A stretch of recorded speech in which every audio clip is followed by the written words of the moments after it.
Mysterious Psychic Forces. By Camille Flammarion. Preface. The subject treated in the following pages has made great progress in the course of 40 years. Now what we are concerned with in psychical studies is always unknown forces, and these forces must belong to the natural order, for nature embraces the entire universe, and everything is therefore under the sway of her scepter. I do not conceal from myself, however, that the present work will excite discussion and bring forth legitimate objections, and will only satisfy independent and unbiased investigators. But nothing is rarer upon our planet than an independent and absolutely untrammeled mind, nor is anything rarer than a true scientific spirit of inquiry, freed from all personal interest. Most readers will say, what is there in these studies, anyway? The lifting of tables, the moving of various pieces of furniture, the displacement of easy chairs, the rising and falling of pianos, the blowing about of curtains, mysterious rappings, responses to mental questions. Dictations of sentences in reverse order, apparitions of hands, of heads, or of spectral figures, these are only commonplace trivialities or cheap hoaxes, unworthy to occupy the attention of a scientist or scholar. And what would it all prove even if it were true? That kind of thing does not interest us.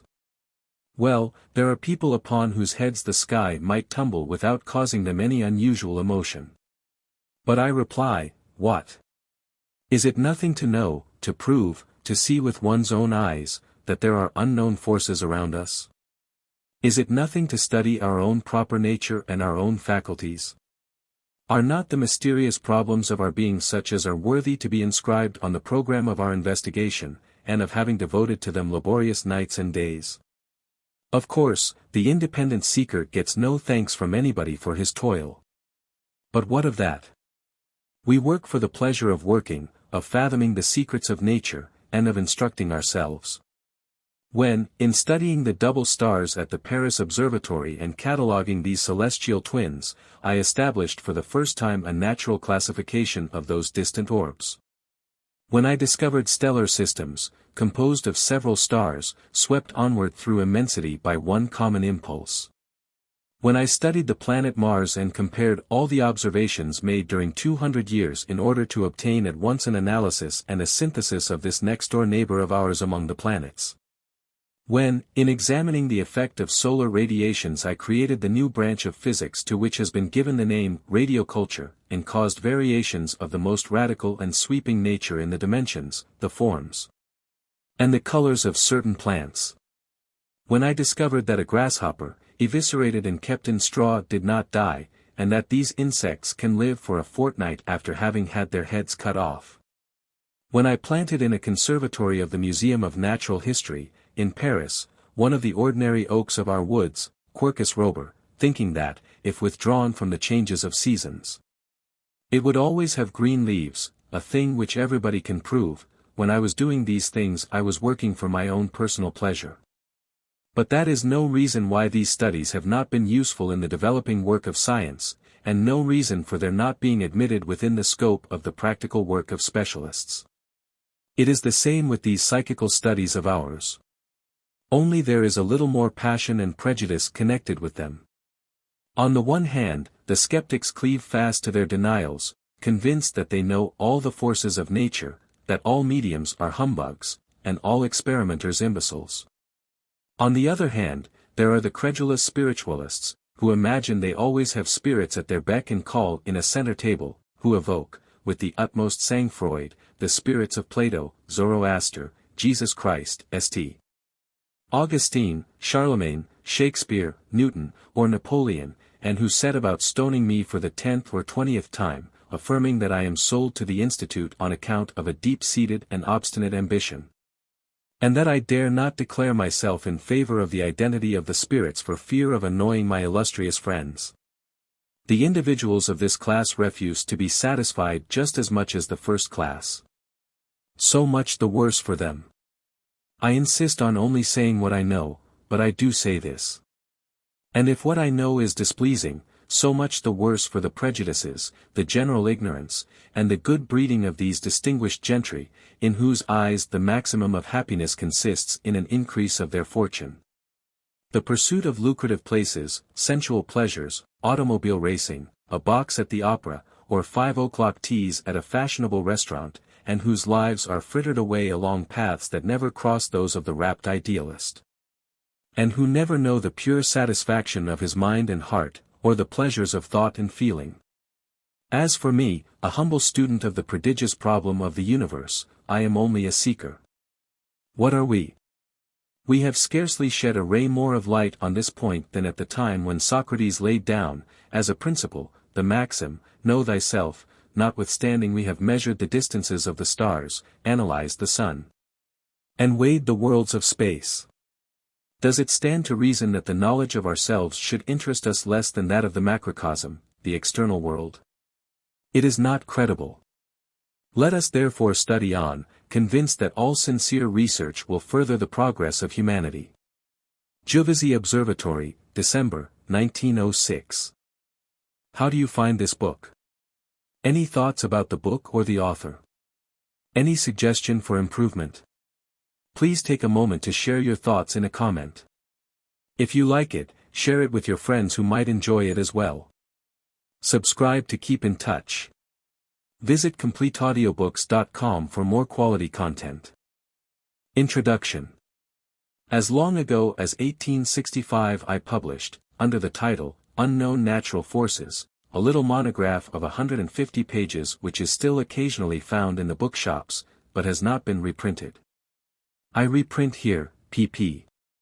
13 to 23, what I wrote at that time in this critical study, apropos of the phenomena produced by the Davenport brothers and mediums in general. It was published by Didier and Company. Booksellers to the Academy, who had already issued my first 2 works, The Plurality of Inhabited Worlds and Imaginary Worlds and Real Worlds. France has just been engaged in an exciting debate, where the sound of voices was drowned in a great uproar, and out of which no conclusion has emerged. A disputation more noisy than intelligent has been raging around a whole group of unexplained facts, and so completely muddled the problem that, in place of illuminating it, the debate has only served to shroud it in deeper darkness. During the discussion a singular remark was frequently heard, to the effect that those who shouted the loudest in this court of assize were the very ones who were least informed on the subject. It was an amusing spectacle to see these persons in a death grapple with mere phantoms. Panurge himself would have laughed at it. The result of the matter is that less is known today upon the subject in dispute than at the opening of the debates. In the meantime, seated upon neighboring heights were certain excellent old fellows who observed the writs of arrest issued against the more violent combatants, but who remained for the most part grave and silent, though they occasionally smiled. And withal did a deal of hard thinking. I am going to state what weight should be given to the opinions of those of us who do not rashly affirm the impossibility of the facts now put under the ban and who do not add their voices to the dominant note of opposition. I do not conceal from myself the consequences of such sincerity. It requires a good deal of boldness to insist on affirming, in the name of positive science, the possibility of these phenomena, wrongly styled supernatural, and to constitute one's self the champion of a cause apparently ridiculous, absurd, and dangerous, knowing, at the same time, that the avowed adherents of said cause have little standing in science, and that even its eminent partisans only venture to speak of their approval of it with bated breath. However, since the matter has just been treated momentarily in fugitive writings by a group of journalists whose exacting labors wholly forbid a study of the psychic and physical forces, and since, of all this multitude of writers, the greater part have only heaped error upon error, puerility upon extravagance, and since it appears from every page they have written, I hope they will pardon me, that not only are they ignorant of the very A, B, C of the subject they have so fantastically treated, but their opinions upon this class of facts rest upon no basis whatever. Therefore I have thought it would serve a purpose if I should leave, as a souvenir of the long wrangle, a piece of writing better based and buttressed than the lucubrations of the above-mentioned gentlemen. As a lover of truth, I am willing to face 1,000 reproaches. Be it distinctly understood that I do not for a moment deem my judgment superior to that of my confreres, some of whom are in other respects highly gifted. The simple fact is that they are not familiar with this subject, but are straying in it at random, wandering through a strange region. They misunderstand the very terminology, and imagine that facts long ago well authenticated are impossible. By way of contrast, the writer of these lines will state that for several years he has been engaged in discussions and experiments upon the subject. I am not speaking of historical studies. Moreover, although the old saw would have us believe that it is not always desirable to state the truth, yet, to speak frankly, I am so indignant at the overweening presumption of certain polemical opponents, and at the gall they have injected into the debate, that I do not hesitate to rise and point out to the deceived public that, without a single exception, all the arguments brought up by these writers, and upon which they have boldly planted their banner of victory, prove absolutely nothing, against the possible truth of the things which they, in the fury of their denial, have so perverted. Such a snarl of opinions must be analyzed. In brief, the true must be disentangled from the false. Veritas, veritas. I hasten to anticipate a criticism on the part of my readers by apprising them, on the threshold of this plea, that I am not going to take the Davenport brothers as my subject, but only as the ostensible motive or pretext of the discussion. As they have been, for that matter, of the majority of the discussions. I shall deal in these pages with the facts brought to the surface again by these two Americans, facts inexplicable, which they have put on the stage at Hers Hall here in Paris, but which none the less existed before this mise en scene. And which none the less will exist even should the Davenport brothers' representations prove to be counterfeit, things which others had already exhibited, and still exhibit with as much facility and under much better conditions. Occurrences, in short, which constitute the domain of the unknown forces to which have been given, one after another, 5 or 6 names explaining nothing. These forces, mind you, are as real as the attraction of gravitation, and as invisible as that. It is about facts that I here concern myself. Let them be brought to the light by Peter or by Paul, it concerns us little. Let them be imitated by Sosie I or parroted by Harlequin, still less does it concern us. The question is, do these facts exist, and do they enter into the category of known physical forces? It amazes me, every time I think of it, that the majority of men are so densely ignorant of the psychic phenomena in question, considering the fact that they have been known, studied, valued, and recorded for a good long time now by all who have impartially followed the movement of thought during the last few lustrums. I not only do not make common cause with the Davenport brothers, but I ought furthermore to add that I consider them as placed in a very compromising situation. In laying to the account of the supernatural matters in occult natural philosophy which have a tolerable resemblance to feats of prestidigitation, they appear to a curious public to add imposture to insolence. In setting a financial value upon their talents, they seem to the moralist, who is investigating still unexplained phenomena, to place themselves on the level of mountebanks. Whatever way you look at them, they are to blame. Accordingly, I condemn at once both their grave error in assuming to be superior to the forces of which they are only the instruments and the venal profit they draw from powers of which they are not master and which it is no merit of theirs to possess. In my opinion, it is a piece of exaggeration to draw conclusions from these unhappy semblances of truth. And it is to abdicate one's right of private judgment to make one's self but the echo of the vulgar herd who hiss and shout themselves hoarse before the curtain rises. No, I am not the advocate of the two brothers, nor of their personal claims. For me, individual men do not exist. That which I defend is the superiority of nature to us, that which I fight against is the conceited silliness of certain persons.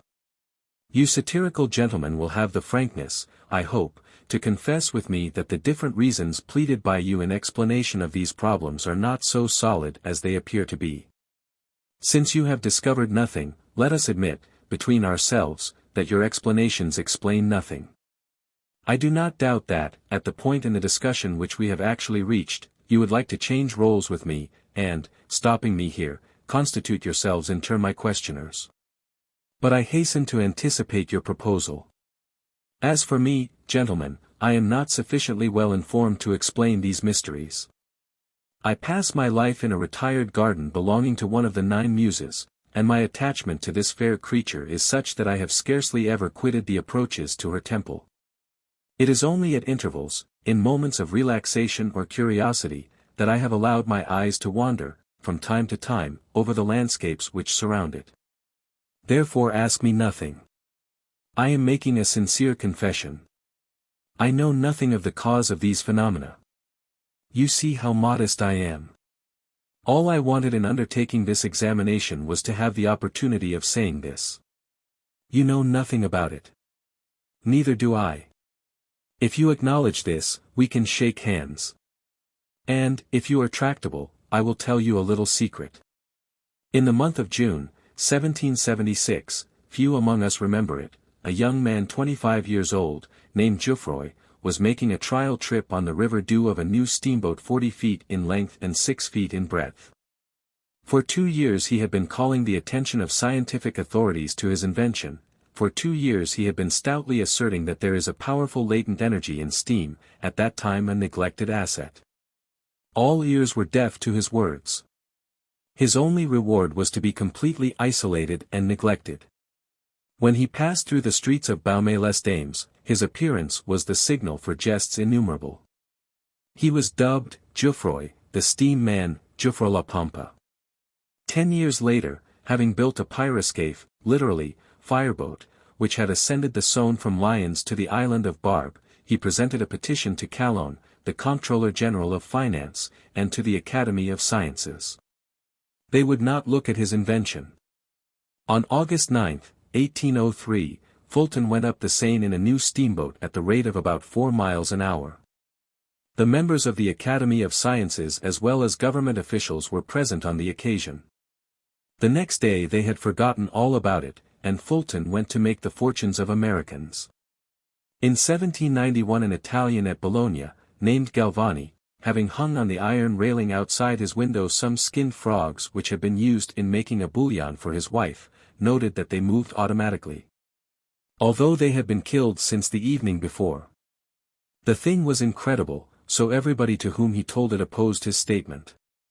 Men of sense would have thought it beneath their dignity to take the trouble to verify the story, so convinced were they of its impossibility. But Galvani had noted that the maximum of effect was attained when he joined the lumbar nerves and the ends of the feet of a frog by a metallic arc of tin and copper. The frog's muscles then jerked convulsively. He believed it was due to a nervous fluid, and so lost the fruit of his investigations. It was reserved for Volta to discover electricity.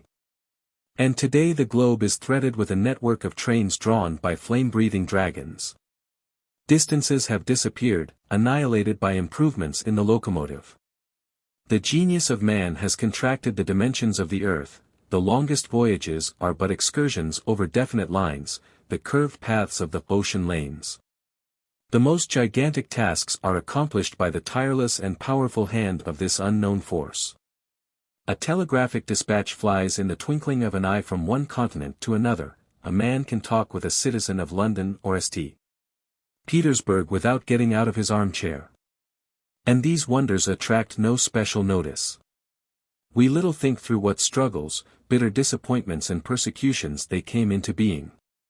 We forget that the impossible of yesterday is the accomplished fact of today. So it comes to pass that we still find men who come to us saying, "Halt there, you little fellows. We don't understand you, therefore you don't know what you're talking about." Very well, gentlemen. However narrow may be your opinions, there is no reason for thinking that your myopia is to spread over the world. You are hereby informed that, in spite of you and in spite of your obscurantism and obstruction tactics, the car of human progress will roll on and continue its triumphal march and conquest of new forces and powers. As in the case of Galvani's frog, the laughable occurrences that you refuse to believe reveal the existence of new unknown forces. There is no effect without a cause. Man is the least known of all beings. We have learned how to measure the sun, cross the deeps of space, analyze the light of the stars, and yet have not dropped a plummet into our own souls. Man is dual, homo duplex, and this double nature remains a mystery to him. We think, what is thought? No one can say. We walk, what is that organic act? No one knows. My will is an immaterial force, all the faculties of my soul are immaterial. Nevertheless, if I will to move my arm, my will moves matter. How does it act? What is the mediator between mind and muscle? As yet no one can say.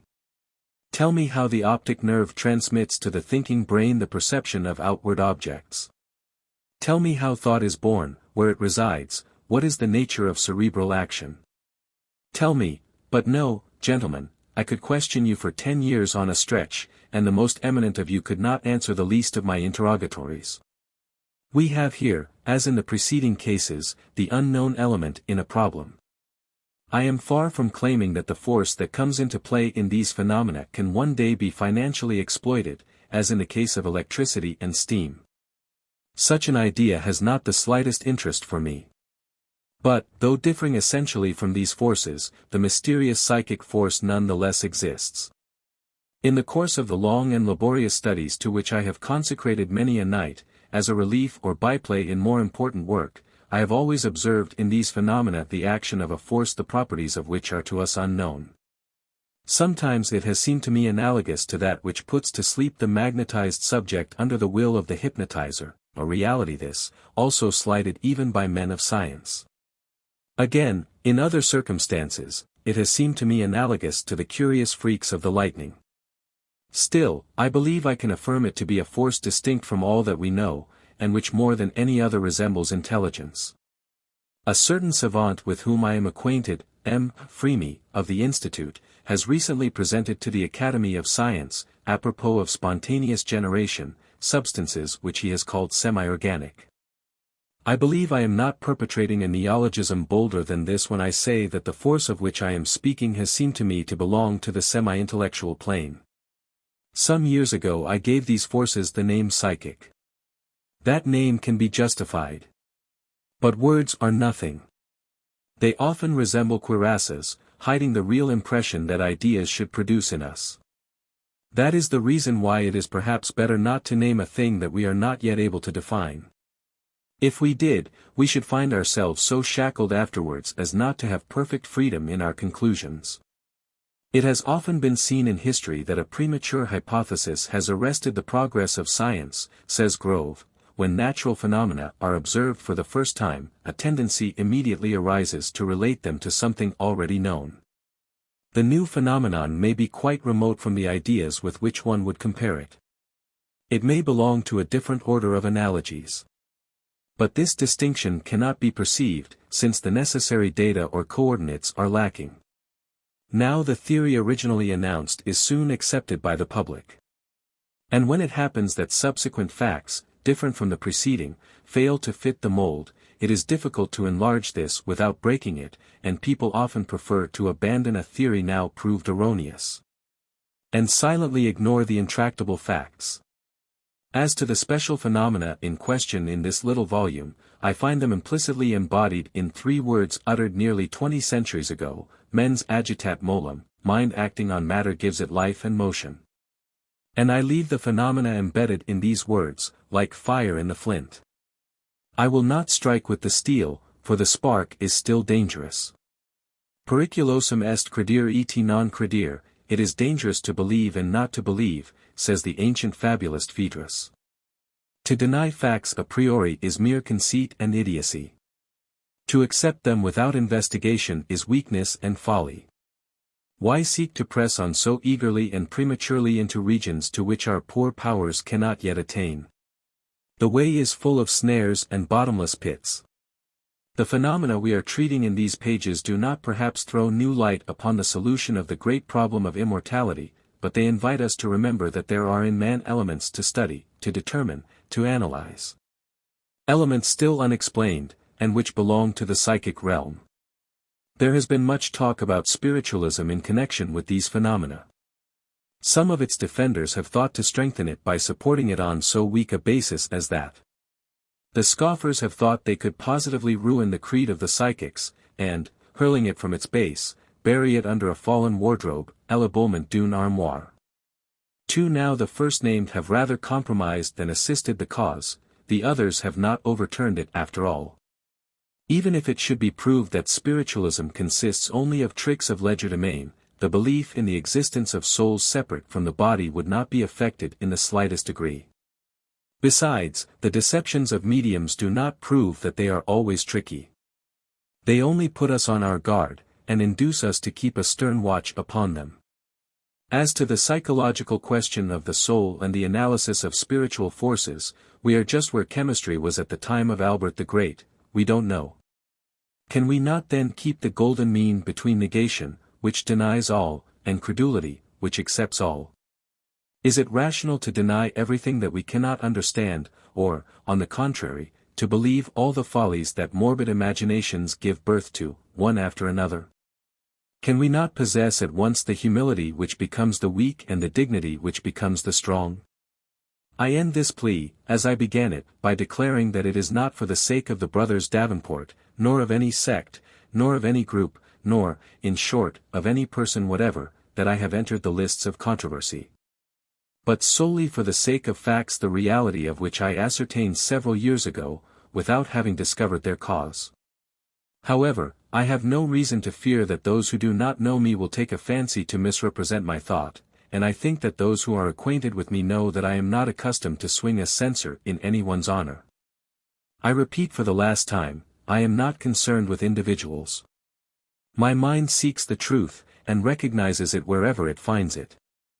Gallus escum quirens margaritum reperit. 3.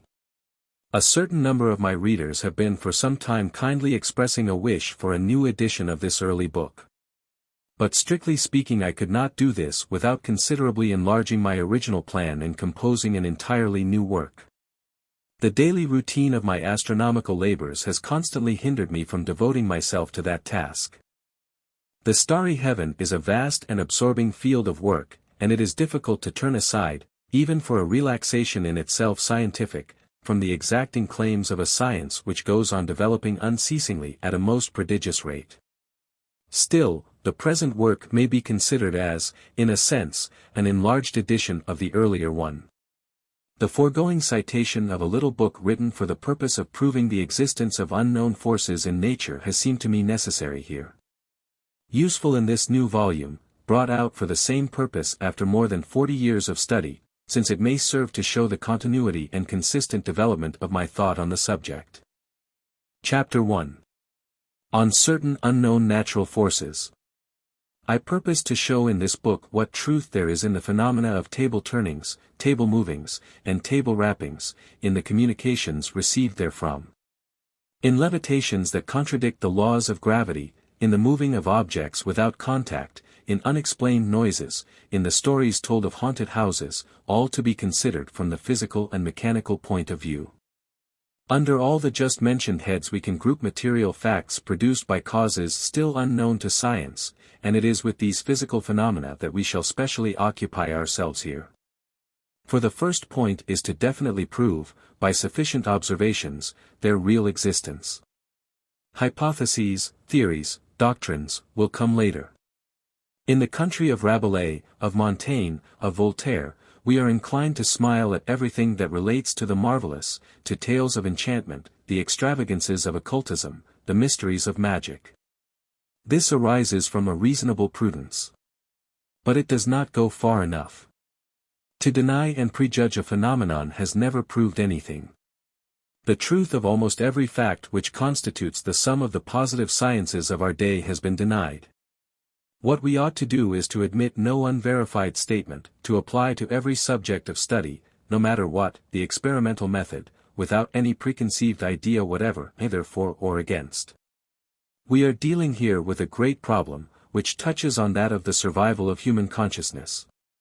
We may study it, in spite of smiles.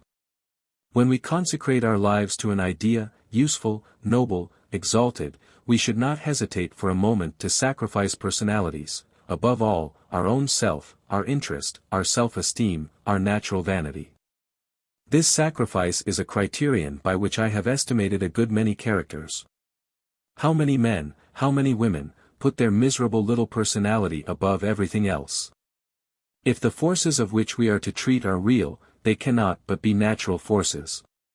We ought to admit, as an absolute principle, that everything is in nature, even God himself, as I have shown in another work. Before any attempt at theory, the first thing to do is to scientifically establish the real existence of these forces. Mediumistic experiences might form, and doubtless soon will form, a chapter in physics. Only it is a kind of transcendental physics which touches on life and thought, and the forces in play are preeminently living forces, psychic forces. I shall relate in the following chapter the experiments I made between the years 1861 and 1865, previous to the penning of the protest, reprinted in the long citation above given, in the introduction. But, since in certain respects they are summed up in those I have just had, in 1906, I will begin by describing the latter in this first chapter. In fact, I have recently renewed these investigations with a celebrated medium, Madame Eusapia Paladino, of Naples, who has been several times in Paris, namely, in 1898, 1905, and, very recently, in 1906. The things I am going to speak of happened in the salon of my home in Paris, the last ones in full light without any preparation, very simply, as if during after-dinner talks. Let me add that this medium came to Paris during the first months of the year, 1906, at the invitation of the Psychological Institute, several members of which have been recently engaged in researches begun long ago. Among these savants I will mention the name of the lamented Pierre Curie, the eminent chemist, with whom I had a conversation a few days before his unfortunate and terrible death. My mediumistic experiences with Madame Paladino formed for him a new chapter in the great book of nature, and he also was convinced that there exist hidden forces to the investigation of which it is not unscientific to consecrate oneself. His subtle and penetrating genius would perhaps have quickly determined the character of these forces. Those who have given some little attention to these psychological studies are acquainted with the powers of Madame Paladino. The published works of Count de Roches, of Professor Richer, of Dr. Derriex, of M.G. de Fontenay, and notably the Annales des Sciences Psychiques, have pointed them out and described them in such detail that it would be superfluous to recur to them at this point. Farther on we shall find a place for discussing them. Running underneath all the observations of the above-mentioned writers, one dominant idea can be read as if in palimpsest, namely, the imperious necessity the experimenters are constantly under of suspecting tricks in this medium, Madame Paladino. But all mediums, men and women, have to be watched. During a period of more than 40 years I believe that I have received at my home nearly all of them, men and women of divers nationalities and from every quarter of the globe.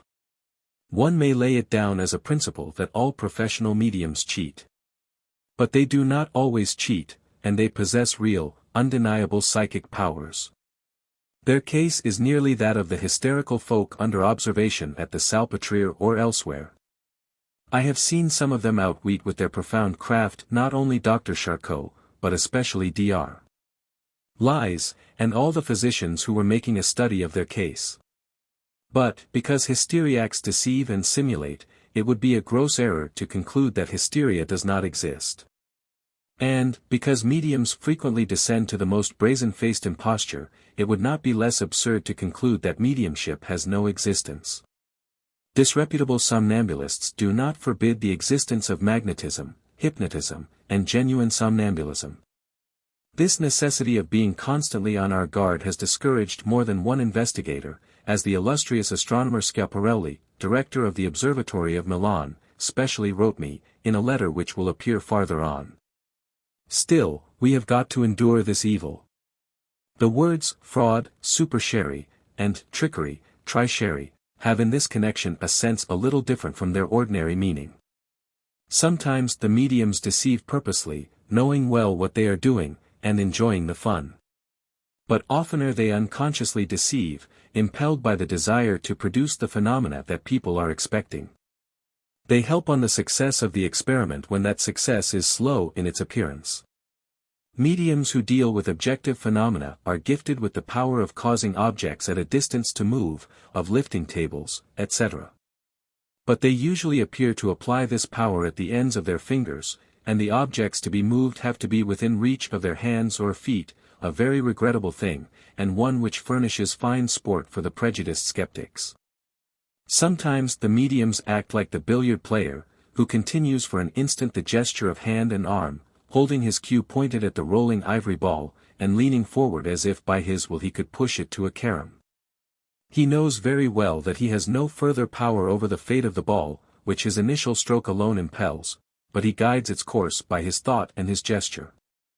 It may not be superfluous to caution the reader that the word medium is employed in these pages without any preconceived idea, and not in the etymological sense in which it took its rise at the time of the first spiritualistic theories, which affirmed that the man or the woman endowed with psychic powers is an intermediary between spirits and those who are experimenting.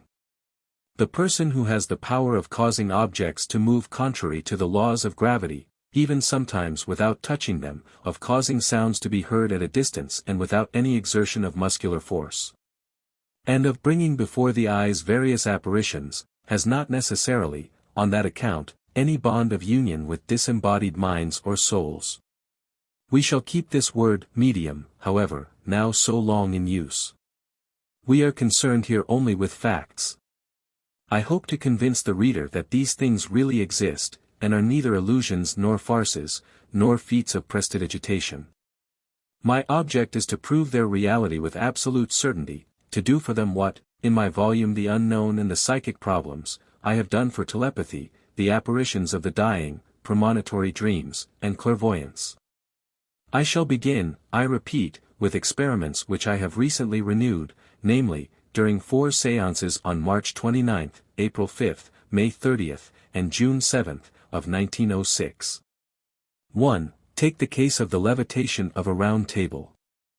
I have so often seen a rather heavy table lifted to a height of 8, 12, 16 inches from the floor, and I have taken such undeniably authentic photographs of these. I have so often proved to myself that the suspension of this article of furniture by the imposition upon it of the hands of 4 or 5 persons produces the effect of a floating in a tub full of water or other elastic fluid, that, for me, the levitation of objects is no more doubtful than that of a pair of scissors lifted by the aid of a magnet. But one evening when I was almost alone with Eusapia, March 29, 1906, there were 4 of us altogether. Being desirous of examining at leisure how the thing was done, I asked her to place her hands with mine upon the table, the other persons remaining at a distance. The table very soon rose to a height of 15 or 20 inches while we were both standing. At the moment of the production of the phenomenon the medium placed one of her hands on one of mine, which she pressed energetically, our 2 other hands resting side by side. Moreover, on her part, as on mine, there was an act of will expressed in words of command addressed to the spirit, come now. Lift the table. Take courage. Come. Try now, etc. We ascertained at once that there were 2 elements or constituents present. On the one hand, the experimenters address an invisible entity. On the other hand, the medium experiences a nervous and muscular fatigue, and her weight increases in proportion to that of the object lifted, but not in exact proportion. We are obliged to act as if there really were a being present who is listening. This being appears to come into existence, and then become non-existent as soon as the experiment is ended. It seems to be created by the medium. Is it an autosuggestion of hers or of the dynamic ensemble of the experimenters that creates a special force? Is it a doubling of her personality? Is it the condensation of a psychic milieu in the midst of which we live? If we seek to obtain proofs of actual and permanent individuality, and above all of the identity of a particular soul called up in our memory, we never obtain any satisfaction. There lies the mystery. Conclusion: we have here an unknown force of the psychic class, a living force, the life of a moment only. May it not be possible that, in exerting ourselves, we give rise to a detachment of forces which acts exteriorly to our body? But this is not the place, in these first pages, to make hypotheses. The experiment of which I have just spoken was repeated 3 times running, in the full light of a gas chandelier, and under the same conditions of complete proof in each case. A round table weighing about 14 pounds is lifted by this unknown force. A table of 25 or 50 pounds or more requires a greater number of persons. But they will get no result if one at least among them is not gifted with the mediumistic power. And let me add, on the other hand, that there is in such an experiment so great an expenditure of nervous and muscular energy that such an extraordinary medium as Eusapia, for instance, can obtain scarcely any results 6 hours, 12 hours. Even 24 hours, after a séance in which she has so lavishly expended her psychic energy. I will add that quite often the table continues to rise even after the experimenters have ceased to touch it. This is movement without contact. This phenomenon of levitation is, to me, absolutely proved, although we cannot explain it. It is like what would happen if one had his hands gloved with lodestone, and, placing them on a table of iron, should lift it from the ground. But the action is not so simple as that, it is a case of psychic activity exterior to ourselves, momentarily in operation. Point 4. Now how are these levitations and movements produced? How is it that a stick of sealing wax or a lamp chimney, when rubbed, attracts bits of paper or elder pith? How is it that a particle of iron grips so firmly to the lodestone when brought near it? How is it that electricity accumulates in the vapor of water, in the molecules of a cloud, until it gives rise to the thunder, the thunderbolt, the lightning flash, and all their formidable results? How is it that the thunderbolt strips the clothes from a man or a woman with its characteristic nonchalance? And, to take a simple instance, without departing from our common and normal condition of life, how is it that we raise our arm? 2. Take now a specimen of another group of cases. The medium places one of her hands upon that of some person, and with the other beats the air, with 1, 2, 3, or 4 strokes or raps. The raps are heard in the table, and you feel the vibrations at the same time that you hear them, sharp blows which make you think of electric shocks. It is superfluous to state that the feet of the medium do not touch those of the table, but are kept at a distance from them. The medium next places her hands with ours upon the table, and the taps heard in the table are stronger than in the preceding case. These taps audible in the table, this tiptology, well known to spiritualists, have been frequently attributed to some kind of trickery or another, to a cracking muscle or to various actions of the medium. After the comparative study I have made of these special occurrences, I believe I am right in affirming that this fact also is not less certain than the first. Rappings, as is well known, are obtained in all kinds of rhythms, and responses to all questions are obtained through simple conventions, by which it is agreed, for instance, that 3 taps shall mean yes, and 2 mean no, and that. While the letters of the alphabet are being read, words can be dictated by taps made as each letter is named. 3. During our experiments, while we 4 persons are seated around a table asking for a communication which does not arrive, an armchair, placed about 24 inches from the medium's foot, upon which I have placed my foot to make sure that she cannot use hers, an armchair, I say, begins to move, and comes sliding up to us. I push it back, it returns. It is a stuffed affair, poof, very heavy, but easily capable of gliding over the floor. This thing happened on the 29th of last March, and again on April 5th. Plate I. Complete levitation of a table in Professor Flammarion's salon through mediumship. Of Eusapia Paladino. It could have been done by drawing the chair with a string or by the medium putting her foot sufficiently far out. But it happened over and over again, 5 or 6 times, automatically moving, and that so violently that the chair jumped about the floor in a topsy-turvy fashion and ended by falling bottom side up without anybody having touched it. 4. Here is a 4th case re-observed this year, after having been several times verified by me, notably in 1898.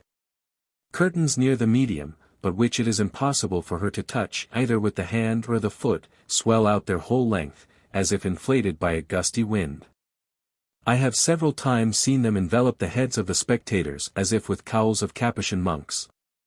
5. Here is a 5th instance, authenticated by me several times, and always with the same care. While I am holding one hand of Eusapia in mine, and one of my astronomical friends, tutor at the École Polytechnique, is holding the other, we are touched, first one and then the other, upon the side and on the shoulders. As if by an invisible hand. The medium usually tries to get together her two hands, held separately by each of us, and by a skillful substitution to make us believe we hold both when she has succeeded in disengaging one. This fraud being well known by us, we act the part of forewarned spectators, and are positive that we have each succeeded in holding her hands apart. The touchings in this experiment seem to proceed from an invisible entity and are rather disagreeable. Those which take place in the immediate vicinity of the medium could be due to fraud, but to some of them this explanation is inapplicable. This is the place to remark that, unfortunately, the extraordinary character of the phenomena is in direct ratio with the absence of light, and we are continually asked by the medium to turn down the gas, almost to the vanishing point, meno luce. Meno luce. Less light, less light. This, of course, is advantageous to all kinds of fraud. But it is a condition no more obligatory than the others. There is in it no implication of a threat. We can get a large number of mediumistic phenomena with a light strong enough for us to distinguish things with certainty. Still, it is a fact that light is unfavorable to the production of phenomena. This is annoying. Yet we have no right to impose the opposite condition. We have no right to demand of nature conditions which happen to suit us. It would be just as reasonable to try to get a photographic negative without a dark room, or to draw electricity from a rotating machine in the midst of an atmosphere saturated with moisture. Light is a natural agent capable of producing certain effects and of opposing the production of others. This aphorism calls to my mind an anecdote in the life of Daguerre, related in the first edition of this book. One evening this illustrious natural philosopher meets an elegant and fashionable woman in the neighborhood of the opera house, of which he was at that time the decorator. Enthusiastic over his progress in natural philosophy, he happens to speak of his photogenic studies. He tells her of a marvelous discovery by which the features of the face can be fixed upon a plate of silver. The lady, who is a person of plain common sense, courteously laughs in his face. The savant goes on with his story, without being disconcerted. He even adds that it is possible for the phenomenon to take place instantaneously when the processes become perfected. But he has his pains for his trouble. His charming companion is not credulous enough to accept such an extravagance. Paint without colors and without a brush. Design without pen or crayon. As if a portrait could get painted all by itself, etc. But the inventor is not discouraged, and, to convince her, offers to make her portrait by this process. The lady is unwilling to be thought a dupe and refuses. But the skillful artist pleads his cause so well that he overcomes her objections. The blonde daughter of Eve consents to pose before the object-glass. But she makes one condition, only one. Her beauty is at its best in the evening, and she feels a little faded in the garish light of day. If you could take me in the evening. But, madam, it is impossible. Why? You say that your invention reproduces the face, feature by feature. I prefer my features of the evening over those of the morning. Madam, it is the light itself which pencils the image, and without it I can do nothing. We will light a chandelier, a lamp, do anything to please you. No, madam, the light of day is imperative. Will you please tell me why? Because the light of the sun exhibits an intense activity, sufficient to decompose the iodide of silver. So far, I have not been able to take a photograph except in full sunlight. Both remained obstinate, the lady maintaining that what could be done at 10 o'clock in the morning could also easily be done at 10 o'clock in the evening. The inventor affirmed the contrary. So, then, all you have to do, gentlemen, is to forbid the light to blacken iodine, or order it to blacken lime, and condemn the photographer to develop his negative in full light. Ask electricity why it will pass instantaneously from one end to the other of an iron wire 1,000 miles long and why it refuses to traverse a thread of glass half an inch long. Beg the night-blooming flowers to expand in the day, or those that only bloom in the light not to close at dusk. Give me the explanation of the respiration of plants, diurnal and nocturnal, and of the production of chlorophyll and how plants develop a green color in the light. Why they breathe in oxygen and exhale carbonic acid gas during the night, and reverse the process during the day. Change the equivalence of simple substances in chemistry, and order combinations to be produced. Forbid azotic acid to boil at the freezing temperature, and command water to boil at 0. You have only to ask these accommodations and nature will obey you, gentlemen, depend upon it. A good many phenomena of nature only occur in obscurity. The germs of plants, animals, man, in forming a new being, work their miracle only in the dark. Here, in a flask, is a mixture of hydrogen and chlorine in equal volumes. If you wish to preserve the mixture, you must keep the flask in the dark, whether you want to or not. Such is the law. As long as it remains in the dark, it will retain its properties. But suppose you take a schoolboy notion to expose the thing to the action of light. Instantly a violent explosion is heard, the hydrogen and the chlorine disappear, and you find in the flask a new substance, chloritic acid. There is no use in your finding fault, darkness respects the two substances, while light explodes them. If we should hear a malignant skeptic of some clique or other say, I will only believe in jack-o'-lanterns when I see them in the light of day, what should we think of his sanity? About what we should think if he should add that the stars are not certainties, since they are only seen at night. In all the observations and experiments of physics there are conditions to be observed. In those of which we are speaking a too strong light seems to imperil the success of the experiment. But it goes without saying that precautions against deception ought to increase in direct ratio with the decrease of visibility and other means of verification. Let us return to our experiments. 6. Taps are heard in the table, or it moves, rises, falls back, raps with its leg. A kind of interior movement is produced in the wood, violent enough, sometimes, to break it. The round table I made use of, with others, in my home was dislocated and repaired more than once, and it was by no means the pressure of the hands upon it that could have caused the dislocations. No, there is something more than that in it, there is in the actions of the table the intervention of mind, of which I have already spoken.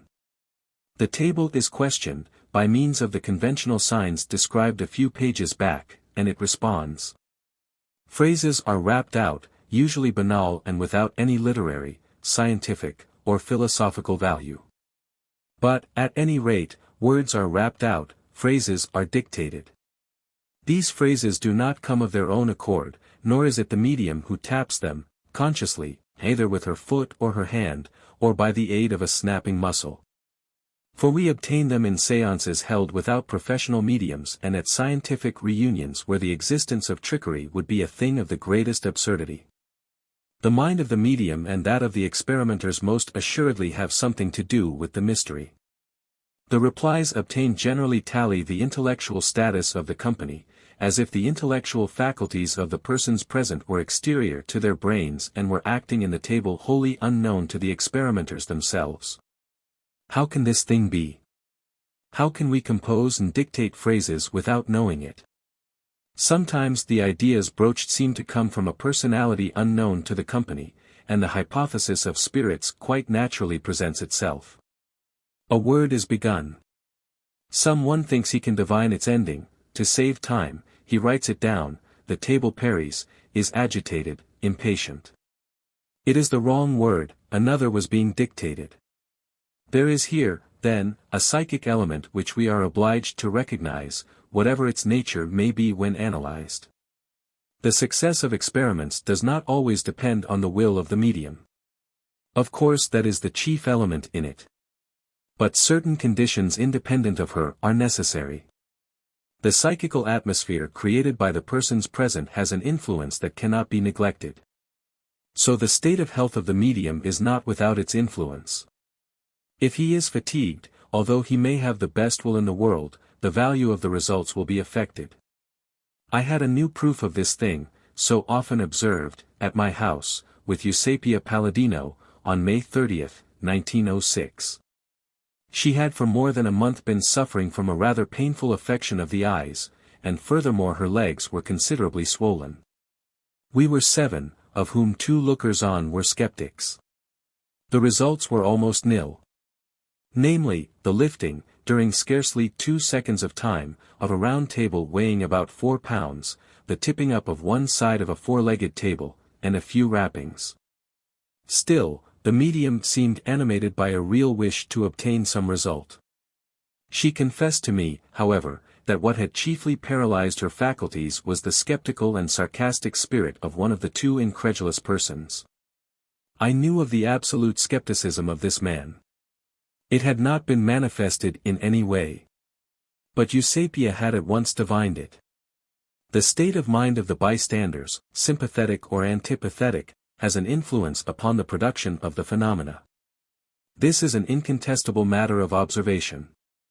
I am not speaking here merely of a tricky medium rendered powerless to act by a too close critical inspection, but also of a hostile force which may more or less neutralize the sincerest volition. Is it not the same, moreover, in assemblies, large or small, in conferences, in salons, etc.? Do we not often see persons of baleful and antipathetic spirit defeat at their very beginning the accomplishment of the noblest purposes?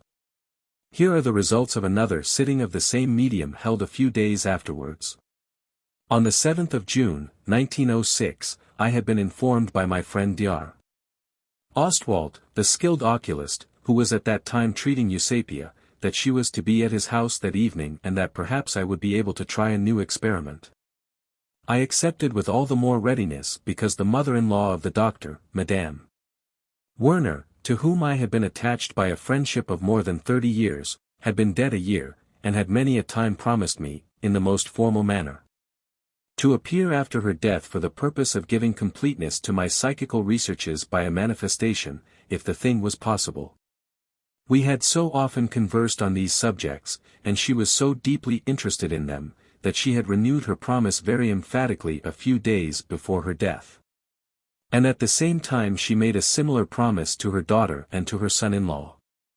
Eusapia, also, on her part, grateful for the care she had received at the doctor's hands and for the curing of her eye, wished to be agreeable to him in any way she could. The conditions, then, were in all respects excellent. I agreed with the doctor that we had before us 4 possible hypotheses, and that we should seek to fix on the most probable one. A. What would take place might be due to fraud, conscious or unconscious. B. The phenomena might be produced by a physical force emanating from the medium. C. Or by one or several invisible entities making use of this force. D. Or by Madame Werner herself. We had on that evening some movements of the table and a complete lifting of the 4 feet to a height of about 8 inches. 6 of us sat around the table, Eusapia, Madame and Monsieur Ostwald, their son Pierre, 16 years old, my wife and myself.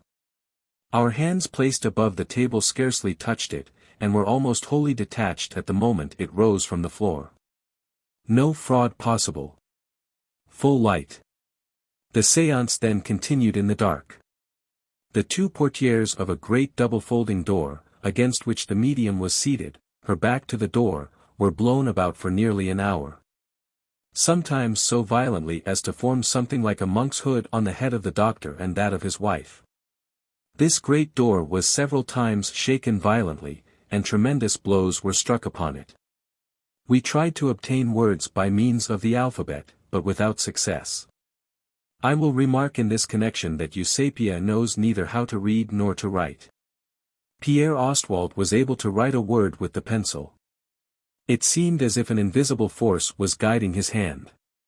The word he penciled down was the first name of Madame Werner, well known to him. In spite of all our efforts, we were unable to obtain a single proof of identity. Yet it would have been very easy for Madame Werner to find one, as she had so solemnly promised us to do. In spite of the announcement by raps that an apparition would appear which we would be permitted to see, we were only able to perceive a dim white form, devoid of precise outline. Even when we manipulated the light so as to get almost complete darkness. From this new sitting the following conclusions are deduced. A. Fraud cannot explain the phenomena, especially the levitation of the table, the violent blows and shakings given to the door, and the projection of the curtain into the room. B. These phenomena are certainly produced by a force emanating from the medium, for they all occur in her immediate neighborhood. C. This force is intelligent. But it is possible that this intelligence which obeys our requests is only that of the medium. D. Nothing proves that the spirit evoked had any influence. These propositions, however, will be examined and developed one by one in the pages that follow. All the experiments described in this first chapter reveal to us unknown forces in operation. It will be the same in the chapters that follow. These phenomena are so unexplained, so inexplicable, so incredible, that the simplest plan is to deny them, to attribute them all to fraud or to hallucination, and to believe that all the participators are sand-blind. Unfortunately for our opponents, this hypothesis is inadmissible. Let me say here that there are very few men, and above all, women, whose spirit is completely free. That is, in a condition capable of accepting, without any preconceived idea, new or unexplained facts. In general, people are disposed to admit only those facts or things for which they are prepared by the ideas they have received, cherished, and maintained. Perhaps there is not one human being in 100 who is capable of making a mental record of a new impression, simply, freely, exactly, with the accuracy of a photographic camera. Absolute independence of judgment is a rare thing among men. A single fact accurately observed, even if it should contradict all science, is worth more than all the hypotheses. But only the independent minds, free from the classic leading strings which tie the dogmatists to their chairs, dare to study extra-scientific facts or consider them possible. I am acquainted with erudite men of genius, members of the Academy of Sciences, professors at the university, masters in our great schools, who reason in the following way: such and such phenomena are impossible because they are in contradiction with the actual state of science. We should only admit what we can explain. They call that scientific reasoning. Examples. Fraunhofer discovers that the solar spectrum is crossed by dark lines. These dark lines could not be explained in his time. Therefore we ought not to believe in them. Newton discovers that the stars move as if they were governed by an attractive force. This attraction could not be explained in his time. Nor is it explained today. Newton himself takes the pains to declare that he does not wish to explain it by an hypothesis. Hypotheses non fingo, I do not make hypotheses. So, after the reasoning of our pseudologicians, we ought not to admit universal gravitation. Oxygen combined with hydrogen forms water. How? We don't know. Hence we ought not to admit the fact. Stones sometimes fall from the sky. The Academy of Sciences of the 18th century, not being able to divine where they came from, simply denied the fact, which had been observed for thousands of years. They denied also that fish and toads can fall from the clouds, because it had not then been observed that waterspouts draw them up by suction and transport them from one place to another. A medium places his hand upon a table and seems actually to transmit to it independent life. It is inexplicable, therefore it is false. Yet that is the predominant method of reasoning of a great number of scholars. They are only willing to admit what is known and explained. They declared that locomotives would not be able to move, or, if they did succeed, railways would introduce no change in social relations. That the transatlantic telegraph would never transmit a dispatch, that vaccine would not render immune, and at one time they stoutly maintained, this was long ago, that the earth does not revolve. It seems that they even condemned Galileo. Everything has been denied. Apropos of facts somewhat similar to those we are here studying, I mean the stigmata of Louise Latto, a very famous German scholar, Professor Virchow, closed his report to the Berlin Academy with this dilemma: fraud or miracle? This conclusion acquired a classic vogue. But it was an error, for it is now known that stigmata are due neither to fraud nor miracle. Another rather common objection is presented by certain persons apparently scientific. Confounding experience with observation, they imagine that a natural phenomenon, in order to be real, ought to be able to be produced at will, as in a laboratory. After this manner of looking at things, an eclipse of the sun would not be a real thing, nor a stroke of lightning which sets fire to a house, nor an aerolite that falls from the sky. An earthquake, a volcanic eruption, are phenomena of observation, not of experiment. But they none the less exist, often to the great damage of the human race. Now, in the order of facts that we are studying here, we can almost never experiment, but only observe, and this reduces considerably the range of the field of study. And, even when we do experiment, the phenomena are not produced at will. Certain elements, several of which we have not yet been able to get hold of, intervene to cross, modify, and thwart them. So that for the most part we can only play the role of observers. The difference is analogous to that which separates chemistry from astronomy. In chemistry we experiment, in astronomy we observe. But this does not hinder astronomy from being the most exact of the sciences. Mediumistic phenomena that come directly under the observation, notably those I have described some pages back, have for me the stamp of absolute certainty and incontestability. And amply suffice to prove that unknown physical forces exist outside of the ordinary and established domain of natural philosophy. As a principle, moreover, this is an unimpeachable tenet. Point 5.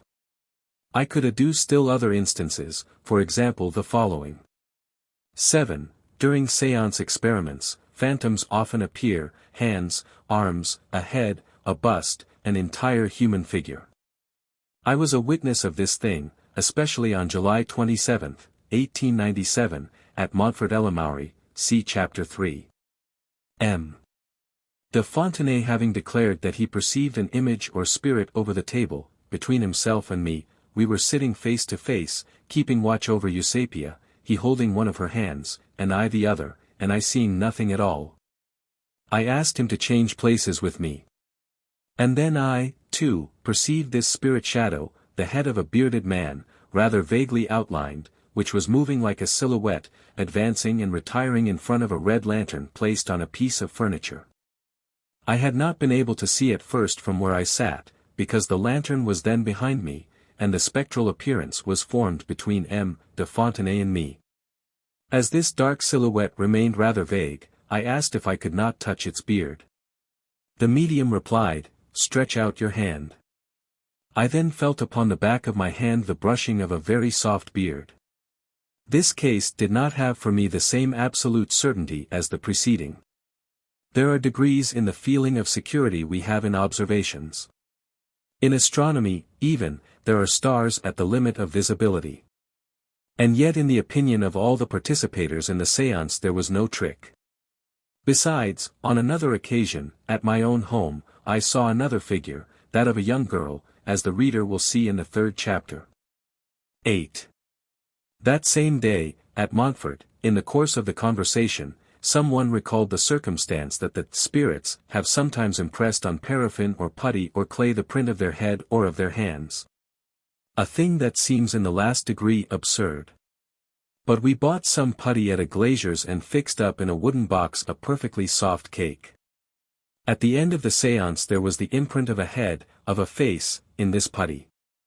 In this case, no more than in the other, am I absolutely certain there was no trickery. We will speak of it farther on.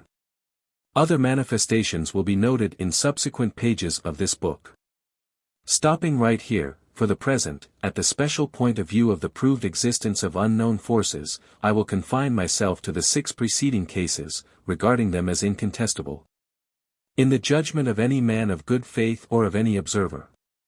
If I have considered these particular cases so early in the work, it is in response to readers of my works who have been begging me for a long time to give my personal observations. The simplest of these manifestations, that of raps, for example, is not a negligible asset. There is no doubt that it is one or another of the experimenters, or their dynamic resultant, that raps in the table without knowing how. So, even if it should be a psychic entity unknown to the mediums, it evidently makes use of them, of their physiological properties. Such a fact is not without scientific interest. The denials of skepticism prove nothing, unless it be that the deniers themselves have not observed the phenomena. I have no other aim in this first chapter than to give a preliminary summary of the observed facts. I do not desire to put forth in these first pages any explanatory hypothesis. My readers will themselves form an opinion from the narratives that follow, and the last chapter of the volume will be devoted to theories. Yet I believe it will be useful to call attention at once to the fact that matter is not, in reality, what it appears to be to our vulgar senses, to our sense of touch, to our vision, but that it is identical with energy, and is only a manifestation of the movement of invisible and imponderable elements. The universe is a dynamism. Matter is only an appearance. It will be useful for the reader to bear this truth in mind, as it will help him to comprehend the studies we are about to make. The mysterious forces we are here studying are themselves manifestations of the universal dynamism with which our five senses put us very imperfectly into relation. These things belong to the psychical order as well as to the physical. They prove that we are living in the midst of an unexplored world, in which the psychic forces play a role as yet very imperfectly studied. We have here a situation analogous to that in which Christopher Columbus found himself on the evening of the day when he perceived the first hints of land in the New World. We are pushing our prow through an absolutely unknown sea. Chapter 2. My first séances in the Allan Kardec group and with the mediums of that epoch. One day in the month of November, 1861, under the Galleries de l'Odéon, 6 I spied a book, the title of which struck me, Le Livre des Esprits, the Book of Spirits. By Allan Kardec. I bought it and read it with avidity, several chapters seeming to me to agree with the scientific basis of the book I was then writing, The Plurality of Inhabited Worlds. I hunted up the author, who proposed that I should enter, as a free associated member, the Parisian Society for Spiritualistic Studies, which he had founded, and of which he was president. I accepted, and by chance have just found the green ticket signed by him on the 15th day of November, 1861. This is the date of my debut in psychic studies. I was then 19, and for 3 years had been an astronomical pupil at the Paris Observatory. At this time I was putting the last touches to the book I just mentioned, the first edition of which was published some months afterwards by the printer-publisher of the Observatory. The members came together every Friday evening in the assembly room of the Society, in the little passageway of St. Anne, which was placed under the protection of St. Louis. The president opened the séance by an invocation to the good spirits. It was admitted, as a principle, that invisible spirits were present there and revealed themselves. After this invocation a certain number of persons, seated at a large table, were besought to abandon themselves to their inspiration and to write. They were called writing mediums. Their dissertations were afterwards read before an attentive audience. There were no physical experiments of table turning, or tables moving or speaking. The president, Allan Kardec, said he attached no value to such things. It seemed to him that the instructions communicated by the spirits ought to form the basis of a new doctrine, of a sort of religion. At the same period, but several years earlier, my illustrious friend Victorien Sardou, who had been an occasional frequenter of the observatory, had written, as a medium, some curious pages on the inhabitants of the planet Jupiter, and had produced picturesque and surprising designs, having as their aim to represent men and things as they appeared in this giant of worlds. He designed the dwellings of people in Jupiter. One of his sketches showed us the house of Mozart, others the houses of Zoroaster and of Bernard Palissy, who were country neighbors in one of the landscapes of this immense planet. The dwellings are ethereal and of an exquisite likeness. They may be judged of by the two figures here reproduced, PL 2 and 3. The first represents a residence of Zoroaster, the second, the animals' quarters, belonging to the same. On the grounds are flowers, hammocks, swings, flying creatures, and, below, intelligent animals playing a special kind of ninepins where the fun is not to knock down the pins, but to put a cap on them, as in the cup and ball toy, etc. These curious drawings prove indubitably that the signature, Bernard Palissy, of Jupiter, is apocryphal and that the hand of Victorien Sardou was not directed by a spirit from that planet. Nor was it the gifted author himself who planned these sketches and executed them in accordance with a definite plan. They were made while he was in the condition of mediumship. A person is not magnetized, nor hypnotized, nor put to sleep in any way while in that state. But the brain is not ignorant of what is taking place, its cells perform their functions, and act, doubtless by a reflex movement, upon the motor nerves. At that time we all thought Jupiter was inhabited by a superior race of beings. The spiritistic communications were the reflex of the general ideas in the air. Today, with our present knowledge of the planets, we should not imagine anything of the kind about that globe. And, moreover, spiritualistic séances have never taught us anything upon the subject of astronomy. Such results as were attained fail utterly to prove the intervention of spirits. Have the writing mediums given any more convincing proofs of it than these? This is what we shall have to examine in as impartial a way as we can. I myself tried to see if I, too, could not write. By collecting and concentrating my powers and allowing my hand to be passive and unresistant, I soon found that, after it had traced certain dashes, and O's, and sinuous lines more or less interlaced, very much as a 4-year-old child learning to write might do, it finally did actually write words and phrases. In these meetings of the Parisian Society for Spiritualistic Studies, I wrote for my part, some pages on astronomical subjects signed Galileo. The communications remained in the possession of the Society, and in 1867 Allan Kardec published them under the head General Uranography, in his work entitled Genesis. I have preserved one of the first copies, with his dedication. These astronomical pages taught me nothing. So I was not slow in concluding that they were only the echo of what I already knew, and that Galileo had no hand in them. When I wrote the pages, I was in a kind of waking dream. Besides, my hand stopped writing when I began to think of other subjects. Plate 2. House of Zoroaster of Jupiter from Somnambulistic Drawing by Victorian Sardou. Plate 3. Animals' Quarters. House of Zoroaster of Jupiter from Somnambulistic Drawing by Victorian Sardou. I may quote here what I said on this subject in my work, The Worlds of Space, Les Terres du Ciel, in the edition of 1884, p. 181.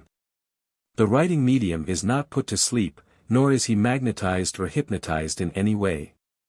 One is simply received into a circle of determinate ideas. The brain acts, by the mediation of the nervous system, a little differently from what it does in its normal state.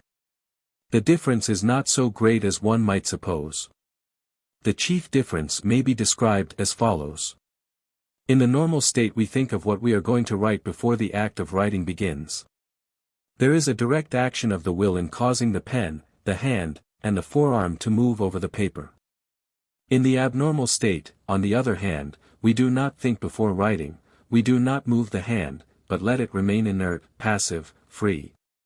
We place it upon the paper, taking care merely that it shall meet with the least possible resistance.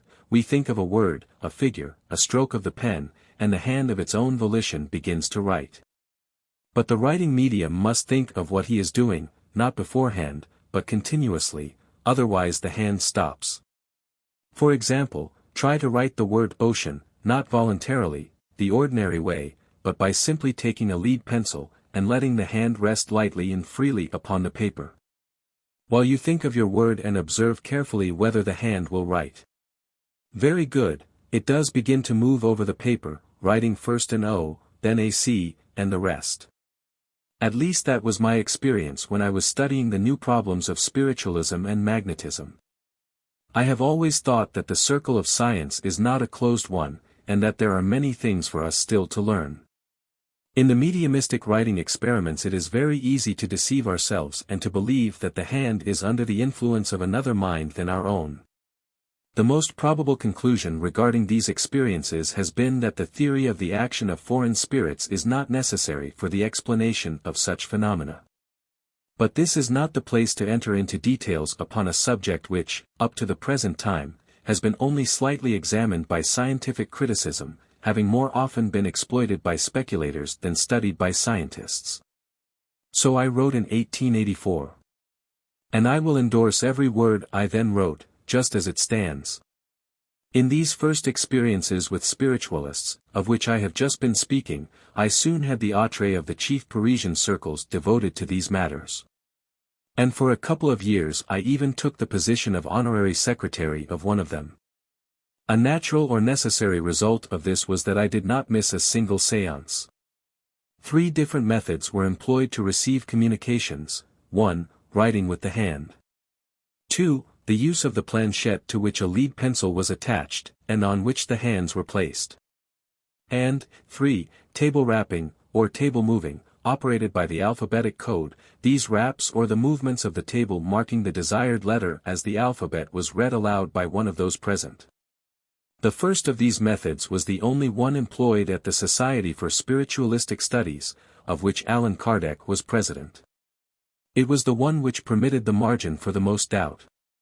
In fact, at the end of 2 years of investigations of this kind, which I had varied as much as possible, and which I had entered upon without any preconceived idea for or against, and with the most ardent desire to arrive at the truth, I came to the positive conclusion that not only are the signatures of these papers not authentic, but that the intervention of another mind from the spirit world is not proved at all.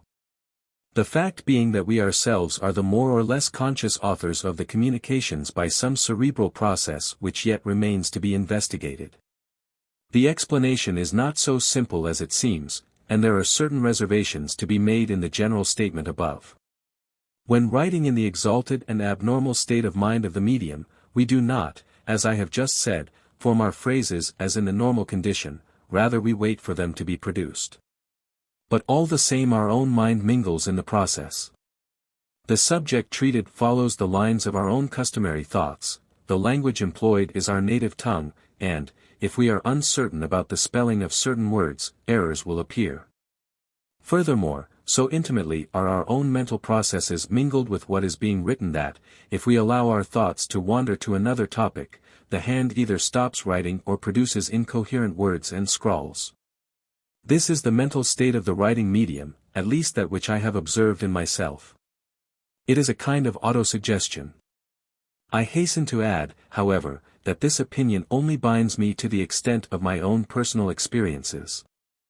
I am assured that there are mediums who act in an absolutely mechanical way, knowing nothing of the nature of what they are writing, see further on, pp.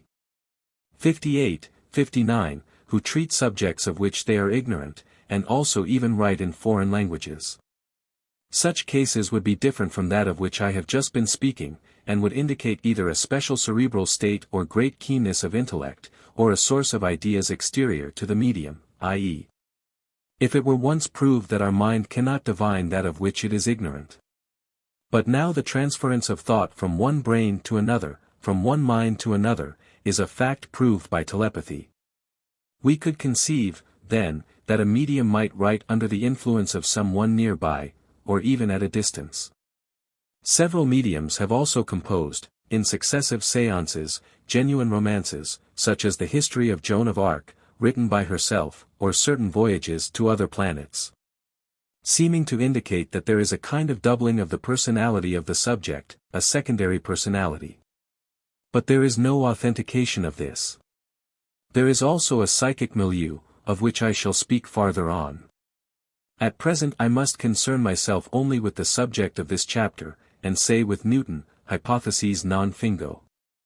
Allan Kardec died on the 30th of March, 1869, and, when the Society of Spiritualists came to ask me to deliver a funeral oration at his tomb, I took occasion, during this discourse, to direct the attention of the spiritualists to the scientific character of investigations of this class and to the manifest danger of allowing ourselves to be drawn into mysticism.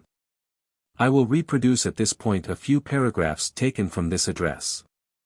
I wish I could impress upon you who hear me, as well as upon the millions of men throughout Europe and in the New World who are studying the still mysterious problem of spiritualism, what a deep scientific interest and what a philosophic future there is in the study of these phenomena, to which, as you know, many of our most eminent living scholars have given their time and attention. I wish I could present to your imagination, and there's the new and vast horizons we shall see opening up before us in proportion as we broaden our scientific knowledge of the forces of nature at work around us. And I would that I could show both you and them that such conquests of the mind are the most efficacious antidote to the leprosy of atheism, which seems to be particularly the malignant degenerative element in this our epoch of transition. What a salutary thing it would be could I but prove here, before this eloquent tomb, that the methodical examination of the phenomena erroneously called supernatural, far from calling back the spirit of superstition and weakening the energy of the reason, serves, on the contrary, to banish the errors and illusions of ignorance, and assists the progress of truth much more than do the irrational negations of those who will not take the trouble to look at the facts. It is high time now that this complex subject of study should enter upon its scientific period. Enough stress has not been laid upon the physical side of the subject, which should be critically studied. For without rigid scientific experiment no proof is valid. This objective a priori method of investigation, to which we owe the glory of modern progress and the marvels of electricity and steam, should take up the still unexplained and mysterious phenomena with which we are acquainted, to dissect them, measure them, and to define them. For, gentlemen, spiritualism is not a religion, but a science of which we as yet scarcely know the A, B, C. The age of dogma is past. Nature includes the universe. And God himself, who was in old times conceived of as a being of similar shape and form as man, cannot be considered by modern metaphysics as other than mind in nature. The supernatural does not exist. The manifestations obtained by the agency of mediums, such as those of magnetism and somnambulism, belong to the order of nature and ought to be inexorably submitted to the test of experiment. There are no more miracles. We are witnessing the dawning of a new science. Who is there so bold as to predict whither the scientific study of the new psychology will lead, and what the results will be? The limitations of human vision are such that the eye only sees things between narrow bounds, and beyond these limits, on this side and on that, it sees nothing. The body may be compared to a harp of two chords, the optic nerve and the auditory nerve. One kind of vibrations excites the first and another kind the second. That is the whole story of human sensation, which is even inferior to that of many of the lower animals, certain insects, for example, in whom the nerves of vision and of hearing are more delicate than in man. Now there are in nature, not 2, but 10, 100, 1,000 kinds of movement or vibration. We learn, then, from physical science, that we are living in the midst of a world invisible to us, and that it is not impossible that there may be living upon the earth a class of beings, also invisible to us, endowed with a wholly different kind of senses, so that there is no way by which they can make themselves known to us, unless they can manifest themselves in acts and ways that can come within the range of our own order of sensations. In the presence of such truths as these, which have as yet only been barely announced, how absurd and worthless seems mere blind denial. When we compare the little that we know and the narrow limits of our range of perception with the vast extent of the field of knowledge, we can scarcely refrain from the conclusion that we know nothing and that everything yet remains to be known. With what right do we pronounce the word impossible, in the presence of facts which we prove to be genuine without yet being able to discover their causes? It is by the scientific study of effects that we arrive at the determination of causes. In the class of investigations which we group under the general head spiritualism, facts exist. But no one understands the method of their production. Their existence, nevertheless, is just as true as the phenomena of electricity.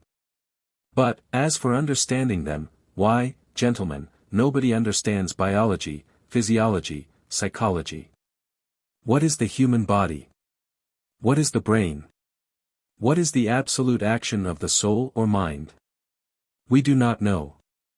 And, neither do we know anything whatever of the essence of electricity or the essence of light. It is prudent, then, to observe with unbiased judgment all such matters as these, and to try to determine their causes, which are perhaps of different kinds and more numerous than has ever been supposed up to the present time. 7.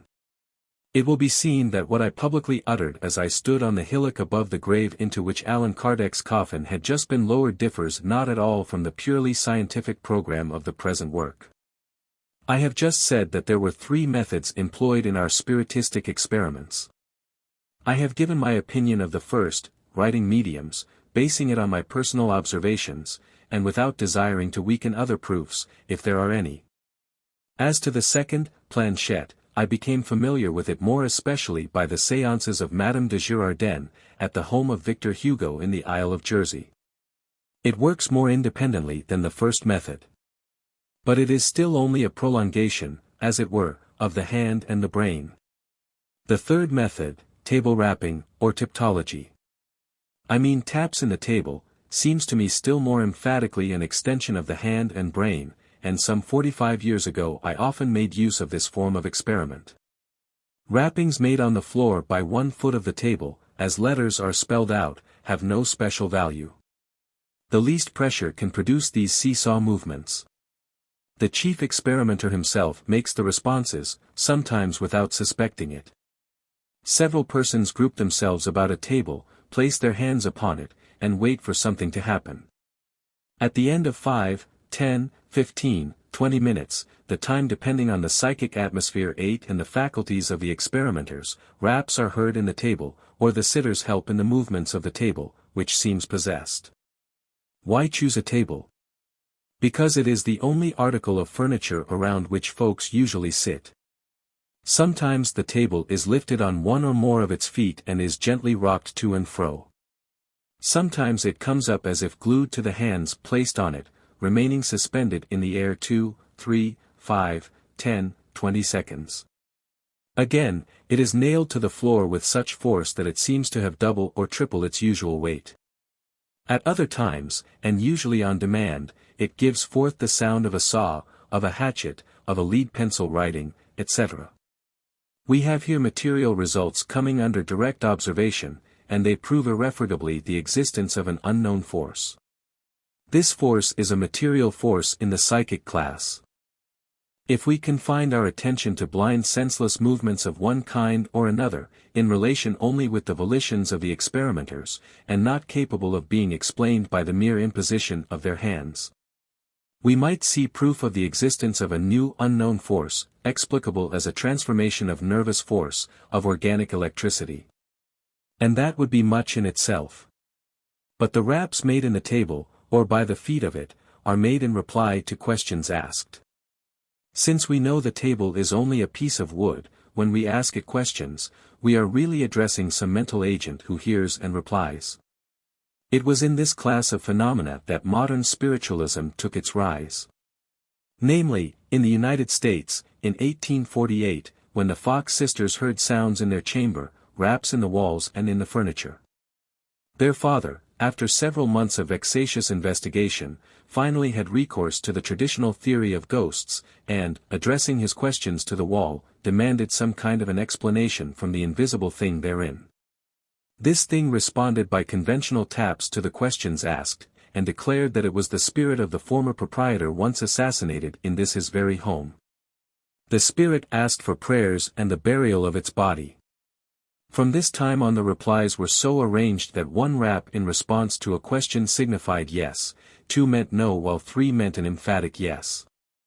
I hasten to remark at once that the tapped replies prove nothing, and could have been made unconsciously by the Fox sisters themselves, whom we cannot consider to have been playing a little comedy, since the raps produced by them in the walls astounded and overwhelmed them more, indeed, than they did any one else.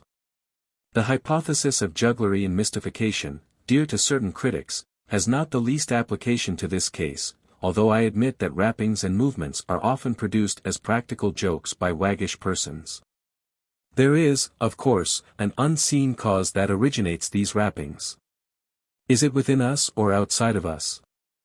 Is it possible that we might be capable of doubling our personality in some way without knowing it, of acting by mental suggestion, of answering our own questions without suspecting it, of producing material results without being conscious of it?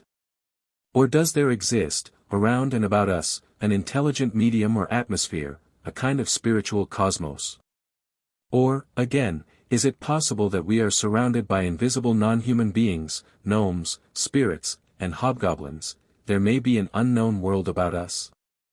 Or, finally, is it possible that the spirits of the dead may survive, and wander to and fro, and hold communication with us? All these hypotheses present themselves to our minds, nor have we the scientific absolute right to reject any one of them. The lifting of a table, the displacement of an object, may be attributed to an unknown force developed by our nervous system or otherwise. At least these movements do not prove the existence of a mind extraneous to that of the subject. But when someone is naming the letters of the alphabet or pointing them out on a sheet of pasteboard, and the table, either by raps in the wood or by levitations, puts together an intelligible sentence, we are forced to attribute this intelligent effect to an intelligent cause. This cause may be the medium himself, and the simplest way is, evidently, to suppose that he himself raps out the letters. But experiments can be arranged in such a way that he cannot possibly do this, even unconsciously. Our first duty is, in reality, to make fraud impossible. Those who have sufficiently studied the subject know that fraud does not explain what they have observed. To be sure, in fashionable spiritualistic soirees people sometimes amuse themselves. Especially when the séances take place in the dark, and the alternation of the sexes is provided for so as to reinforce the fluids. It is not altogether an unheard of thing for the gentleman to profit by the temptation to temporarily forget the object of the meeting and break the established chain of hands in order to begin another on their own account. The ladies and the young girls like these changes in the program, and scarcely a complaint is heard. On the other hand, apart from fashionable soirees, to which everybody is invited for their amusement, the more serious reunions are frequently no safer. For the medium, who is, in one way or another, an interested person, is anxious to give the most he can, and something to boot. Upon the leaf of an old notebook of mine which has just turned up, I classed spiritualistic soirees in the following order, which is doubtless a slightly original one. 1. Amorous caresses. A similar reproach was made against the ancient Christian love feasts or agapes. 2. Charlatanry of mediums, abusing the credulity of the sitters. 3. Some serious inquirers. At the time of which I was just now speaking, 1861–63, I took part, as secretary, in experiments conducted regularly once a week, in the salon of a well-known medium, Mlle Hute, of Montthaber Street. Mediumship was, in a way, her trade, and she had more than once been flagrantly detected in some most remarkable trickery. Accordingly, it may be imagined that she would quite often give the raps herself by hitting the table legs with her feet. But quite often we also obtained noises of sawing, of planing, of drum beating, and torrents of rain, which it would have been impossible for her to imitate. Neither could the holding fast of the table to the floor be the work of fraud. As to the levitations of the table, I said a while ago that, when one of us showed an inclination to resist with his hand the upward movement, he received an impression as if the table were floating on a fluid. Now it is hard to see how the medium could produce this result. Everything took place in broad daylight. The communications received at the very many séances, several hundred, at which I have been present, both at that time and since, have always shown me that the results were in direct ratio with the cultivation of mind of the participants. I naturally asked a great many questions on astronomy. The replies never taught us anything new whatever. And, to be perfectly loyal to the truth, I must say that if, in these experiments, there are spirits, or beings independent of us in action, they know no more than we do about the other worlds. A distinguished poet, P.F. Matthew, was usually present at the reunions at the Montthaber Salon, and hence we sometimes obtained very pretty bits of verse, which I am sure he did not himself consciously produce, for, like all of us, he was there to learn. M. Joubert, vice-president of the Civil Tribunal of Carcassonne, has published a work, entitled Various Fables and Poems, by a spirit rapper, which bears on its face evidence that it is but the reflex of his customary thoughts. We had Christian philosophers with us at our reunions. Accordingly, the table dictated to us fine thoughts signed Pascal, Fenelon, Vincent de Paul, and Saint Therese. One spirit, who signed himself Balthasar Grimaud de la Reynière, dictated funny dissertations on the art of cooking. His specialty was to make the heavy table dance about in all kinds of contortions. Rabelais sometimes appeared, still loving the perfumes of savory viands as of old. Some of the spirits took pleasure in making tours de force in cryptology, secret writing. The following are specimens of these table-rapping communications. The first is from the Vulgate version of the Bible, the Gospel of John 3:8. Spiritus ubi vult spirit, e vosum aegis audis, sed nescis unde veniat aut quo vadit. Sic est omnis canatus est ex spiritu. The wind bloweth where it listeth, and thou hearest the sound thereof, but canst not tell whence it cometh, and whither it goeth. So is every one that is born of the Spirit. Dear little sister, I am here, and see that you are as good as ever. You are a medium. I will go to you with great happiness. Tell my mother her dear daughter loves her from this world. 9. Louisa.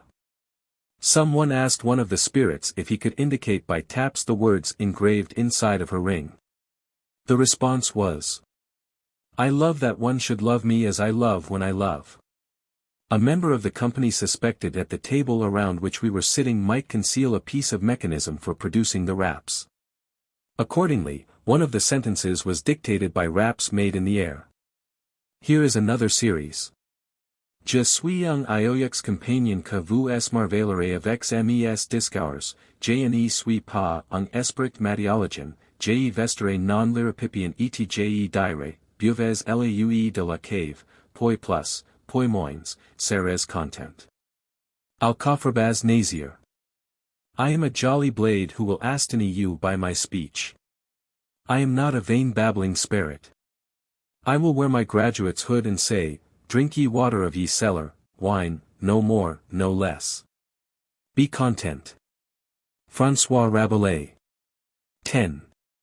A rather lively discussion arose upon the subject of this unexpected visit, and of the language, which some erudite persons present thought not to be pure Rabelaisian. Whereupon the table rapped. Bons enfants estis de vous gusseler a cest bestiri. Mieux vaut que buvis Freud que parlis chaude.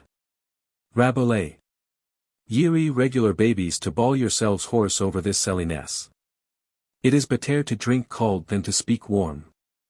Lis et Noël. Monsieur Satan est de fun, et de male mort. Bien maris sont les moins, moinalons, bigots et cagots, carmis chalks et de chalks, paplards et frocards, mitres et incapicons, les vici sans courage, les esprits les ont distrosnes. Plus ne seres roustis et eschabules easy marmites monacales et rustisoires diaboliques, foin de ces bilavises papalis et cleriquales. Dieu est bon, just et plein de miséricorde. Et dict à ses petits enfants, aimez-vous les uns les autres et pardonnent à la repentance. Le grand diable d'offer est mort, vive Dieu. Hurrah for a merry life. Maester Satan is dead, dead as a doornail. The monks and the poor devil friars are married, bigots and fanatics, Carmelites shod and unshod, the hypocrites and the cowled fellows, the miters and the hoods. There they stand trembling in their tracks, the spirits have dethroned them.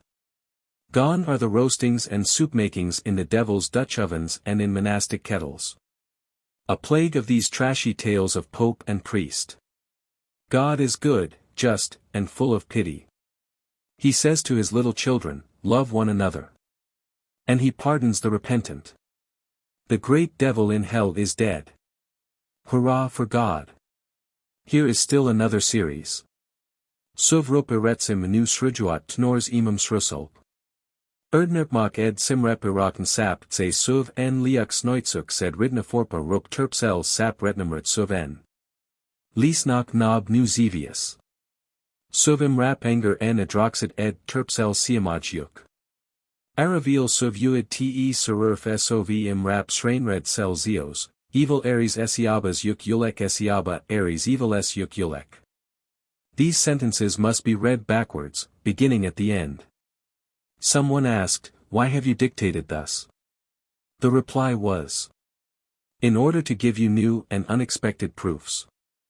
Read backwards, these Russian-like sentences are as follows. Seluka esaliv Sarah abais, celu que essabais sera élève. Soyez les derniers parmi vos frères et Dieu vous élèvera. Que jamais l'esprit de discorde any regni parmi vous. Sauvez un bon conseil.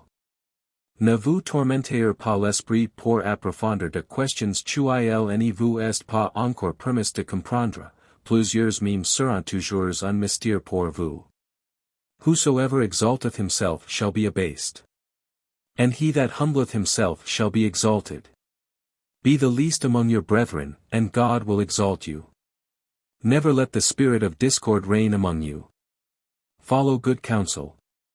Do not torment your mind in attempting to fathom questions that it is not yet permitted you to comprehend, several of these will always be a mystery to you. Here is another of a different kind. Ac mers pnuus eftos beim soangs by ideneltiosis. Slow isips ruinticienti chues nudraveasuas myrles. I asked the meaning of this bizarre and portentous conglomeration of letters. The reply was, to conquer your doubts, read by skipping every other letter. This arrangement using the skipped letters in their turn for the second and fourth lines gives the four following verses. Amos, nous vous aimons bien tout. Car vous êtes bons et fidèles. Soyez unis en Dieu, sur vous. L'Esprit Saint attendra ses ailes. Friends, we love you all. For you are good and faithful. Be united in God, over you. The Holy Spirit will spread his wings. This is innocent enough, surely, and without any great poetic pretensions. But it must be admitted that this method of dictating is rather difficult. Point 11. Someone spoke of human plans. The table dictated as follows. 12. When the shining sun scatters the stars, know ye, O mortal men, whether ye will see the evening of that day? And, when the somber curtains of night are let fall from the sky, can you tell whether you will see the dawn of another morn? Another person asked, what is faith? Faith? 'Tis a blessed field that breeds a superb harvest, and every laborer may therein reap and garner to his heart's content, and carry home his sheaves. Here are 3 prose dictations. Science is a forest where some are laying out roads, where many lose their way, and where all see the bounds of the forest recede as fast as they go forward. God does not illuminate the world with the lightning and the meteors. He guides peacefully in their courses the stars of the night, which fill the sky with their light. So the divine revelations succeed one another in order, reason, and harmony. Religion and friendship are twin companions, who aid us to traverse the painful path of life. I cannot forego the pleasure of inserting here, at the close of this chapter, a fable, dictated like the others by table rappings, and sent to me by M. Joubert, Vice President of the Civil Tribunal of Carcassonne. 13. The sentiment of it may be queried by some, but is not the central principle applicable to all epochs and to all governments. Do not the Paravistas, 14, belong to all times? The king and the peasant. A king who had profaned the public liberties, who for 20 years had slaked his thirst in the blood of heretics, awaiting the quiet peace of the hangman in his declining days, decrepit, surfeited with adulterous amours. This king, this haughty monster of whom they had made a great man, Louis XIV, in short, if I must name him, was one day airing under the leafy arches of his vast gardens his scarral, his infamy and his troubles. The noble band of court flunkies came along. Each one at once lost at least 6 inches of his height. Pages, counts, marquises, dukes, princes, marshals, ministers, bowed low before insulting rivals, the creatures of the king. Grave magistrates made their deep reverences, each humbler than a suitor asking for audience. 'Twas pleasant to see how the ribbons, crosses and decorations on their embroidered coats went ever backwards. Always and always that ignoble bowing and scraping and cringing. I should like to wake up some morning an emperor, that I might sting with my whip the backbone of a flatterer. But see!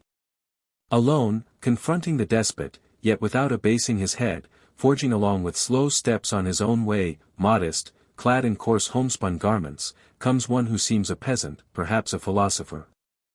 And passes by the groups of insolent courtiers.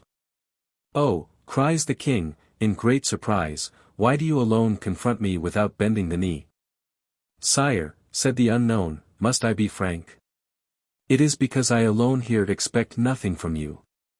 If we stop to think how these sentences and phrases and different bits of literature were produced, letter by letter, rap by rap, following the alphabet as it was read out, we shall appreciate the difficulty of the thing. The rappings are made either in the interior of the wood of the table, the vibrations of which are perceptible, or in some other piece of furniture, or even in the air. The table, as I have already said, is alive, pregnant with a kind of momentary vitality. Melodies of well-known airs, sounds of sawing and of the workshop, and the report of fusillades can be drawn from it. Sometimes it becomes so light that it floats for a moment in the air, then so heavy that two men can scarcely lift it from the floor or budge it in any way. You must have a distinct picture in your mind of all these manifestations, often puerile, no doubt, sometimes vulgar and grotesque, yet striking in their method of operation, if you would accurately understand the phenomena. And realize that you are in the presence of an unknown element which jugglery and prestidigitation cannot explain. Some folks can move their toes separately and crack the joints. If we should grant that the dictations, by combinations of letters, quoted above, were arranged in advance, learned by heart, and thus rapped, the matter would be simple enough. But this particular faculty is very rare, and it does not explain the noises in the table, the vibrations of which are felt by the hands. Again, one could fancy the medium tapping the table legs with his foot, and thus constructing such sentences as he pleases. But it would require a wonderful memory in the medium to enable him to remember the precise arrangement of letters, for he has no memorandum before him, and, further, these curious dictations have been secured just the same in select companies where no one would cheat. As to the theory that the spirits of eminent men are in communication with the experimenters, the mere statement of the hypothesis shows its absurdity. Imagine a table rapper calling up from the vasty deep the spirits of Paul or St. Augustine, Archimedes or Newton, Pythagoras or Copernicus, Leonardo da Vinci or William Herschel, and receiving their dictations from the interior of a table. We were speaking, a few pages back, of the séance drawings and descriptions of Jupiter made by Victorien Sardou. This is the proper place to insert a letter written by him to M. Jules Claretie, and published by the latter in Le Temps at the date when that learned academician was putting on the boards his drama Spiritism. The letter is here appended. As to spiritualism, I could better tell you verbally in 3 words what I think of it than I could write here in 3 pages. You are half right and half wrong. Pardon my freedom of speech. There are 2 things in spiritualism: 1, curious facts, inexplicable in the present state of our knowledge, and yet authenticated, and, 2, the folks who explain them. The facts are real. Those who explain them belong to 3 categories. There are, first, spiritualists who are imbecile, ignorant, or mad, the chaps who call up Epaminondas and whom you justly make fun of, or who believe in the intervention of the devil. Those, in short, who end in the lunatic asylum in Charenton. Secundo, there are the charlatans, commencing with D, impostors of all sorts, prophets, consulting mediums, such as A. K. and Tutti Quanti.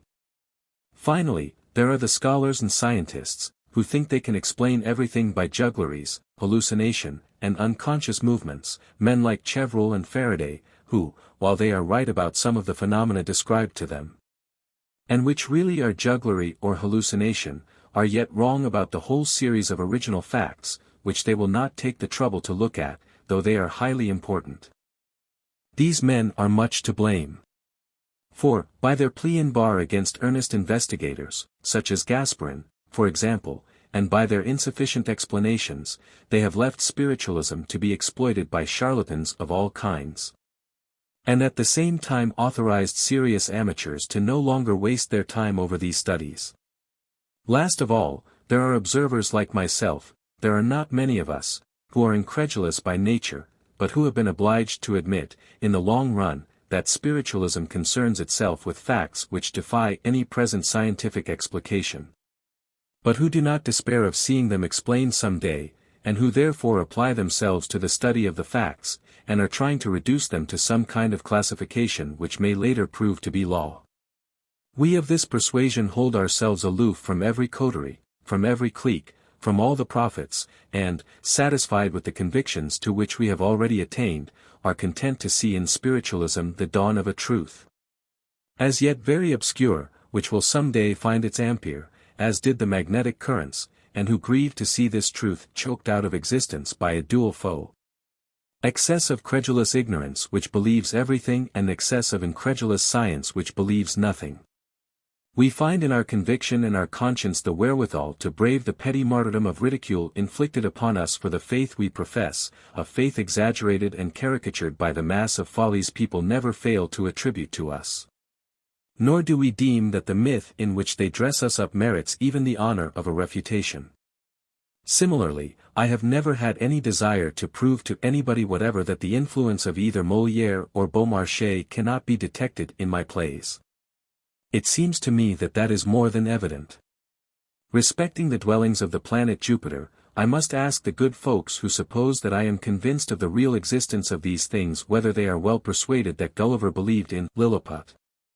15 Campanella in the City of the Sun, and Sir Thomas More in his Utopia. What is true, however, is that the design of which you speak, PL3, was made in less than 10 hours. As to its origin, I would not give a penny to know about that, but the fact of its production is another matter. V. Sardou. Scarcely a year passes that mediums do not bring me drawings of plants and animals in the moon, in Mars, Venus, Jupiter, or certain of the stars. These designs are more or less pretty, and more or less curious. But there is nothing in them that leads us to admit their actual resemblance to real things in other worlds. On the contrary, everything proves that they are the products of imagination, essentially terrestrial, both in look and shape, not even tallying what we know to be the vital possibilities of those worlds. The designers of them are the dupes of illusion. These plants and animal are metamorphoses, sometimes elegantly conceived and drawn, of terrestrial organisms. Perhaps the most curious thing of all is that they have a family resemblance in the manner of their execution, and have stamped on them, in some way or other, the mediumistic hallmark. To return to my own experiences.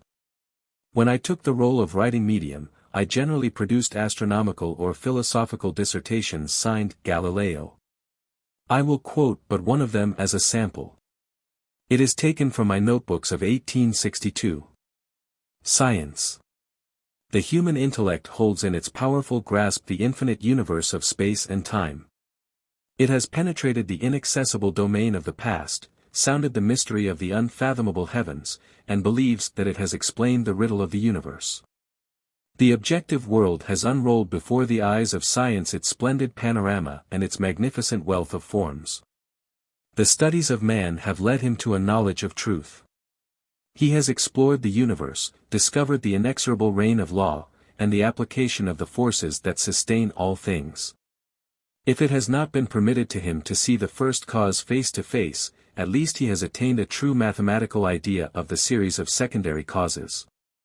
In this latest century, above all, the experimental a priori method, the only really scientific one, has been put into practice in the natural sciences, and by its aid man has freed himself from the prejudices of the old school of thought. One by one, and from subjective or speculative theories, and confined himself to a careful and intelligent study of the field of observation. Yes, human science is firmly based and pregnant with possibility, worthy of our homage for its difficult and long-proved past, worthy of our sympathy for its future, big with the promise of useful and profitable discoveries.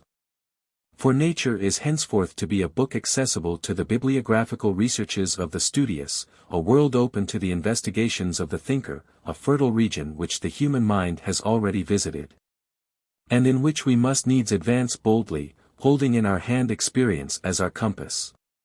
An old friend of my terrestrial life recently spoke to me as follows.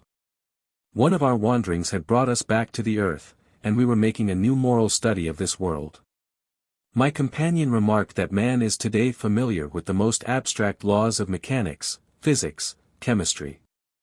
That the applications of knowledge to industry are not less remarkable than the deductions of pure science, and that it seems as if the entire universe, wisely studied by man, was to be his royal appanage. As we pursued our journey beyond the bounds of this world, I answered him in the following terms. A feeble atom, lost to sight in an imperceptible point of the infinite. Man has believed he could embrace in the sweep of his vision the whole expanse of the universe, whereas he can scarcely pass beyond the region he inhabits. He has thought he could study the laws of all nature, and his investigations have scarcely reached the forces in action about him. He has thought he could determine the grandeur of the starry heaven, and he exhausted his powers in the study of a grain of dust.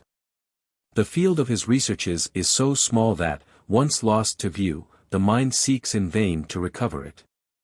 The human heaven and earth are so small that scarcely has the soul in its flight had time to spread its wings before it has reached the last regions accessible to the observation of man.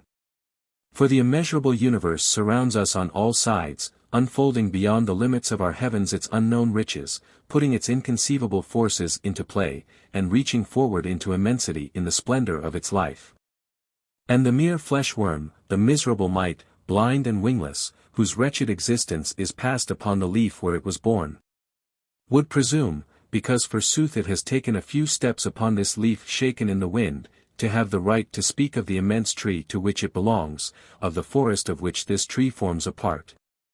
And to sagely descant upon the nature of the vegetation developed thereon, of the beings that inhabit it, of the distant sun whose rays bring to it movement and life. In very truth, man is strangely presumptuous to desire to measure infinite greatness by the foot rule of his infinite littleness. Therefore be this truth well impressed on his mind, if the arid labors of past ages have acquired for him an elementary knowledge of things, if the progress of thought has placed him at the vestibule of knowledge. Still he has not yet spelled out more than the first page of the book, and, like a child, liable to be deceived by every word, far from claiming the right to authoritatively interpret the work, he ought to content himself with humbly studying it, page by page, line by line. Happy, however, those who are able to do this. Galileo. These were my customary thoughts. They are the thoughts of a student of 19 or 20 who has acquired the habit of thinking. There can be no doubt that they were wholly the product of my own intellect, and that the illustrious Florentine astronomer had nothing whatever to do with them. Besides, this would have been a collaboration to the last degree improbable. It has been the same with all the communications of the astronomical class, they have not led the science forward a single step. Nor has any obscure, mysterious, or elusive point in history been cleared up by the spirits.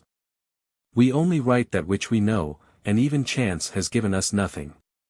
Still, certain unexplained thought transferences are to be discussed. But they belong to the psychological or human sphere. In order to reply at once to objections that certain spiritualists have sent to me apropos of this result of my observations, I will take as an example the case of the satellites of Uranus. Since it is the chief one always brought forward as a proof of scientific discoveries imparted by spirits. Furthermore, I received several years ago from divers sources a pressing invitation to examine an article by General Drayson, published in the journal named Light, in 1884, under the title of The Solution of Scientific Problems by Spirits, in which it is asserted that the spirits made known the true orbital movement of the satellites of Uranus. Pressing engagements had always hindered me from making this examination. But the case having been recently promulgated in several spiritualistic works as decisive, and I being so persistently importuned to discuss it, I believe it will prove of some use if I now examine the case. To my great regret there is an error in their communication, and the spirits have taught us nothing. Here is one instance, wrongly selected as a demonstration. The Russian writer Aksakov sets it forth in the following terms: Animism and Spiritualism, page 341. The case of which we are about to give an account seems to be of such a nature as to settle all objections.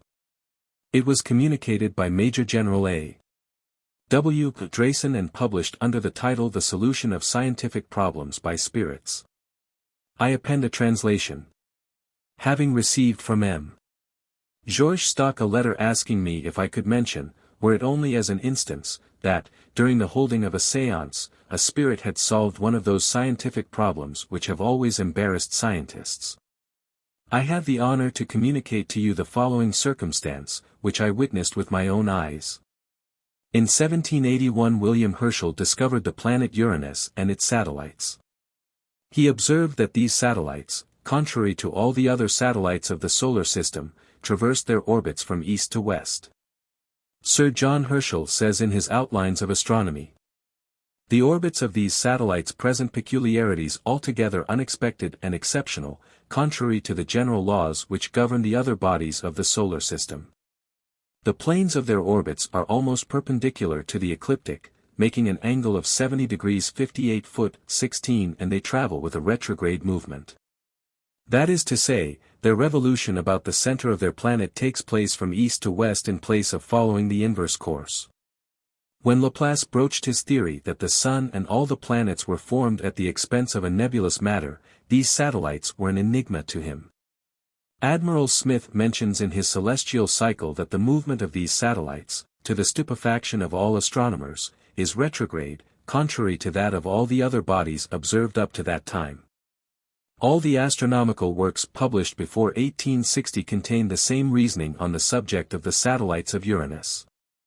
For my part, I did not find any explanation for this peculiarity. To me it was a mystery as much as for the writers whom I have cited.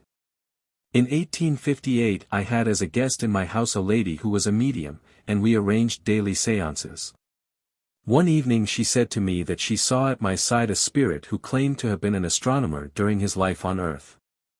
I asked this person if he was wiser at present than when he lived on the earth. "Much wiser," he said. I had the idea of asking this so-called spirit a question the object of which was to test his knowledge. "Can you tell me," I asked him, "why the satellites of Uranus make their revolution from east to west and not from west to east?" I received at once the following reply. "The satellites of Uranus do not move in their orbits from east to west, they circle about their planet from west to east, in the same way that the moon moves around the earth. The error comes from the fact that the south pole of Uranus was turned toward the earth at the moment of the discovery of this planet. In the same way that the sun, seen from our southern hemisphere, seems to run its daily course from right to left and not from left to right, so the satellites of Uranus were moving at that time from left to right. Though this does not mean they were moving in their orbit from east to west." In reply to another question which I asked, my interlocutor added, "As long as the south pole of Uranus was turned toward the earth, in relation to a terrestrial observer, the satellites seemed to move from left to right. And it was erroneously concluded from this that they were going from east to west." This state of things lasted for about 42 years. When the north pole of Uranus is turned toward the earth, his satellites run their course from right to left, but, in either case, always from the west to the east. I thereupon asked him how it happened that the error had not been detected 42 years after William Herschel's discovery of Uranus.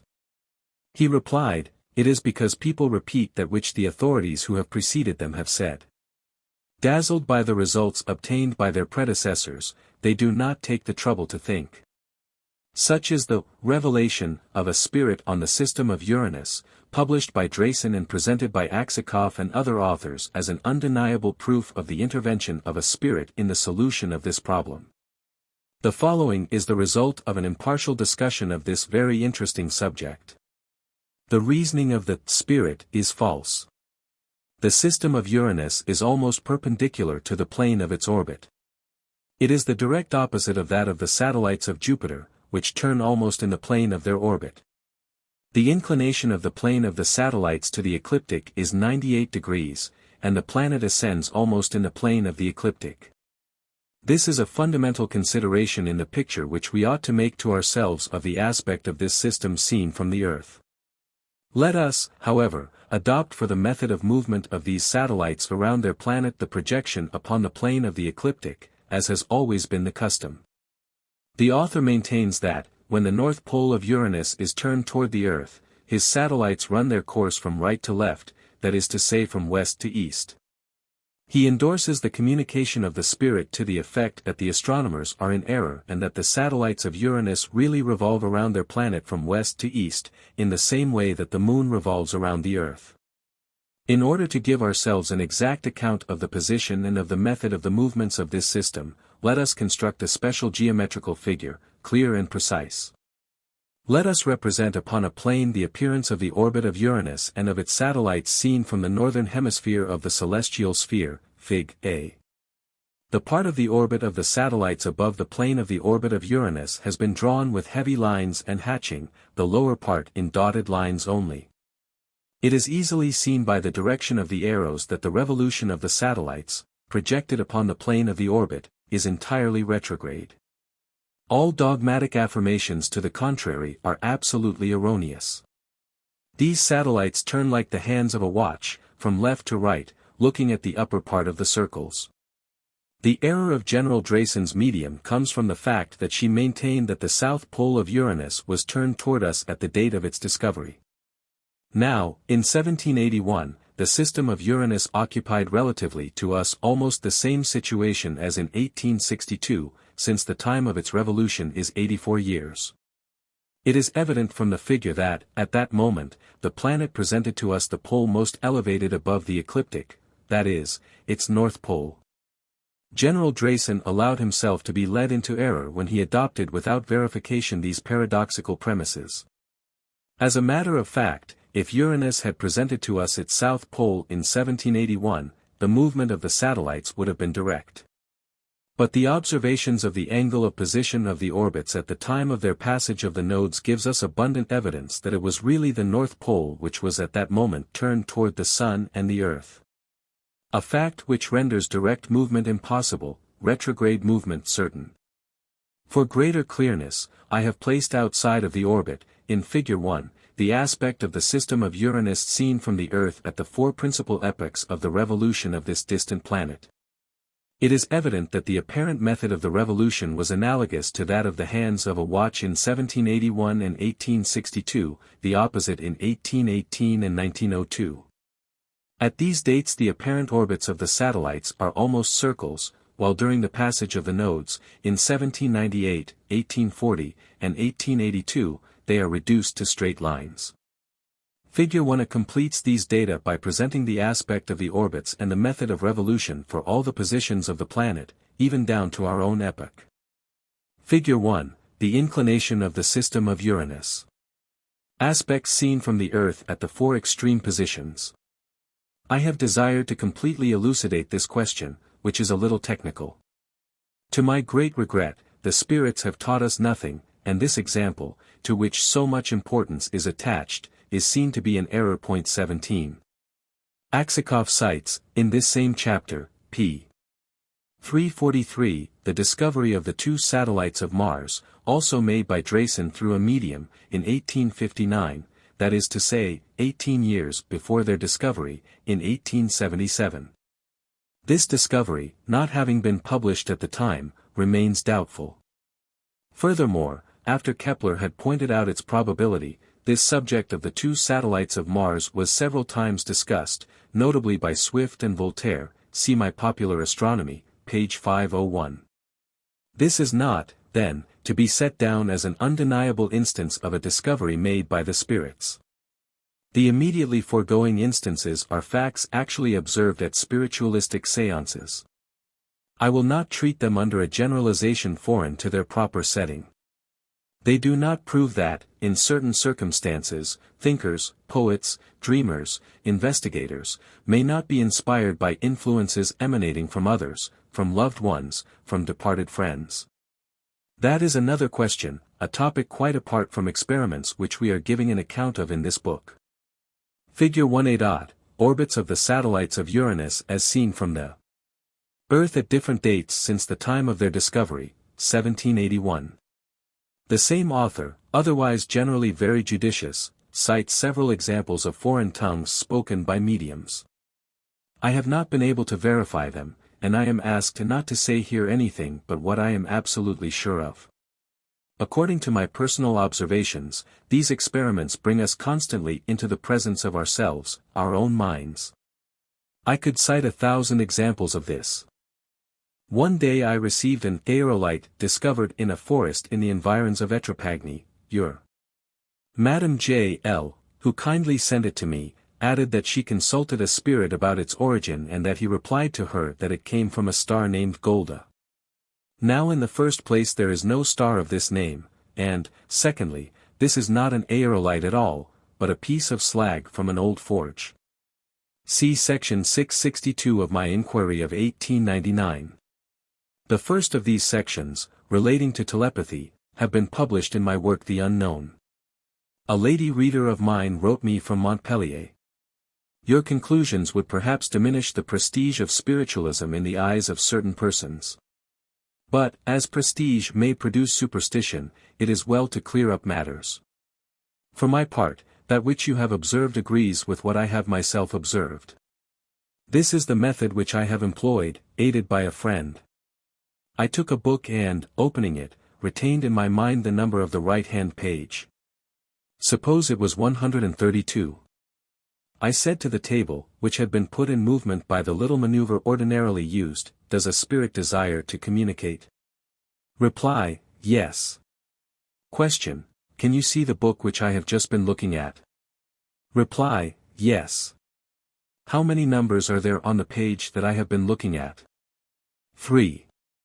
Indicate the number of hundreds. 1. Indicate the value of the tens. 3. Indicate the value of the units. 2.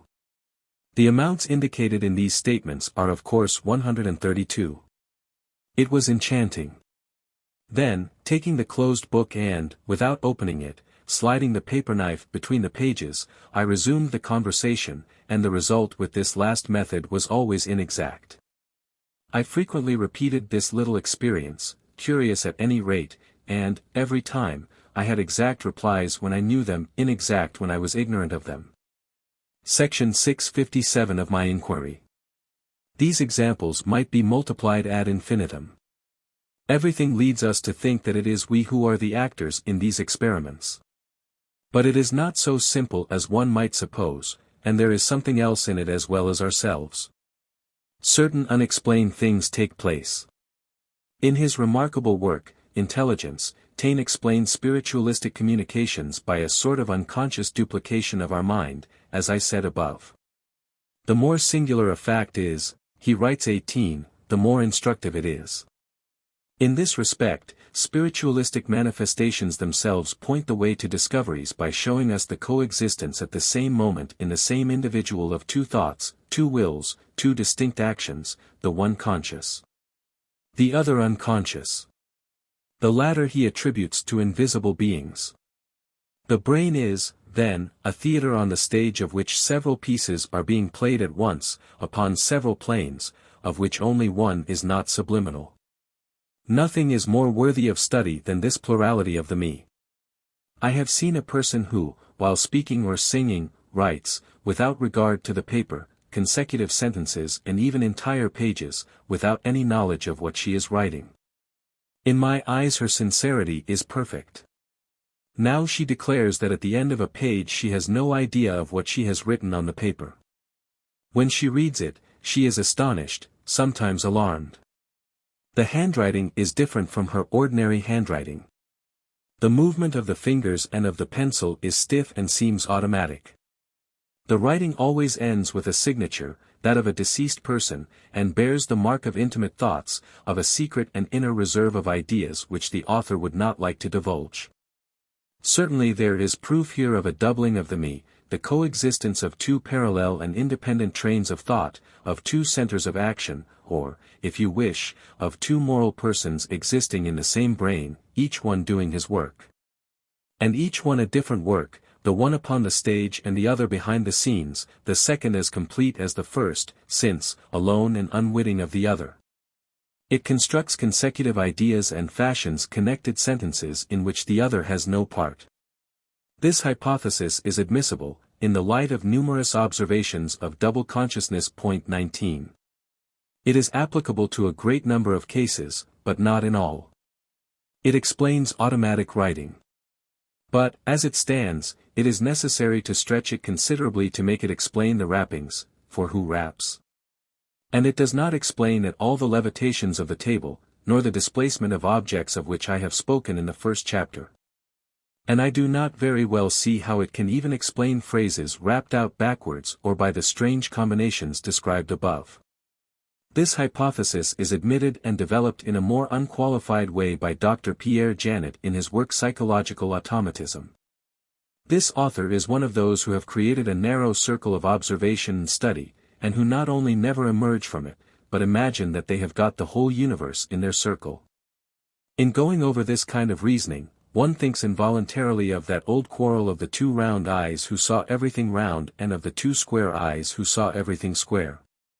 And of the history of the big Indians and of the little Indians of Gulliver's Travels. An hypothesis is worthy of attention when it explains something. Its value does not increase by the attempt to generalize it and make it explain everything. This is to overpass all reasonable limits.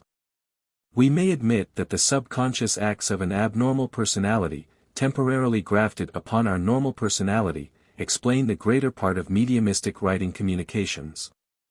We can see in these also the evident effects of autosuggestion. But these psychophysiological hypotheses do not explain all observations. There is something else. We all have a tendency to want to explain everything by the actual state of our knowledge. In the face of certain circumstances, we say today, it is suggestion, it is hypnotism, it is this, it is that. Half a century ago we would not have talked in this way, these theories not having yet been invented. People will no longer talk in the same way half a century, hence, for new words will have been invented.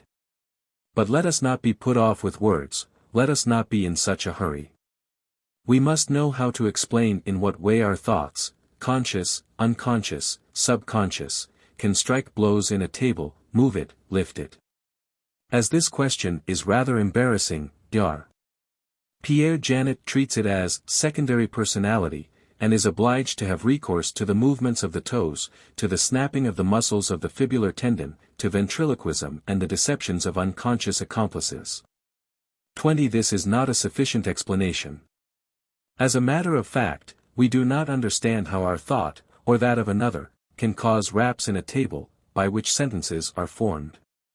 But we are obliged to admit it. Let us call it, if you please, telekinesis, but does that get us any farther along? There has been talk for some years about unconscious facts, about subconsciousness, subliminal consciousness, etc. I fear that in these things also we are putting ourselves off with words which do not explain things very much. I intend some day, if the time is given me, to write a special book on spiritualism, studied from the theoretic and doctrinal point of view, which will form a second volume of my work The Unknown and Psychic Problems. And which has been in preparation since the publication of that work in 1899. Mediumistic Communications, Dictations Received, notably by Victor Hugo, Madame de Girardin, Eugene News, and the Phalansterians, will be the subject of special chapters in this volume, as well as the problem, otherwise important, of the plurality of existences. It is not my intention to enlarge in this place upon the aspects of the general question. That which I restrict myself to establishing in this book is that there are in us, about us, unknown forces capable of putting matter in motion, just as our will does. I ought, therefore, to limit myself to material phenomena. The range of that class of investigations is already immense, and the communications, of which I have just spoken, are really outside the limits of this range. But, as this subject and that of psychological experiments are continually overlapping, it was necessary to give a summary of it in this place. Let us return for the present to the material phenomena produced by mediums and to that which I have myself ascertained in my experiences with Eusapia Paladino, who unites them nearly all in her own personality and experiences. Chapter 3. My experiments with Eusapia Paladino. In the earlier pages of this volume some of my later experiments with the Neapolitan medium, Eusapia Paladino, have been described. We shall now revert to the earlier ones. My first experimental séance with this remarkable medium took place on the 27th of July, 1897. In response to the invitation of an excellent and honorable family, that of Bleck, the name of which has for a long time been happily associated with modern researches in theosophy, occultism, and psychological studies. I betook myself to Montfort-le-Maury, to make the personal acquaintance of this medium, whose case had already been studied in several particulars by M.M. Lombroso, Charles Richet, Ockrowicz, Aksakoff, Schiaparelli, Myers, Lodge, A. de Roches, Derriex, J. Maxwell, Sabatier, de Watteville, and a great number of other scholars and scientists of high standing. Madame Paladino's gifts had even been made the subject of a work by Count de Roches upon the externalization of motivity, as well as of innumerable articles in the special reviews. The impression that results from the reading of all the official reports is not altogether satisfactory, and besides leaves us with our curiosity entirely ungratified. On the other hand, I can say, as I have already had occasion to remark, that, during the last 40 years, almost all the celebrated mediums have been present at one time or another in my salon in the Avenue l'Observatoire in Paris. And that I have detected them nearly all in trickery. Not that they always deceive, those who affirm this are wrong.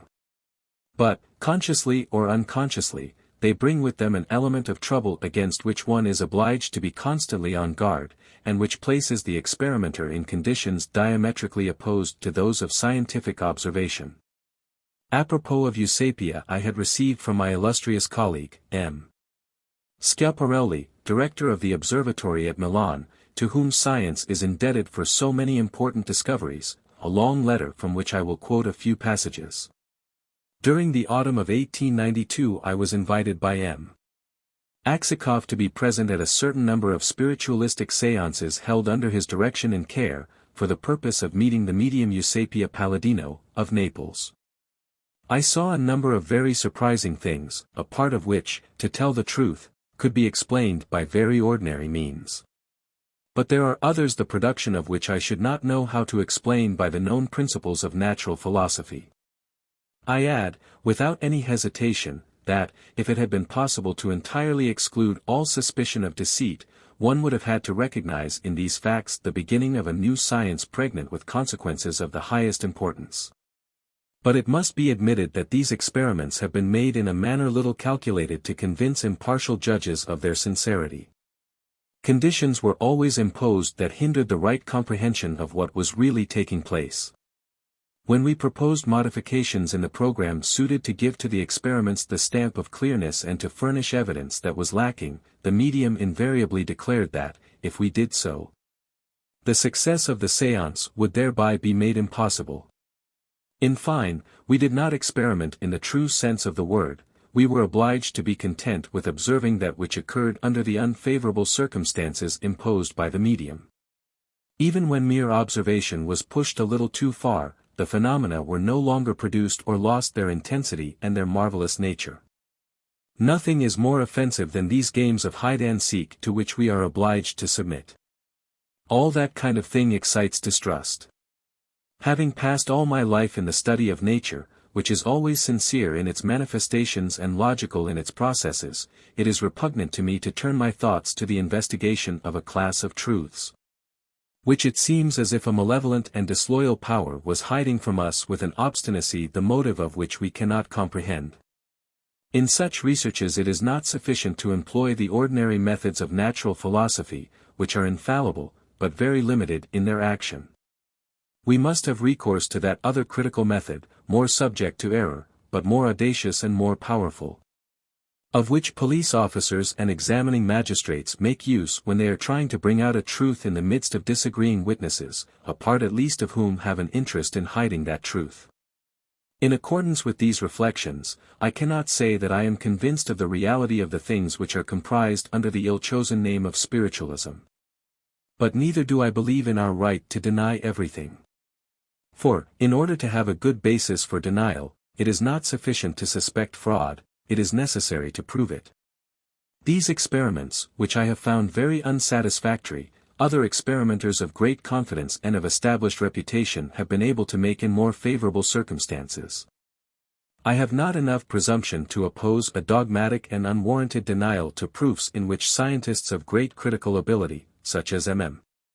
Crookes, Wallace, Richet, Oliver Lodge, have found a solid basis of fact and one worthy their examination, to such an extent that they have given to it years of study. And we should deceive ourselves if we believe that men convinced of the truth of spiritualism are all fanatics. During the experiments of 1892 I had the pleasure of knowing some of these men.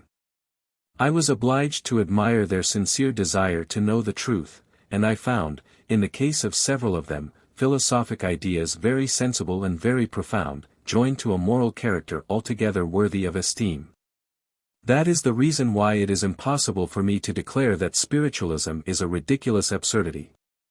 I ought, then, to abstain from pronouncing any opinion whatever. My mental state on this subject may be defined by the word agnosticism. I have read with much attention all that the late Professor Zollner has written on this subject.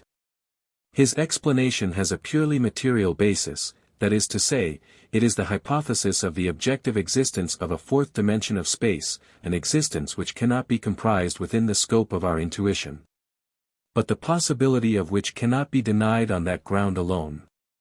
Once grant the reality of the experiments which he describes, and it is evident that his theory of these things is the most ingenious and probable that can be imagined. According to this theory, mediumistic phenomena would lose their mystic or mystifying character and would pass into the domain of ordinary physics and of physiology. They would lead to a very considerable extension of the sciences, an extension such that their author would deserve to be placed side by side with Galileo and Newton.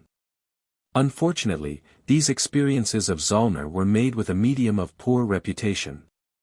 It is not only the skeptics who doubt the good faith of M. Slade, it is the spiritualists themselves. M. Aksakoff, whose authority is very great in similar matters, told me himself that he had detected him in trickery.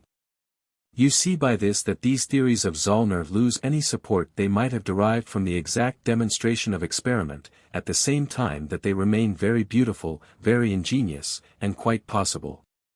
Yes, quite possible in spite of everything, in spite of the lack of success that I had when I tried to reproduce them with Eusapia. On the day when we shall be enabled to make, with absolute sincerity, a single one of these experiments, the matter will have made great progress. From the hands of charlatans it will have passed into those of physicists and physiologists. Such is the communication made to me by M. Schiaparelli. I found his reasoning to be without defect, and it was in a state of mind entirely analogous to his that I arrived at Montfort-l'Amaury, with all the more interest because Slade was one of the mediums of whom I was just now speaking.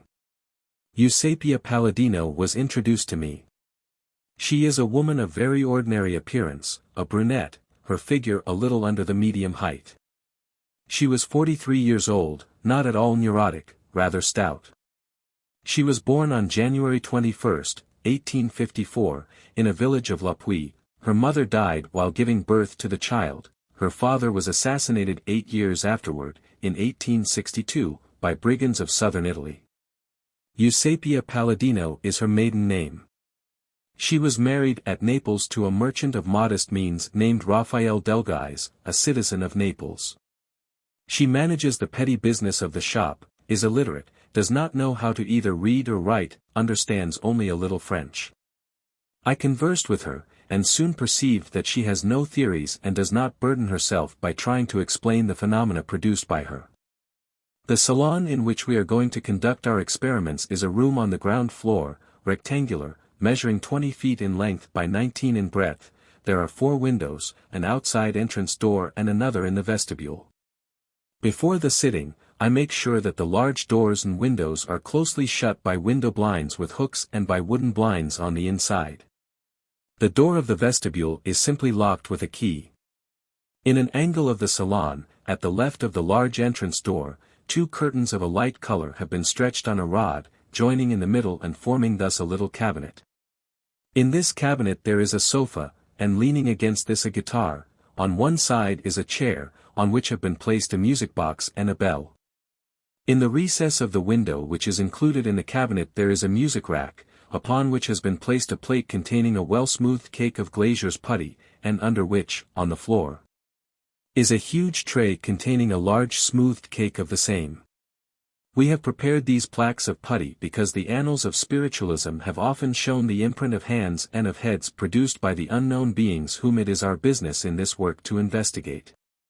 The large tray weighs about 9 pounds.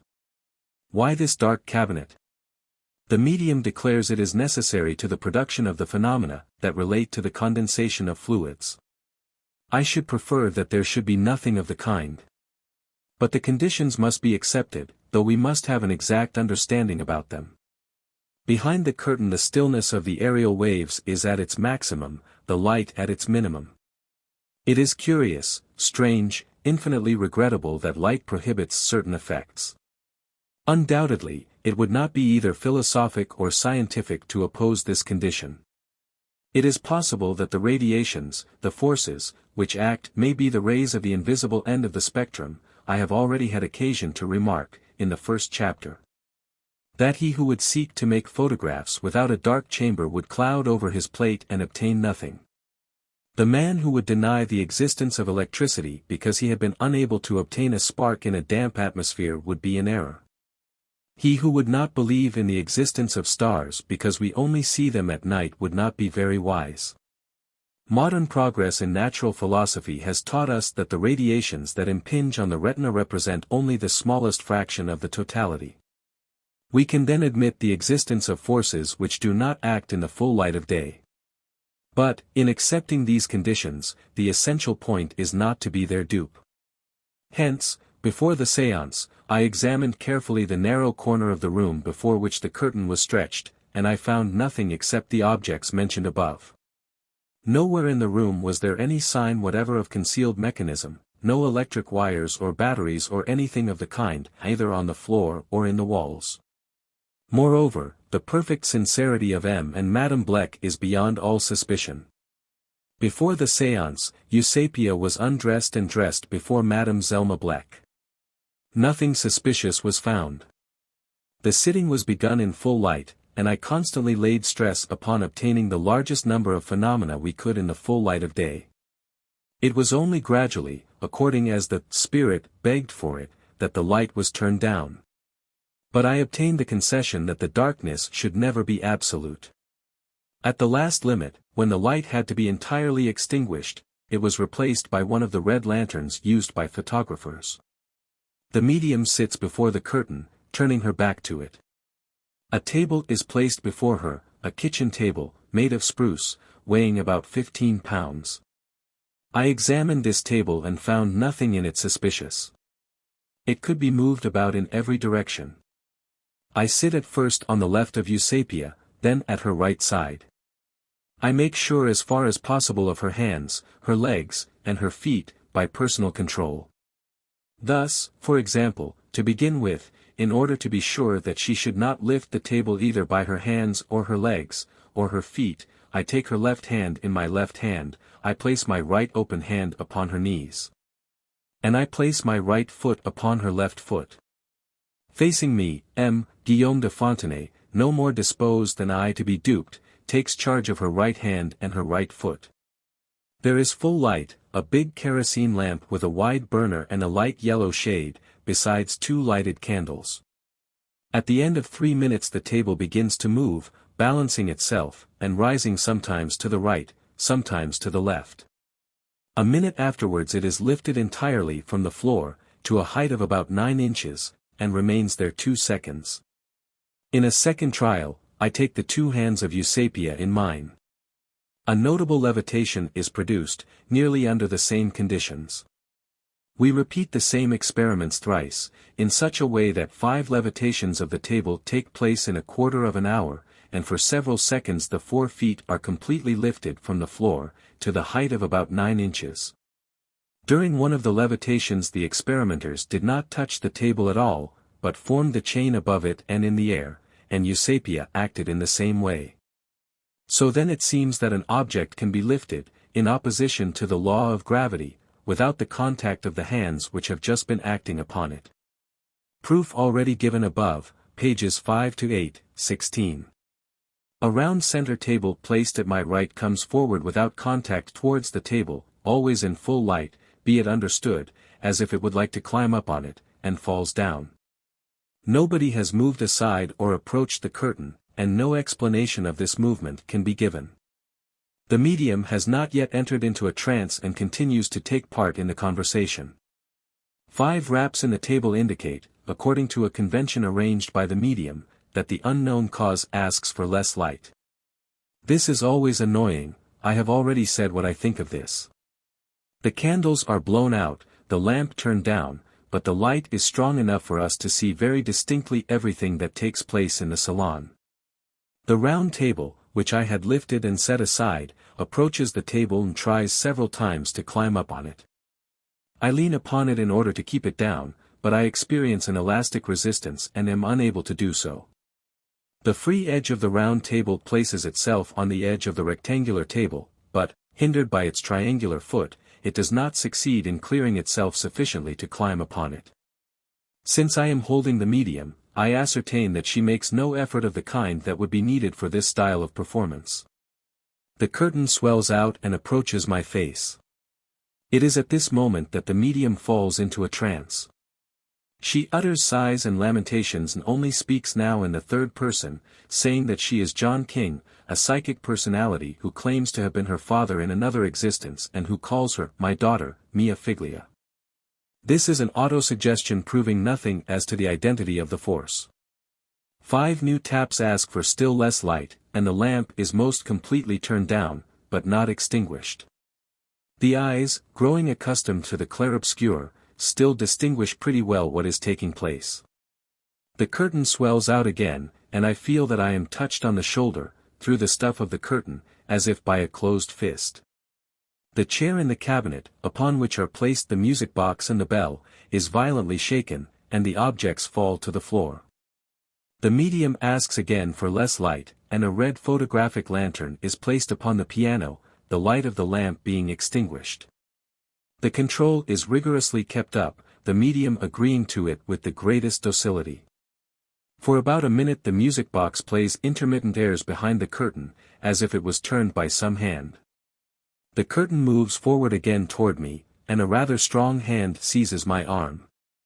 I immediately reach forward to seize the hand, but I grasp only the empty air. I then press the 2 legs of the medium between mine and I take her left hand in my right. On the other side, her right hand is firmly held in the left hand of M. de Fontenay. Then Eusapia brings the hand of the last named toward my cheek, and imitates upon the cheek, with the finger of M. de Fontenay, the movement of a little revolving crank or handle. The music box, which has one of these handles, plays at the same time behind the curtain in perfect synchronism. The instant that Eusapia's hand stops, the music stops, all the movements correspond, just as in the Morse telegraphic system. We all amused ourselves with this. The thing was tried several times in succession, and every time the movement of the finger tallied the playing of the music. I feel several touches in the back and on the side. M. de Fontenay receives a hard slap on the back that everybody hears. A hand passes through my hair. The chair of M. de Fontenay is violently pulled, and a few moments afterwards he cries, I see the silhouette of a man passing between M. Flammarion and me, above the table, shutting out the red light. This thing is repeated several times. I do not myself succeed in seeing this silhouette. I then propose to M. de Fontenay that I take his place, for, in that case, should be likely to see it also. I soon distinctly perceive a dim silhouette passing before the red lantern, but I do not recognize any precise form. It is only an opaque shadow, the profile of a man, which advances as far as the light and retires. In a moment, Eusapia says there is someone behind the curtain. After a slight pause she adds. There is a man by my side, on the right, he has a great soft forked beard. I ask if I may touch this beard. In fact, while lifting my hand, I feel a rather soft beard brushing against it. A block of paper is put on the table with a lead pencil, with the hope of getting writing. This pencil is flipped clear across the room. I then take the block of paper and hold it in the air, it is snatched violently from me, in spite of all my efforts to retain it. At this moment, M. de Fontenay, with his back turned to the light, sees a hand, a white hand and not a shadow, the arm showing as far as the elbow, holding the block of paper, but all the others declare that they only see the paper shaking in the air. I did not see the hand snatch the packet of paper from me. But only a hand could have been able to seize it with such violence, and this did not appear to be the hand of the medium, for I held her right hand in my left, and the paper with arm extended in my right hand, and M. de Fontenay declared that he did not let go of her left hand. I was struck several times in the side, touched on the head, and my ear was smartly pinched. I declare that after several repetitions I had enough of this ear pinching. But during the whole séance, in spite of my protestations, somebody kept hitting me. The little round table, placed outside of the cabinet, at the left of the medium, approaches the table, climbs clear up on it and lies across it. The guitar in the cabinet is heard moving about and giving out sounds. The curtain is puffed out, and the guitar is brought upon the table, resting upon the shoulder of M. de Fontenay. It is then laid upon the table, the large end toward the medium. Then it rises and moves over the heads of the company without touching them. It gives forth several sounds. The phenomenon lasts about 15 seconds. It can readily be seen that the guitar is floating in the air, and the reflection of the red lamp glides over its shining surface. A rather bright gleam, pear-shaped, is seen on the ceiling in the other corner of the room. The medium, who is tired, asks for rest. The candles are lighted. Madame Bleck returns the objects to their places, ascertains that the cakes of putty are intact, places the smallest upon the little round table and the large one upon the chair in the cabinet, behind the medium. The sitting is resumed by the feeble glimmer of the red lantern. The medium, whose hands and feet are carefully controlled by M. de Fontenay and myself, breathes heavily. Above her head the snapping of fingers is heard. She still pants, groans, and sinks her fingers into my hand. 3 raps are heard. She cries, "It is done, e fatto." M. de Fontenay brings the little dish beneath the light of the red lantern and discovers the impression of 4 fingers in the putty, in the position which they had taken when she gripped my hand. Seats are taken, the medium asks for rest, and a little light is turned on. The sitting is soon resumed as before, by the extremely feeble light of the red lantern. John is spoken of as if he existed, as if it was he whose head we perceived in silhouette. He is asked to continue his manifestations, and to show the impression of his head in the putty, as he has already several times done. Eusapia replies that it is a difficult thing and asks us not to think of it for a moment, but to go on speaking. These suggestions of hers are always disquieting, and we redouble our attention, though without speaking much. The medium pants, groans, writhes. The chair in the cabinet on which the putty is placed is heard to move. The chair comes forward and places itself by the side of the medium, then it is lifted and placed upon the head of Madame Z. Bleck, while the tray is lightly placed in the hands of M. Bleck, at the other end of the table. Eusapia cries that she sees before her a head and a bust, and says, "E fatto, it is done." We do not believe her, because M. Bleck has not felt any pressure on the dish. 3 violent blows as of a mallet are struck upon the table. The light is turned on, and a human profile is found imprinted upon the putty. Madame Z. Bleck kisses Eusapia upon both cheeks, for the purpose of finding out whether her face has not some odor, glazier's putty having a very strong odor of linseed oil which remains for some time upon the fingers. She discovers nothing abnormal. This discovery of a spirit head in the putty is so astonishing, so impossible to admit without sufficient verification, that it is really still more incredible than all the rest. It is not the head of the man whose profile I perceived, and the beard I felt on my hand is not there. The imprint has a resemblance to Eusapia's face. If we supposed she produced it herself, that she was able to bury her nose up to the cheeks and up to the eyes in that thick putty, we should still have to explain how that large and heavy tray was transported from the other end of the table and gently placed in the hands of M. Bleck. The resemblance of the imprint to Eusapia was undeniable. I reproduce both the print and the portrait of the medium. 21. Every one can assure himself of it. The simplest thing, evidently, is to suppose the Italian woman imprinted her face in the putty. But how? We are in the dark as to this, or nearly so. I sit at the right hand of Eusapia, who rests her head upon my left shoulder, and whose right hand I am holding. M. de Fontenay is at her left, and has taken great care not to let go of the other hand. The tray of putty, weighing 9 pounds, has been placed upon a chair, 20 inches behind the curtain, consequently behind Eusapia. She cannot touch it without turning around, and we have her entirely in our power, our feet on hers. Now the chair upon which was the tray of putty has drawn aside the hangings, or portieres, and moved forward to a point above the head of the medium, who remains seated and held down by us. Moved itself also over our heads, the chair to rest upon the head of my neighbor, Madame Bleck, and the tray to rest softly in the hands of M. Bleck, who is sitting at the end of the table. At this moment Eusapia rises, declaring that she sees upon the table another table and a bust, and cries out, "E fatto, it is done." It was not at this time, surely, that she would have been able to place her face upon the cake, for it was at the other end of the table. Nor was it before this, for it would have been necessary to take the chair in one hand and the cake with the other, and she did not stir from her place. The explanation, as can be seen, is very difficult indeed. Let us admit, however, that the fact is so extraordinary that a doubt remains in our mind, because the medium rose from her chair almost at the critical moment. And yet her face was immediately kissed by Madame Bleck, who perceived no odor of the putty. Plate 4. Plaster cast of imprint made in putty.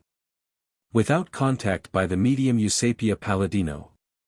Plate V. Eusapia Paladino, showing resemblance to the imprint in putty. Dar. Ochrowicz writes as follows apropos of these prints of faces and of the study which he made of them at Rome, 22. The imprint of this face was obtained in darkness, yet at a moment when I held the two hands of Eusapia, while my arms were entirely around her. Or, rather, it was she who clung to me in such a way that I had accurate knowledge of the position of all her limbs. Her head rested against mine, and even with violence.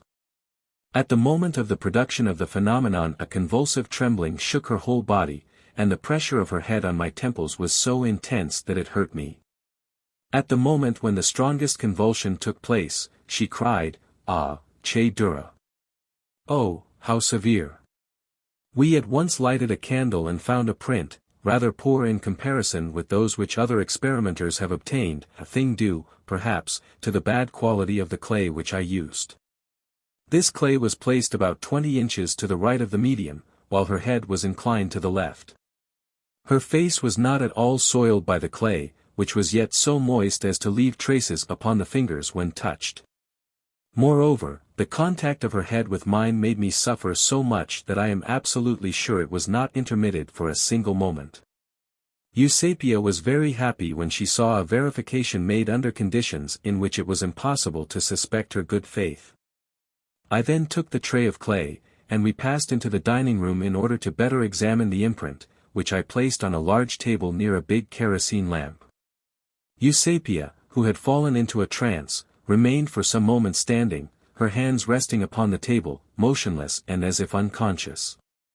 I did not lose sight of her, and she looked at me without seeing anything. Then, with an uncertain step, she moved backward toward the door and passed slowly into the chamber which we had just left. We followed her, observing her all the while, and leaving the clay behind upon the table. We had already got into the chamber when, leaning against one of the halves of the double door, she fixed her eyes upon the tray of clay which had been left upon the table. The medium was in a very good light. We were separated from her by a distance of from 6 to 10 feet, and we perceived distinctly all the details. All of a sudden Eusapia stretched her hand out abruptly toward the clay, then sank down uttering a groan. We rushed precipitately towards the table and saw, side by side with the imprint of the head, a new imprint, very marked, of a hand which had been thus produced under the very light of the lamp, and which resembled the hand of Eusapia. I have, myself, obtained head prints a dozen times, but always rather poor, owing to the quality of the clay, and often broken while the experiment was going on. The Chevalier Chiaia, of Naples, who first obtained these fantastic pictures through the agency of Eusapia, wrote as follows, in this connection. To Count de Roches.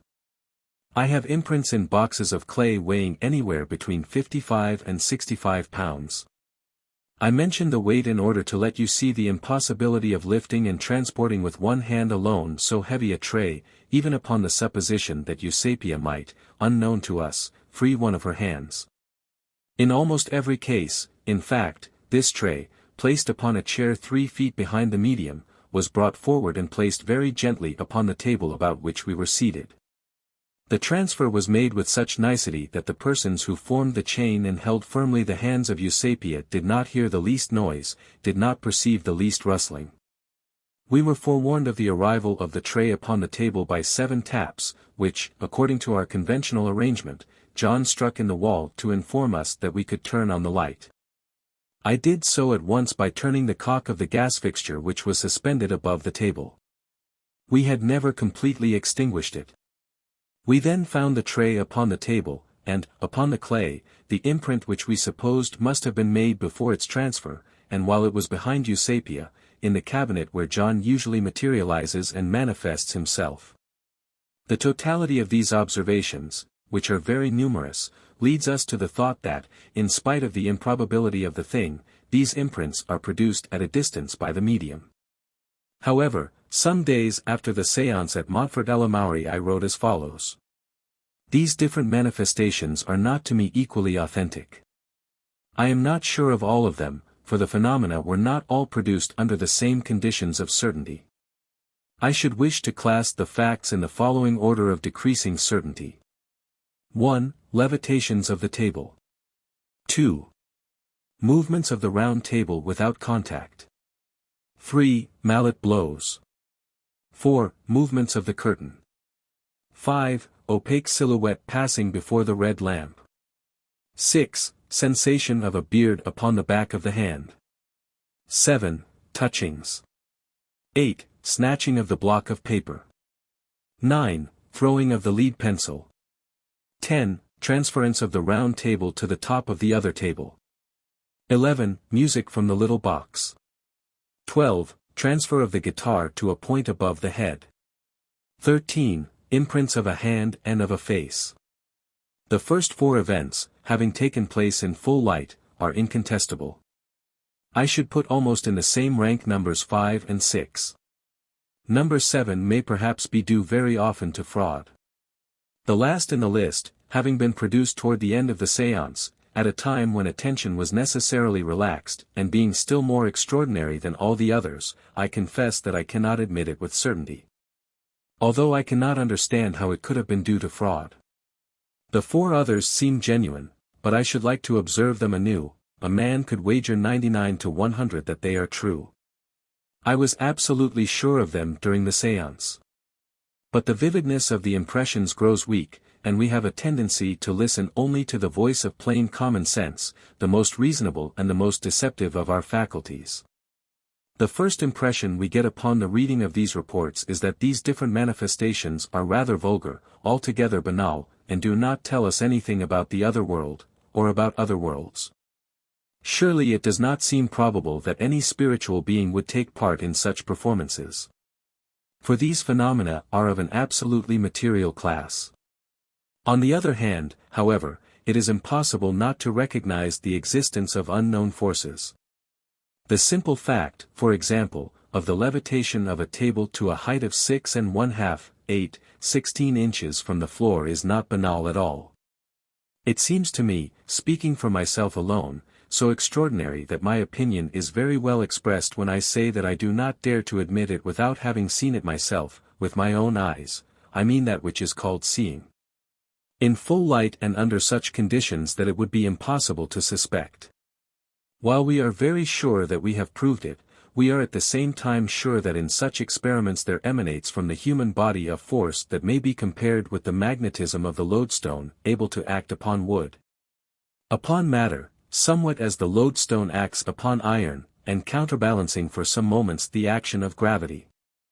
From the scientific point of view, that is a weighty fact in itself. I am absolutely certain that the medium did not lift that weight of 15 pounds either by her hands or by her legs, or by her feet, and, furthermore, no one of the company was able to do it. The table was lifted by its upper surface. We are, therefore, certainly in the presence of an unknown force here which emanates from the persons present, and above all from the medium. A rather curious observation ought to be made here. Several times during the course of this séance, and during the levitation of the table, I said, "There is no spirit." Every time I said this, two violent blows of protestation were struck in the table. I have already remarked that, generally, we are supposed to admit the spiritualistic hypothesis and to ask a spirit to exert himself in order that we may obtain the phenomena. We have here a psychological matter not without importance. Still, it does not seem to me, for all that, to prove the real existence of spirits, for it might happen that this idea was necessary to the concentration of the forces present and had a purely subjective value. Religious zealots who believe in the efficacy of prayer are the dupes of their own imagination, and yet no one can doubt that certain of these petitions appear to have been granted by a beneficent deity. The Italian or Spanish girl who goes to beg of the Virgin Mary that she will punish her lover for an infidelity may be sincere, and never suspects the strangeness of her request. In dreams we all converse every night with imaginary beings. But there is something more here, the medium really duplicates herself. I take the point of view solely of the physicist whose business is to observe, and I say, whatever may be the explanatory hypothesis you may adopt, there exists an invisible force derived from the organism of the medium, and having the power to emerge from him and to act outside of him. That is the fact. What is the best hypothesis to explain it? 1. Is it the medium who herself acts, in an unconscious manner, by means of an invisible force emanating from her? 2. Is it an intelligent cause apart from her, a soul that has already lived upon this earth, who draws from the medium a force which it needs in order to act? 3. Is it another kind of invisible beings? Nothing authorizes us to affirm that there may not exist, side by side with us, living, invisible forces.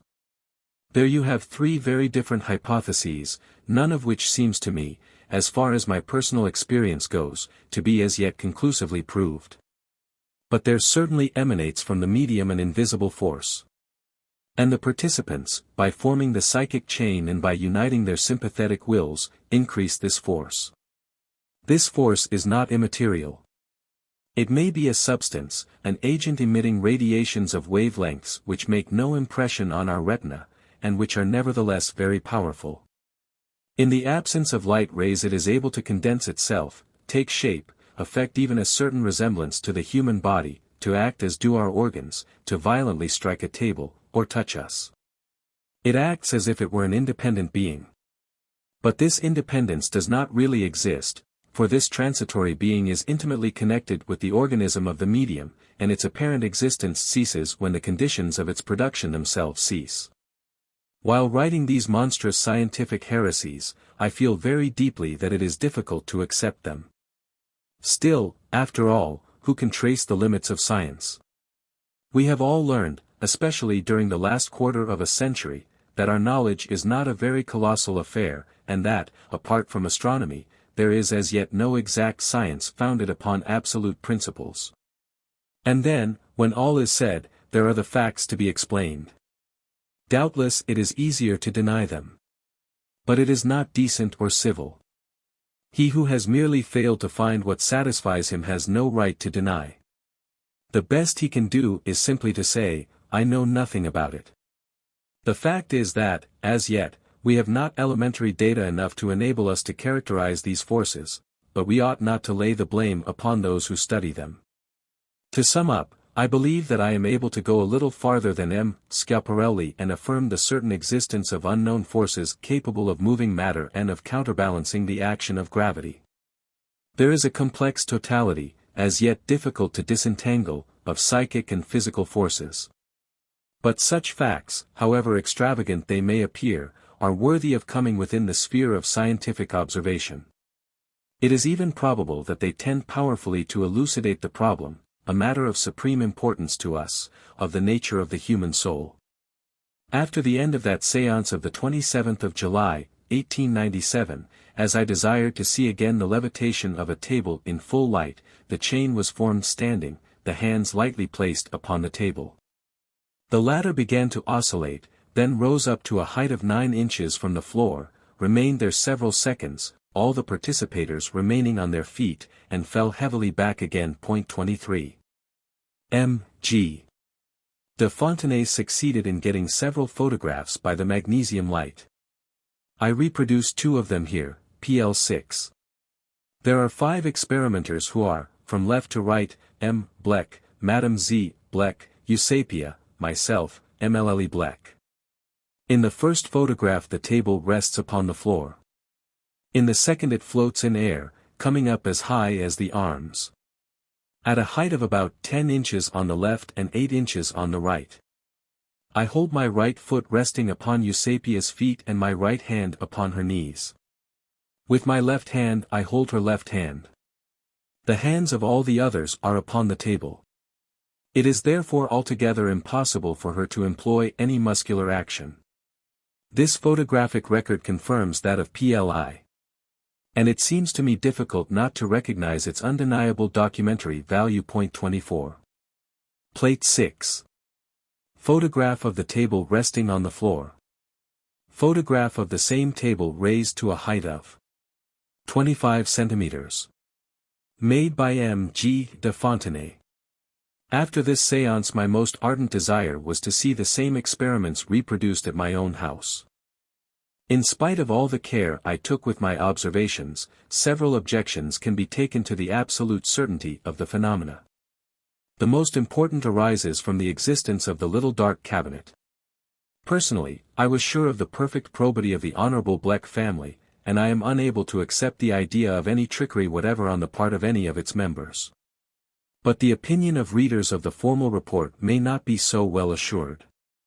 It was not impossible that, even unknown to the members of the family, someone, with the connivance of the medium, glided into the room, favored by the dim light, and produced the phenomena.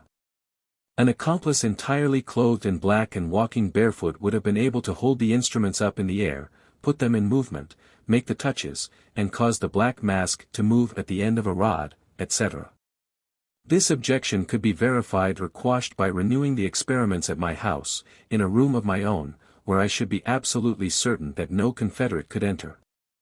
I should myself arrange the curtain, I should place the chairs, I should be certain that Eusapia would come alone to my apartments, she would be asked to undress and dress in the presence of 2 lady examiners. And every supposition of fraud alien to her proper personality would thus be annihilated. At this epoch, 1898, I was preparing, for L'Annales politiques et littéraires, some articles upon psychic phenomena, which, revised and amplified, afterwards formed my work, The Unknown. The eminent and sympathetic editor of the review showed himself assiduous in examining with me the best means of realizing this scheme of personal experiences. Upon our invitation, Eusapia came to Paris to pass the month of November, 1898, and to devote 8 soirées especially to us, namely, the 10th, 12th, 14th, 16th, 19th, 21st, 25th, and 28th of November. We had invited several friends to be present. Each one of these séances was the subject of a formal report by several of those who were present, notably by M.M. Charles Richet, A. de Roches, Victorien Sardou, Jules Clertai, Adolphe Brisson, René Bachet, Arthur Levy, Gustave Le Bon, Jules Bois, Gaston Marie, G. Delan, G. de Fontenay, G. Armelin, André Bloch, etc. We met in my salon in the Avenue de l'Observatoire, in Paris. There were no special arrangements, except the stretching of 2 curtains in one corner, before the angle of 2 walls, thus forming a kind of triangular cabinet, the walls about which are there unbroken, without door or window. The front of the cabinet was closed by these 2 curtains, reaching from the ceiling to the floor and meeting in the middle.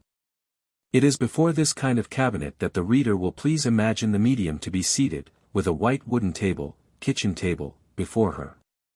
Behind the curtain, upon the plinth of the projection of a bookcase and upon a table, we placed a guitar, also a violin, a tambourine, an accordion, a music box, cushions, and several small objects, which were to be shaken, seized, thrown about by the unknown force. The first result of these séances in Paris, at my house, was absolutely to establish the fact that the hypothesis of a confederate is inadmissible and ought to be entirely eliminated. Eusapia acts alone. The fifth séance led me, moreover, to think that the phenomena take place, at least a certain number, when the hands of Eusapia are closely held by two controllers, that it is not generally with her hands that she acts. In spite of certain possible trickeries. For it would be necessary to admit, an abominable heresy, that a third hand could be formed in organic connection with her body. Before every séance Eusapia was undressed and dressed again in the presence of two ladies charged with seeing that she did not hide any tricking apparatus under her clothes. It would be a little long to go thoroughly into the details of these 8 sittings, and it would be partly to go over what has already been described and commented upon in the first chapter, as well as in the preceding pages. But it will not be uninteresting to give here the estimate of several of the sitters, by reproducing some of the reports. I will begin with that of M. Arthur Levy, because he describes very fully the installation, the impression produced upon him by a medium, and the greater part of the facts observed. Report of M. Arthur Levy. Séance of November 16. That which I am going to relate I saw yesterday at your house. I saw it with distrust, closely observing all that might have resembled trickery. And, after I had seen it, I found it so far beyond the things that we are accustomed to conceive that I still ask myself if I really saw it. Yet I must confess that I have not been dreaming. When I arrived at your salon, I found the furniture and all the other arrangements as usual. On entering, only a single change could be remarked at the left, where 2 thick curtains of grey and green rep concealed a little corner. Eusapia was to perform her wonders before this kind of alcove. This was the mysterious corner. I examined it very minutely. It had in it a little round uncovered table, a tambourine, a violin, an accordion, castanets, and 1 or 2 cushions. After this precautionary visit, I was certain that in this place at least there was no preparation, and that no communication with the outside was possible. I hasten to say that from this moment up to the end of the experiments we did not leave the room for a single minute, and that, so to speak, we had our eyes constantly fixed upon this corner, the curtains of which, however, were always partly open. Some moments after my examination of the cabinet Eusapia arrives, the famous Eusapia. As almost always happens, she looks quite different from what I had anticipated. Where I had expected to see, I do not well know why, indeed, a tall thin woman with a fixed look, piercing eyes, with bony hands, and abrupt movements, agitated by nerves incessantly trembling under perpetual tension, I find a woman in the 40s. Rather plump, with a tranquil air, soft hand, simple in her manners, and slightly shrinking. Altogether, she has the air of an excellent woman of the people. Yet 2 things arrest the attention when you look at her. First, her large eyes, filled with strange fire, sparkle in their orbits, or, again, seem filled with swift gleams of phosphorescent fire, sometimes bluish, sometimes golden. If I did not fear that the metaphor was too easy when it concerns a Neapolitan woman, I should say that her eyes appear like the glowing lava fires of Vesuvius, seen from a distance in a dark night. The other peculiarity is a mouth with strange contours. We do not know whether it expresses amusement, suffering, or scorn. These peculiarities impress themselves on the mind almost simultaneously, without our knowing on which one to fix the attention. Perhaps we should find in these features of her face an indication of forces which are acting in her, and of which she is not altogether the mistress. She takes a seat, enters into all the commonplaces of the conversation, speaking in a gentle, melodious voice, like many women of her country. She uses a language difficult for herself and not less difficult for others, for it is neither French nor Italian. She makes painful efforts to make herself understood, and sometimes does this by mimicry, or sign language, and by willing to obtain that which she wants. However, a persistent irritation of the throat, like a pressure of blood returning at short intervals, forces her to cough, to ask for water. I confess that these paroxysms, in which her face became deeply flushed, caused me great anxiety. Were we going to have the inevitable indisposition of the rare tenor, on the day when he was to be heard on the stage? Happily, nothing of the kind took place. It was rather a sign of the contrary, and seemed like a forerunner of the extreme excitement which was going to take possession of her on that evening. In fact, it is very remarkable that from the moment when she put herself, how shall I say it, in condition for work, the cough, the irritation of the throat, completely disappeared. When her fingers were placed on black wool, to be frank, upon the trousers cloth of one of the company, Eusapia called our attention to the kind of diaphanous marks made upon them, the fingers, a distorted, elongated second contour. She tells us that that is a sign that she is going to be given great power today. While we are talking, someone puts a letter weigher on the table. Putting her hands down on each side of the letter weigher, and at a distance of 4 inches, she causes the needle to move to number 35 engraved on the dial plate of the weigher. Eusapia herself asked us to convince ourselves, by inspection, that she did not have a hair leading from one hand to the other, and with which she could fraudulently press upon the tray of the letter weigher. This little byplay took place when all the lamps of the salon were fully lighted. Then commenced the main series of experiments. We sit around a rectangular table of white wood, the common kitchen table. There are 6 of us. Close to the curtains, at one of the narrow ends of the table, sits Eusapia. At her left, also near the curtains, is M. Georges Mathieu, an agricultural engineer at the observatory in Juvisy. Next comes my wife, M. Flammarion is at the other end, facing Eusapia, then Madame Flammarion, finally myself. I am thus placed at the right hand of Eusapia, and also against the curtain. M. Matthew and myself each hold a hand of the medium resting upon his knee, and, furthermore, Eusapia places one of her feet upon ours. Consequently, no movements of her legs or arms can escape our attention. Note well, therefore, that this woman has the use only of her head and of her bust, which latter is of course without the use of the arms, and is in absolute contact with our shoulders. We rest our hands on the table. In a few moments it begins to oscillate, stands on one foot, strikes the floor, rears up, rises wholly into the air, sometimes 12 inches, sometimes 8 inches, from the ground. Eusapia utters a sharp cry, resembling a cry of joy, of deliverance. The curtain behind her swells out, and, all inflated as it is, comes forward upon the table. Other raps are heard in the table, and simultaneously in the floor at a distance of about 10 feet from us. All this in full light. Already excited, Eusapia asks in a supplicating voice and broken words that we lessen the lights. She cannot endure the dazzling glare in her eyes. She affirms that she is tortured, wants us to hurry, for, she adds, you shall see fine things.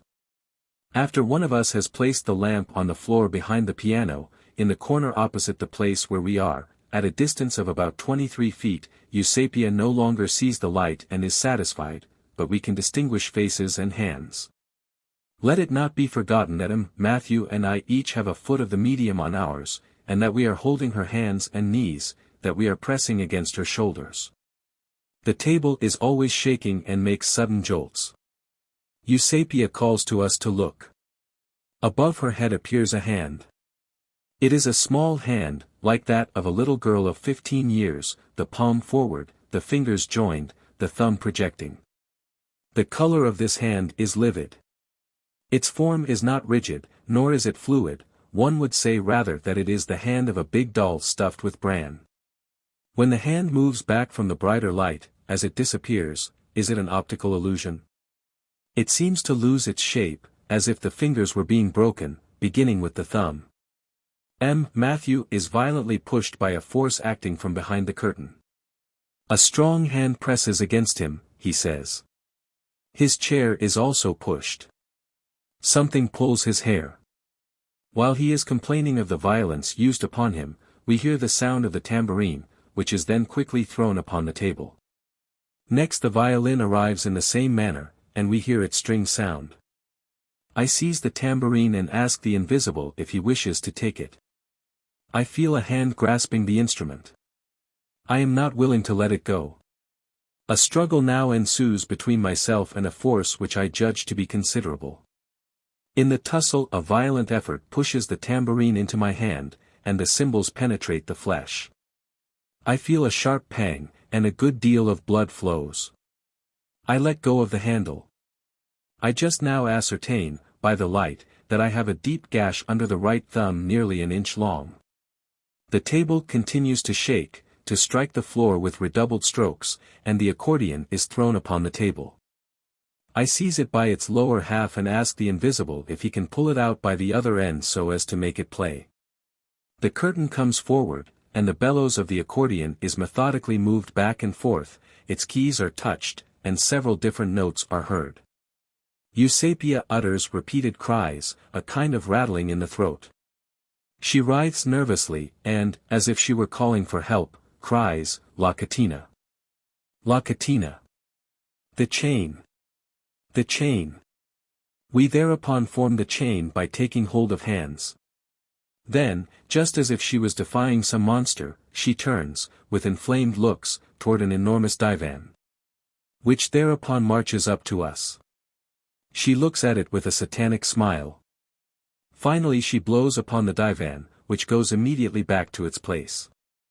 Eusapia, faint and depressed, remains relatively calm. Yet she is dejected, her breast heaves violently, she lays her head on my shoulder. Matthew, tired of the blows which he is constantly receiving, asks to change places with someone. I agree to this.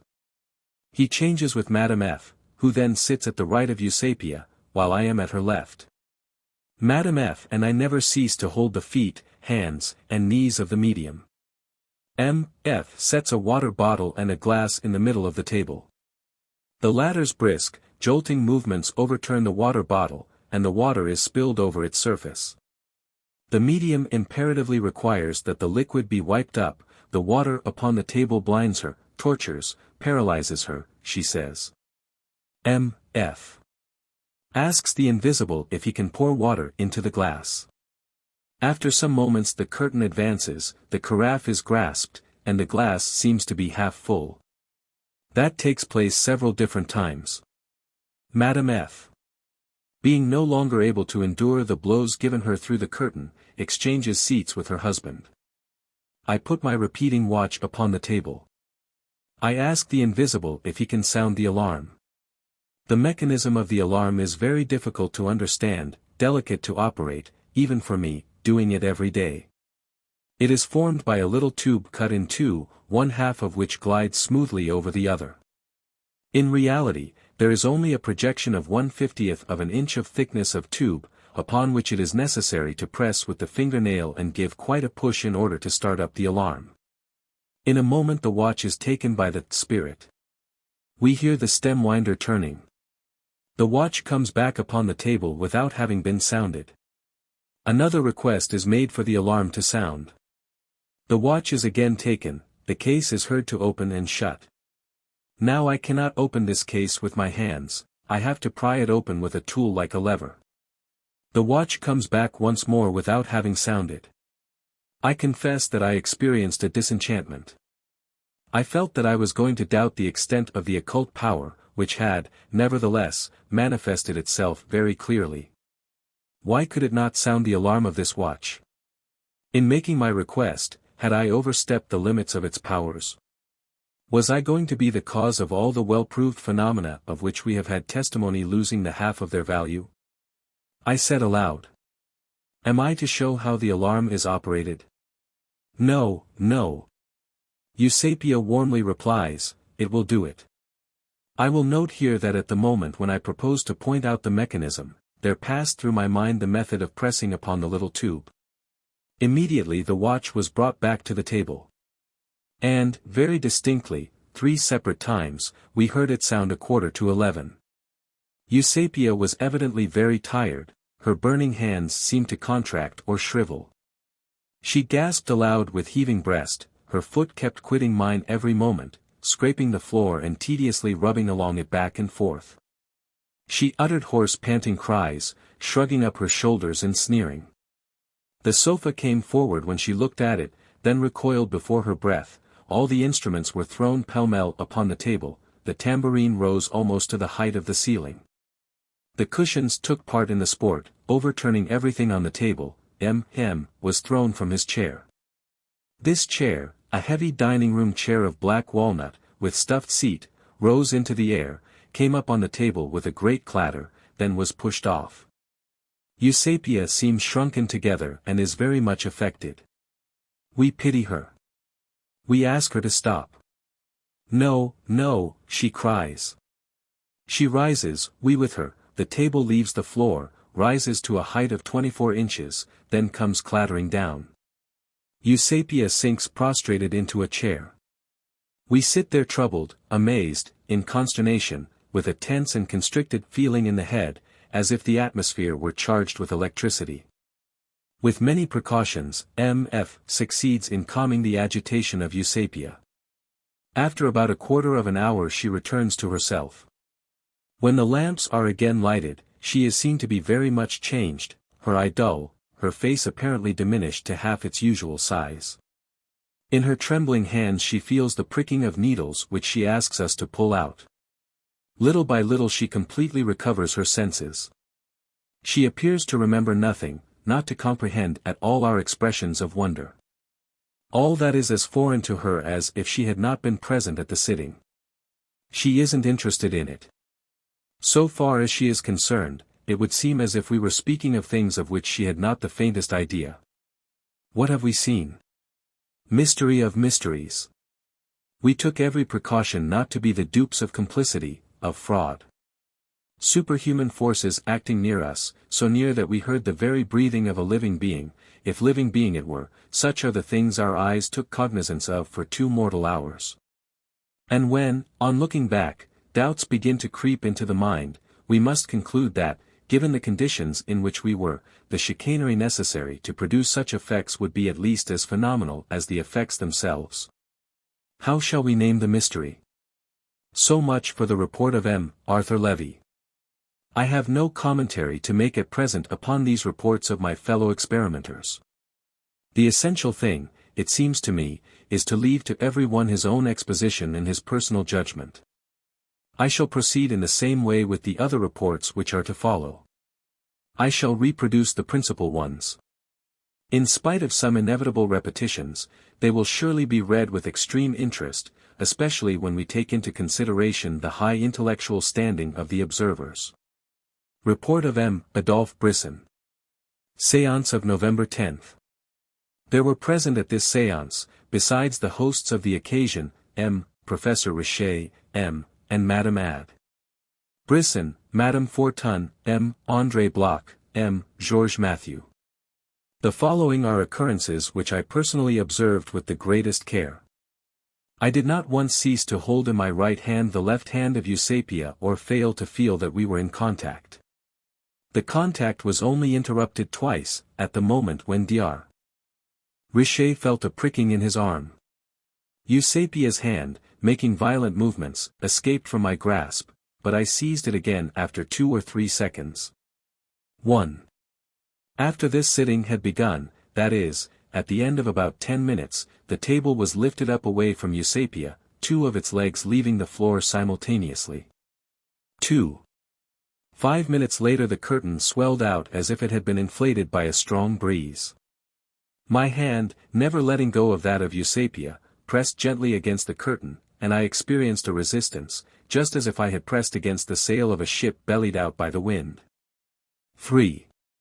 Not only was the curtain puffed out, forming a big pocket, but the perpendicular edge of the curtain that touched the window moved automatically aside and drew back as if it were pushed by an invisible curtain holder. Making nearly this kind of a movement. 4. The curtain, inflated anew, took the form of a nose or of an eagle's beak, projecting above the table about 8 or 10 inches. This shape was visible for several seconds. 5. We heard behind the curtain the noise of a chair rolling over the floor.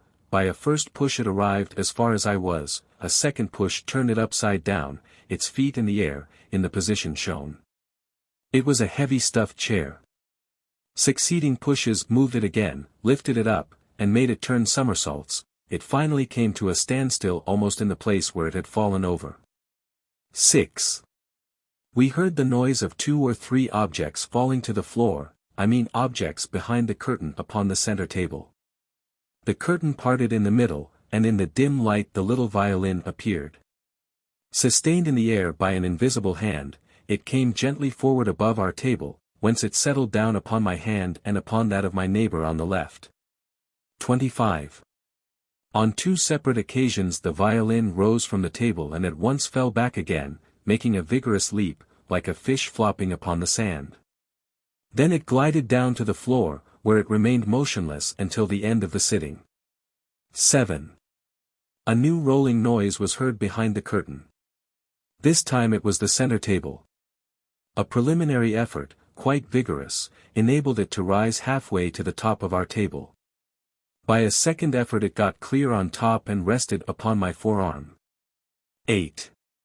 Several times I distinctly felt light blows upon my right side, as if made with the point of a sharp instrument. But the truth compels me to declare that these blows were no longer given after Eusapia's feet were held under the table by M. Bloch. I note this correlation of things without drawing from it any presumption against Eusapia's loyalty. I have so much the less reason to suspect her in that her left foot did not leave my right foot during the whole sitting. Report of M. Victorien Sardou. Séance of November 19.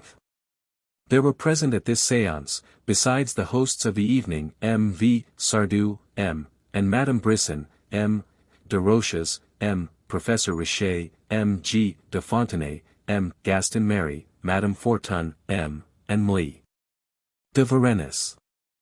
I shall only relate here phenomena controlled by myself personally in the séance of last Saturday. Consequently, I say nothing of the arrangement of the apartment, of the experimenters, nor of the events which were first produced in the dark and which all the participants were able to authenticate, such as cracking sounds in the table, levitations, displacements of the table, raps, etc. As well as the blowing out of the curtain over the table, the bringing on of the violin, of the tambourine, and so forth. Eusapia having invited me to take the place at her side which had been vacated by M. Brisson, I sat down on her left, while you preserved your place on her right. I took her left hand in my right hand, while my left hand placed upon the table was in contact with that of my neighbor, the medium insisting on this several times in order that the chain might not be broken. Her left foot rested upon my right foot. All through the experiment I never let go her hand for a single second. She grasped my hand with a strong pressure, and it followed her through all her movements. In the same way her foot always kept in contact with mine. My foot always kept touch with hers in all her foot scrapings on the floor, her shiftings of place, shrinkings, twitchings, etc. Which never had anything suspicious in them, nor were they of such a nature as to explain the events which took place at my side, behind me, around me, and upon me. In the first place, and in less than a minute after I had been placed on the left of the medium, the curtain nearest to me was puffed out and brushed against me, as if impelled by a gust of wind. Then 3 times I felt upon my right side a pressure which lasted but for a moment, yet was very marked. At that moment we were in a very dim light, yet enough to make the faces and the hands of all who were present distinctly visible. After Eusapia's violent nervous contractions, struggles, and energetic pushes, precisely like those which I had seen in similar cases elsewhere and which only astonish those who have slightly studied these phenomena. Suddenly the curtain nearest to me was blown forward with an astonishing propulsive power between Eusapia and me, in the direction of the table, entirely concealing from me the face of the medium. And the violin, which, with the tambourine, had, before my introduction, been replaced in the dark chamber, was hurled to the middle of the table, as if by an invisible arm. To accomplish this, the arm must have lifted the curtain and drawn it along with it. After this the curtain returned to its first position, but not completely. For it still remained puffed out a little between Eusapia and me, one of its folds remaining upon the edge of the table at my side. Then you took the violin and held it out at such a distance from the 2 curtains that it was wholly visible to the company, and you invited the occult agent to take it. This was done, the mysterious agent taking it back with him into the dark closet, with as much goodwill as he had shown in bringing it on. The violin then fell upon the floor behind the curtains, or portières. One of these which was nearest to me resumed its vertical position, and for a time I heard upon my right upon the floor behind the curtains a kind of scrimmage between the violin and the tambourine, which were displaced, pulled about, and lifted, clashing and resounding at a great rate. And yet it was impossible to attribute any of these manifestations to Eusapia, whose foot never moved, but remained firmly pressed against my own. A little after, I felt against my right leg, behind the curtain, the rubbing of a hard body which was trying to climb upon me, and I thought it was the violin. And so it was, in fact. And, after an unsuccessful effort to climb higher than my knee, this apparently living creature fell with a bang upon the floor. Almost immediately I felt a new pressure upon my right hip, and mentioned the circumstance. You disengaged your left hand from the chain, and, turning toward me, twice made in the air the gesture of the director of an orchestra moving his baton to and fro. And each time, with perfect precision, I felt upon my side the repercussion of a blow exactly tallying your gesture, which reached me after the delay of a second more or less, and which seemed to me to correspond exactly to the time necessary for the transference of a billiard ball or a tennis ball from you to me. Some one, Dar. Richer, I believe, having spoken at that time of strokes upon the shoulders of the sitters in which the action and shape of a human hand was very marked. I will mention as a proof of his remark that I received in succession 3 blows upon the left shoulder, that is to say, the one most distant from the curtain and from the medium, more violent than the preceding ones. And this time the heavy pressure of the 5 fingers was very evident. Then a last blow with the flat of the hand, applied in the small of the back, without hurting me at all, was strong enough to make me lean forward, in spite of myself, toward the table. Some moments after, my chair, moving under me, glided over the floor, and was shifted in such a way as to leave my back turned a little in the direction of the dark closet. I leave to other witnesses the task of telling the results of their personal observations, how, for example, the violin, having been picked up by you from the floor and replaced upon the table, was held out by Madame Brisson, as you had already done, and lifted up in the same way in the sight of all, while I held the left hand of Eusapia, you her right hand, and with the hand which remained free you pressed the wrist of her left hand. Nor do I say anything of a hand pressure through the opening in the curtain, having seen nothing of this myself. But that which I did see very well indeed was the sudden appearance of 3 very vivid little lights between my neighbor and myself. They were promptly extinguished and seemed like a kind of will-o'-the-wisp, similar to electric sparks coming and going with great rapidity. In short, I can only repeat here what I have said during the course of these experiments. If I had not been convinced 40 years ago, I should be this evening. Report of M. Jules Clairty. Séance of November 25. There were present at this sitting, in addition to the hosts of the occasion, M. Jules Clairty and his son, M. Brisson, M. Louis Vignan, Madame Fortun, Madame Gagner, M. G. Delan, M. René Bachet, M. and Madame Basiluska, M. Myret, photographer. I note only the impressions I received after the moment when Eusapia, who had taken my hand at the time when M. Brisson was still seated by her, asked me to replace him. I am certain that I did not let go of Eusapia's hand during all the experiments. Every moment I felt the pressure of her foot upon mine, the heel being especially perceptible. I do not believe that I relaxed my fingers for a moment, nor released the hand that I held. I was struck with the throbbing of the arteries at the end of Eusapia's fingers, the blood bounded feverishly through them. I sat next the curtain.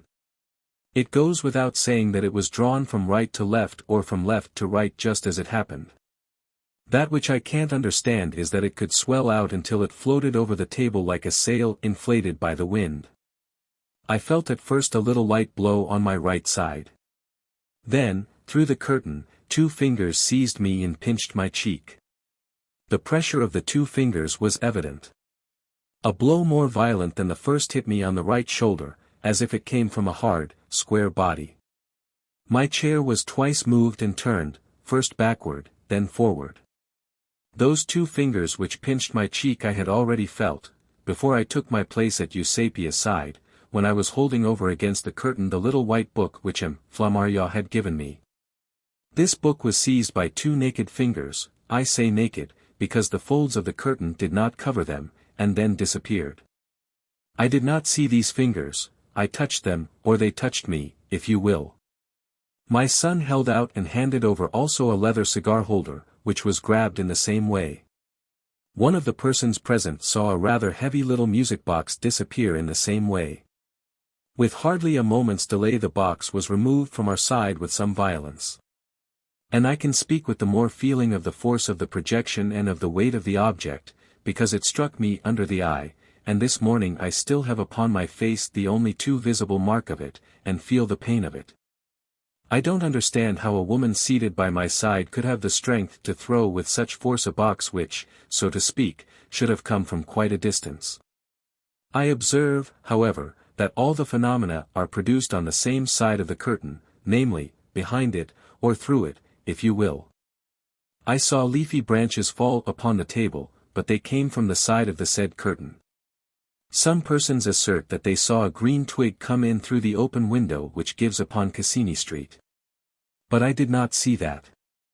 There was a little round table behind the curtain, very near me.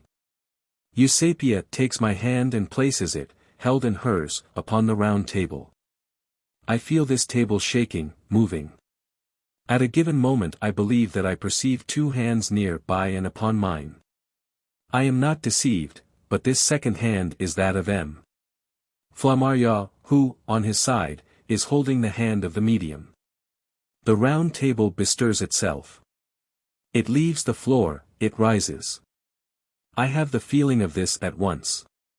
Then, the curtain having lifted and, as it were, spread itself over the table, I can distinctly see what passes behind it. The round table moves, it rises, it falls. Suddenly tipping partly over, it rises and comes toward me, upon me.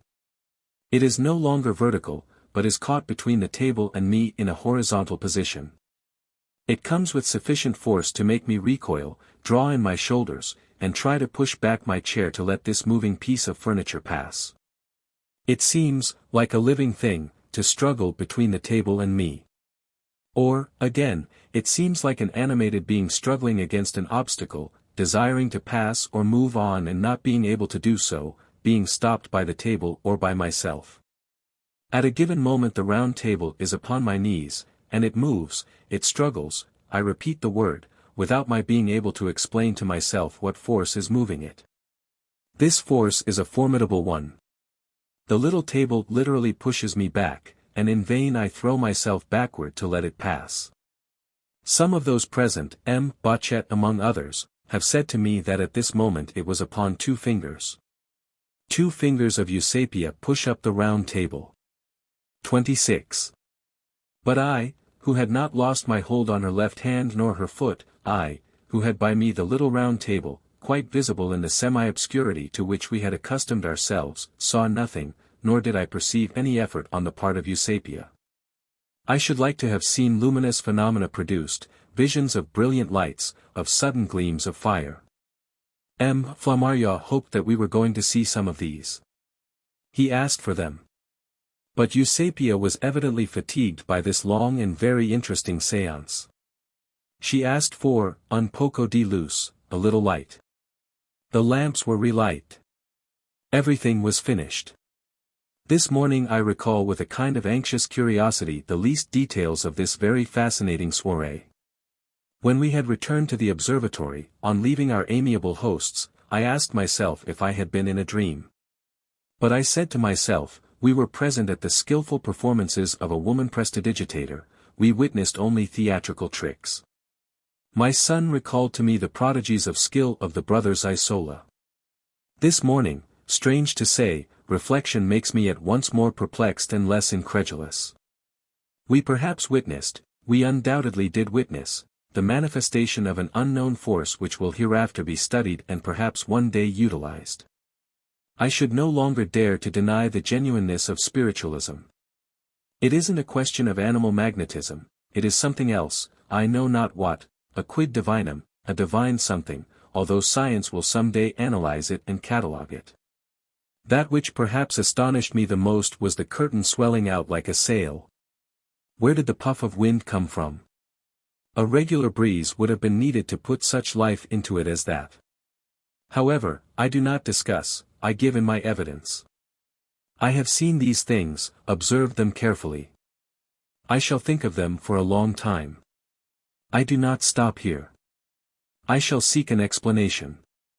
Possibly I shall find one. But this much is certain, that we ought to be modest in the presence of all that appears to us to be for the moment inexplicable, and that, before affirming or denying, we ought to wait, to reserve our judgment. In the meantime, while feeling of my right maxillary tooth, which is a little sore, I think of that line of Regnard and allow myself to mangle it a little while recalling that hard music box. Je vois que c'est un corps et non pas un esprit. I see that it is a body and not a spirit. Report of Dr. Gustave Le Bon. Séance of November 28.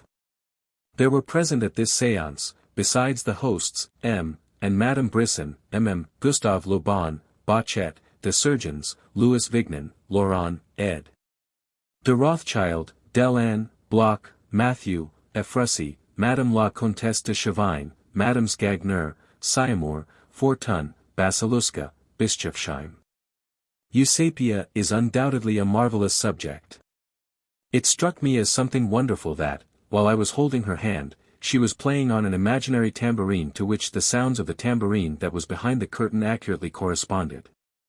I do not see how any trick is possible in such a case, any more than in the case of the table. My cigarette holder was grasped by a very strong hand, which wrenched the object from me with a good deal of energy. I was on my guard and asked to see the experiment again.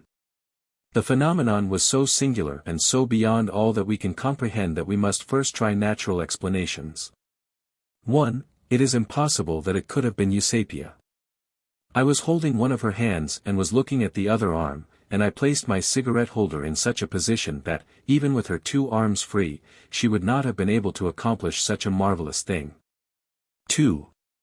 It is not probable that it could have been an accomplice, but is it not possible that the unconscious mind of Eusapia suggested to the unconscious mind of a person near the curtain to pass a hand behind it and operate there? Everybody would be acting in good faith and would have been deceived by the unconscious element. This important point ought to be verified, for no experiment would be so valuable if it were once demonstrated. Could not Eusapia's departure be put off? We shall not have a similar opportunity, and we surely ought to clear up that phenomenon of the hand. It is very evident that the table was lifted. But that is a material phenomenon which one can readily grant. The hand which came to seize my cigarette holder performed an act of the will implying an intelligence, but the other is nothing of the kind. Eusapia might lift a table to the height of 3 feet without my scientific conception of the world being changed by it, but to bring in the intervention of a spirit, that would be to prove the existence of spirits, and you see the consequences. As for the hand which seized the cigarette case, it is absolutely certain that it was not that of Eusapia. You know that I am very skeptical and that I was looking about me. But close to the curtain, in the salon, there were a good many people, and several times you heard me ask people to stand aside from the curtain. If we too had been able to study Eusapia absolutely alone, in a room to which we had the key, the problem would soon be solved. I have not been able to make this verification, the sitting at which Dr. Le Bon was present having been the last which Eusapia had consented to give at my house. But his objection is of no value. I am absolutely certain that nobody glided behind the curtain, neither in this particular case nor in any other. My wife, also, particularly occupied herself in observing what took place in that part of the room and never was able to discover anything suspicious. There is only one hypothesis, that is, that Eusapia herself handled the objects. Since Dr. Le Bon declares that the thing was impossible, he himself personally inspecting it, we are compelled to admit the existence of an unknown psychic force. 27. Report of M. Armelin. Séance of November 21. For this sitting I had asked 3 members of the Astronomical Society of France to exercise the severest control possible, namely, M. Antoniadi, my assistant astronomer at the Observatory of Juvisy, M. Matthew, agricultural engineer at the same observatory, and M. Armelin, Secretary of the Astronomical Society. The last-named gentleman sent me the following report. There were also present M. and Madame Brisson, M. Bachet, M. Jules Bois, Madame Fortun, Madame la Comtesse de Labadie. At 9:15 Eusapia takes her seat, her back to the place where the two curtains meet, her hands resting upon the table.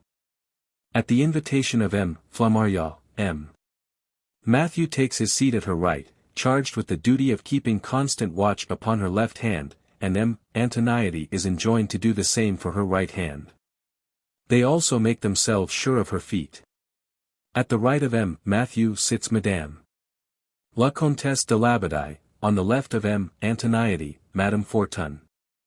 Facing Eusapia, between Madames de Labadie and Fortun, M. Flammarion, Brisson, Bachet, and Jules Bois. The gas chandelier is lighted and the full light turned on. This chandelier is almost over the table. A little lamp with a shade is placed on the floor behind an easy chair, near the opposite side of the room, in the direction of its greatest length, and to the left of the fireplace. At 10:05 the table is lifted from the side opposite to the medium and falls back with a bang. At 10 o'clock it rises from the side of the medium, who withdraws her hands, the other persons holding their hands lifted up. The same effect is produced 3 times. The second time, while the table is in the air, M. Antoniety declares that he is leaning on it with all his weight and is unable to lower it. The third time, M. Matthew leans on it in the same way and experiences the same resistance. During this time, Eusapia holds her closed fist about 4 inches above the table, looking as if she were strongly grasping something. The action lasts several seconds. There is no doubt whatever about this levitation. When the table falls back, Eusapia experiences something like a relaxation after a great effort. At 10:03 the table is lifted clean off its 4 feet at once, at first on the side opposite to the medium, rising about 8 inches, then it falls abruptly back. While it is in the air, Eusapia calls her 2 neighbors to witness that they are closely holding her hands and her feet, and that she is not in contact with the table. Then light raps are heard in the table. Eusapia makes M. Antoniety lift his hand about 8 inches above the table and taps 3 times upon his hand with her fingers.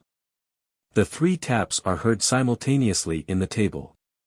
To prove that she is not using either her hands or her feet, she sits down sidewise upon her chair on the left, stretches out her legs, and puts her feet on the edge of the chair of M. Antoniety. She is in full view and her hands are held.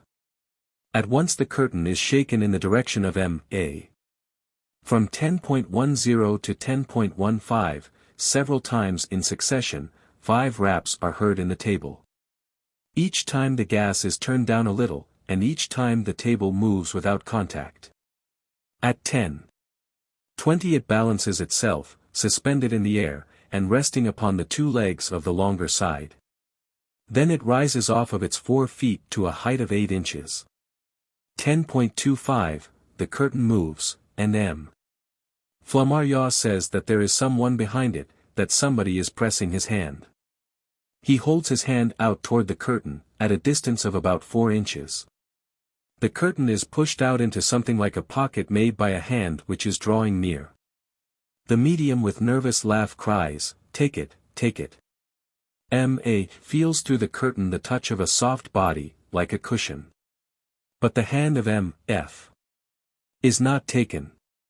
Objects are heard to move, including the bells of a tambourine. All of a sudden the medium, leaving M. Matthew, stretches her hand above the table toward M. Jules Bois, who takes it. At this moment, behind the curtain, an object falls to the floor with a great noise. 10:35. Eusapia, again freeing her right hand, lifts it up above her left shoulder, the fingers forward, at a distance of several inches from the curtain, and beats 4 or 5 strokes in the air which are heard to sound in the tambourine. Several persons think they see a will-o'-the-wisp through the gap between the curtains. Up to that point the gas has been gradually lowered. After the lapse of a full moment I find that I can no longer read, but I can distinguish very clearly the horizontal lines of my writing. I can see the hour perfectly by my watch, as well as the faces of those present, that of Eusapia especially, turned toward the light. The gas is now completely extinguished. At 10:40, the gas being out, I can still read my watch, but with difficulty. I still see the lines of my writing, though without being able to read. Eusapia wants somebody to hold her head, which is done. Then she asks somebody to hold her feet. Bachet gets down on his knees under the table and holds them. Antoniety cries, "I am touched," and says that he has felt a hand. I have very distinctly seen the curtain puffing out. Madame Flammarion, whom I see silhouetted on the bright glass of the window, her head leaning forward, goes behind the curtain in order to assure herself that the medium is not doing anything suspicious in the way of motions. One of the persons present having changed places, Eusapia utters complaints, "La catena! La catena! The chain! The chain!" The chain is re-established. At 10:45 the curtain is inflated again. A bump is heard. The round table touches the elbow of Antoniety. Madame Flammarion, who has kept looking behind the curtain, says that she sees the round table turned over. Its feet are in the air, and it is moving to and fro. She thinks she sees glimmers of light near the floor. Matthew feels a hand and an arm pushing the curtain against him. Antoniety says that he is touched by a cushion, his chair is pulled and turns under him as if on a pivot. He is touched again on the elbow by some object. It is ascertained that Jules Bois is holding Eusapia's right hand above the table. Antoniety assures us that he is holding her left hand, and Matthew her feet. The curtain is again shaken twice. Antoniety is hit in the back very hard, he says, and a hand pulls his hair. The only light remaining is the little lamp with a shade, behind an easy chair at the farther end of the salon. I continue to write, but my strokes take all kinds of shapes. Suddenly, Antoniety exclaims that he is enveloped by the curtain, which rests upon his shoulders. Eusapia cries, "What is this that is passing over me?" The round table comes forth beneath the curtain. Madame Flammarion, who is standing opposite the window, and has kept looking behind the curtain, says that she sees some very white object. At the same moment Flammarion, Madame Fortun, and Jules Bois exclaim that they have just seen a white hand between the curtains, above Eusapia's head, and, at the same moment, Matthew says that his hair is being pulled. The hand we saw seemed small, like that of a woman or of a child. If there is a hand there, says Flammarion, could it perhaps grasp an object? Jules Bois holds a book out toward the middle of the right-hand curtain. The book is taken and held 2 seconds. Madame Flammarion, whom I see always silhouetted upon the bright glass of the window, and who is looking behind the curtain, cries that she has seen the book pass through. F proposes to light up and verify. But everybody agrees in thinking that the curtain may have already changed its position. A moment afterwards the curtain is again puffed out, and Antoniety says that he is hit 4 or 5 times on the shoulder. Eusapia has asked him more than 10 times whether he is quite sure, that he has hold of her hand and her foot. Yes, yes, he replies, segurissimo, sure, quite sure. Madame Fortun says that for the second time she has seen a hand stretched out and that this time it touched the shoulder of Antoniety. Jules Bois says that for the second time he has seen a hand stretched out at the end of a small arm, the fingers moving, the palm forward. It is impossible to decide whether these two visions were simultaneous or not. We are getting accustomed to the almost complete darkness. I can still read 11:15 by my watch. Antoniety says his ear is pinched very hard. Matthew says he is touched. Antoniety feels his chair pulled, it falls to the floor. He lifts it again and seats himself on it, and is again hit very hard on the shoulder. About 11:20, at the request of Eusapia, Flammarion replaces Matthew. He holds her 2 feet and 1 hand, Antoniety holds the other hand. The lamp is lowered still more. The darkness is almost complete. M. Flammarion, having remarked that an unknown physical force is evidently present, but perhaps not an individual personality, feels his hand seized all of a sudden by someone, or something, and is interrupted. Then, a little after, he complains that his beard is being pulled, on the side opposite the medium, where I am. I did not perceive anything. At 11:30 the lamp is turned up. It is comparatively bright in the room. The curtain, after all these movements, is seen to be more and more pushed aside, enveloping the head of Eusapia. Suddenly, above her head, we all see the tambourine slowly appear and fall upon the table with a noise like that of sheep bells.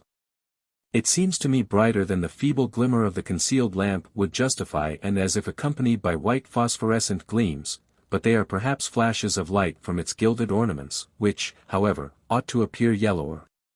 When the lamp is turned down, the noise of moving furniture is heard, the round table is fetched clear up onto the top of the large table. It is removed, and the tambourine executes a dance all alone with a peculiar sound like the ringing of bells. Madame Fortune says that she has had her hand pressed and her forearm pinched. At 11:45 the window curtain is closed in its turn.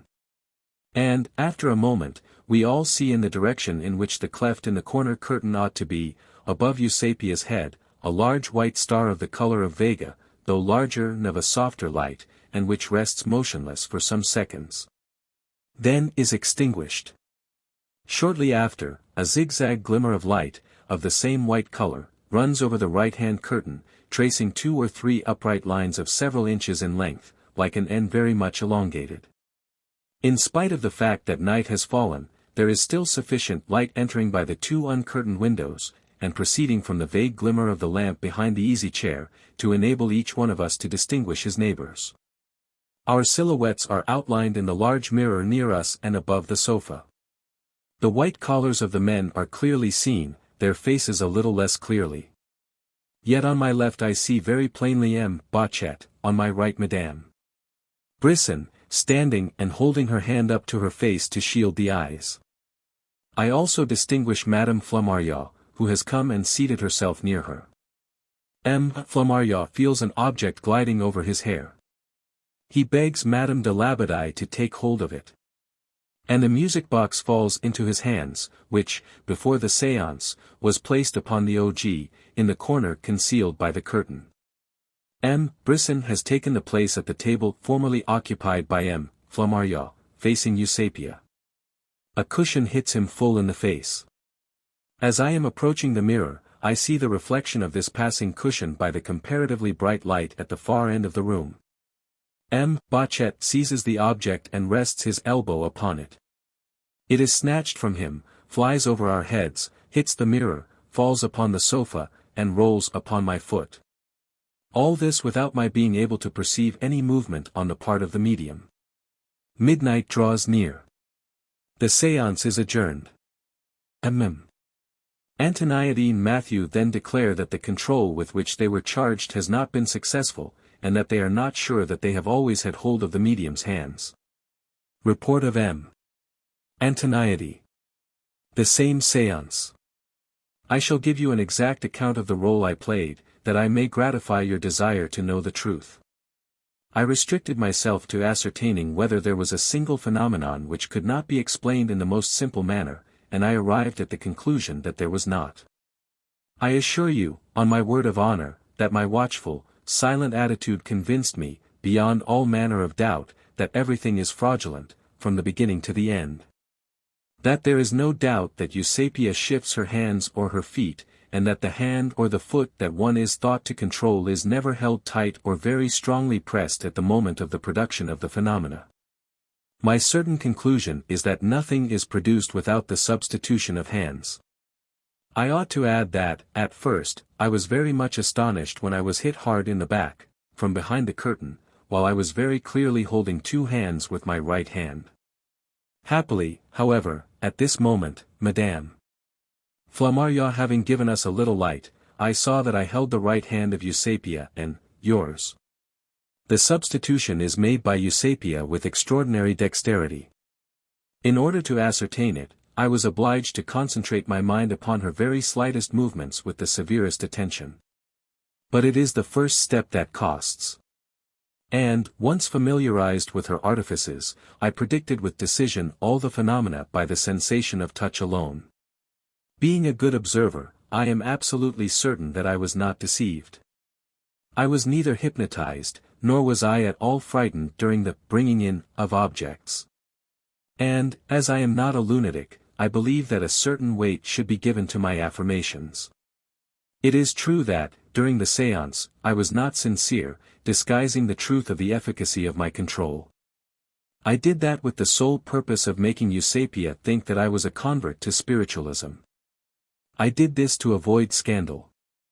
But, once the sitting was over, the truth choked me, and I was most eager to communicate it to my great benefactor and official superior. It is not prudent to be too affirmative. It is for that reason that I have always been reserved in my interpretation of natural phenomena. Consequently, I am unable to be so terribly affirmative as to take oath to the absolute charlatanism of the manifestations of Eusapia, before, as Shakespeare says, I have rendered assurance doubly sure. I have no personal ambition in the spiritistic line, and all the careful observations that I made during this séance of November 21st are only one stone the more contributed to the edifice of truth. It is not on account of prejudice that I do not believe in the reality of the manifestations, and I can assure you, if I were able to see the least phenomenon that was really extraordinary or inexplicable, I should be the first to confess my error.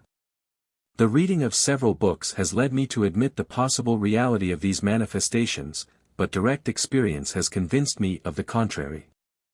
My frankness in this report unhappily borders upon indiscretion. But frankness is here synonymous with devotion, for it would be to betray you if I were false for an instant to the sacred cause of truth. Report of M. Matthew. Séance of November 25th. The séance opens at 9:30. M. Brisson, controller on the left, puts his feet on Eusapia's feet. M. Flammarion, controller on the right, holds her knees. In a moment the table leans to the right, its two left feet are lifted and then it falls back. Then follows the lifting of the two right feet, and finally the lifting of the whole table off of its 4 feet to a height of about 7 inches above the floor, contact of feet certain and knees motionless. I take a photograph. At 9:37 a slight lifting on the left, then a lifting on the right, and a total levitation, photograph. During the levitations of the table the salon is lighted by a strong hour burner. It is now extinguished and is replaced by a little lamp which is placed behind a fire screen at the farther end of the room. Absolute control of the hands and of the feet made by M. Brisson and Flammarion. M. Brisson is slightly touched on the right hip, and at this moment the two hands of Eusapia are plainly seen. At 9:48 the curtain shakes and then puffs out 3 times in succession. M. Brisson is again touched on the right hip. The curtain is drawn back as if by a curtain band. M. Flammarion, who holds Eusapia's hand, makes 3 gestures and to each of his gestures corresponds a new divergence of the portière. Eusapia recommends that we give attention to the temperature of the medium, it will be found to be changed after each phenomenon. At 9:57 the light is diminished and is henceforth very feeble. The curtain bellies out, and at the same moment M. Brisson is touched, then the curtain is flung forcefully over the table. At the request of Eusapia, M. Dellon lightly touches her head behind, and the curtain slightly trembles. Eusapia asks that a window be partly opened, the one in the middle of the salon, saying that we shall see something new. M. Flammarion holds with his left hand the knees of the medium, and with his right hand holds the wrist, the thumb, and the palm of her right hand before him at the height of the eyes. M. Brisson holds the left hand. Eusapia seems to call something from the direction of the window, making gestures, and saying, "I will catch it." Then a little branch of privet comes and touches M. Flammarion's hand, apparently arriving from somewhere near the window. M. F. takes this branch. A moment later 2 spindle tree branches come from behind the curtain at the height of M. Brisson's head and past the edge of the curtain, which is pulled up and back. The branches fall on the table. M. Brisson, all this time at Eusapia's left, is next touched on the hip, at a moment when the hand of the medium is at the height of M. Flammarion's beard. Then the chair of M. Brisson is pulled and pushed about. We hear distinctly, behind the curtain, sounds from the shaking of the round table, upon which is the tambourine. Certain vibrations of the tambourine are produced, corresponding to the movements of the round table. At this moment M. Brisson mentions the fact that he has been out of touch with the foot of the medium for about half a second, but he is then holding her two thumbs about 10 inches apart, and M. Flammarion has her right hand close to his breast. The right hand of M. Brisson, holding the left of Eusapia, passes behind the curtain, and M. Brisson says that he has the impression of something like a dress skirt puffed out against his ankle. Thereupon ensues new jolting and bumping of the round table and the tambourine, with displacement of the round table. Undoubted control by M. Flammarion and Brisson. 10.30, clattering noises of the round table in the cabinet are heard. M. Flammarion makes gestures with his hand, and synchronistic movements of the table and of the tambourine take place in the dark cabinet. 10.35, Eusapia asks for a few minutes' rest. The sitting is resumed at 10.43.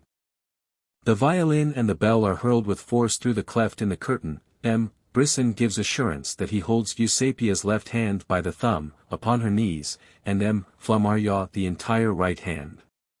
At this moment a photograph is taken by flashlight.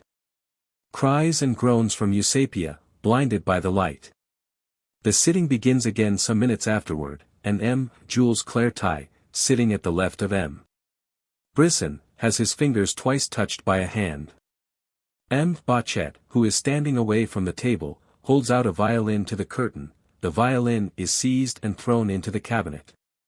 He holds a book out to the curtain. This book is seized, but falls to the floor, before the curtain. M. Clairvoyance presents a cigarette holder and feels a hand which tries to seize it, but he resists and will not let it go. M. Flammarion asks him to let go of the object. The hand bears off the prize. A moment after, this object is thrown from the cleft between the two curtains against Madame de Basilusca at the other end of the table. It had been both presented and removed at the middle of the curtain. At 11 o'clock Eusapia begs for a little more light. M. Clairvoyance has become controller of the left in place of M. Brisson. He is touched on the left side. Then the round table is overturned while advancing toward the main table. M. Clairvoyance perceives that his chair is moving backwards, as if pulled back, then he is hit on the shoulder and experiences a strong pressure under the armpit. The curtain suddenly approaches M. Clairvoyance, brushes against him, and envelopes both himself and the medium. M. Clairvoyance is then pinched in the cheek. M. Flammarion presents to the curtain the hand of Madame Fortune, and the two hands are pinched through the curtain. The music box, which is in the dark cabinet, falls on the table. Madames Gagner and Flammarion at the same moment make mention of a hand. M. Bachet presents the music box to the curtain.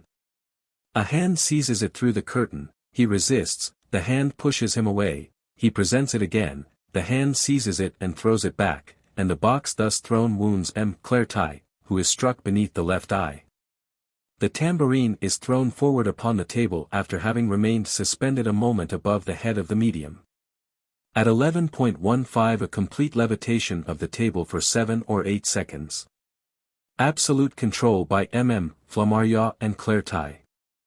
M. Flammarion has his knee pinched by a hand. Next the round table is transferred to the knees of M. Clairvoyance and is forced upon him in spite of all his resistance. Levitations of the table take place in full light. Verification of the feet. The feet of one of the controllers are beneath, those of the other above, and those of the medium between the two. Report of M. Paladino. Séance of November 14th. There are present at this séance, besides the hosts of the evening, M. and Madame Brisson, M. and Madame Paladino, M. Le Boucain, M. Boutigny, Madame Fortune. At the commencement of the sitting several levitations of the table took place, and, when I asked the spirit who was present if he could let me see my daughter Rosalie, I obtained an affirmative reply. I then made an agreement with the said spirit that a series of 8 regular raps would indicate to me the moment when my dear daughter would be present. After some minutes of waiting, the number of raps agreed on was heard in the table. These raps were vigorous and made at fixed intervals. I found, at this time, that I was placed opposite to the medium, that is to say, facing her, at the other end of the table. When I asked the spirit to embrace me and caress me, I immediately felt an icy breath before my face, but yet without experiencing the least sensation of contact. When the medium announced the materialization of the spirit in these words, Evenuta, Evenuta, she is here, I distinguished over the middle of the table a spectral form, dim and confused, but which, little by little, grew brighter, and took the shape of the head of a young girl of the same stature as Rosalie. When objects, such as the music box, violin, or the like, were unexpectedly brought before us, I saw very plainly the shape of a little hand emerging from the curtain that hung close by me, and which placed these different objects upon the table. I ought to declare that, during these inexplicable phenomena, the chain was not broken for a single moment. It would consequently have been materially impossible for one of us to have made use of his hands. I will now describe the last phenomena in which I was for a little while both actor and spectator. These events closed the séance. One of the company, M. Boutigny, who was affianced to my daughter, having left the table to give his place to one of the spectators, I saw him approach the curtain of which I have spoken, which at once gaped open by his side. I ascertained this fact very precisely. M. Boutigny then announced to us aloud that he was being very affectionately caressed. The medium, who was at this moment in an extraordinary state of agitation, kept saying, Amore mio, amore mio. My love, my love. And, addressing herself to me, called to me several times in the following words, Adesso vieni tu. Vieni tu. Come at once. Come. I hastened to take the place which M. Boutigny occupied near the curtain, and I was scarcely there when I felt myself kissed several times. I was able for an instant to touch the head which was kissing me, which, however, drew back from the contact of my hands. I ought to say that, while these events were taking place, my eyes were carefully observing the medium as well as the persons who were by my side. I can therefore boldly certify that I was not the victim of any illusion or subterfuge, and that the head which I touched was the head of a real and unknown person. I felt myself afterwards gently stroked several times, upon the face and head, the neck and the breast, by a hand which came out from behind the curtain. At last I saw the portière move aside and a little hand, very moist, very soft, stretched out and placed on my right hand. Quick as thought, I reached my left hand to this place to seize it. But, after having held it closely pressed in mine for several seconds, it seemed to melt away between my fingers. Before closing, let me say, by way of additional authentication, that M. Flammarion had the extreme kindness to have this séance given for my family and myself, and it therefore took on a very markedly private character. The séance having lasted from 9:20 to 11:45 p.m. We several times asked the medium if she felt fatigued. Eusapia said no. It was only when the last experiment took place, when we, myself and my family, had been caressed and embraced, that the medium, feeling tired, decided to end the sitting. My wife is convinced, as I am, that she embraced her daughter, recognizing her hair and the general appearance of her person. Report of M. Le Boucain. The same séance. The following are some extraordinary phenomena which I observed during the course of this séance and of which I believe I can give a report as exact as it is impartial. Having personally taken the most minute precautions to assure myself of the perfect fairness of the conditions under which these different wonders were produced. I only speak, be it understood, of circumstances or actions with which I myself was associated both as actor and as spectator. 1. At the opening of the sitting and during the time that the table was engaged in all sorts of noisy pranks, I clearly felt the pressure of a hand clasping me in a friendly way upon the right shoulder. In order to make the matters clear, I ought to depose that a. I sat at the left of the medium and held her hand, that, furthermore, during the whole sitting her foot was placed on mine. b. That, with Eusapia's hand always tightly pressed in mine, I proved, by suddenly placing it upon her knees, at the very moment that the table was rising from beside us, that her lower limbs were in a normal position and absolutely motionless. c. For these different reasons, it seems to me, in fact, impossible that Eusapia could have made any use whatever of these two limbs, which happened to be placed by me, to execute a movement, even unconscious, that could give rise to the least suspicion. 2. At a certain point in the proceedings I felt on my right cheek the sensation of a fondling caress. I felt very distinctly that it was a real hand which was touching my skin, and nothing else. The hand in question seemed to me of small size, and the skin was soft and moist. 3. Towards the end of the séance I felt upon my back a gust of cold air, and at the same time I heard the curtain behind me slowly open. Then, when I turned around, very much puzzled, I perceived standing at the lower end of this kind of alcove a form, indistinct, it is true, but not so much so that I could not recognize the silhouette of a young girl whose figure was slightly beneath the average. I ought to say here that my sister Rosalie was also of short stature. The head of this apparition was not very distinct. It seemed surrounded by a sort of shaded aureole. The whole form of the statue, if I may so express myself, stood out very little from the dim obscurity from which it had emerged, that is to say, it was not very luminous. 4. I addressed myself to the spirit in Arabic, in very nearly the following terms.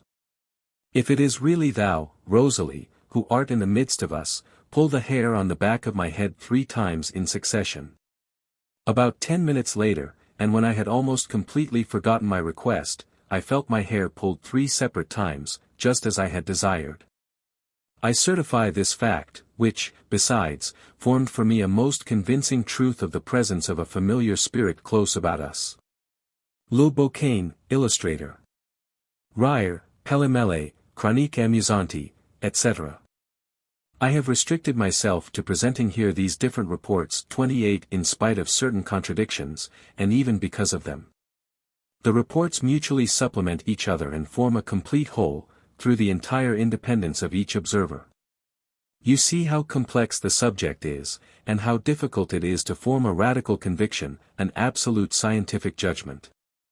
Some phenomena are incontestably true, there are others which are doubtful and which we may attribute to fraud, conscious or unconscious, and sometimes also to illusions of the observers. The levitation of the table, for example, its complete detachment from the floor under the action of an unknown force acting in opposition to the law of gravity, is a fact which cannot reasonably be contested. I may remark, in this connection, that the table almost always rises hesitatingly, after balancings and oscillations, while, on the contrary, when it falls back it goes straight down at one swoop, alighting squarely on its 4 feet. 29. On the other hand, since the medium constantly seeks to release one hand, generally her left hand, from the control designed to hinder her from doing so, a certain number of the touches felt and of the displacements of objects may be due to a substitution of hands. This behavior of hers will be the subject of a special examination in the following chapter. But it would be impossible by the whole force of the hand to produce the violent movement of the curtain, which seems to be inflated by a tempestuous wind, and projected to the very center of the table, forming a great hood around the heads of the sitters. To fling out the curtain with such force, it would be necessary for the medium to rise and push on it as hard as she could with her extended arms, not once merely, but again and again. But how can she do this when she is all the while seated tranquilly in her chair? These experiments place us in a special environment or atmosphere, on the different physical and psychical characters of which it is difficult to form an opinion. At the time of the last séance, during which M. and Madame Paladino are sure of having seen, touched, and embraced their daughter, I saw nothing, at that moment, of this spectral form, although it was only a few yards from me, and although I had perceived, some moments before, the head of a young girl. It is true that, out of respect for their emotion, I did not approach their group. But I kept careful watch, and I perceived no one but the living. At the séance of November 10 the noise of a sonorous object notified us of a displacement, a movement. We seemed to hear the violin strings lightly touched. It is, in fact, the little violin on the round table, which is lifted to a height somewhat above that of the head of the medium, passes into the opening between the two curtains, and appears before us with the neck forward. The idea comes into my head to grasp this instrument during its slow passage through the air, but I hesitate, because I wish to see what will become of it. It comes as far as the middle of the table, descends, then falls, partly upon the table, partly upon the left hand of M. Brisson and the right hand of Madame Fortune. That was one of the most accurate observations that I made at this séance. I did not let go of Eusapia's right hand for a single instant, and M. Brisson did not for a moment let go of her left hand. But in the face of phenomena so incomprehensible we always revert to skepticism. In the séance of November 19 we had thoroughly resolved this time not to leave any loophole for doubt as to the hands, to hinder every attempt at substitution, and to have the most complete control of each hand, without having our attention withdrawn from this object for a single moment. Eusapia has only two hands.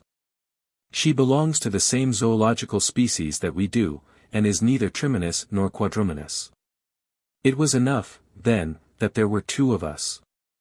That each one took a hand of the medium and kept hold of it between the thumb and the forefinger, that no possible doubt might arise, drew in the elbows, and held the said hand as far removed as possible from the axis of the medium's body and pressed against our own person, so as to remove the objection about the substitution of hands.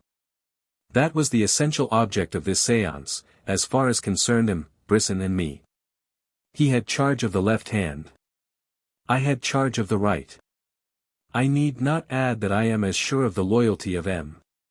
Brisson as he is sure of mine, and that, forewarned as we were, and holding this séance for the express purpose of this control, we could neither of us be the dupes of any attempt at fraud, so far as regards that occasion, at least.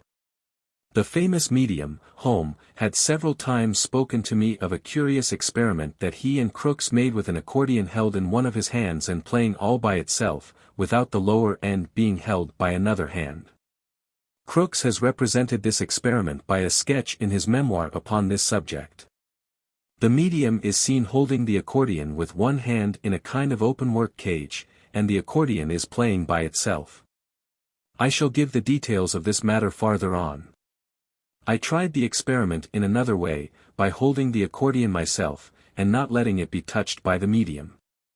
The feats which we had just witnessed, and which were performed while Eusapia had her hand securely held, gave me the hope of succeeding, so much the more because we believed that we had seen fluid hands in action.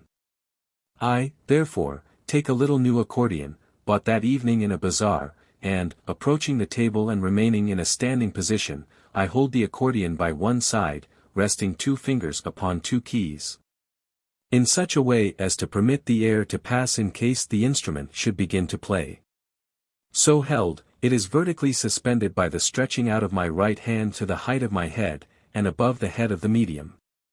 We make sure that her hands are all the time tightly held and that the chain is unbroken.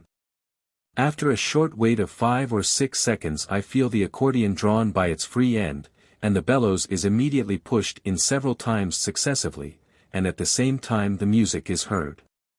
There is not the least doubt that a hand, a pair of pincers, or what not, has hold of the lower end of the instrument.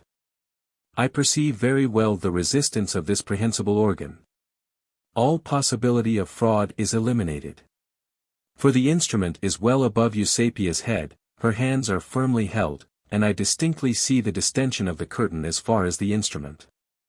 The accordion continues to make itself heard, and is pulled on so strongly that I say to the invisible power, well, since you have such a good hold on it, keep it. I withdraw my hand, and the instrument remains as if glued to the curtain. It is no longer heard. What has become of it? I propose to light a candle to hunt for it.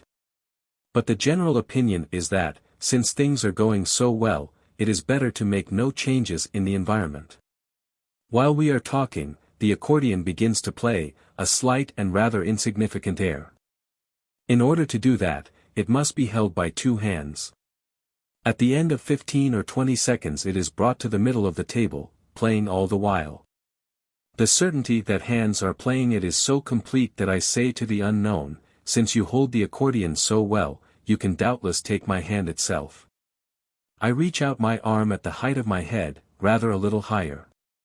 The curtain inflates, and through the curtain I feel a hand, a pretty strong left hand, that is to say, 3 fingers and a thumb, and these grasp the end of my right hand. Let us suppose for an instant that the accordion could have been pulled by one of Eusapia's hands, which she had released, lifted up, and screened behind the curtain. It is a very natural hypothesis. Let us say that the 2 controllers on the right and on the left respectively were cheated by the dexterity of the medium. That is not impossible. But, then, that the instrument might play, our heroine would have had to release her 2 hands and leave the 2 controllers at loggerheads with their own hands. It is something not to be thought of. Apropos of the existence of a third hand, a fluid hand, created on the spur of the moment, with muscles and bones, an hypothesis so bold that one hardly dares to express it, I relate here what we observed during the sitting of November 19th. M. Guillaume de Fontenay, with whom the experiments at Montfort-de-la-Maurie were made, in 1897, at the home of the Blec family, had come on purpose from the centre of France, with a great profusion of apparatus and of new processes, to try to get some photographs. The medium appeared to be enchanted with them, and toward the middle of the soirée said to us, "You are going to have, this evening, something that you did not expect, something which has never been accomplished by any other medium, and which can be photographed as an unimpeachable record." She then explains to us that I am to lift my hand up, while firmly holding hers by the wrist, that M. Sardou, while holding her left hand, will keep watch over it above the table, and that then her third hand will appear in the photograph, her fluidic hand, holding the violin near her head, at some distance from her right hand, behind her, and against the curtain. We wait pretty long before anything happens. At length, the medium trembles, sighs, recommends that we breathe deeply and thus aid her, and we feel, rather than see, the moving of the violin through the air, with a slight vibrating noise of the strings. Eusapia cries, "It is time, take the photograph, quick, don't wait, fire." But the apparatus does not work, the magnesium won't kindle. The medium grows impatient, still holds out, but cries that she cannot hold out much longer. We all vehemently clamor for the photograph. Nothing moves. In the darkness, which is needed in order that the plate in the camera shall not have to be veiled, M. de Fontenay does not succeed in lighting the magnesium, and the violin is heard to fall to the floor. The medium seems exhausted, groans, laments, and we all regret this check to the proceedings. But Eusapia declares that she can begin again, and asks us to get ready. In fact, at the end of 5 or 6 minutes the same phenomena are produced. M. de Fontenay explodes a chloride of potassium pistol. The light is instantaneous, but feeble. It enables us to see Eusapia's left hand being held upon the table by M. Sardou's right hand, her right hand held in the air by my left hand, and at a distance of about 12 inches in the rear, at the height of one's head, the violin, resting vertically against the curtain. But the photograph gives no picture. Eusapia now asks for a little light, poco di luz. The small hand lamp is lighted again, and the illumination is sufficient for us to see each other distinctly, including the arms, the head of the medium, the curtain, etc. The chain is formed again. The curtain flares widely out, and M. Sardou is several times touched by a hand which gives him a good whack on the shoulder, making him bend his head forward toward the table. In the presence of this manifestation and of these sensations we have again the impression that there has been a hand there, a hand different from those of the medium, which we continue carefully to hold, and from ours. Because we are holding each other's hands in the chain. Moreover, there is no one near the curtain, which is plainly visible. I thereupon remark, since there is a hand there, let it take from me this violin, as it did day before yesterday. I take the violin by the handle and hold it out to the curtain. It is at once taken and lifted, then falls to the floor. I do not for a moment let go the hand of the medium. Yet I grasp this hand with my right hand, for a moment, in order to pick up with my left the violin that has fallen near me. As I stoop down to the floor, I feel an icy breath upon my hand, but nothing more. I take the violin and put it on the table. Then I take again with my left hand the hand of the medium, and, seizing the violin with my right, I hold it out again to the curtain. But Madame Brisson, peculiarly incredulous, asks me to let her take it herself. She does so, holds it out to the curtain, and the instrument is snatched from her, in spite of all the efforts that she makes to retain it. Everybody declares they saw very distinctly this time. The hands of the medium have not been let go a single minute. It seems as if this experiment, made under these conditions, in sufficient light, ought to leave no doubt about the existence of a third hand of the medium which acts in obedience to her will. And yet, during this same soirée of November 19th I ask that the violin, which has fallen to the floor, be brought again upon the table. We keep holding carefully the medium's hands, M. Sardou her left hand and I her right. Eusapia, wishing to give still more security, more certainty, proposes that I take her two hands, the right as I am holding it, and her left wrist in my right hand, her left hand always being held by M. Sardou, the whole show of hands taking place on the table. A noise is heard. The violin is brought on, passes above our hands, thus crisscrossed, and is laid down, farther on, in the middle of the table. A candle is lighted, and the position of our hands is ascertained. They have not moved. Some time after this phenomena, in the dim light, we all saw will-o'-the-wisps shining in the cabinet. They were visible through the cleft in the curtains, which at that time was rather wide. For my part, I saw 3 of them, the first very brilliant, the others less intense. They were not tremulous, nor did they stir in the least, and remained in view scarcely more than a second. M. Antoniety having remarked that he is not always sure of holding her left hand, Eusapia says to me in a flush of passion, since he is not sure, take my 2 hands yourself again. I already hold the right, and am absolutely certain of it. I thereupon take her left wrist in my right hand, M. declaring that he will take care of the fingers. In this position, Eusapia's 2 hands being thus held above the table, a cushion, which is at my right upon the table, having been forcibly thrown there some moments before, is seized and thrown over the sofa, brushing my forehead on the left.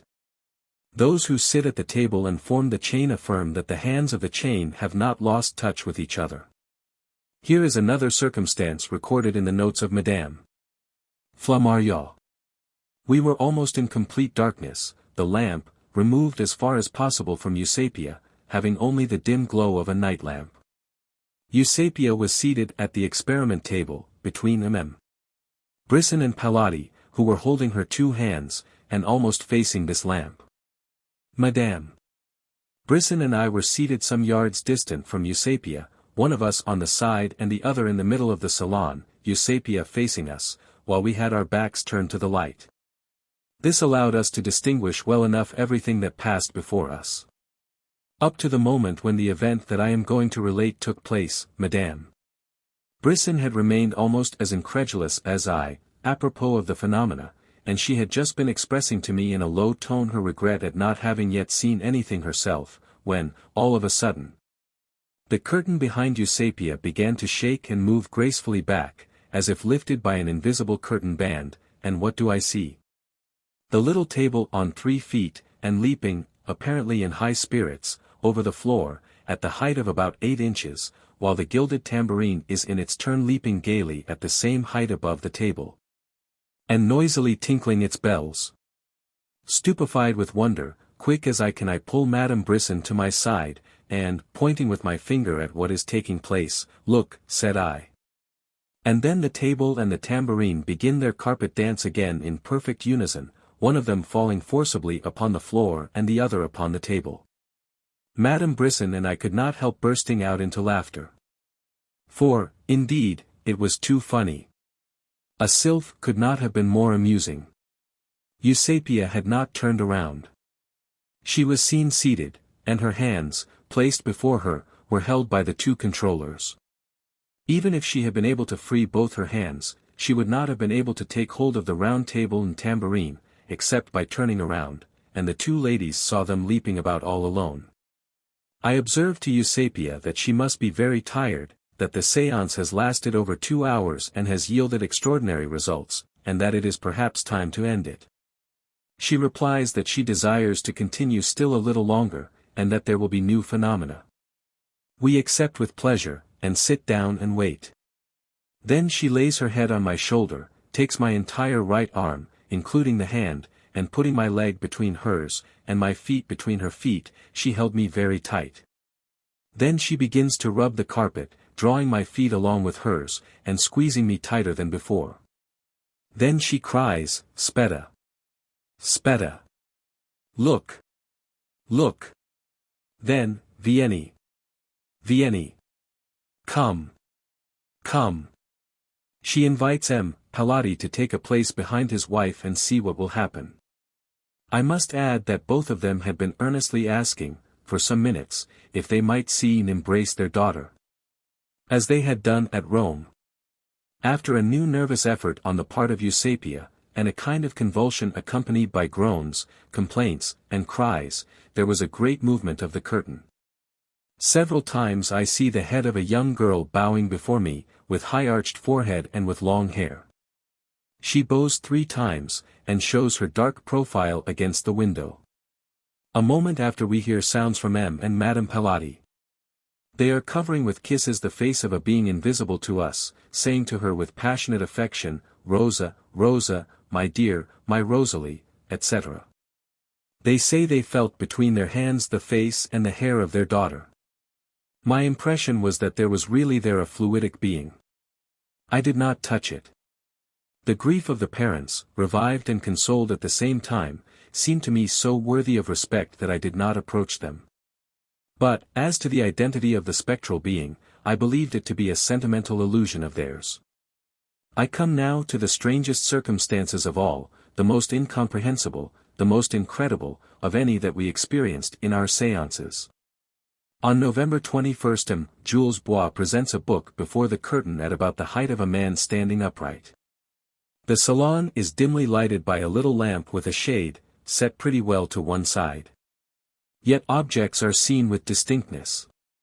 An invisible hand behind the curtain seizes the book. Then all the observers see it disappear as if it had passed through the curtain. It is not seen to fall before the curtain. It is an octavo, rather slender, bound in red, which I have just taken from my library. Now Madame Flammarion, almost as skeptical as M. Bachet about these phenomena, had glided past the window to the rear of the curtain, in order to observe carefully what was passing. She hoped to detect a movement of the medium's arm, and to unmask her, in spite of the courtesy she owed her as her hostess. She saw very plainly Eusapia's head, motionless before the mirror which reflected the light. Suddenly the book appears to her, it having passed through the curtain, upheld in the air, without hands or arms, for a space of 1 or 2 seconds. Then she sees it fall down. She cries, "Oh! The book, it has just passed through the curtain." And, pale and stupefied with wonder, she abruptly retires among the observers. The entire hither side of the curtain was plainly visible. Because the left portion of the left-hand curtain had been loosened from its rod by the weight of a person who had sat down on the sofa where the lower part of the curtain had been accidentally placed. And because a large opening had been made fronting the mirror which filled the entire wall of the farther end of the salon, a mirror that reflected the light of the little lamp. If such an event had really taken place, we should be forced to admit that the book went through the curtain without any opening, for the tissue of the fabric is wholly intact. And we cannot suppose for a single moment that it passed through at the side, the book having been held out about the middle, that is to say, about 24 inches from each side of the curtain, the breadth of which is 4 feet. Nevertheless, this book was seen by Madame Flammarion, who was looking behind the curtain, and it disappeared from the eyes of the persons who were in front, notably M. Bachet, M. Brisson, M. J. Bois, Madame Fortun and myself. We were not expecting this miracle in any way, we were stupefied by it, we asked what had become of the book, and it seemed as if it had fallen behind the curtain. Collective hallucination. But we were all in cool blood, entirely self-possessed. If Eusapia had been able to adroitly slip her hand around and seize the book through the portière, the bare outline of the book would not have been seen, but a protuberance of the portière. How great a value the sight of this thing passing through a portière would have as a scientific datum, if one were only sure of the absolute honesty of the medium, if, indeed, this medium were a man of science, a physicist, a chemist, an astronomer, whose scientific integrity would be above suspicion. The mere fact of the possibility of fraud takes away 99/100ths of the worth of the observation, and makes it necessary for us to see it 100 times before being sure.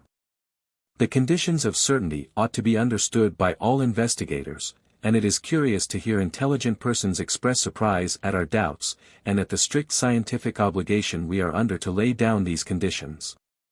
In order to be sure of abnormalities like these levitations, for example, we must make sure of them 100 times over, not see them once, but 100 times. It seems to us impossible that matter could pass through matter.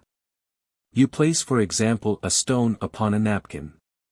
If one should tell you that he has found it under the napkin, without any break in the continuity of the tissue, you would not believe him.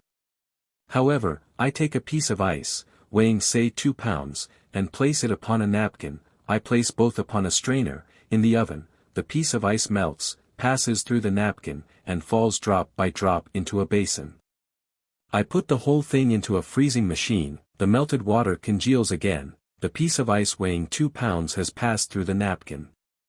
It is very simple, you think. Yes, it is simple because we understand it. But, of course, this is not the same case as that of the book. Yet, after all, it is matter passing through matter, after a transformation of its physical condition. We might seek explanations, invoke the hypotheses of the fourth dimension, or discuss the non-Euclidean geometry. It seems to me more simple, however, to think that, on the one hand, these experiments are not yet sufficient for us to make an absolute affirmation, and that, on the other hand, our ignorance of everything is formidable and forbids us to deny anything. The phenomena of which I am speaking are so extraordinary that one is led to doubt them, even when one feels assured that he has seen them. Thus, for example, I noticed that M.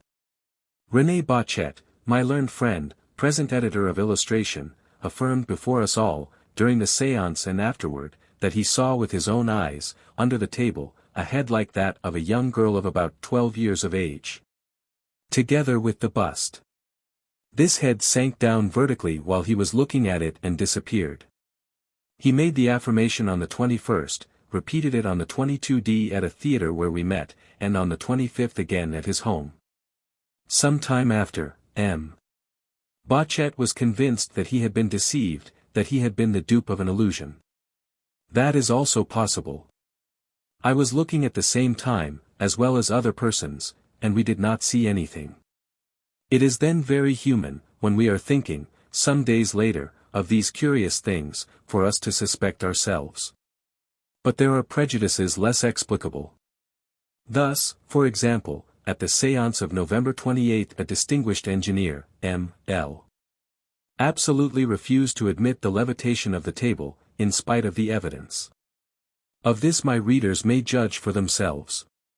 Here is a note which I extract from my reports. M.L. tells me that the medium lifts the table with her feet, while resting her hands upon it. I ask Eusapia to draw back her feet under her chair. The table is lifted. After this second levitation, M.L. declares that he is not satisfied, although neither of the feet of the medium is under a foot of the table, and that we must begin the experiment again, without having her legs touched at any point. The medium then proposes that her legs be fastened to those of M.L. A third levitation takes place, after the left leg, the incriminated one, of the medium has been bound to the left leg of M.L. This gentleman then declares that the hypotheses he has made, in order to explain the phenomenon, are null and void, but that there must be, all the same, a trick in the thing, because he does not believe in the supernatural. Neither do I believe in the supernatural. And yet there is no trick. This manner of reasoning, rather common, does not seem to me scientific. It is to claim that we know the limits of the possible and of the impossible. People who deny that the earth moves reason in just this way. That which is contrary to common sense is not impossible. Common sense is the average state of popular knowledge, that is to say, of general ignorance. A man acquainted with the history of the sciences, and who reasons calmly, cannot succeed in understanding the ostracism to which certain skeptics subject unexplained phenomena. It is impossible, they think.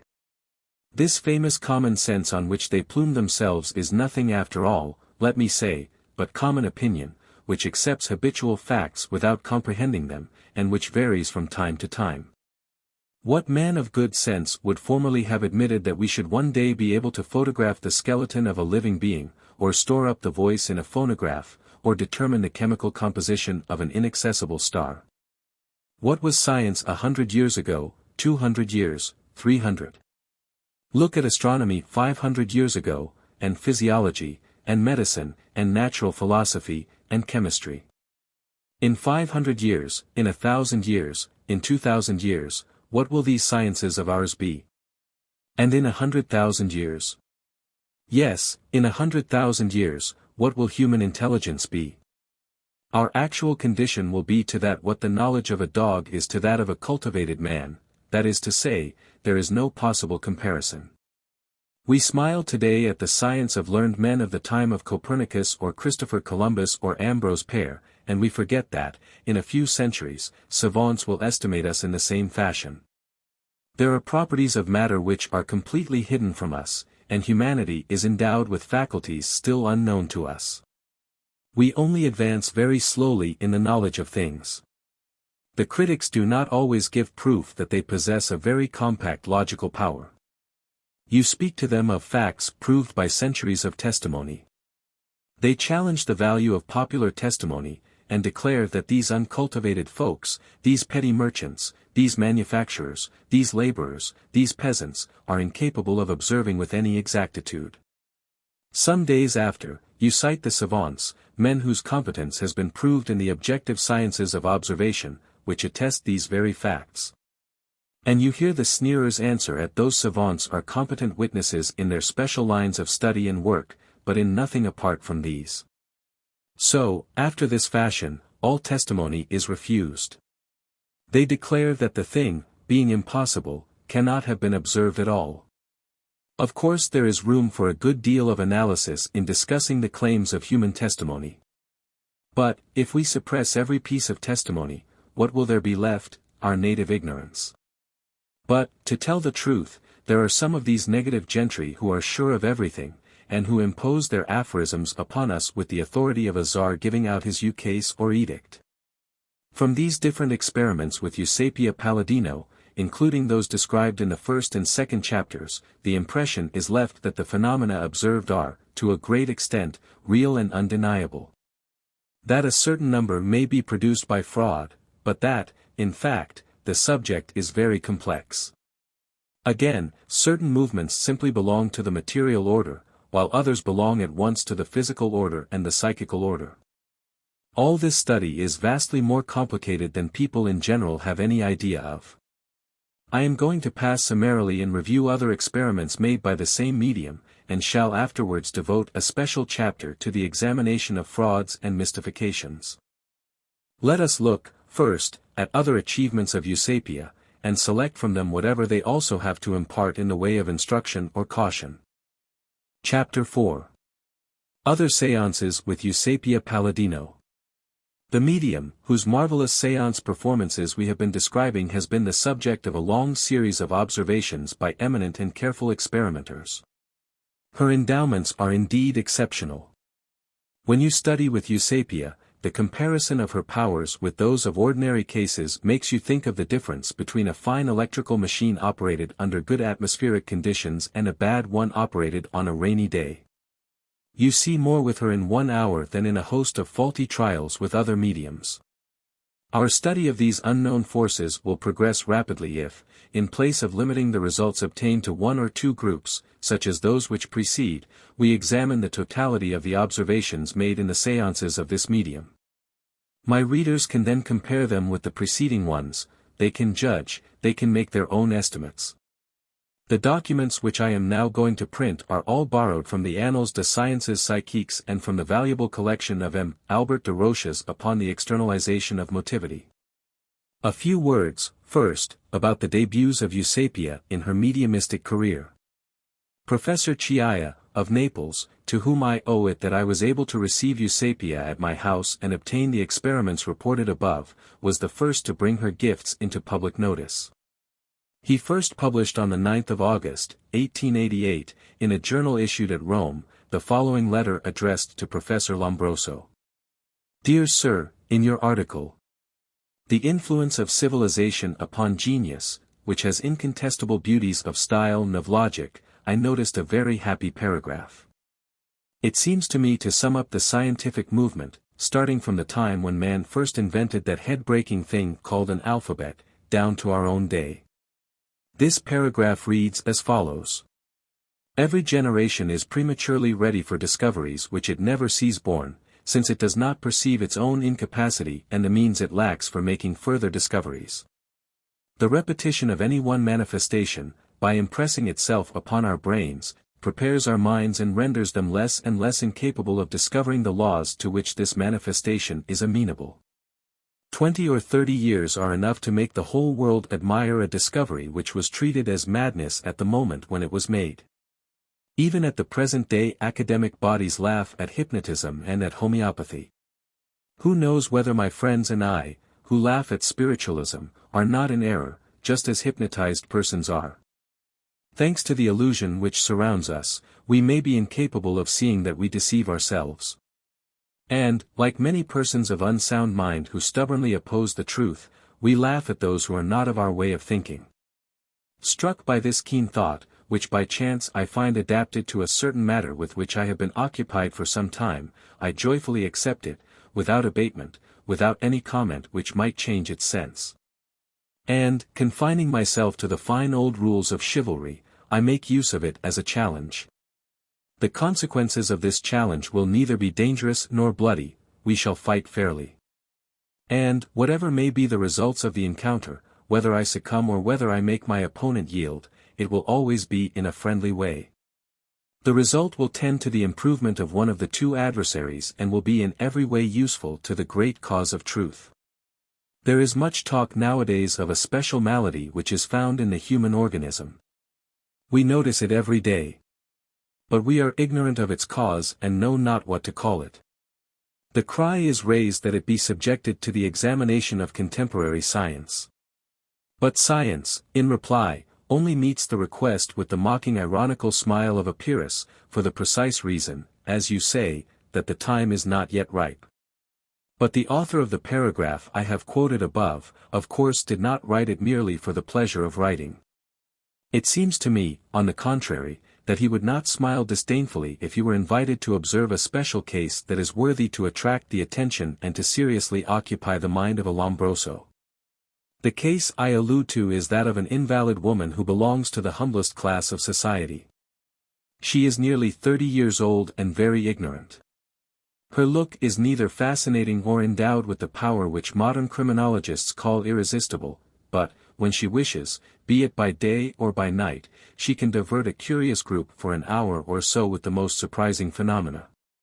Either bound to a seat or firmly held by the hands of the curious, she attracts to her the articles of furniture which surround her, lifts them up, holds them suspended in air like Mahomet's coffin, and makes them come down again with undulatory movements, as if they were obeying her will.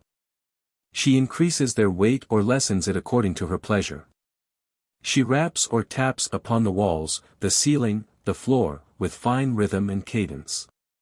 In response to the requests of the spectators, something like flashes of electricity shoot forth from her body, and envelop her or enwrap the spectators of these marvelous scenes. She draws upon cards that you hold out everything that you want, figures, signatures, numbers, sentences, by just stretching out her hand toward the indicated place.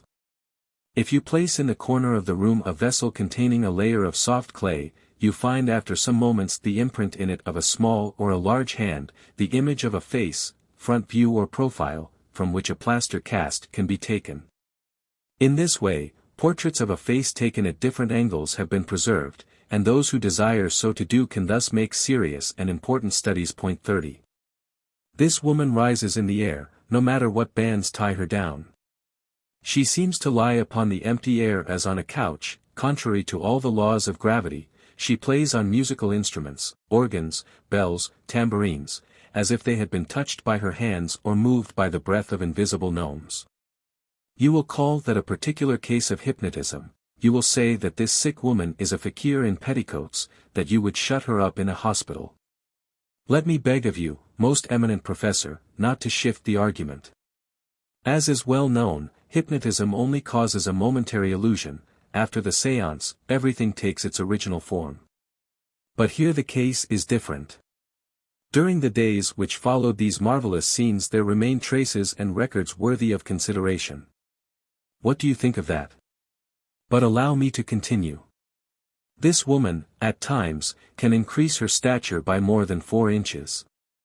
She is like an India rubber doll, like an automaton of a new kind.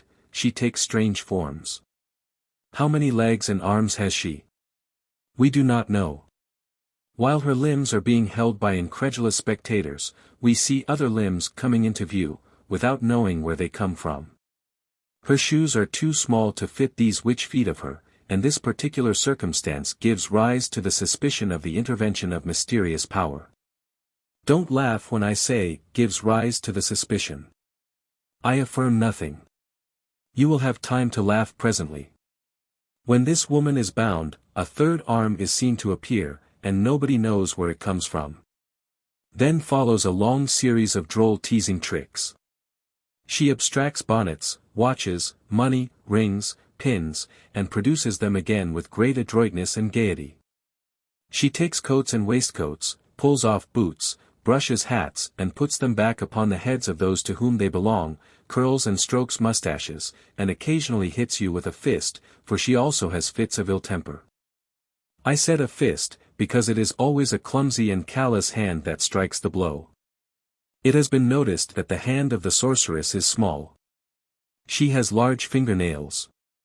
Has a moist skin, the temperature of which varies from the natural warmth of the body to the icy chill of a corpse, the touch of which makes you shiver. She allows herself to be handled, pinched, observed.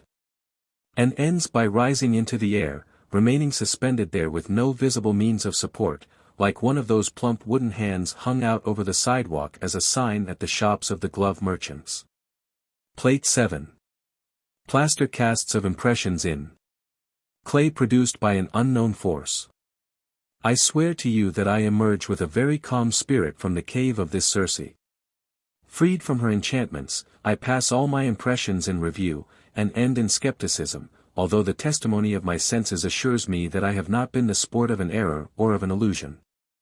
All these extraordinary maneuvers cannot be attributed to prestidigitation.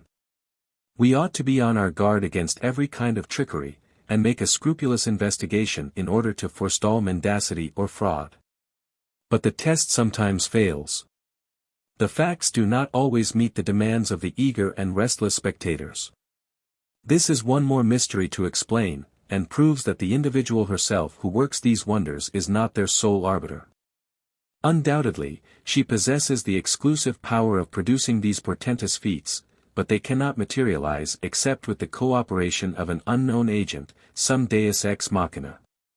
From all this 2 things result. Namely, the great difficulty there is in examining the true inwardness of this stupefying piece of charlatanry. And the necessity of making a series of experiments in order to get together enough of them to illuminate the dark intellects of the dupes and to overcome the obstinacy of the wranglers. Now you see my challenge. If you have not written the paragraph cited above simply for the pleasure of writing it, if you have the true love of science.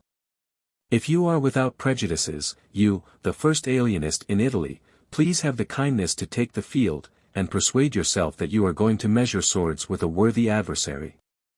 When you can take a week's vacation, leave your beloved studies, and, instead of going into the country, show me a place where we can meet.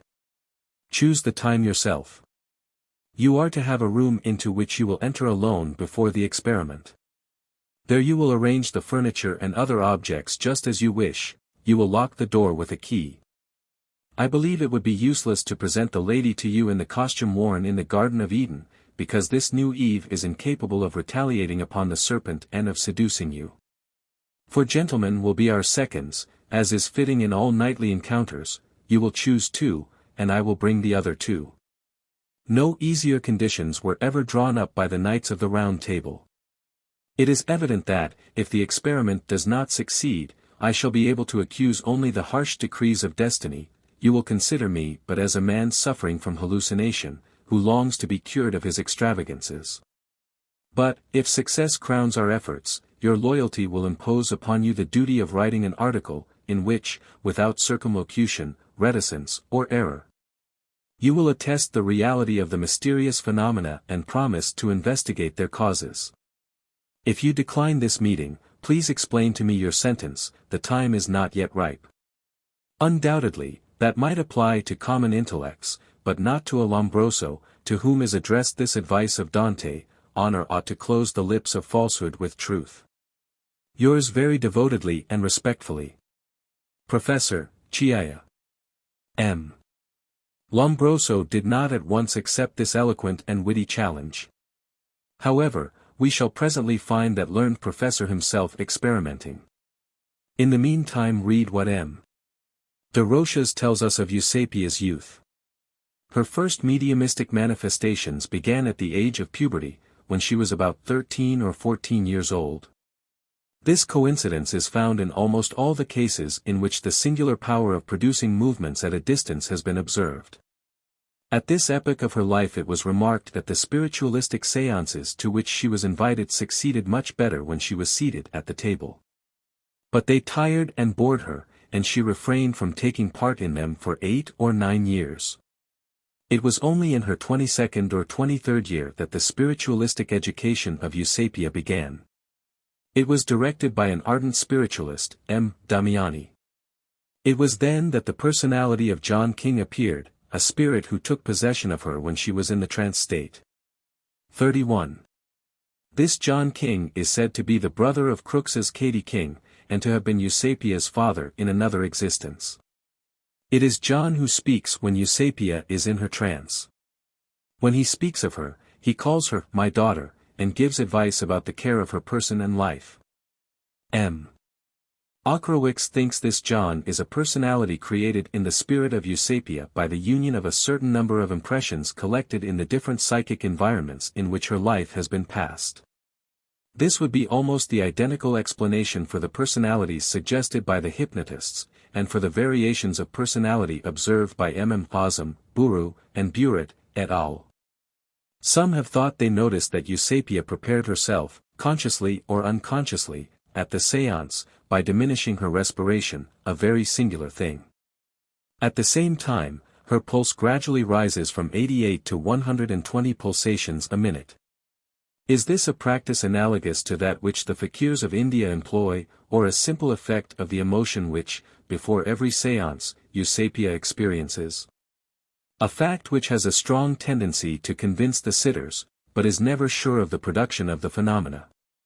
Eusapia is not hypnotized, she enters of herself into the trance state when she becomes a link in the chain of hands.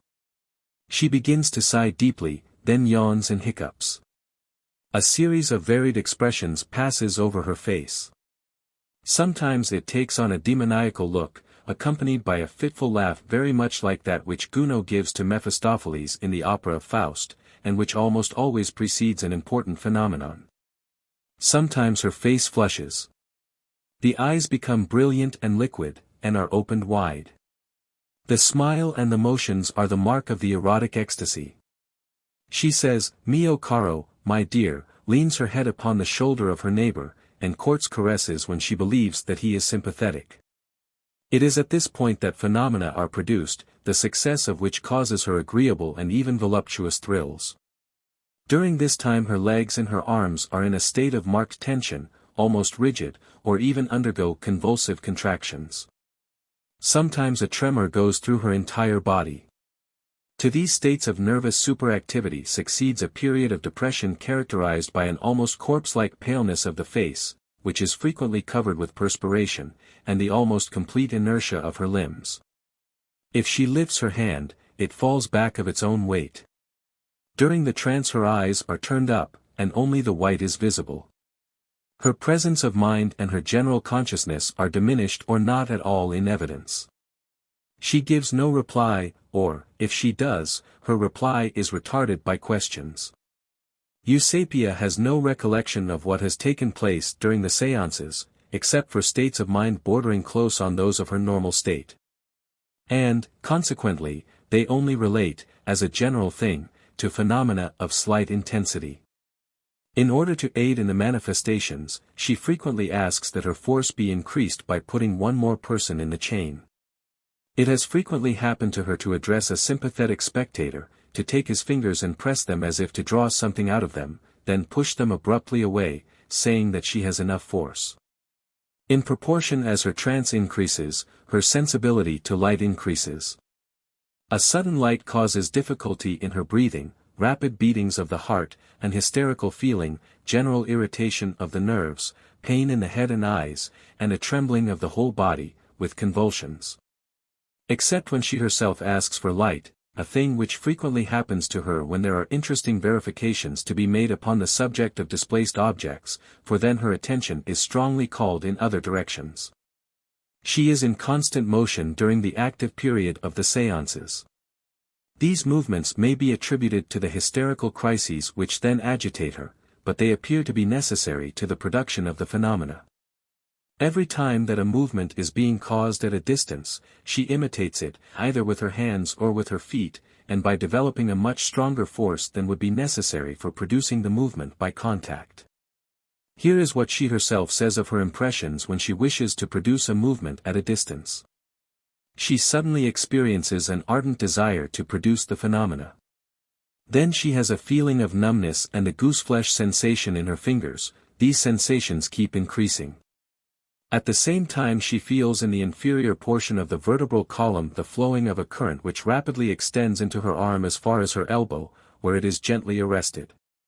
It is at this point that the phenomenon takes place. During and after the levitations of the table she has a feeling of pain in her knees, during and after other phenomena, in her elbows and all through her arms. It was only in the end of February, 1891, that Professor Lombroso, whose curiosity had finally been strongly excited, decided to come to Naples to examine these curious manifestations about which everybody in Italy was speaking. The following reports by M. Cialfi were published apropos of this visit. Point 32. First séance. A large room, selected on the first floor by these gentlemen, had been put at our disposal. M. Lombroso began by carefully examining the medium, after which we took places around a gaming table.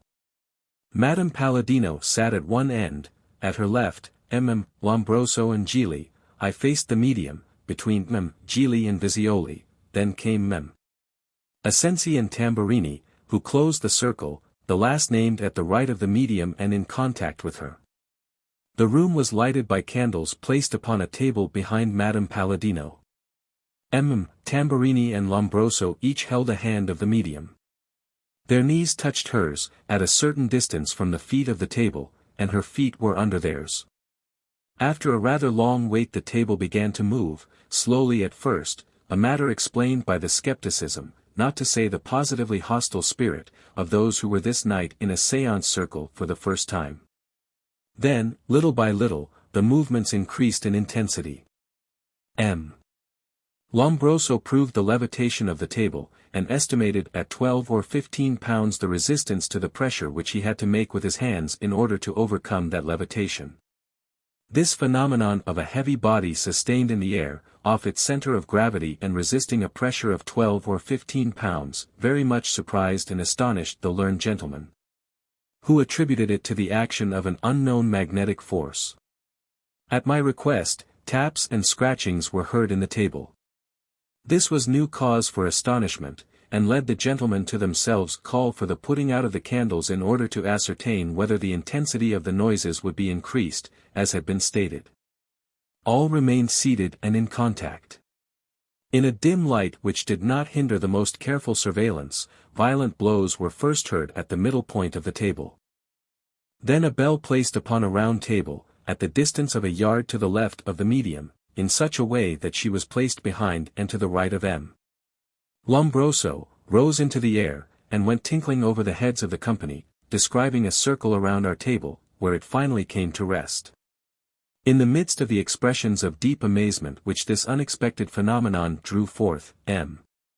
Lombroso showed a strong desire to hear and to prove it again. Whereupon the little bell began to sound, and again made the tour of the table, redoubling its strokes upon it, to such a degree that M. Asensi, divided between astonishment and the fear of having his fingers broken, the bell weighed fully 10 ounces, hastened to rise and go and seat himself on a sofa behind me. I kept insisting that we had to do with an intelligent force, a matter that he persistently denied, and that consequently there was nothing to fear. But M. Asensi refused, under any circumstances, to take his place again at the table. I called attention to the fact that the circle was broken, since one of the experimenters had left, and that, under penalty of no longer being able to observe the phenomena in a cool judicious spirit, it would be necessary that he should at least keep silent and motionless. M. Asensi was very willing to pledge himself to that. The light was extinguished, and the experiments began again. While, in response to a unanimous wish, the little bell was beginning again its tinklings and its mysterious aerial circuits, M. Asensi, taking his cue, unknown to us, from M. Tamburini, went, unperceived, owing to the darkness, and stood at the right of the medium, and at once with a single scratch lighted a match, so successfully, as he declared, that he could see the little bell, while it was vibrating in the air, suddenly fall upon a bed about 6 feet and a half behind Madame Paladino. I will not attempt to depict for you the amazement of the learned body, the most striking manifestation of which was a rapid exchange of questions and comments upon this strange occurrence. After some remarks I made about the intervention of M. Asensi, who seemed likely to seriously trouble the psychic condition of the medium, the darkness was turned on again, so to speak, in order to continue the experiments. At first it was a little work table, small, but heavy, that moved about. It was placed at the left of Madame Eusapia, and it was upon it that the little bell was placed at the beginning of the séance. This small piece of furniture struck against the chair on which M. Lombroso was seated, and tried to hoist itself up on our table. In the presence of this new phenomenon, M. Visioli gave up his place at our table to M. Asensi and went to stand between the work table and Madame Eusapia, to whom he turned his back. At least he said he did all this, for we could not see him on account of the darkness. He took the little table between his 2 hands and tried to hold it, but, in spite of his efforts, it released itself and went rolling over the floor. An important point to note is that, although M. Lombroso and Tamburini had not for a moment let go of the hands of Madame Paladino, Professor Visioli announced that he felt a pinch in the back. General hilarity followed this declaration. M. Lombroso stated that he had felt his chair lifted up so that he was compelled to remain standing for some time, after which his chair had been so placed as to permit him to sit down again. He also experienced twitches upon his clothes. Then he and M. Tamburini felt the touches of an invisible hand upon their cheeks and fingers. M. Lombroso, especially struck with the 2 facts of the work table and the little bell, judged them of sufficient importance for him to put off till Tuesday his departure from Naples, which had been first fixed for Monday. Upon his request I promised a new séance, on Monday, at the Hôtel de Genève. Second séance. At 8 o'clock in the evening I arrived at the Hôtel de Genève, accompanied by the medium, Eusapia Paladino. We were received under the colonnade by M. Lombroso, Tamburini, Asensi, and several other persons whom they had invited, namely Professors Gili, Limoncelli, Visioli, and Bianchi, superintendent of the insane asylum at Sales, Dar. Penta, and a young nephew of M. Lombroso, who lives at Naples. After the customary introductions, we were asked to go up to the highest story in the house, where we were introduced into a very large room with an alcove. Curtains, or portieres, were let down across the front of the alcove. Behind the curtains at a distance of about 3 feet and a half, measured by Lombroso and Tamburini, there was placed, in this alcove, a round table, with a porcelain salver filled with flour, in the hope of obtaining face imprints in it. The alcove also contained a tin trumpet, writing paper, and a sealed envelope containing a sheet of white paper, to see if we could not get direct writing on it. The gentlemen inspected the alcove with extreme care, in order to assure themselves that there was nothing there of a fixed-up, suspicious nature. Madame Paladino sat down at the table, a little less than 2 feet from the alcove curtains, turning her back to them. Then, at her request, she had her body and her feet tied to her chair by means of cloth bands. This was effected by 3 members of the company, who left only her arms free. That done, places were taken at the table in the following order: on the left of Madame Eusapia, M. Lombroso, then, in succession, M. Visioli, myself, the nephew of M. Lombroso, M. Gili, Limoncelli, Tamburini, finally, Dr. Penta, who completed the circle and sat at the right of the medium. M. Asensi and Bianchi refused to form part of the circle, and remained standing behind M. Tamburini and Penta. I paid little attention to these two, being certain that their action was a premeditated combination in order to redouble the vigilance. I simply recommended that, while they were observing with extreme care, each should remain quiet. The experiments began in candlelight strong enough to light up the whole room. After a long wait the table began to move, slowly at first, then more energetically. However, the movements remained intermittent, labored, and much less vigorous than at Saturday's séance. The table volunteered a request by taps of its leg designating the letters of the alphabet, that M. Limoncelli and Penta should exchange places. This exchange effected, the table called for the turning out of lights. A moment after, and with more force this time, the movements of the table began again. Suddenly, in the midst of these, violent blows were heard. The chair placed at M. Lombroso's right tried to climb up on the table, then hung suspended upon the arm of the learned professor. All of a sudden the curtains of the alcove were shaken, and swung forward over the table in such a way as to envelop M. Lombroso, who was very much moved by such a wonder, as he himself has declared. All these phenomena, happening at long intervals, in the darkness, and in the midst of noisy conversation, were not estimated at their true worth. It was thought that they were only the effects of chance or were jests of some member of the company. While we are all waiting and discussing the import of the phenomena and the greater or less value that should be set on them, the noise of the fall of an object is heard. When the room is lighted, there is found at our feet under the table the trumpet which had been placed on the round table in the alcove behind the curtains. This circumstance, which M. Bianchi and Asensi receive with a burst of laughter, surprises the experimenters, and has the effect of more completely fixing their attention. The room is darkened again, and, by urgent request some fugitive glimmers of light are seen to appear and disappear at long intervals. This phenomenon impressed M. Bianchi and Asensi, and put an end to their incessant railleries, so much so that they came and formed a part of the circle. At the moment of the appearance of the gleams, and even some time after they had ceased to show themselves, M. Limoncelli and Tamburini, at the right of the medium, said that they were touched in several places by a hand. M. Lombroso's young nephew, absolutely skeptical, who had taken a seat by the side of M. Limoncelli, declared that he felt the touch of a flesh and blood hand, and asked with some impetuosity who did that. He forgot, being not only skeptical, but artless, that, like himself, all the persons present were helping to form the chain of hands and were in mutual contact. It was getting late, and the lack of homogeneity in the circle was abridging the phenomena. Under these conditions I thought I ought to end the séance and cause the candles to be lighted. When M. Limoncelli and Visioli were taking leave, the medium being still seated and bound, and all of us were standing around the table conversing about the luminous phenomena. And comparing the scattered and feeble effects obtained in this soirée with those of the Saturday preceding, and seeking the reason for this difference, we heard noise in the alcove, and saw the portieres which enclosed it vigorously shaken.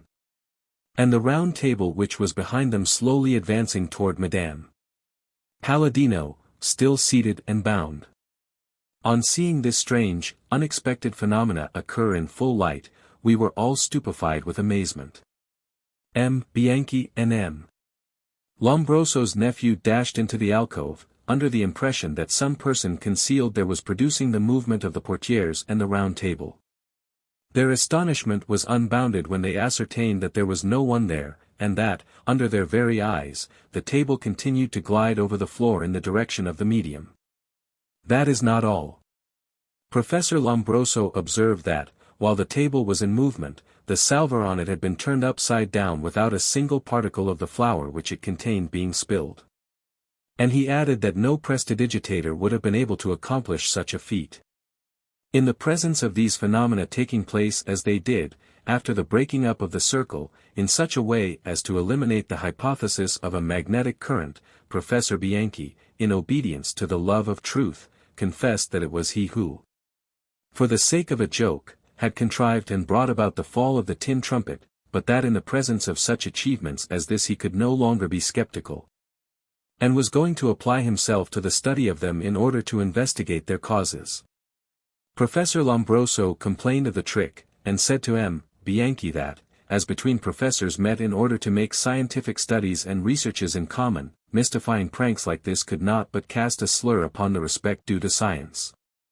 Professor Lombroso, who was a prey both to doubt and to ideas of his own which tormented his mind, made an engagement to be present at further meetings on his return to Naples in the following summer. M. Cialfi, having sent these two reports to M. Lombroso, the eminent professor of Turin confirmed their accuracy in the following letter, dated June 25, 1891. Dear Sir, the two reports that you have sent me are of the utmost accuracy. I add that, before we had seen the salver turned over, the medium had announced that she would sprinkle the faces of those who sat by her with flour. And everything leads to the belief that such was her intention, but that she was not able to realize it, a new proof, to my mind, of her perfect honesty, especially considering her semi-unconsciousness. I am filled with confusion and regret that I combated with so much persistence the possibility of the facts called spiritualistic. I say facts, because I am still opposed to the theory. Please give my greetings to M.E.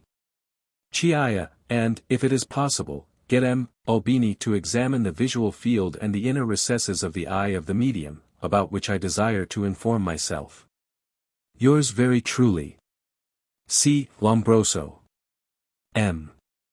Lombroso soon after published his experiences and reflections, in an article in the Annales des Sciences Psychiques, 1892, which ends thus. None of these facts, which we must admit, because no one can deny things which he has seen, is of such a nature as to lead us to form for their explanation an hypothesis of a world different from that admitted by the neuropathologists. Above all, we must not forget that Madame Eusapia is a neuropath, that in her childhood she received a blow on the left parietal bone, which produced a hole so deep that you could put your finger in it. That she remains subject to attacks of epilepsy, catalepsy, and hysteria, which take place especially during the séance phenomena, and that, finally, she has a remarkable obtuseness of touch. Well, I do not see anything inadmissible in this, that in the case of hypnotic and hysterical persons the excitation of certain centers, which become powerful by the paralysis of all the others and then provoke a transposition and a transmission of physical forces, may also produce a transformation in luminous force or in motive force. Thus we understand how the force in a medium which I shall call cortical or cerebral may, for example, lift the table, pull somebody's beard, hit him, caress him, etc.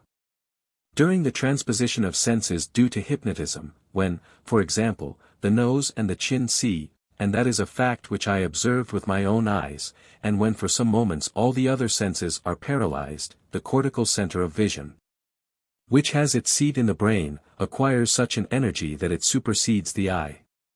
It is this which we have been able to prove, Ottolenghi and I, in the case of 3 hypnotized persons, by making use of the lens and of the prism. The phenomena observed would be explained, according to this theory, by a transformation of the powers of the medium. Let us continue our account of the experiments. Taking into consideration the testimony of Professor Lombroso, several savants, including M. Schiaparelli, director of the observatory at Milan, Gerosa, professor of physics, Ermacora, doctor of natural philosophy, Aksakoff, counselor of state to the Emperor of Russia, Charles Duprel, doctor of philosophy in Munich, Dr. Richet, of Paris, and Professor Buffern, met in October, 1892, in the apartment of M. Finzi, at Milan, to renew these experiments. M. Lombroso was present at several of the soirees. There were 17 in all. The experimenters present signed the following long declaration. The results obtained did not always come up to our expectations. Not that we did not secure a large number of facts apparently or really important and marvelous. But, in the greater number of cases, we were not able to apply the rules of experimental science which, in other fields of observation, are regarded as indispensable in order to arrive at certain and incontestable results. The most important of these rules consists in changing, one after the other, the methods of experiment, in such a way as to bring out the true cause, or at least the true conditions of all the events. Now it is precisely from this point of view that our experiments seem to us still incomplete. It is very true that the medium, to prove her good faith, often voluntarily proposed to change some feature of one or the other experiment, and frequently herself took the initiative in these changes. But this applied only to things that were apparently indifferent, according to our way of seeing. On the contrary, the changes which seemed to us necessary to put the true character of the results beyond doubt, either were not accepted as possible or ended in uncertain results. We do not believe we have the right to explain these things by the aid of insulting assumptions, which many still find to be the simplest explanation, and of which some journals have made themselves champions. We think, on the contrary, that these experiments are concerned with phenomena of an unknown nature, and we confess that we do not know what the conditions are that are required to produce them. To desire to fix these conditions in our own right and out of our own head would be as extravagant as to presume to make the experiment of Torricelli's barometer with a tube closed at the bottom, or to make electrostatic experiments in an atmosphere saturated with humidity, or to take a photograph by exposing the sensitive plate in full light before placing it in the camera. However, it is a fact that the impossibility of varying the experiments in our own way has diminished the worth and the interest of the results obtained. By depriving them of that rigorous demonstration which we are right in demanding in cases of this kind, or, rather, to which we ought to aspire. The following are the principal phenomena observed. Levitation of one side of the table. We agreed to have the medium sit alone at the table, in full light, her 2 hands placed on its upper surface and her sleeves drawn back to the elbows. We remained standing about her, and the space above and under the table was well lighted. Under these conditions the table rose at an angle of 20 to 40 degrees, and so remained for some minutes, while the medium was holding her legs stretched out and striking her feet one against the other. When we pressed with the hand upon the lifted side of the table, we experienced a considerable elastic resistance.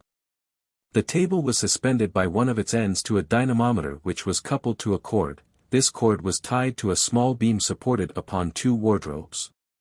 Under these conditions, the end of the table having been lifted 6½ inches, the dynamometer showed 77 pounds. The medium sat at the same narrow end of the table, with her hands wholly on the table, to the right and the left of the point where the dynamometer was attached. Our hands formed the chain upon the table. Without pressure, they would not have been able in any case to do more than increase the pressure brought to bear on the table. On the contrary, the desire was expressed that the pressure should diminish, and soon the table began to rise on the side of the dynamometer. M. Gerosa, who was following the marks on the apparatus, announced this diminution, expressed by the successive figures 7½ 4½ 2½ 0 pounds. At the last the levitation was such that the dynamometer rested horizontally on the table. Then we changed the conditions by putting our hands under the table. The medium, especially, put hers, not under the edge, where it might have touched the vertical border and exercised a push downwards, but under the rail that unites the feet, and touched this, not with the palm, but with the back of the hand. Thus all the hands together could only have diminished the traction upon the dynamometer. Upon the desire being expressed to see this traction augment, it increased from 7.5 pounds to 13 pounds. During all these experiments each of the medium's feet rested under the foot of her nearest neighbor to right or left. Complete levitation of the table. It was natural to conclude that if the table, in apparent contradiction to the law of gravity, was able to rise partly, it would be able to rise entirely from the floor. As a matter of fact, this is what happened. This levitation, one of the most frequent phenomena that occur in the experiments with Eusapia, stood a most satisfactory examination. The phenomenon always materialized under the following conditions: the persons seated about the table place their hands on it, and form the chain. Each hand of the medium is held by the adjacent hand of her two neighbors. Each of her feet remains under the feet of her neighbor, who also press her knees with theirs. She is seated, as usual, at one of the small ends of the table, a position least favorable for a mechanical levitation.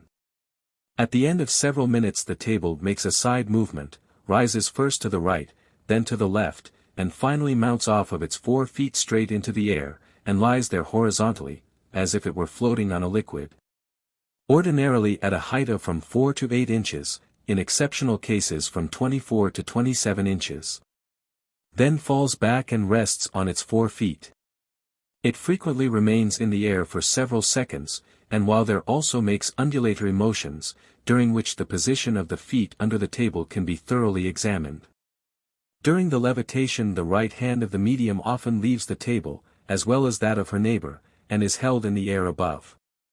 In order the better to observe this thing, we removed one by one the persons placed at the table, recognizing the truth that the chain formed by several persons was neither necessary for this phenomenon nor for others. Finally, we left only a single person with the medium, seated at her left. This person placed her foot upon Eusapia's 2 feet and one hand upon her knees, and held with her other hand the left hand of the medium. Eusapia's right hand was on the table, in full view, though sometimes she held it in the air during the levitation. Plate 8. Drawing from photograph. Showing method of control by professors Lombroso and Richer of Eusapia. Table completely raised. As the table remained in the air for several seconds, it was possible to obtain several photographs of the performance. 3 pieces of photographic apparatus were working together in different parts of the room, and the illumination was furnished by a magnesium light at the opportune moment. 20 photographs were obtained, some of which are excellent. Upon one of them, PL8, we see Professor Richer, who holds one hand, the knees, and a foot of the medium. The other hand of the latter is held by Professor Lombroso. The table is shown horizontally lifted, a fact proved by the interval between the extremity of each foot and the extremity of the corresponding projected shadow. In all the experiments which precede, we gave our attention principally to a careful inspection of the position of the hands and the feet of the medium, and, in this respect, we believe we can say that they were safe from all criticism. Still, a scrupulous sincerity compels us to mention the fact to which we did not begin to call attention before the evening of October 5, but which probably must have occurred also in the preceding experiments. It consists in this, that the 4 feet of the table could not be considered as perfectly isolated during the levitation, because one of them at least was in contact with the lower edge of the medium's dress. On this evening it was remarked that a little before the levitation, Eusapia's skirt was inflated on the left side until it touched the foot of the nearest table. One of us having been charged with the duty of hindering this contact, the table was unable to rise as before, and it only did rise when the observer intentionally permitted the contact to take place. This is shown in the photographs taken during this experiment, and also in those in which the table foot in question is visible, after a fashion, at its lower extremity. The reader will see that at the same time the medium had her hand placed upon the upper surface of the table, and on the same side, in such a way that this table foot was under her influence, as much in its lower portion, by means of the dress. As in the upper portion, by means of the hand. Now in what way is it possible for the contact of a light dress stuff with the lower extremity of the foot of a table to assist in the levitation? That is something we do not know. The hypothesis that the dress may conceal a solid support, skillfully introduced, which may serve as a temporary support for the foot of the table, is a very poor one. In fact, to keep the whole table resting on this one foot through the influence that a single hand could produce upon the upper surface of the table would require that the hand exercise upon the table a very strong pressure.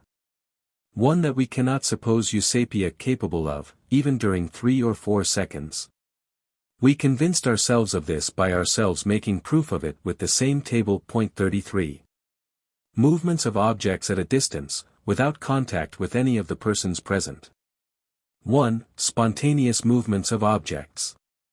These phenomena were observed several times during our séances. It often happened that a chair, placed for this purpose not far from the table, between the medium and one of her neighbors, began to move about, and sometimes came up to the table. A remarkable instance occurred in the second séance, everything being all the time in full light. A heavy chair, weighing 22 pounds, which stood a yard from the table and behind the medium, came up to M. Schiaparelli, who was seated next the medium. He rose to put it back in its place, but scarcely was he seated when the chair advanced a second time toward him. 2. Movement of the table without contact. It was desirable to obtain this phenomenon as a matter of experiment.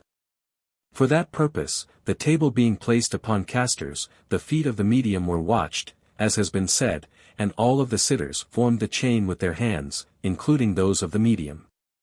When the table began to move, we all lifted our hands, without breaking the chain, and the table thus isolated made several movements.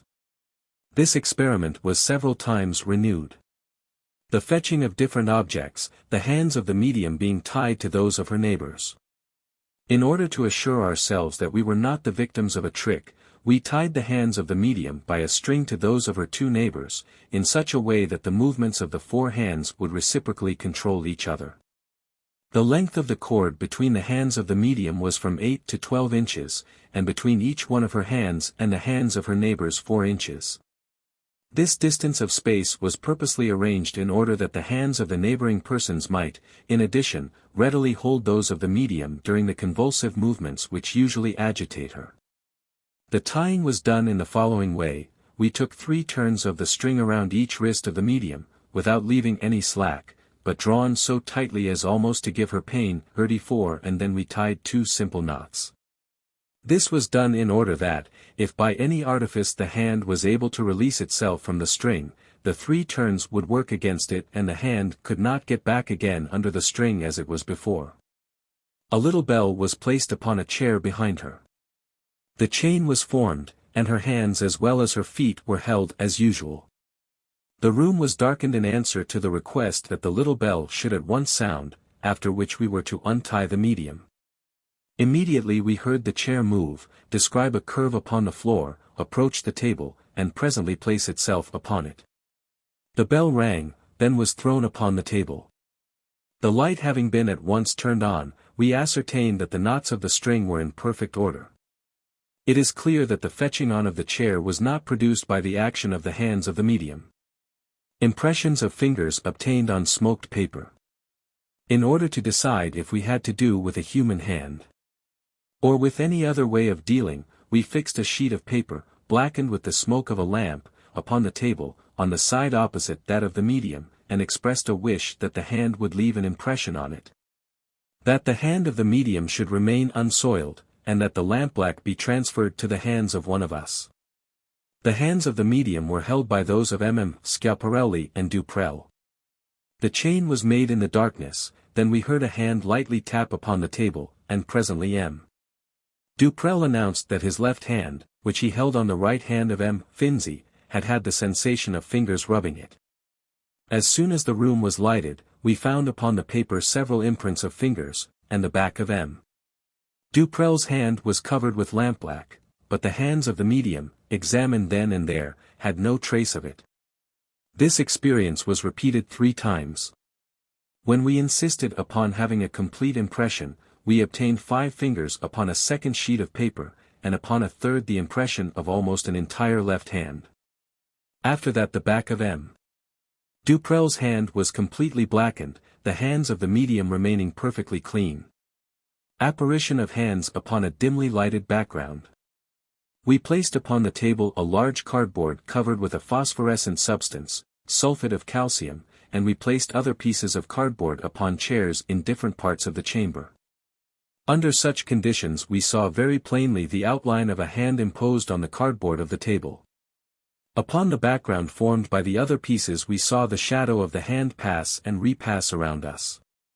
On the evening of September 21st one of us several times saw the image, not of one, but of 2 hands at once, thrown upon the glass panes of a feebly illuminated window. Outside it was night, but the darkness was not complete. These hands exhibited a rapid tremulous motion, but not so rapid as to hinder us from seeing the outline clearly.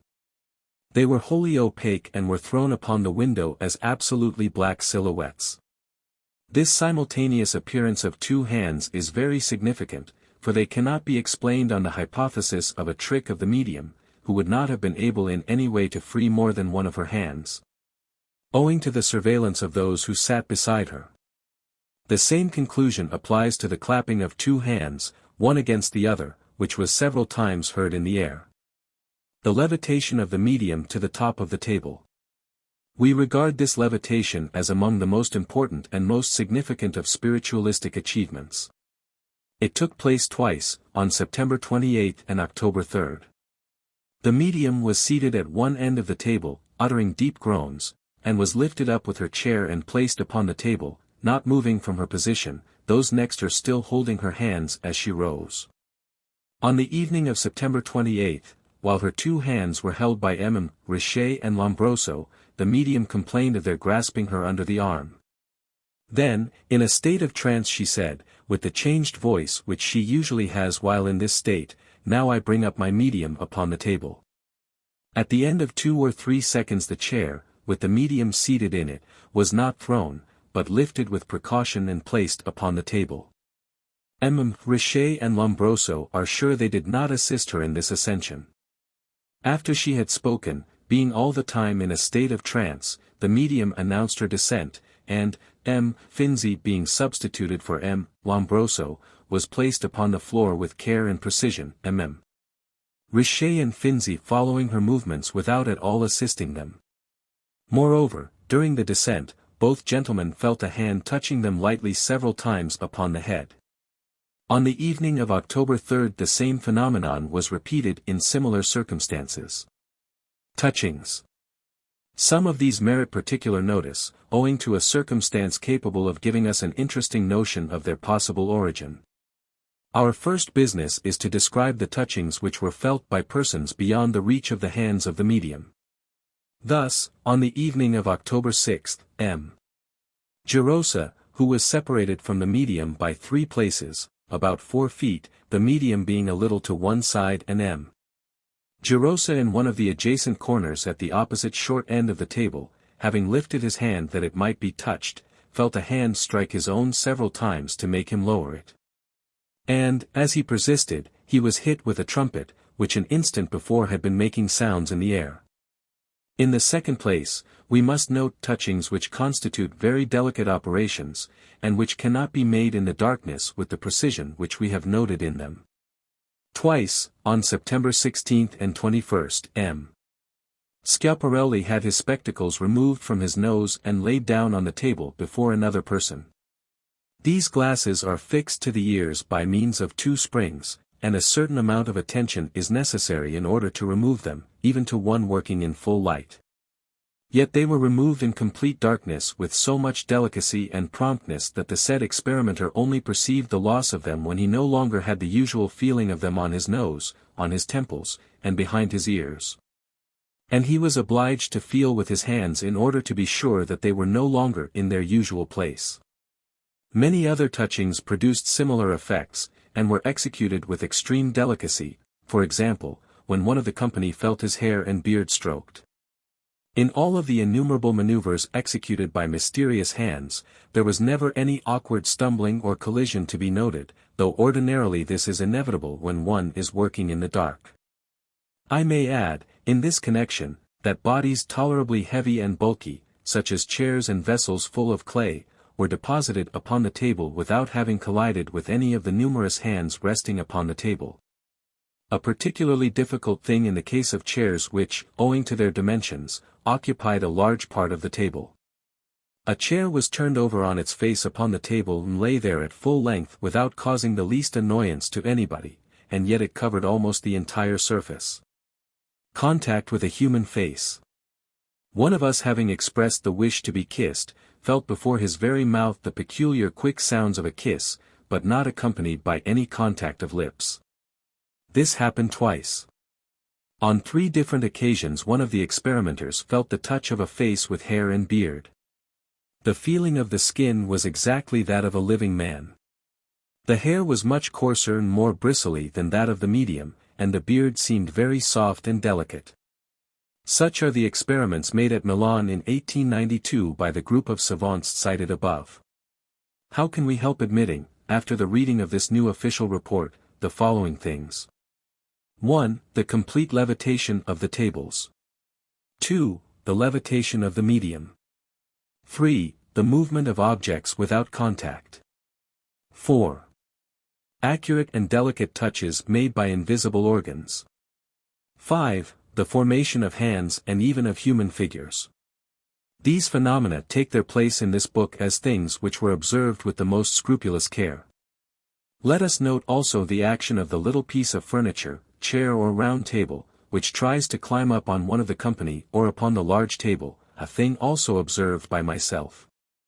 Although the savants of the Milan group regretted that they did not make experiments, but only observations, I said above, page 20, what we ought to think about this, the facts were none the less proved.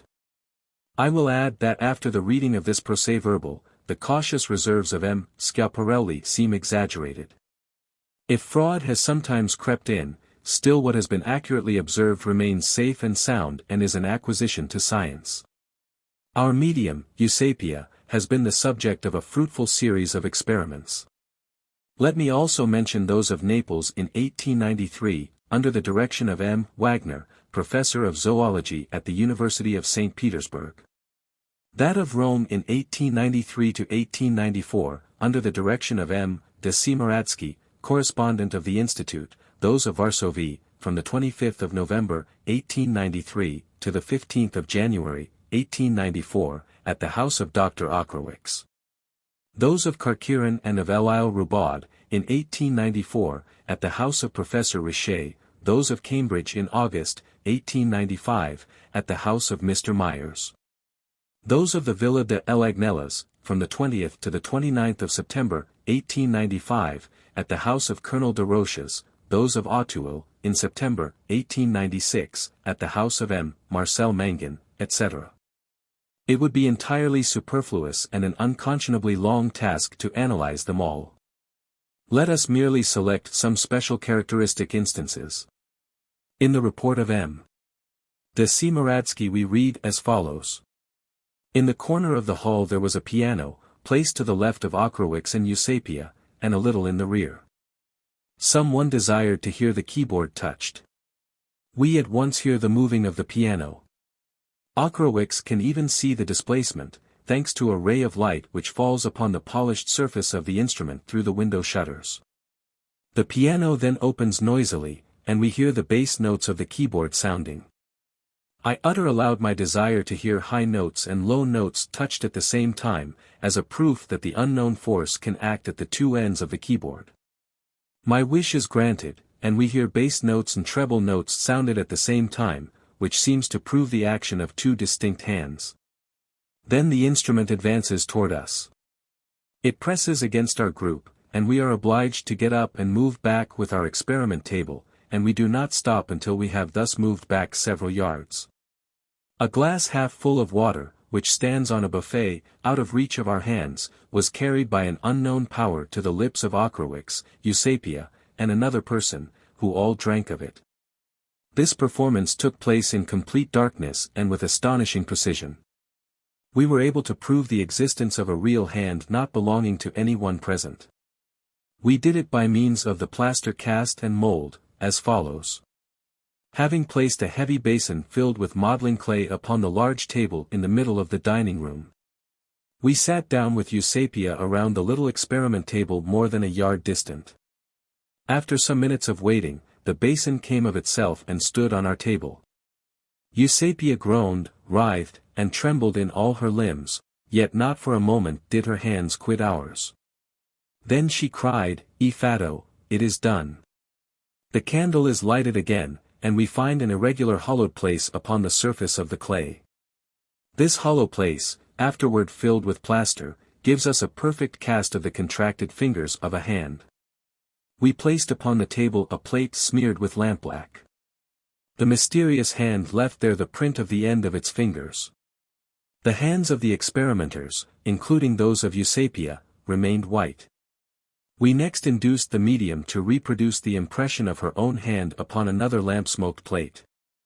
She did so. The layer of soot removed by her fingers had deeply blackened them. A comparison of the two plates enabled us to prove a striking resemblance, that is to say, to speak more accurately, the identity of the arrangement of the spiral circles in the epidermis of the two hands. And we know that the arrangement of these circles is unique in every individual. This is a particular which speaks eloquently in favor of the hypothesis of the double personality of the medium. In order mechanically to control the movements of Eusapia's feet, Dr. Ockrowicz employed the following piece of apparatus. Two deep and narrow cigar boxes were placed under the table, and Eusapia put her unshod feet into them. The boxes had double bottoms and were provided with an electrical arrangement of such a nature that she could move her feet freely for some inches in every direction. But, if she wished to withdraw them from the box, the electric bell tinkled before she had moved them halfway to the top, and only stopped when they were returned to their place. Eusapia cannot remain utterly quiet during the séances. So she was given a certain freedom of movement, but it was impossible for her to make use of her legs for lifting the table. Under these conditions the table, weighing 25 pounds, rose up twice without the bell being heard. During the second levitation the table was photographed underneath. The 4 feet of the table are seen in the photograph. The left is in contact with Eusapia's dress, as is always the case when the light is strong. But the boxes holding the feet of the medium are in their place. Then the experimenters verified the fact that the bell was heard, not only when she removed her foot, but when she lifted it too high in the box. After all these demonstrations, I will not do my readers the wrong of thinking that the levitation of the table is not more than proved for all of them. Here, now, is a curious observation relative to the inflation of the curtain. 10 persons were seated around the table. Eusapia had her back turned to the curtain. She was controlled by General Starinkiewicz and Dr. Watraszewski. I was seated, writes M. Glowacki Prus, opposite Eusapia, near MLLEX, a very nervous person and easily hypnotized. The séance had lasted for about an hour, with numerous and varied phenomena. Eusapia, as always, was in a semi-conscious state. Suddenly she awoke, and MLLEX uttered a cry. Knowing what this cry meant, I grasped her hand with great force and then put my arm about her, for this girl becomes very strong in certain states. The room was well lighted, and this is what we saw, something, be it noted, which I myself experienced by my hands. Every time that the muscles of MLLEX became more tense and rigid, the curtain which hung opposite her, at a distance of from 7 to 10 feet, made a movement. The following table indicates the details of this correlation. Feeble tension of the muscles. The curtain is set in motion. Strong tension. It bellies out like a sail. Very strong tension, cries. It reaches as far as Eusapia's controllers. And almost wholly covers them. Repose. Repose. Tension of the muscles. Movement of the curtain. Strong tension. Strong inflation of the curtain. This tabular view presents the striking proportion which I ascertained between the tension of the medium's muscles, who in this case was MLLEX, and the mechanical work of the curtain in movement. This experiment is so much the more interesting since it was not Eusapia who made it, and, if she had a trick for inflating the portieres, it was not employed in this case. We already know that she had none. Here are the conclusions of M. Ockerowicz. 1. I did not find any proofs in favor of the spiritualistic hypothesis, that is to say, in favor of the intervention of an intelligence other than that of the medium.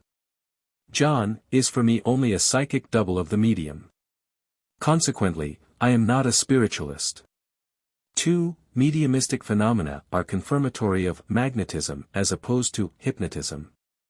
That is to say, they imply the existence of a fluidic action apart from suggestion. 3. Still, suggestion plays an important role in them, and the medium is only a mirror reflecting the forces and the ideas of those present. Moreover, she possesses the power of realizing her own somnambulistic visions or those suggested by the company, simply by the process of externalizing them. 4. No purely physical force explains these phenomena, which are always of a psychophysical nature, having a center of action in the mind of the medium. 5. The phenomena proved do not contradict either mechanics in general or the law of the conservation of forces in particular.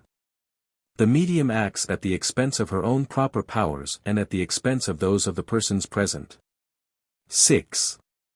There exists a series of transitions between mediumship of an inferior kind, automatism, unconscious fraud, and mediumship of a superior kind or externalization of motivity, action at a distance without visible and palpable connecting link. 7.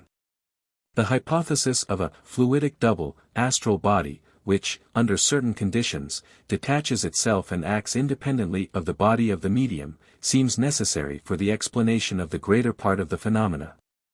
According to this conception, the moving of objects without contact would be produced by the fluidic limbs of the medium. 35. Sir Oliver Lodge, an eminent English physicist, rector of the University of Birmingham, says that, on the invitation of Dr. Richet, he went to attend the experiments at Carqueiron, thoroughly convinced that he should not see there any instance of physical movement without contact, but that what he saw completely convinced him that phenomena of that kind can have, under certain conditions, a real and objective existence. He vouches for the following verified facts. 1. Movements of a chair at a distance, seen by the light of the moon, and in circumstances which prove that there was no mechanical connection. 2. The inflation and the movement of a curtain in the absence of wind or of any other ostensible cause. 3. The automatic winding up and moving about of a music box. 4. Sounds proceeding from a piano and from an accordion which had not been touched. 5. A key turned in a lock, on the inside of the room where the séances were held, then placed upon the table, and again put back into the lock. 6. The overturning, by means of slow and correct evolutions, of a heavy moving table, which was afterwards found thus turned upside down. 7. The levitation of a heavy table, under conditions in which it would have been impossible to lift it in ordinary circumstances. 8. The appearance of blue marks upon a table previously spotless, and this done without the help of the ordinary methods of writing. 9. The sensation of blows, as if someone were striking the head, the arms, or the back, while the head, the hands, and the feet of the medium were plainly in view or held apart from the portions of the body that were touched. It is plain enough what part the above statements play in our argument. They are throughout simply confirmations of the experiments described above. At Cambridge, Eusapia was taken in the very act of deception, namely, the substitution of hands. While the controllers believed that they were holding her two hands, they were only holding one of them, the other was free. So these experimenters at Cambridge unanimously declared that everything was fraud, from the beginning to the end, in Eusapia Paladino's 20 séances. In a paper sent to M. de Roches, M. Ockerowicz contested this radical conclusion, for several reasons. Eusapia is very susceptible to suggestion, and, by indulging her inclination to fraud and not hindering it, they incite her to it still more by a kind of tacit encouragement. Moreover, her fraud is generally of an unconscious kind. I append here, as a particular illustration of this, a rather typical story about her. One evening, at Varsovie, says M. Okrowicz, Eusapia is sleeping in her chamber by the side of ours. I have not yet gone to sleep, when suddenly I hear her rising and moving about with bare feet in the drawing-room. Then she enters her chamber again and approaches our door. I make a sign to Madame Okrowicz, who has waked up, to be quiet and to observe carefully what is going to take place. A moment after, Eusapia gently opens the door, comes up to my wife's toilet table, opens a drawer, shuts it, and goes away, carefully avoiding making any noise. I hastily dress myself and we enter her chamber. Eusapia is quietly sleeping. The light of our candle seems to wake her. What were you hunting for in our sleeping room? I haven't left this place. Seeing the uselessness of further questions, we go to bed again, advising her to sleep quietly. Next day I ask her the same question. She is very much astonished and even troubled, she blushes slightly. How should I dare, said she, to enter your chamber during the night? This accusation is very painful to her, and she tries to persuade us by all kinds of insufficient reasons that we are wrong. She denies the whole thing, and I am obliged to admit that she does not remember getting up or even having conversed with us, it was just another somnambulistic state. I take a little table, and direct Eusapia to put her hands on it. Very well, says she, John will tell you that I don't lie. I then ask the following questions. Is it you, John, who came into our sleeping chamber last night? No. Was it the chambermaid? I suggest this idea for the express purpose of testing John's veracity. No, says he. Was it the medium herself? Yes, says the table.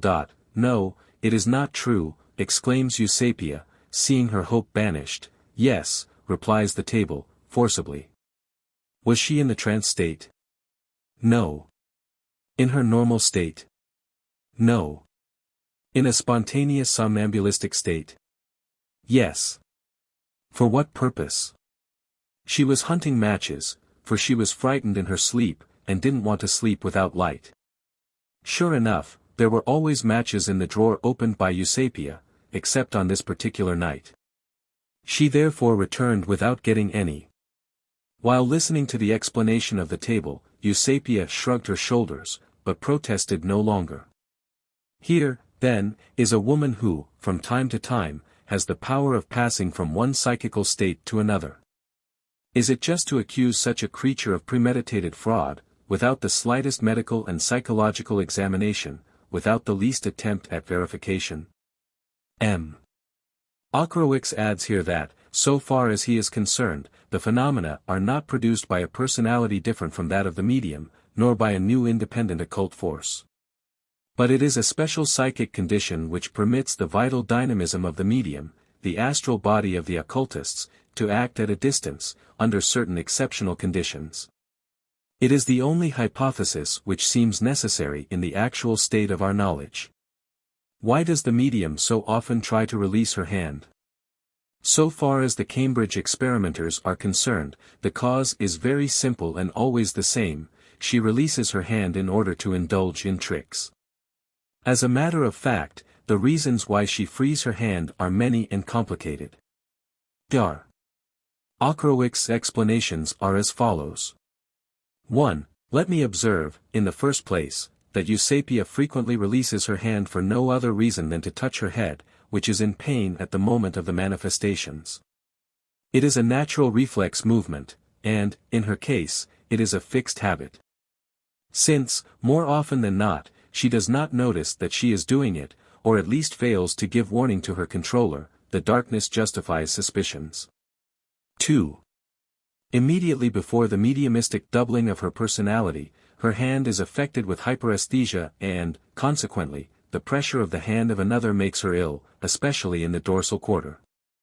She then most frequently places the hand which is to be mediumistically active above and not below that of the controller, trying to touch it as little as possible. When the doubling of the personality is complete, and the dynamic hand more or less materialized, that of the medium contracts and rests heavily upon the controller, exactly at the moment that the phenomenon takes place. She is then almost insensible and all shrunken together. In very good mediumistic conditions the doubling is easy and the initial hyperesthesia of short duration. In this case the medium allows her hand to be completely covered and the feet of the controllers to be upon hers, as was always the case in our séances at Rome in 1893. But, since that time, she can no longer endure that position, and rather prefers to be held by hands under the table. 3. In accordance with psychological laws, the hand always proceeds automatically in the direction of our thoughts, Cumberlandism. The medium acts by autosuggestion, and the order to go as far as an indicated point is given by her brain simultaneously to the dynamic hand and the corporeal hand, since in the normal state they form only one. And since, immediately after the hyperesthesia, the muscular sensation is excited and the hand grows benumbed. It sometimes happens, especially when the medium proceeds carelessly and does not properly govern her movements, that the dynamic hand remains in place, while her own hand goes in the indicated direction. The former, not being yet materialized, produces only a semblance of pressure.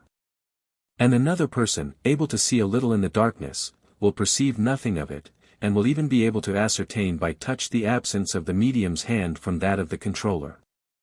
At the same time the hand of the medium is going in the direction of the object, and still it may happen that it does not really reach it, acting, as it does, at a distance, by a dynamic prolongation.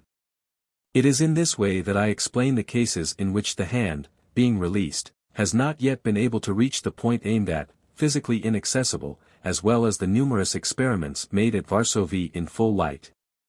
With a little bell hung in different ways, with compasses of different forms, with a very small table, etc. Experiments in which Eusapia's fingers were quite near, but did not touch, the object. I proved that there was no electric force at work in these cases, but that things occurred as if the arms of the medium were lengthened and acted invisibly, but mechanically. At Varsovie, when one of my friends M. Glowacki took it into his head that it was necessary to give the medium free rein, in order to discover her method, we had an entirely fraudulent séance and lost our time to no purpose. On the contrary, in a poor séance at L'Isle-Roubaud, we obtained some good phenomena after having frankly told the medium that she was cheating. And here are the conclusions of the author upon the Cambridge frauds. 1. Not only was conscious fraud not proved on Eusapia at Cambridge, but not the slightest effort was made to do so. 2. Unconscious fraud was proved in much larger proportions than in all the preceding experiments. 3. This negative result is vindicated by a blundering method little in accordance with the nature of the phenomena. Such is also the opinion of Dr. J. Maxwell, and of all who are competent judges of the question. To sum up, we see that the influence of preconceived ideas, opinions, and sentiments, upon the production of phenomena, is certain. When all the experimenters have nearly the same sympathetic inclination for this kind of research, and when they have decided to exercise sufficient control, that is, watchful oversight, not to be the dupe of any mystification, and agree among themselves to accept the regrettable conditions of darkness necessary to the activity of these unknown radiations, and not to trouble in any way the apparent exigencies of the medium, then the resulting phenomena attain an extraordinary degree of intensity. 36. But if discord reigns, if one or more of the company persistently spy upon the acts of the medium, with the conviction that he or she must be cheating, the results are very much like the progress of a sailing vessel impelled by several contrary winds. The medium simply marks time without advancing, and little but sterile results are secured. Psychic forces are no less real than physical or chemical or mechanical forces. In spite of the desire that we may have to convince prejudiced skeptics, it is advisable to invite only one of them at a time, and to place him next to the medium, in order that he may be at once astonished, shaken, and convinced. But in general this is not worth the trouble. In the month of September, 1895, a new series of experiments was made at El Agnilas, in the residence of Colonel de Roches, president of the Polytechnic School, with the assistance of Dr. Derriex, editor of the Annales des Sciences Psychiques, Count de Gramont, Doctor of Science, Dr. J. Maxwell, Deputy of the Attorney General at the Court of Appeals in Limoges, Professor Sabatier, of the Faculty of Sciences at Montpellier, and Baron de Watteville, a licentiate in science. They confirmed all the preceding details. 37. A similar series was held in September, 1896, at Tremezzo, in the rooms of the Blec family, then in summer residence at Lake Como, again at Auteuil, at the home of M. Marcel Mangin, with M. Sully Prudhomme, Dr. Derriex, Émile Despos, A. Garanon, and Madame Boisseaux also participating. Let us stop for a moment to glance at this last séance. I will first mention the photograph of the table suspended in the air, a levitation which did not leave any doubt in the mind of the experimenters, any more than it does in that of the observer who examines with attention this photograph, PL 9. The table descended slowly and the succession of images was registered by the photograph, same plate, cut B. The following is an extract from the report by M. de Roches upon this séance and the succeeding one. September 21st. The table rises off its 4 feet. M. Garanon has time to take a photograph of it, but he fears that it may not be good. We beg Eusapia to begin again. She consents with good grace. The table is again lifted off its 4 feet. M. Mangin notifies M. Garanon who, from his post, could not see, and the table remains in the air until he has had time to take a picture of it, from 3 to 4 seconds at the most. The dazzling magnesium light enables us all to verify the reality of the phenomenon. The curtain, hung in the corner of the room, suddenly blows out and covers my head. Then I feel in succession 3 pressures of a hand upon my head, the pressures growing stronger and stronger. I feel fingers which press as those of M. Sully Prudhomme, my neighbor on the right, might do. I hold his left hand as a part of the chain of hands. It is a hand, it is fingers, which have just pressed upon me so, but whose? I have continually had Eusapia's right hand upon my left hand, which she seized and tightly held at the moment of the production of the phenomenon. I throw back the curtain, which has remained upon my head, and we sit waiting. "Meno loose, less light," asks Eusapia. The lamp is turned down more, and the remaining light shut off by a screen. Facing me there is a window with closed outside shutters, but through which filters the light of the street. In the silence, my attention is caught by the appearance of a hand, the small hand of a woman. I can see it, owing to the feeble light coming from the window. Plate 9. Photograph of table suspended. The table fallen back. It is not the shadow of a hand, it is a hand of flesh, I do not add, and of bone, for I have the impression that it has no bones. This hand opens and closes 3 times, sufficiently long to permit me to say. Whose hand is this? Yours, Monsieur Mangin? No. Then it is a materialization. Undoubtedly, if you hold the medium's right hand, I hold the other. I had the right hand of Eusapia on my left hand, and her fingers were interlaced with mine. Now the hand which I saw was a right hand, stretched out and presented in profile. It remained for a moment motionless in the air, at about from 24 to 28 inches above the table and 36 inches from Eusapia. As its immobility, I suppose, was the cause of my not seeing it, it therefore opened and closed. It was these movements which attracted my attention.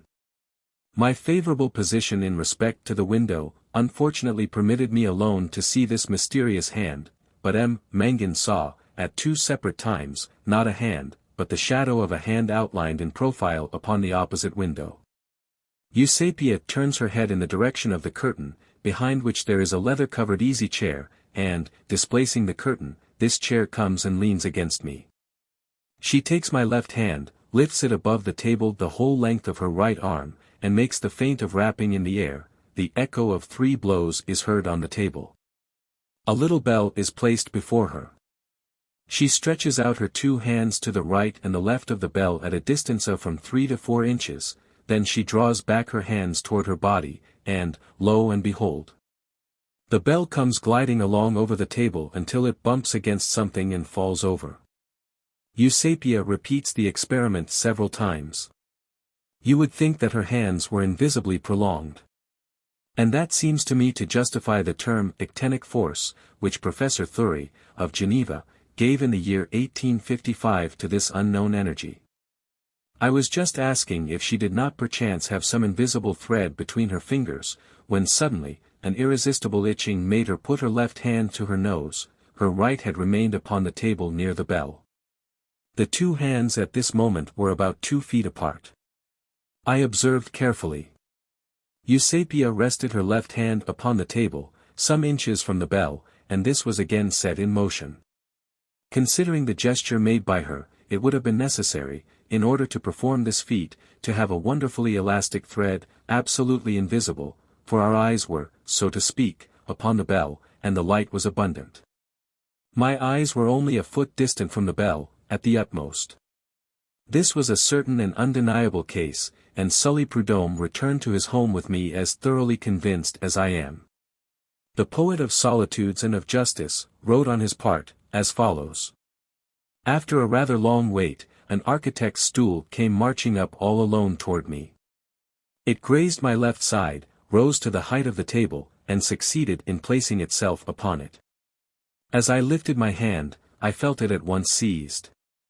Why do you take my hand? I asked of my neighbor. It was not I, said he.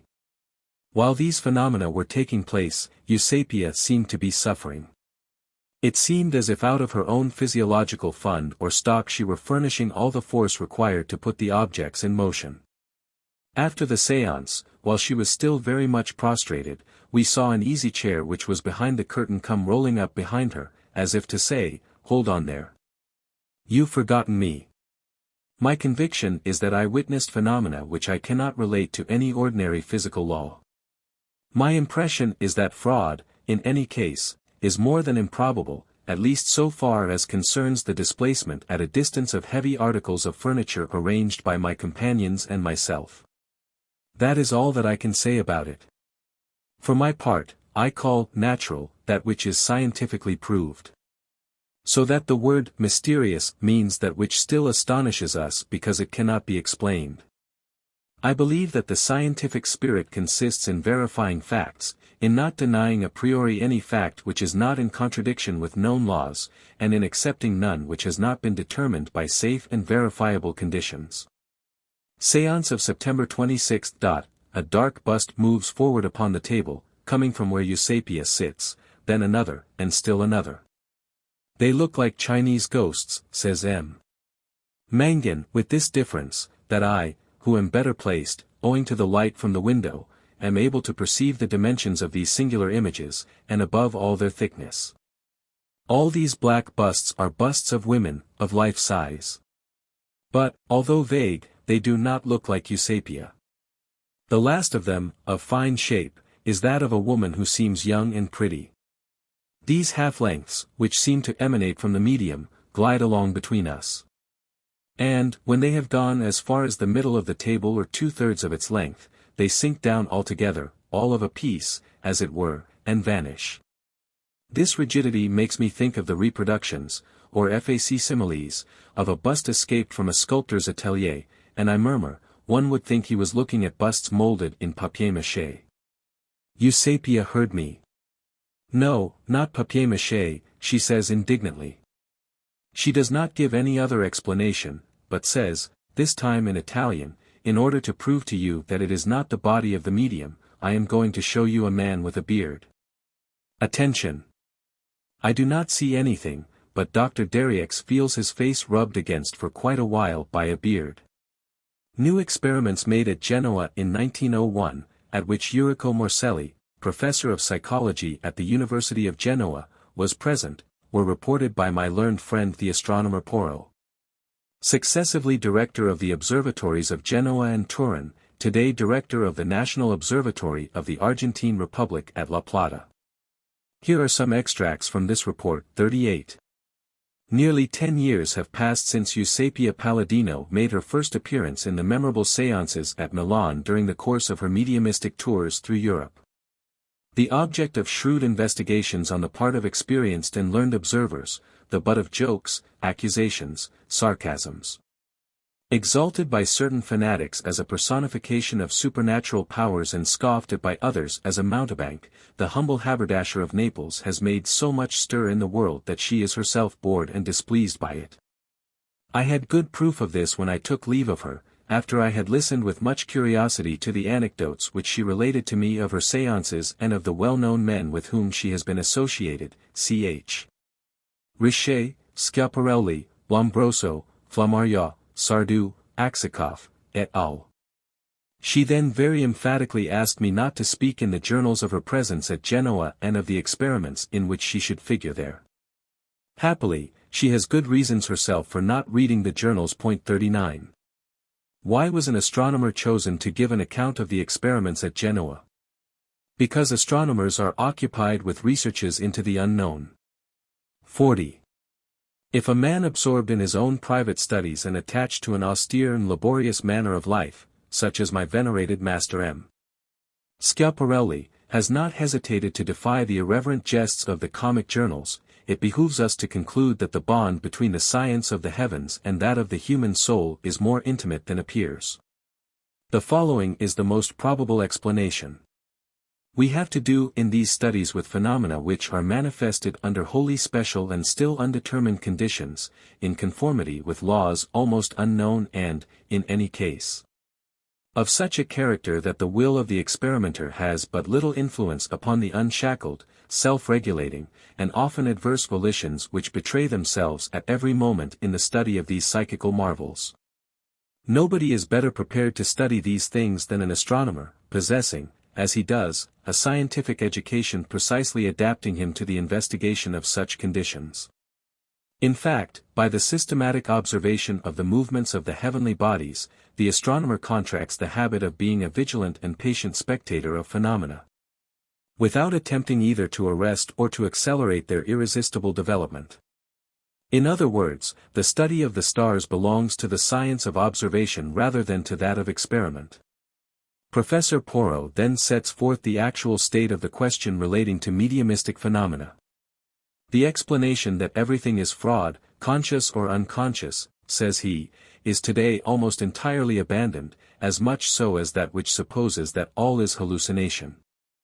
In fact, neither one nor the other of these hypotheses is sufficient to throw light upon the observed facts. The hypothesis of unconscious automatic action on the part of the medium has not obtained any better fate. For the most rigorous controls have only proved that the medium finds it impossible to excite a direct dynamic effect. Physiopsychology has therefore been obliged, in these latter years, to have recourse to a supreme hypothesis, by accepting the theories of M. de Roches, against which they had heretofore directed the fire of their heaviest guns. It has become resigned to the admission that a medium whose limbs are held motionless by a rigorous control may, under certain conditions, project outside of herself, to a distance of several yards, a force sufficient to produce certain phenomena of movement in inanimate bodies. The boldest partisans of this hypothesis go so far as to accept the temporary creation of pseudo-human limbs, arms, legs, heads, in the formation of which the energies of other persons present probably cooperate with those of the medium. The theory is that as soon as the energizing power of the medium is withdrawn, these phantom dynamic limbs at once dissolve and disappear. For all that, we do not yet go so far as to admit the existence of free and independent beings who would be able to exercise their powers only through the human organism.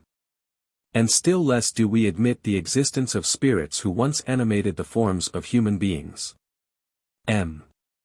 Porro openly declares that, for his part, he is neither a materialist nor a spiritualist. He says that he is not ready to accept, a priori, either the negations of psychophysiology or the faith of spiritualists. He adds that the 9 persons who were present with him at the séances represented the greatest variety of opinions on the subject, from the most firmly persuaded spiritualists to the most incorrigible skeptics. Moreover, His task was not that of writing an official report, approved by all the experimenters, but solely that of faithfully relating his own impressions. The following are the most important of these, selected from his reports on the different séances.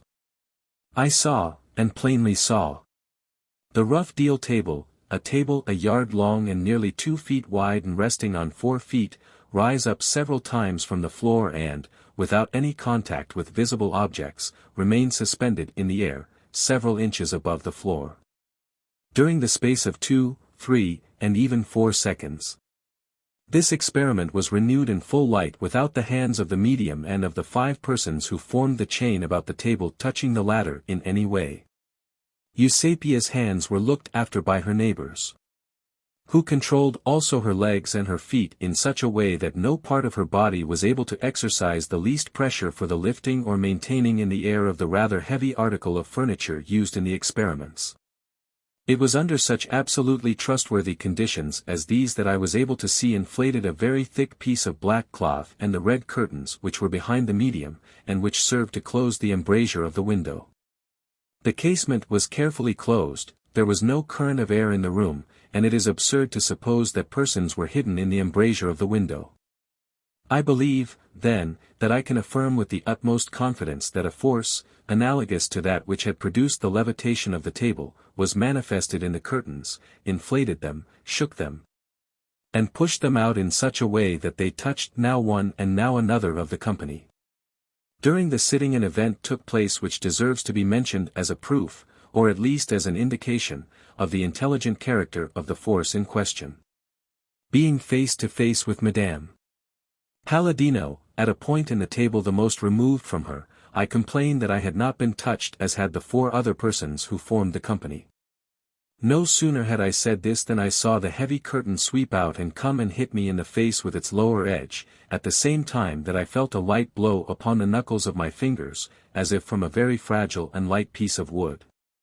Next a formidable blow, like the stroke of the fist of an athlete, is struck in the middle of the table.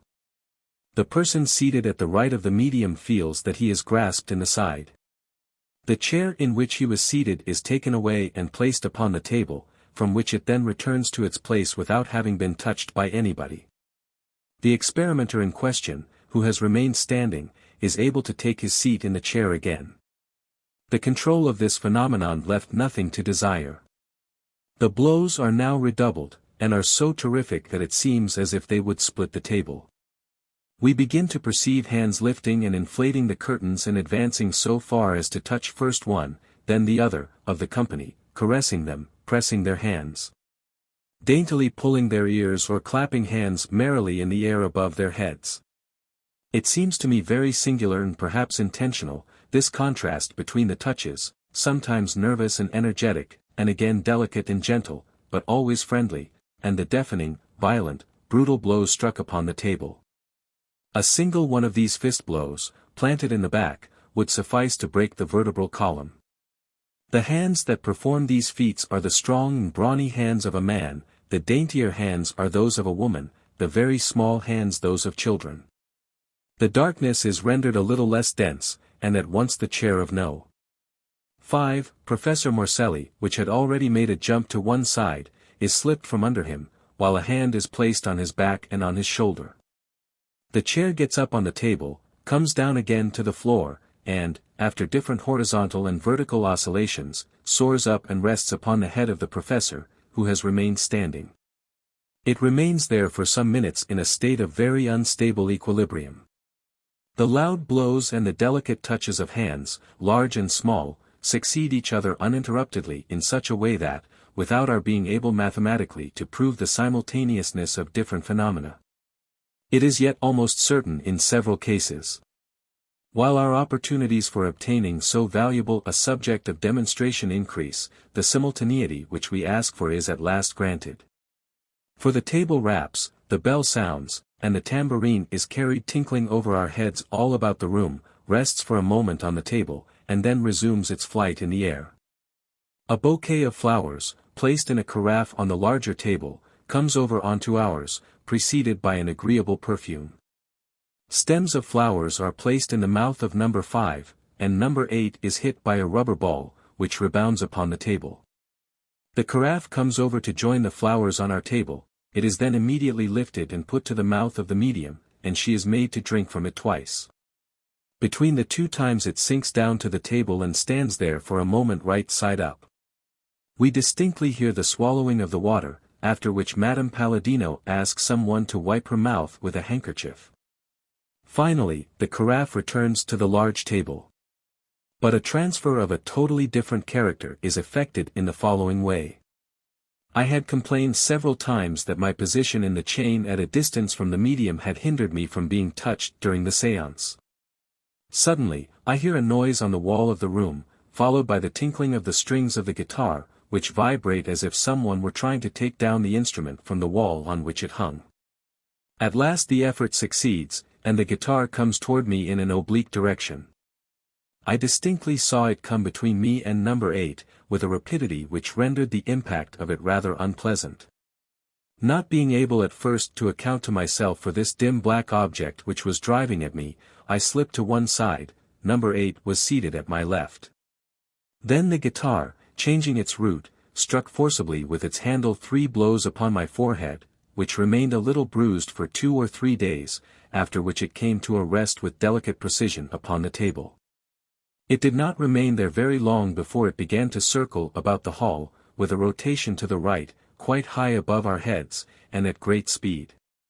It is proper to remark that, in this rotation of the guitar, the vibration of its own strings was added to the sound of the tambourine struck sometimes on one side, sometimes on the other, in the air. And the guitar, bulky as it was, never once struck the central supporting electric light rod, nor the 3 gas lamps fixed on the walls of the chamber.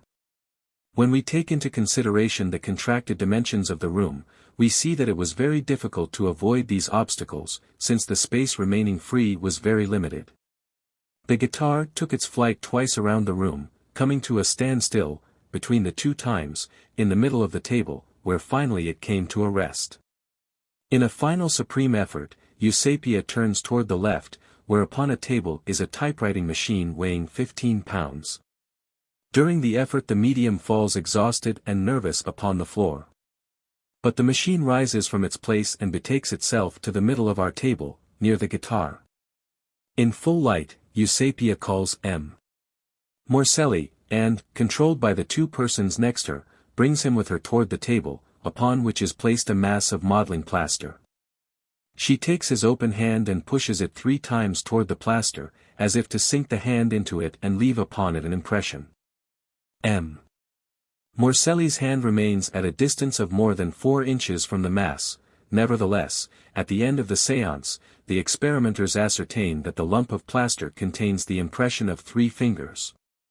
Deeper prints than it is possible to obtain directly by means of voluntary pressure.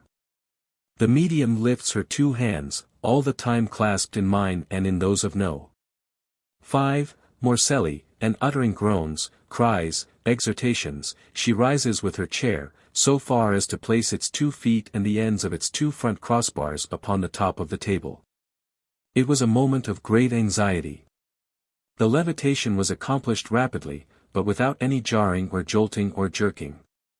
In other words, if, in an effort of extreme distrust you insisted on supposing that she employed some artifice to obtain the result, you would rather have to think of a pulling up, by means of a cord and pulley, rather than of a pushing from beneath. But neither of these hypotheses can stand the most elementary examination of the facts. There is more to follow. Eusapia was lifted up still farther with her chair, from the upper part of the table, in such a way that No. 11 on one side and I on the other were able to pass our hands under her feet and under those of the chair. Moreover, the fact that the posterior feet of the chair were entirely off of the table, without any visible support, makes this levitation still more irreconcilable with the supposition that Eusapia could have made her body and the chair take an upward leap. M. Porro judges that this phenomenon is one of those which are less easily explained if we decline to have recourse to the spiritualistic hypothesis. It is a little like the man who fell into the water and thought he could pull himself out by his own hair. Eusapia, adds M. Porro, descended without any jolting, little by little, number 5 and I never letting go her hands. The chair, having risen up a little higher, turned over and placed itself on my head, whence it spontaneously returned to the floor. This thing was tried again. Eusapia and her chair were transported again to the top of the table, only, this time, the result of the fatigue undergone by her was such that the poor woman fell in a faint upon the table. We lifted her down with all due care. The experimenters desired to know whether these phenomena, the success of which depends in so great measure upon the conditions of light, could not have better success in the white and quiet light of the moon. They were obliged to admit that there was no appreciable difference between the lunar light and other kinds. But the table around which they had formed the chain quitted the veranda where the sitting was being held, and, in spite of the strongly expressed wishes of the sitters and of the medium herself, betook itself into the neighboring room, where the sitting then continued. This room was a little salon crowded with elegant furniture and fragile objects, such as crystal chandeliers, porcelain vases, bric-a-brac, etc. The experimenters feared very much that these things would suffer damage in the bustle of the séance. But not the slightest object suffered any damage. Madame Paladino, who was now herself again, took the hand of number 11 and placed it gently upon the back of a chair, at the same time placing her own hand upon his. Then, as she lifted her hand and that of number 11, the chair followed the same ascending movement several times in succession. This thing was repeated in full light. No. 5, as well as other gentlemen, perceived, in a manner that admitted of no doubt, a vague, indistinct figure thrown upon the air in the doorway of an antechamber which was feebly illuminated.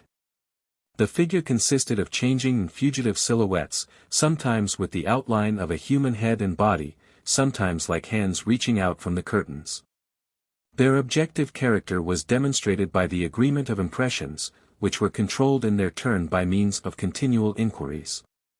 There was no possibility of there being shadows voluntarily or involuntarily projected by the bodies of the experimenters, since we were mutually watching each other.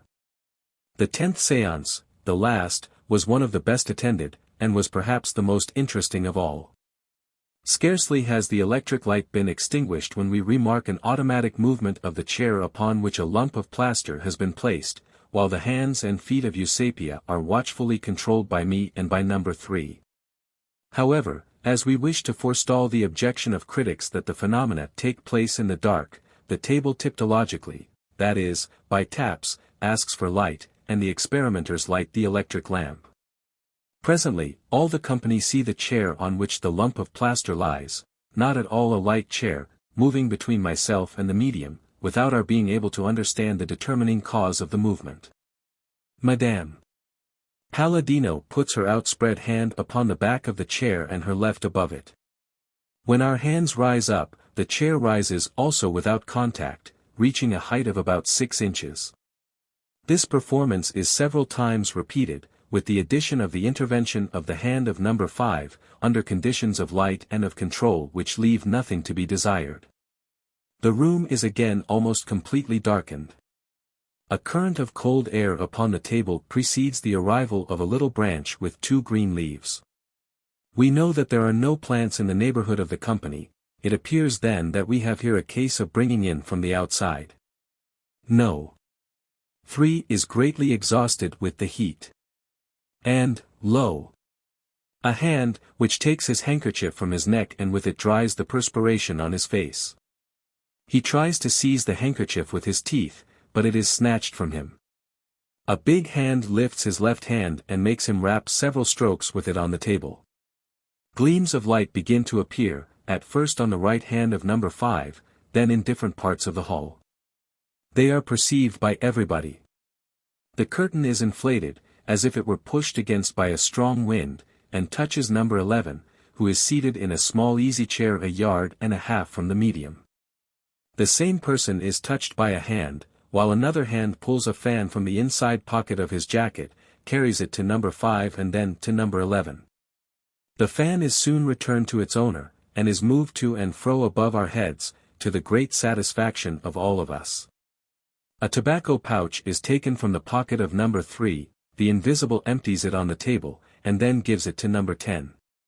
Various stems of plants drop upon the table. Transfers of the fan from one hand to another begin again. Then no. 11 believes that he ought to announce that the fan had been offered to him by a young girl who had expressed the wish that it be transferred to number 11, then given back to number 5. Nobody knew about this except number 11. No. 5, who at present occupies the small armchair where formerly number 11 was seated, a yard and a half from the medium, feels the edge of the curtain touching him and then perceives the presence of the body of a woman whose hair rests on his head.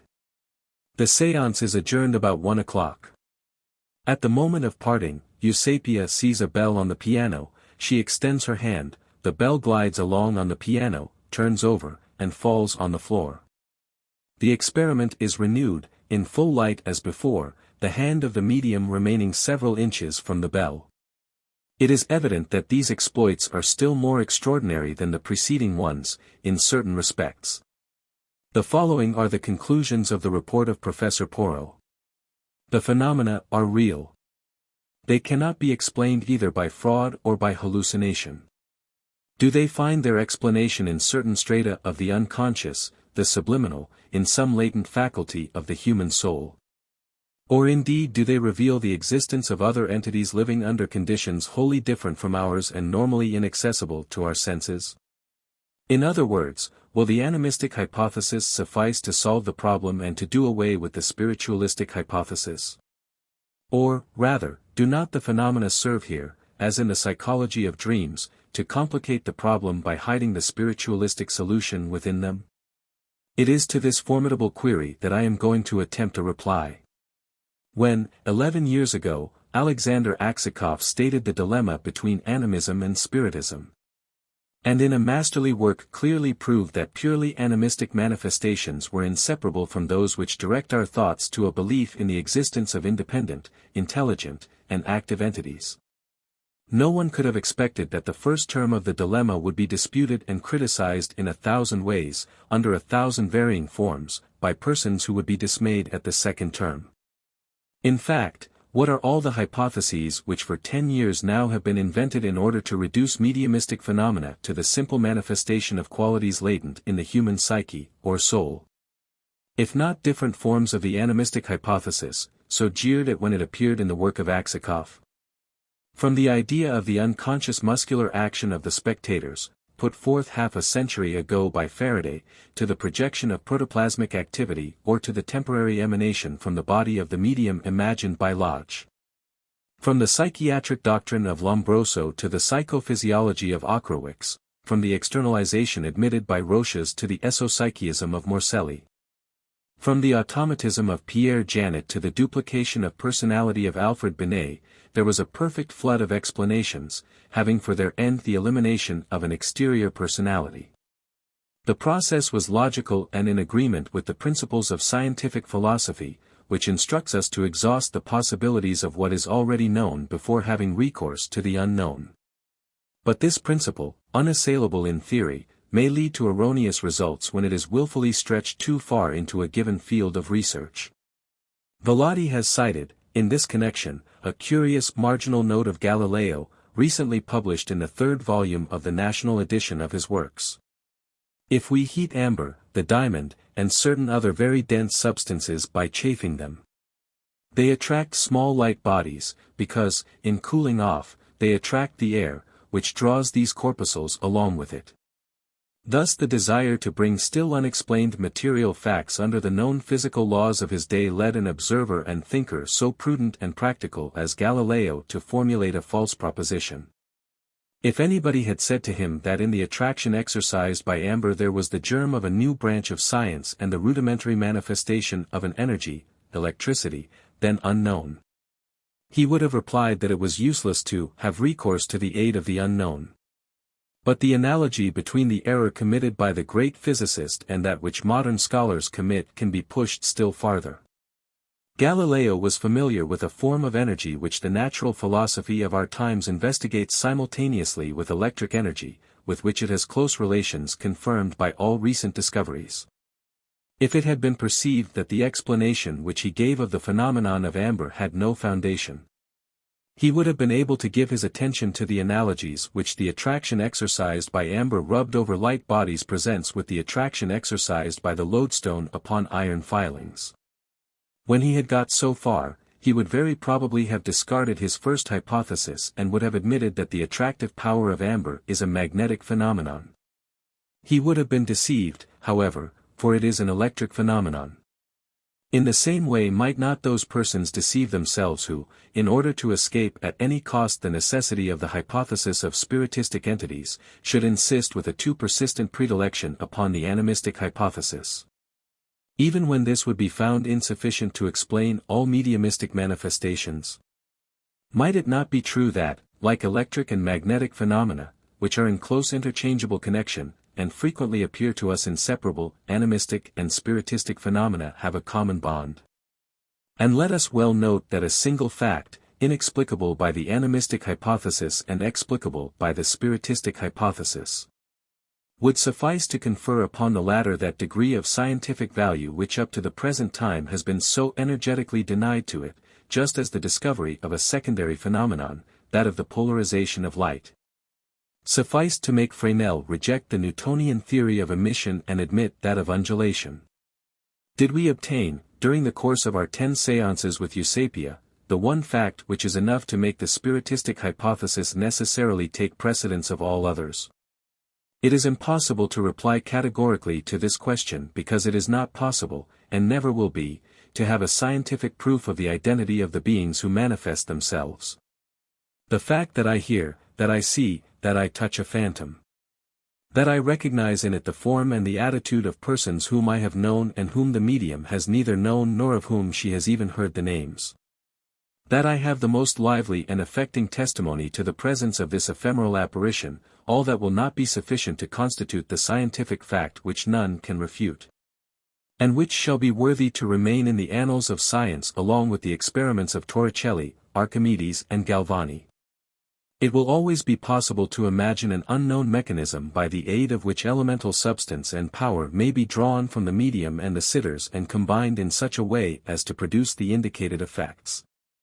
It will always be possible to find in the special aptitudes of the medium, in the thought of the sitters, and even in their attitude of expectant attention, the cause of the human origin of the phenomena.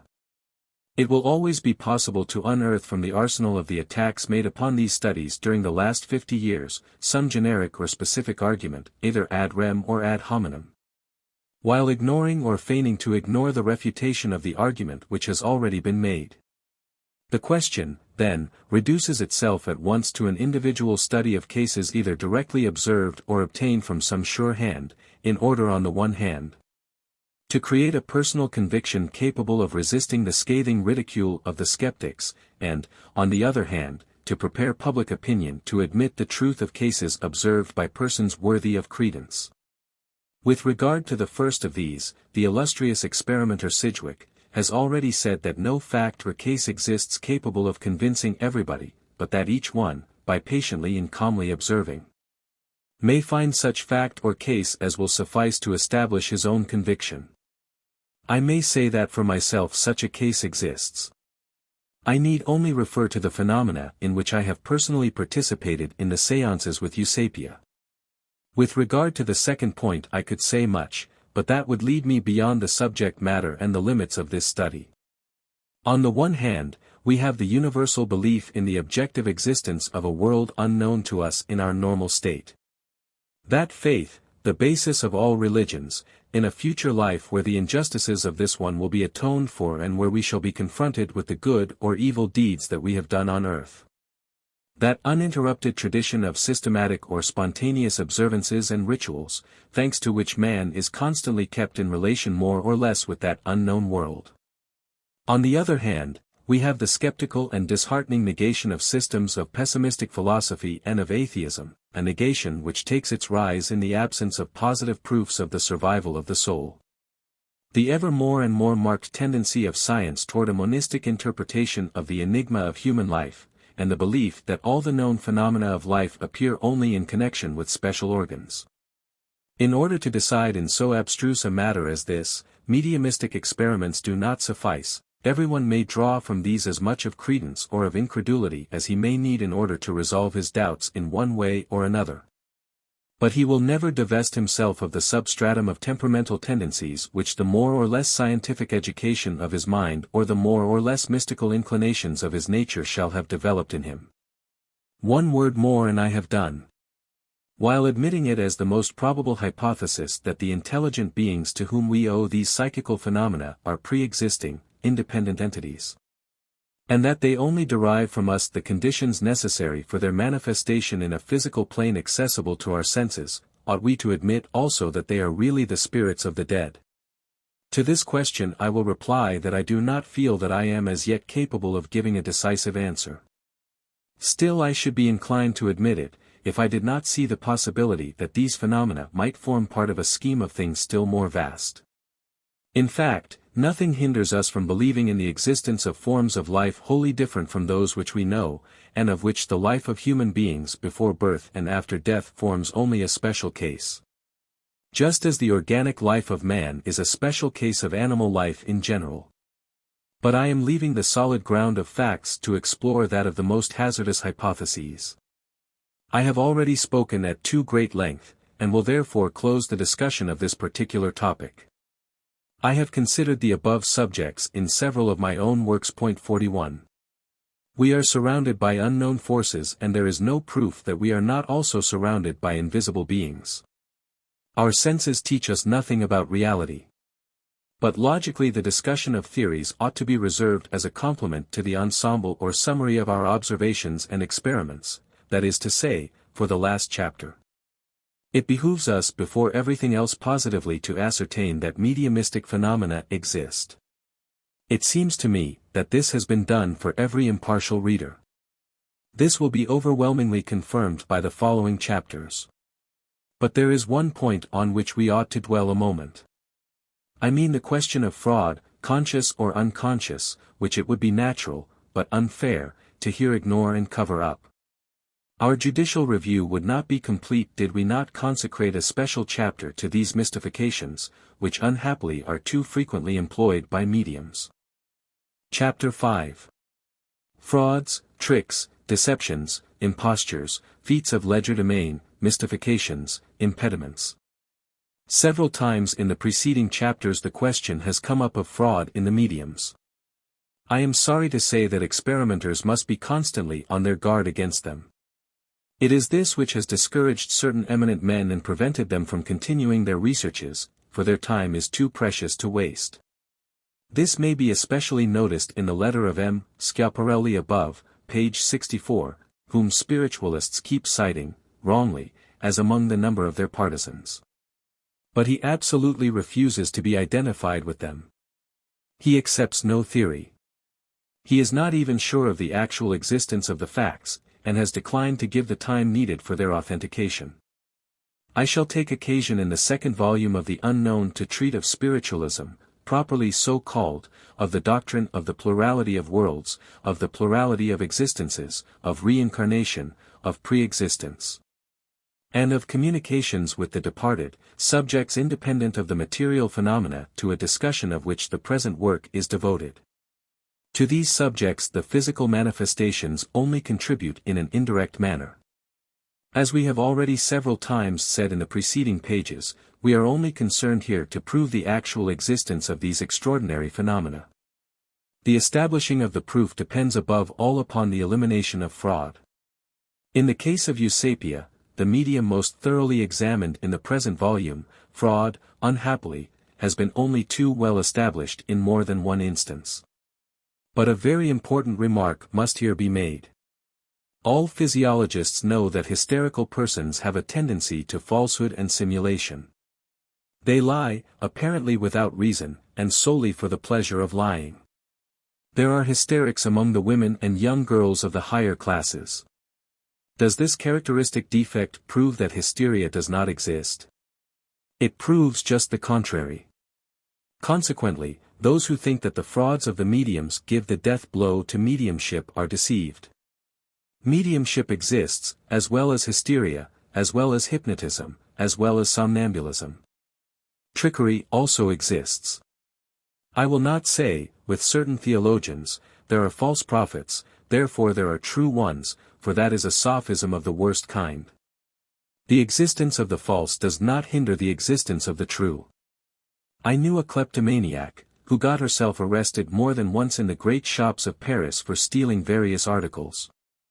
That does not prove that she never bought anything, and only obtained by theft all the articles she needed. On the contrary, the objects stolen must have represented but a small part of the materials of her toilet. But the fact that she stole is incontestable. In the experiments which we are considering in these pages, deception is a coefficient which cannot be neglected. It is my duty to point out here some examples of this failing.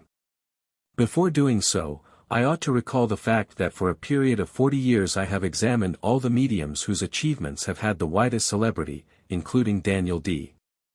Home, gifted with the most astounding powers, who gave at the Tuileries, before the Emperor Napoleon III, his family, and his friends, such extraordinary séances. And who was later employed by William Crookes in the accurate scientific researches made by that gentleman. Madame Rodier, a remarkable typologic medium, C. Brediff, who produced strange apparitions, Eglinton, with the enchanted slates. Henry Slade, who made with the astronomer Zollner those incredible experiments from which geometry only saved itself by admitting the possibility of a fourth dimension of space. Buget, whose photographic plates caught and held the shadows of the dead, and who, having allowed me to experiment with him, let me conduct my researches for 5 weeks before I detected his fraudulent methods and mechanisms. Lacroix, to whom spirits of all ages seem to troop in crowds, and many others who inspire deep interest in spiritualists and scientific investigators by manifestations more or less strange and marvelous. I have quite often been absolutely deceived. When I took the precautions that were necessary to put the medium beyond the possibility of trickery, I obtained no result. If I pretended not to see anything, I would perceive out of the corner of my eye attempts at deceit. And, in general, the phenomena which took place happened only in the moments of distraction in which my attention was for an instant relaxed. While I was pushing my investigation a little farther, I saw with my own eyes Buget's prepared negatives, saw with my own eyes Slade writing under the table upon a concealed slate, and so forth.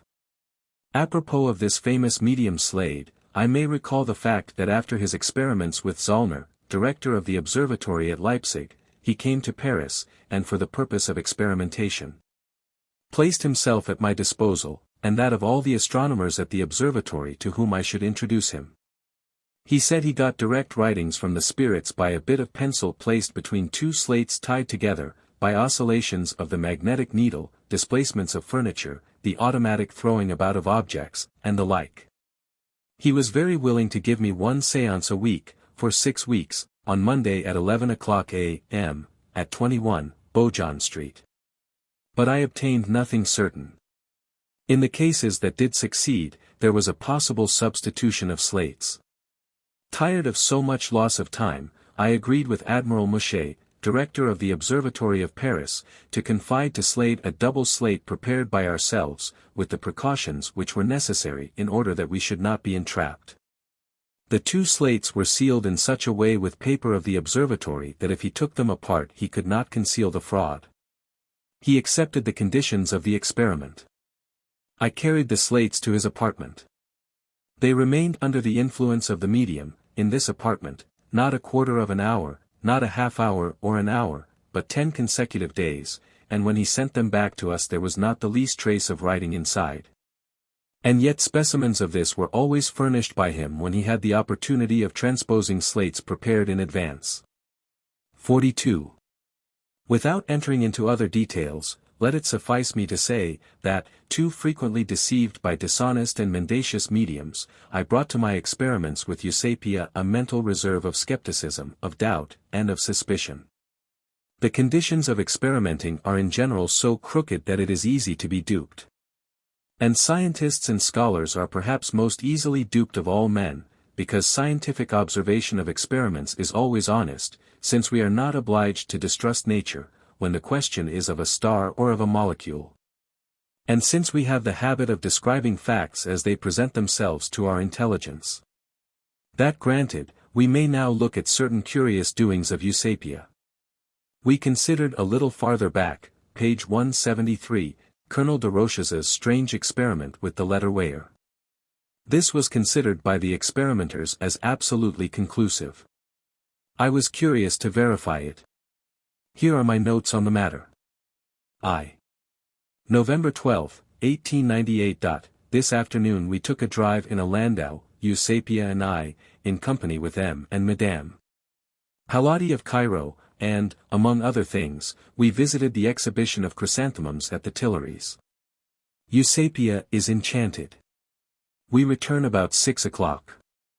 My wife seats herself at the piano, and Eusapia sings some Neapolitan airs and some little fragments of Italian operas. Afterwards we all three chat confidentially with each other. She is in a very happy state of mind, tells us how sometimes on stormy days she experiences electric cracklings and sparkling in her hair, especially on an old wound that she once received on the head.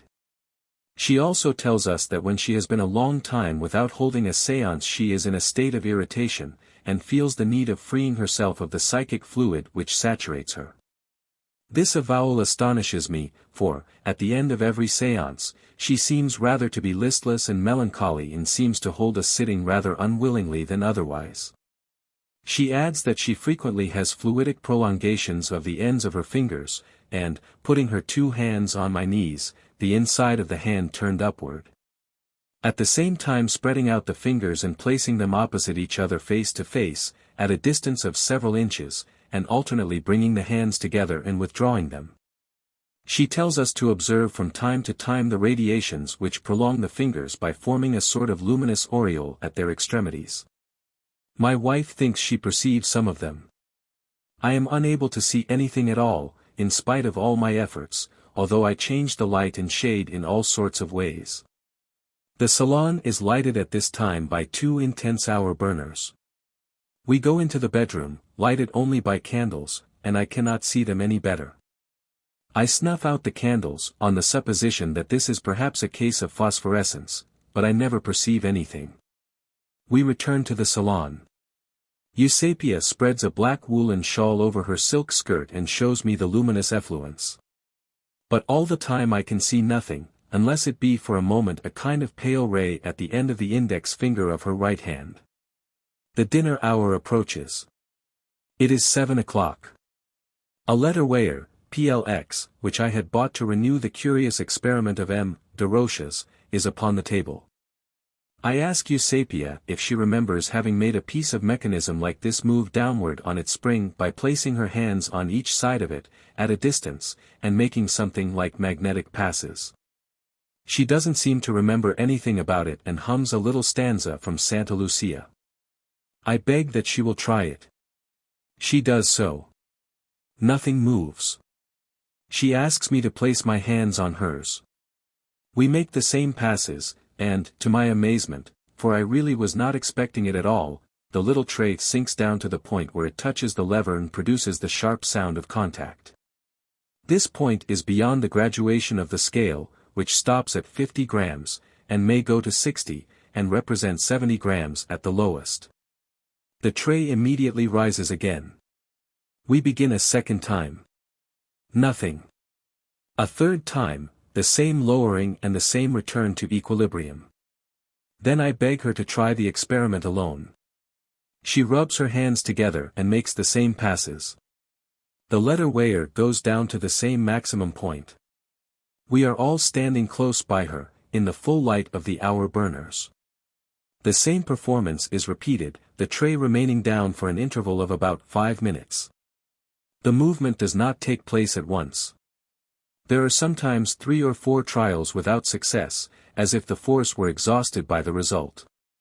The tray had already sunk down 4 times before our eyes, always as far as the maximum point, when the valet de chambre, passing by upon some matter of service, I tell him to stop and look. Eusapia begins again and does not succeed. She waits a moment, rubs her hands, begins again, and the same movement without contact is produced for the 7th time, before the 3 witnesses, each as much astonished as the other. Her hands are sensibly chilled. I think of the trick of the hair, pass my hands between both of hers and find nothing there. I did not see anything. Besides, she does not seem to have touched her head, and her hands have remained before us since the commencement of the experiment, free and untouched. On the supposition that there may be here some electric force in operation, I beg her to place her fingers upon an extremely sensitive compass. In whatever way she grasps this, it refuses to move. We sit down to the dinner table. I ask her to lift a fork as she had done at Montfort. At the third trial she succeeds, and without the use of a hair, at least any that was apparent. 2. November 16th. In order to entertain Eusapia, Adolphe Brisson yesterday evening offered her a box at the Folies Bergère, where Lois Fuller was giving her magnificent spectacular exhibitions. We went there with her. She returned enchanted, is today very gay and very animated, speaks of her candid and loyal character and blames the comedies of fashionable life. During dinner she tells us a part of the story of her life. 9 o'clock. M. and Madame Levy and M. G. Matthew have just arrived. We are conversing. Placing her hands on a leg of M. Matthew in the darkness she shows him the radiations emanating from her fingers, which are however scarcely apparent to us. It was after having shown me these radiations, the other day, that the experiment of the letter weigher took place. She associates the two phenomena, and undertakes to try the latter again. She asks me to give her a little water. I go to the dining room in search of a carafe and a glass. During my absence, M. Matthew remarks that, while my wife is talking with M. and Madame Levy, Eusapia reaches her hand to her head and makes a little gesture as if she were pulling out a hair. Plate X scales used in Professor Flammarion's experiment. I return with a glass and a carafe and pour out for her as much as she wishes. She drinks a quarter of a glass of water. At my request, she moves her hands downward on each side of the letter weigher in the same way as day before yesterday, and after 2 or 3 passes the tray sinks, not to its full length as day before yesterday, but to the mark of 35 or 40 grams. The experiment was tried a second time and succeeded in the same way. Under pretext of going in search of a photographic camera, M. Matthew draws me into another room and shows me a long, very fine hair which fell into his hand after the experiment, at the moment when Eusapia was making a gesture as if she were going to shake his hand. This hair is of a rich chestnut tint, the color of Eusapia's hair, and measures 14 inches in length. I have preserved it. This took place at 9:15. The sitting begins at 9:30 and finishes at 11:30. After the sitting, Eusapia asks me for another glass of water, and shows me a little hair between her fingers. Just as she is going, at midnight, half laughingly, half seriously, she pulls a hair from the front part of her head and, taking the hand of my wife, puts this hair in it and closes the hand while looking her in the eye. She certainly noticed that we had perceived fraud. 3. November 19th. Eusapia is a sly one. She is gifted with great sharpness of sight and has unusually sensitive ears. She is very intelligent and is a person of rare delicacy of feeling. She perceives and divines everything which concerns herself. Never reading, since she doesn't know how to read, never writing, since she doesn't know how to write. Speaking little when here, since she rarely finds persons who understand and speak Italian, she remains always concentrated in herself and nothing turns her from permanent thought about her own personality. It would undoubtedly be impossible to discover a similar state of mind in the case of other persons, for we, as they, are generally occupied with 1,000 things which scatter our attention over many different objects. I arrive, at 11:30, at the rooms of Dr. Richet in order to escort Eusapia to Madame Fortin's, where we are to take luncheon. She is cold and constrained. I pretend not to notice it, and keep talking with the doctor. She goes to put on her hat and we descend the stairs. At the foot of the staircase she says, "What did M. Richet say to you? What were you speaking of?" A moment after, returning in thought to our last séance, she says, "Were you completely satisfied?" In the carriage I take her hand and converse with her in a friendly way. "Everything is going very well," I say to her, but some experiments will still be necessary in order to leave no room for doubt. Then I speak to her of other things. She becomes gradually sociable and her clouded brow seems to clear up. However, she evidently feels that in spite of my rather superficial amiability, I am not absolutely the same to her. During the luncheon she holds out her champagne glass to me and drinks my health. Madame Fortune is convinced of Eusapia's genuineness, beyond all manner of doubt. During conversation, a little later, Eusapia says to her, I am sure of you, I am sure of Madame Blec, of M. Richer, of M. de Roches, but I am not sure of M. Flammarion. You are sure of Madame Fortune, I replied. Very well. But think for a moment of the several thousand persons who are waiting for my opinion in order to fix their own. M. Chia told you this at Naples, M. de Roches repeated it to you in Paris. You see I have a very great responsibility and you yourself certainly see that I cannot affirm that of which I am not absolutely certain. You ought yourself loyally to aid me in obtaining that certainty. Yes, she replied, I understand the difference very well.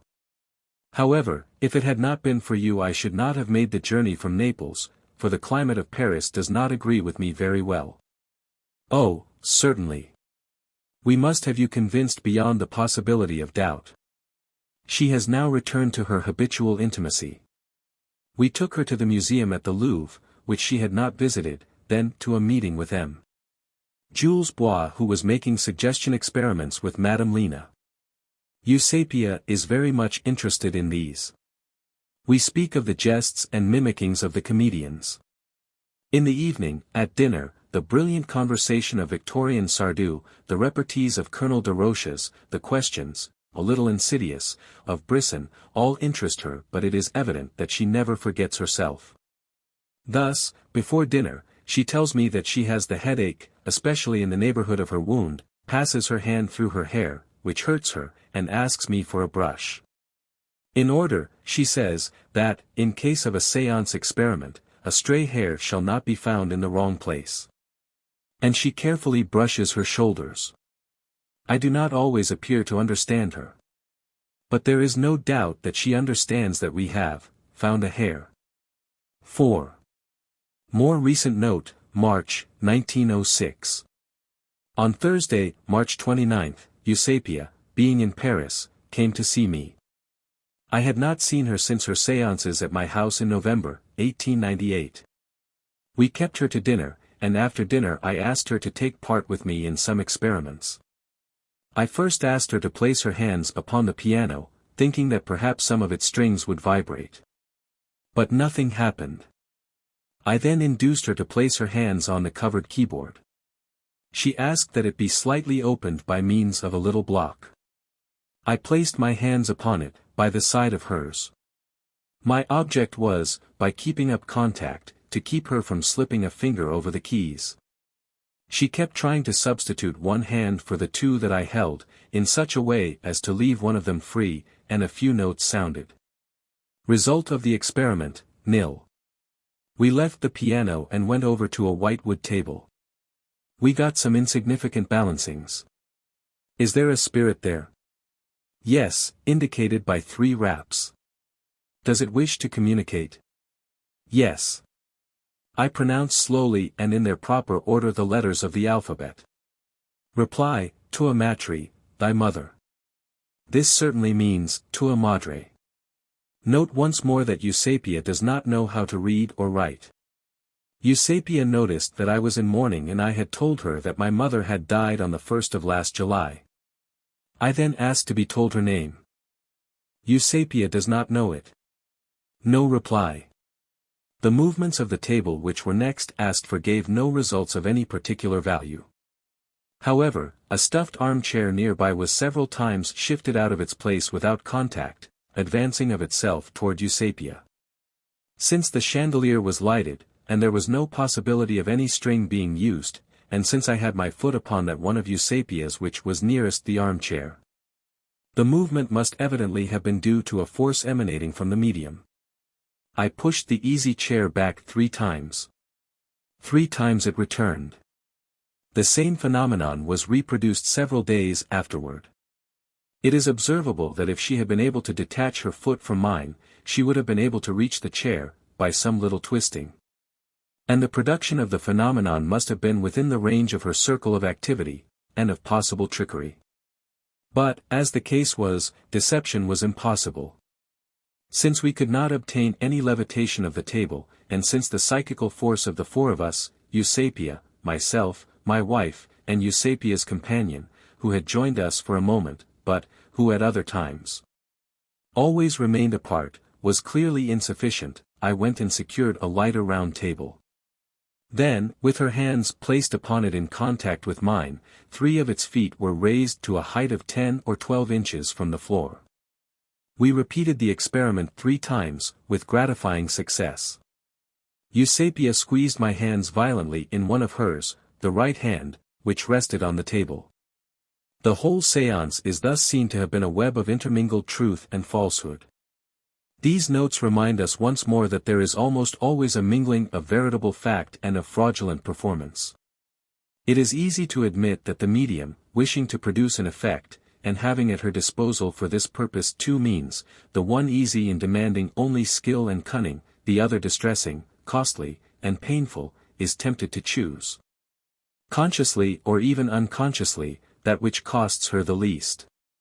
The following is her method of procedure for obtaining the substitution of hands. The figures shown in Plate 11 represent 4 successive positions of the medium's hands and those of the sitters.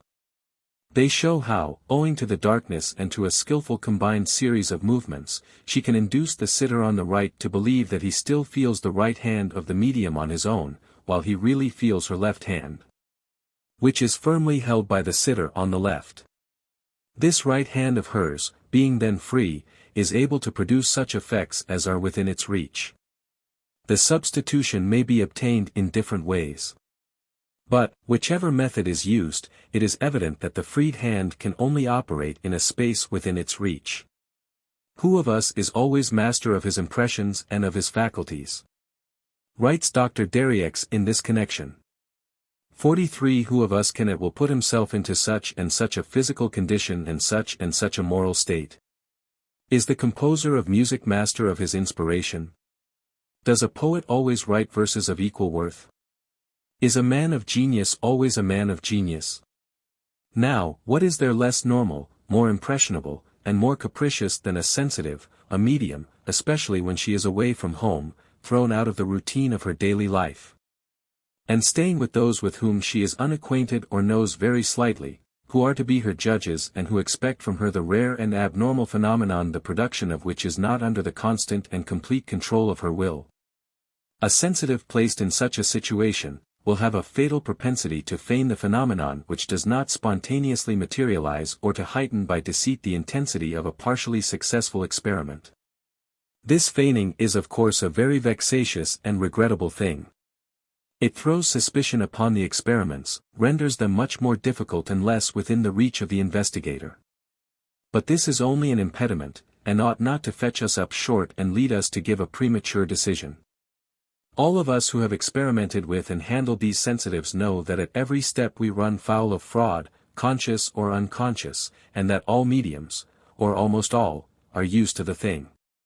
We know that we must, unfortunately, take our share, for the moment, of this regrettable weakness, and be perspicacious enough to hinder, or at least to unearth the trickery, and to disentangle the true from the false. More than one of those who have engaged perseveringly in psychic experiments, can say that he has been sometimes enervated and irritated while waiting for a phenomenon which does not take place, and that he has felt something like a desire to put an end to this waiting by himself giving the extra twist or decisive touch. 44. Such experimenters can understand that if, in place of being conscientious workers, always masters of themselves, incapable of deceiving, and engaged solely in the search for scientific truth, they were, on the contrary, somewhat dreamy and impulsive persons who were susceptible to suggestion and whose amour propre was active, and in whose minds scientific probity did not hold the first and preeminent place, they would undoubtedly engage, more or less involuntarily, in the artificial production of phenomena which refuse to take place in smooth and natural order. As to Eusapia, if she does sometimes counterfeit, she does it only by eluding the watchful inspection of the experimenters and by escaping for a moment from their control, but she does it without any other artifice. Her experiments are not planned, and, contrary to the habit of prestidigitators, she does not carry any apparatus upon her person. It is easy to assure oneself of this, for she is very willing to completely undress before a lady charged with keeping watch of her. Furthermore, she exhibits her powers ad libitum with the same persons, and repeats indefinitely the same experiments before them. Prestidigitators do not act in this way. Plate 11. Method used by Eusapia to surreptitiously free her hand. It is infinitely to be regretted that we cannot trust the loyalty of the mediums. They almost all cheat. This is extremely discouraging to the investigator, and the constant perplexity of mind we feel during our investigations renders them altogether painful.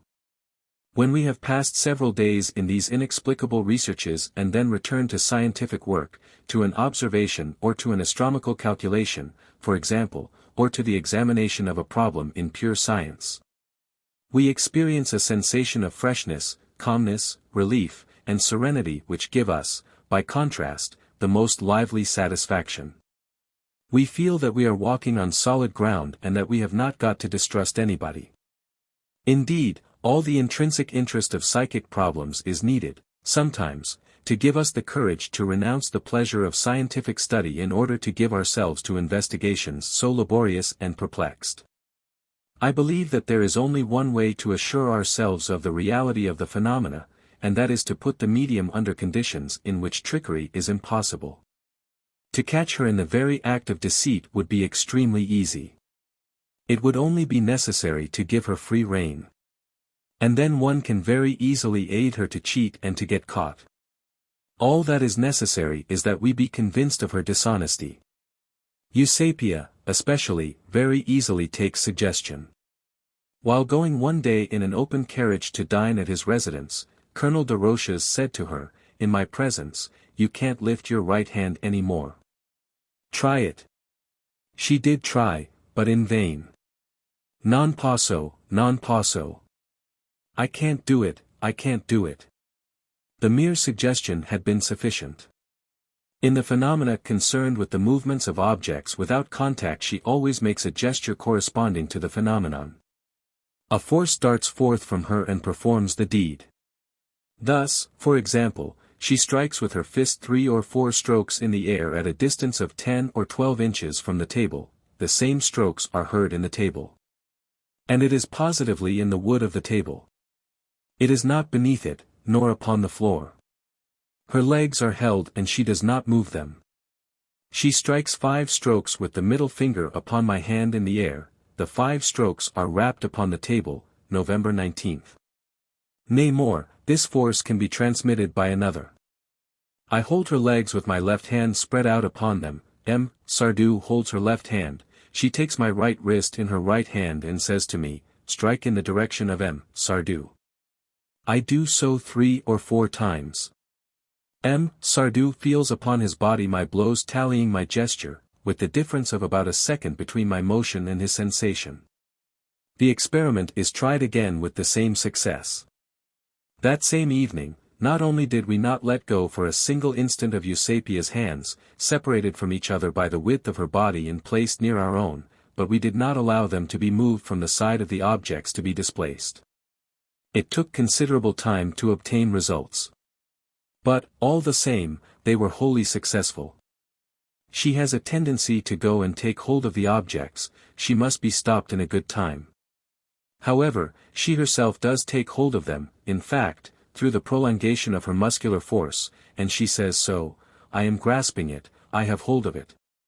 It is our part to carefully retain her normal hands in ours. We sometimes have good reason to suspect that Eusapia seizes the objects to be moved, such as musical instruments, with one of her hands which she has freed. But there is plenty of proof that she does not always do so. Here is a case, for example. The scene is Naples, 1902, at a séance with Professor von Schrenk-Notzing. Figure 2.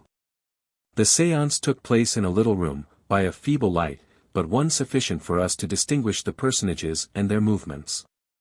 Behind the medium, upon a chair, there was a harmonica, at the distance of about a yard. Now, at a certain moment, Eusapia took between her hands a hand of the professor and commenced to separate his fingers one from another and bring them together again, as may be seen in the accompanying cut. The harmonica was at that moment playing at a distance in tones that perfectly synchronized the movements made by Eusapia.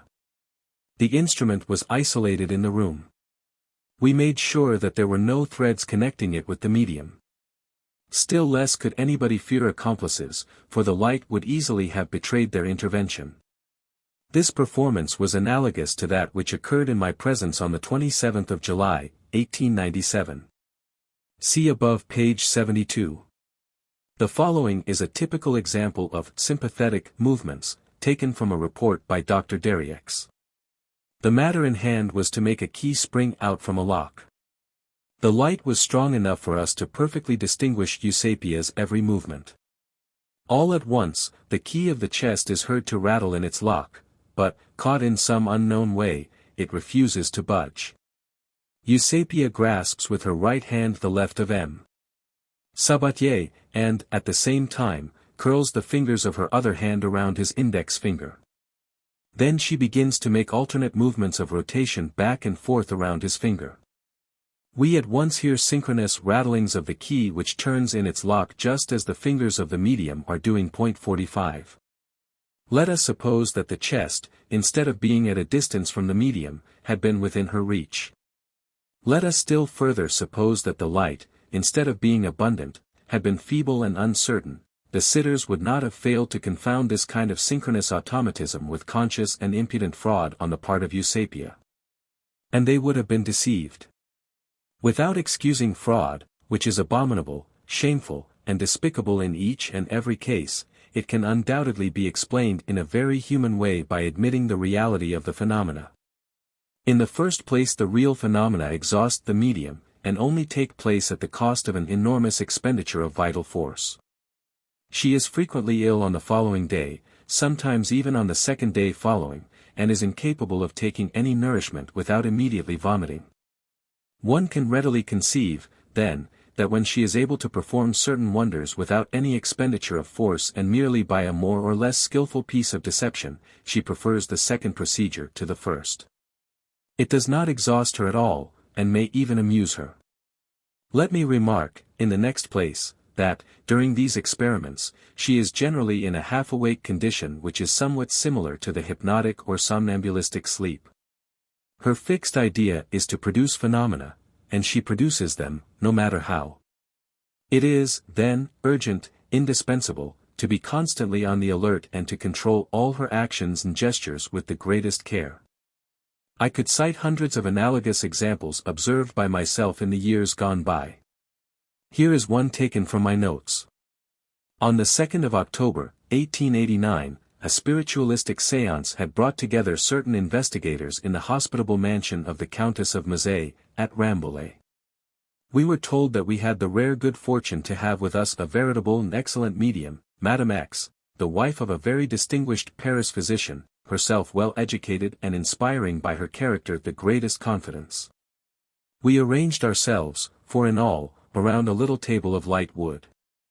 Scarcely a minute has passed when the little table seems to be taken with trembling, and almost immediately it rises and then falls back.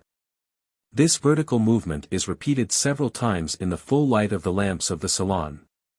The next day the same levitation occurred in broad daylight, at noon, while we were waiting for a guest who was late to luncheon. This time the round table used was much heavier. "Is there a spirit there?" someone asks. "Yes." "Is he willing to give his name?" "Yes."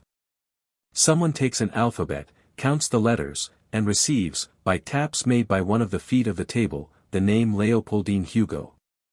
"Have you something to say to us?" "Charles, my husband, would like to be reunited to me." "But where is he?" "Floating in space." "And you?" "In the presence of God." All that is very vague. Could you give us a proof of identity to show us that you are really the daughter of Victor Hugo, the wife of Charles Vacquerie? Do you remember the place where you died? Yes, at Villequier. Inasmuch as the accident of your shipwreck in the Seine is well known, and since the whole thing may be latent in our brains, could you please give us other facts? Do you remember the year of your death? 1849. I do not think so, I replied, for I have in my mind's eye a page of the Contemplations where the date of September 4, 1843, is written. Has my memory played me false? Yes. It is 1849. You astonish me very much, for in 1843, Victor Hugo returned from Spain on account of your death, while in 1849 he was a representative of the people in Paris.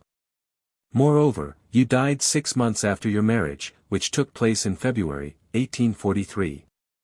At this point, the Countess of Mazet remarked that she was very well acquainted with Victor Hugo and his family, that they were living then in the street of La Tour d'Auvergne, and that the date 1849 must be correct. I maintain the contrary. The spirit sticks to its fact. In what month did the event take place?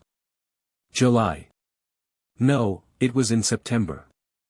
You are not Léopoldine Hugo. How old were you when you died? 18 years. They don't remember very often to decorate my tomb with flowers. Where? At Père Lachaise. You are wrong, it was at Villequier that you were buried, and I went myself to visit your tomb. Your husband, Charles Vacquerie, is also there, with the 2 other victims of the catastrophe. You don't know what you are talking about. At this point our hostess declares that she was not thinking at all of Père Lachaise, and that, in her opinion, Léopoldine Hugo and her husband remained at the bottom of the Seine. After luncheon we sit down again at the séance table. Various oscillations. Then a name is dictated. Civil. The aeronaut? Yes. In what year did you die? 1875, correct. What month? March. It was April 15th. From what point did your balloon start? La Villette. Correct. Where did you fall? In the river Indre. All these elements were more or less known to us. I ask for a more special proof of identity. Where did you know me? With Admiral Mouchet. It is impossible. I first knew Admiral Mouchet at the time of his appointment to the directorship of the Paris Observatory. He succeeded Leverrier in 1877, 2 years after your death. The table is agitated and dictates as follows. Give your name. Wittold. Marchioness, I love you still. Are you happy? No, I behaved badly to you. You know very well that I pardon you, and that I preserve the happiest recollection of you. You are too good. These thoughts were evidently in the mind of the lady, so there was here no more proof of identity than in the other case. All of a sudden the table begins to move vigorously, and another name is dictated, Ravachol. 46. Oh, what is he going to say to us? I will set down here what he said, though not without shame, and with all due apologies to my lady readers. Here it is in all its crudity. Bougars de crétins, votre sale gueule est encore pleine de odeurs du festin. Nasty blackguards and idiots, your dirty throat is still full of the odors of the feast. Monsieur Ravachol, this language of yours is exquisite. Have you nothing more refined than this to say to us? You be blowed. Certainly no one of us was capable of consciously composing such a sentence as that. But everybody knows the words that were used. Perhaps our conscious or subconscious thoughts spoke in them. Did they emanate from Madame X, the medium? In the uncertainty into which we were plunged by these 2 séances, we asked M and Madame X to come and pass a Sunday at Juvisy and try some new studies and tests. They came, and on Sunday, October 8, we obtained some remarkable levitations. But there are some dregs of doubt yet in our minds, and we make engagements for another reunion that day fortnight. On Sunday, the 22d of October, 1899, in furtherance of my desire to exercise careful control over the investigators, I had 4 broad boards nailed together, forming a vertical frame in which I placed the little table to be used during the sitting. This framework made it impossible for the feet of the sitters to pass under the table, and if it rose in spite of this, then we should know that the levitation was due to an unknown force. The remarks of Madame X, when she saw this device, made me think at once that no levitation was going to take place. "This power of ours," said she, "is capricious. On some days we get good results, on others none at all, and for no apparent reason. But we shall perhaps have raps, at any rate." Certainly. We ought not to anticipate results. One can always try. 2 hours after luncheon, Madame X agrees to try a sitting. No levitation whatever occurred. I had some suspicions that this would be the case. I ardently desired the contrary, and we willed the levitation with all our might. I was expressly careful to have the same experimenters, Madame X and Madame Kale, and myself, as a fortnight before, when everything succeeded so admirably, same places, same chairs, same room, temperature, hour, etc. Raps indicate that a spirit wishes to speak. I notice that the raps correspond to a muscular movement of Madame X's leg. "Who are you?" "In the library of the master of the house my name will be found in a book." "How shall we find it?" "It is written on a piece of paper." "In what book?" "Astronomia." "Of what date?" No reply. "Of what color?" "Yellow." "Bound?" "No." "Stitched?" "Yes." "On what shelf?" "Hunt." It impossible to go through thousands of volumes, and, besides, there is not such a book in the whole library. No reply. After a series of questions we learn that the book is on the 6th shelf of the main body of the library, to the right of the door. But first, we all went into the room to make sure it contained no such book as was described. "Then the volume is bound in boards?" "Yes, there are 4 low volumes." We return to the room, and, sure enough, find in a volume entitled Anatomia Celeste, Venice, 1573, a piece of paper, upon which is penciled the name, Krishna. We return to the séance table. "Is it really you, Krishna?" "Yes." "In what epoch did you live?" "In the time of Jesus." "In what country?" "In the neighborhood of the Himalaya mountain system." "And how did you write your name on this piece of paper?" "By passing through the thought of my medium." Etc., etc. I thought it would be superfluous to persist any farther. Madame X, not being able to raise the table, had chosen the device of table rappings. The calling up of the Hindu prophet, however, I thought was a fine piece of audacity. The simplest hypothesis is that the woman went into my library and put the piece of paper in the book. In fact, she was seen there. But even had she not been, the conclusion would be no less certain. For the room was open, and Madame X had remained about an hour in the next room, detained by a nervous headache. This specimen of mediumistic trickery is, as I have said, one among hundreds. Really, one must be endowed with the most unweariable perseverance to enable him to devote to those studies hours which would be much better employed even in doing nothing at all.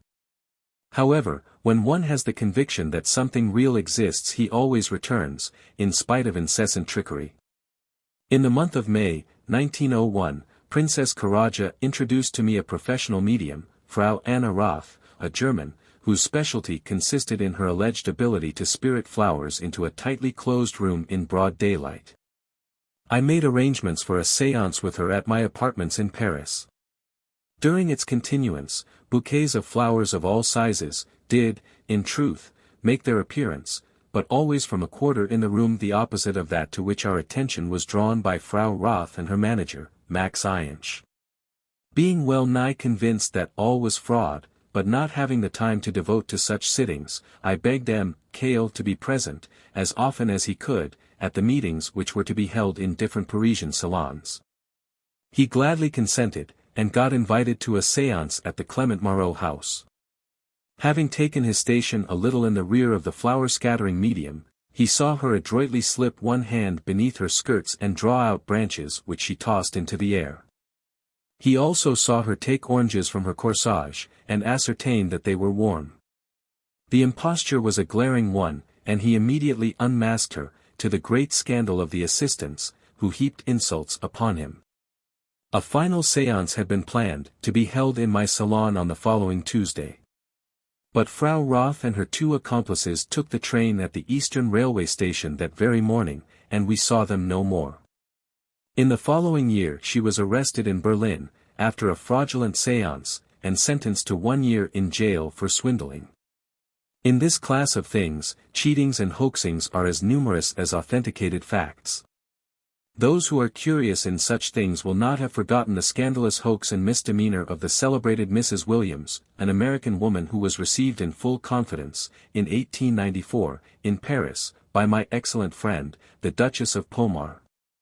Already made distrustful by the ingenious observations of the young Duke, the sitters were determined not to be the butt of her fooleries very long, and a sitting was agreed on. The participators were MM. de Watteville, Derriex, Mangin, Ribeiro, Wellenberg, Lebel, Wolfe, Paul Leymarie, son of the editor of La Revue Spyrite, etc. The specialty of Mrs. Williams, who was, by the way, quite a stout person, was the showing of apparitions, or ghosts. Said apparitions proved to be mannequins, rather poorly got up. The lady spectators, as well as the gentlemen, were quite disappointed at the absence of the rich and flowing outlines of form under the draperies of the wretched puppets. Thin and limp, tatterdemalion things, they showed not the faintest resemblance to the normal and classic contours of woman, the lines of which we should have been able to glimpse at least to some extent under the light gauze that enwrapped the figures. Several bright-witted, but rather irreverent, ladies took no pains to conceal the fact that they should prefer annihilation if it were necessary to be so reduced, so incomplete, in the other world. The gentlemen added that they would certainly not be alone in lamenting such a state of things. There was no religious atmosphere at all about these sittings. The imposture was discovered, or, one might rather say, seized, by M. Paul Leymarie. He simply grasps Madame Impostor around the waist, having slipped behind the curtain for the purpose, and holds her fast for the inspection of the audience. Lights are brought on, and, in the midst of the confused uproar made by 25 duped sitters, the heroine of the entertainment is compelled to show herself in flesh tights, while the whole apparatus of her ghostly puppet show is discovered in the cabinet. Mrs. Williams had the effrontery to defend herself, a little later, in the American Journal Light, bestowing the playful epithet of bandits upon those who had unmasked her in Paris. That was a case of high mystification, of jugglery worthy of a street-corner mountebank. But, as we have already seen, matters do not usually attain to such a height of audacity, and quite often fraud only intervenes when the genuine powers have become enfeebled. This well appeared in the accounts of the girl Torpedo Fish, Angelica Cotton, who attained a good deal of notoriety. On the 15th of January, 1846, in the village of Bouvigny, near Perrières, Orne, a young girl 13 years old, named Angelica Cotton, light and robust, but extremely apathetic in physical temperament and in morals, suddenly exhibited strange powers. Objects touched by her, or by her clothing, were forcibly repelled. Sometimes, even on her mere approach, people were thrown into commotion and excitement, and pieces of furniture and household utensils were seen to move and vibrate. With some variations in intensity, and with intermittences, sometimes, of 2 or 3 days, this curious virtue held good for about a month, then disappeared as unexpectedly as it had appeared.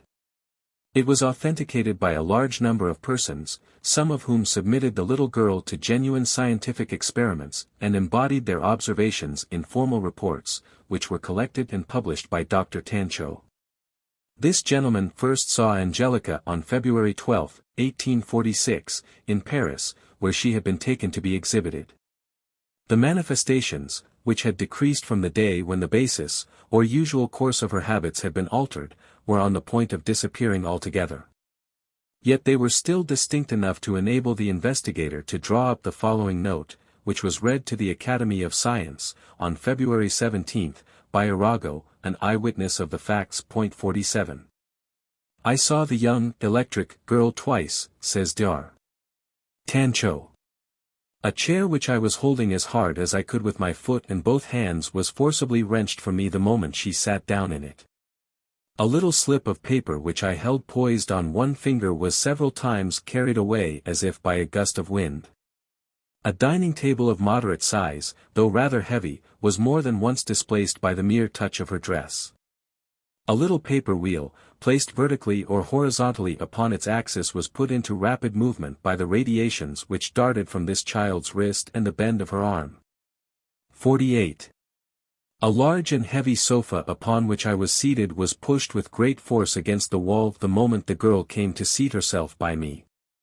A chair was held fast upon the floor by strong men and I was seated on it in such a way as to occupy only the half of the seat.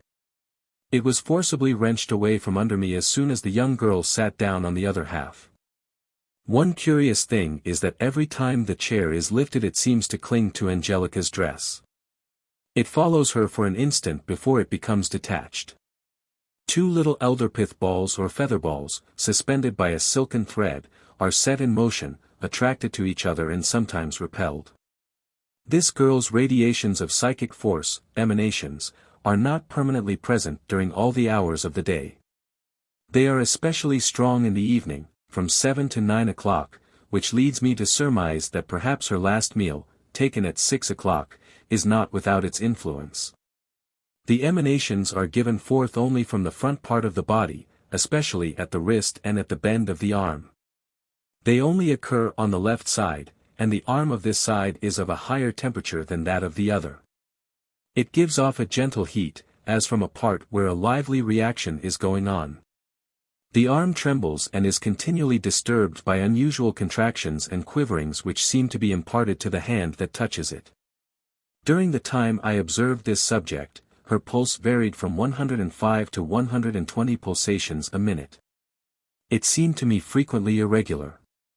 When she is isolated from the common reservoir of electric or magnetic power, either by being seated upon a chair without her feet touching the floor or when placing them upon the chair of a person in front of her, the phenomena do not take place.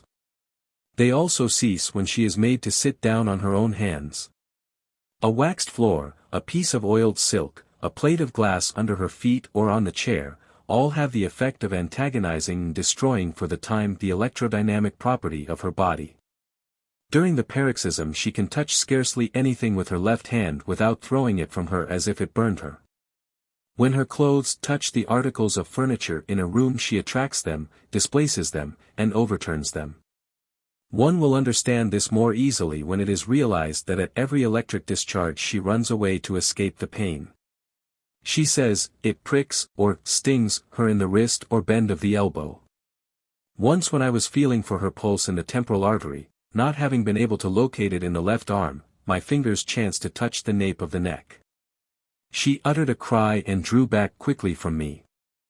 I several times assured myself of the fact that, near the cerebellum, at the place where the muscles of the upper part of the neck are joined to the cranium, there is a spot so sensitive that she allows no one to touch it. All the sensations she feels in her left arm are here echoed or repeated. The electric emanations of this child seem to move by waves, intermittently, and in succession through different parts of the anterior portion of the body. But be that as it may, they are certainly accompanied by an aeriform current which gives the sensation of cold. I plainly felt upon my hand a quick puff of air like that produced by the lips. Every time the mysterious force strikes through her frame and materializes in an act, terror and dismay fill the mind of this child, and she seeks refuge in flight. Every time she brings the end of her fingers near the north pole of a piece of magnetized iron, she receives a severe shock. The south pole produces no effect. If I manipulated the iron in such a way that I could not myself tell the north pole on it, she could always tell it very well. She is 13 years old and has not yet reached the age of puberty. I learned from her mother that nothing like menstruation has yet appeared. She is very strong and healthy, but her intellect is as yet little developed. She is a peasant category, villagioise, in every sense of the word. Yet she knows how to read and write. Her occupation is the making of thread gloves for ladies. The first electric phenomena began a month ago. It is desirable to add to the foregoing note extracts from other reports. Here, for example, is a citation from M. A. Bear. On the 17th of January, that is to say, the second day of the appearance of the phenomena, the scissors suspended from her waist by a cotton tape, flew from her without the cord being broken, and no one could imagine how it got untied. This circumstance, incredible from its resemblance to the pranks of lightning, makes one think at once that electricity must play an important role in the production of such astonishing effects. But this way of looking at the thing did not last long. For the miracle of the scissors only occurred twice, once in the presence of the curé of the village, who guaranteed to me upon his honor the truth of the statement. In the middle of the day almost no effects were obtained, but in the evening, at the usual hour, they redoubled in intensity. It was at that time that action without contact took place, and effects were produced in organic living bodies. These latter made their first appearance in the form of violent shocks felt in the ankles by one of the women laborers who happened at the time to be facing Angelica, the points of their sabots being about 4 inches apart. Dr. Beaumont Chardin, a physician of Mortagne, also published similar notes and observations, among others the following. The repulsion and attraction, hopping about and displacement, of a rather solid table.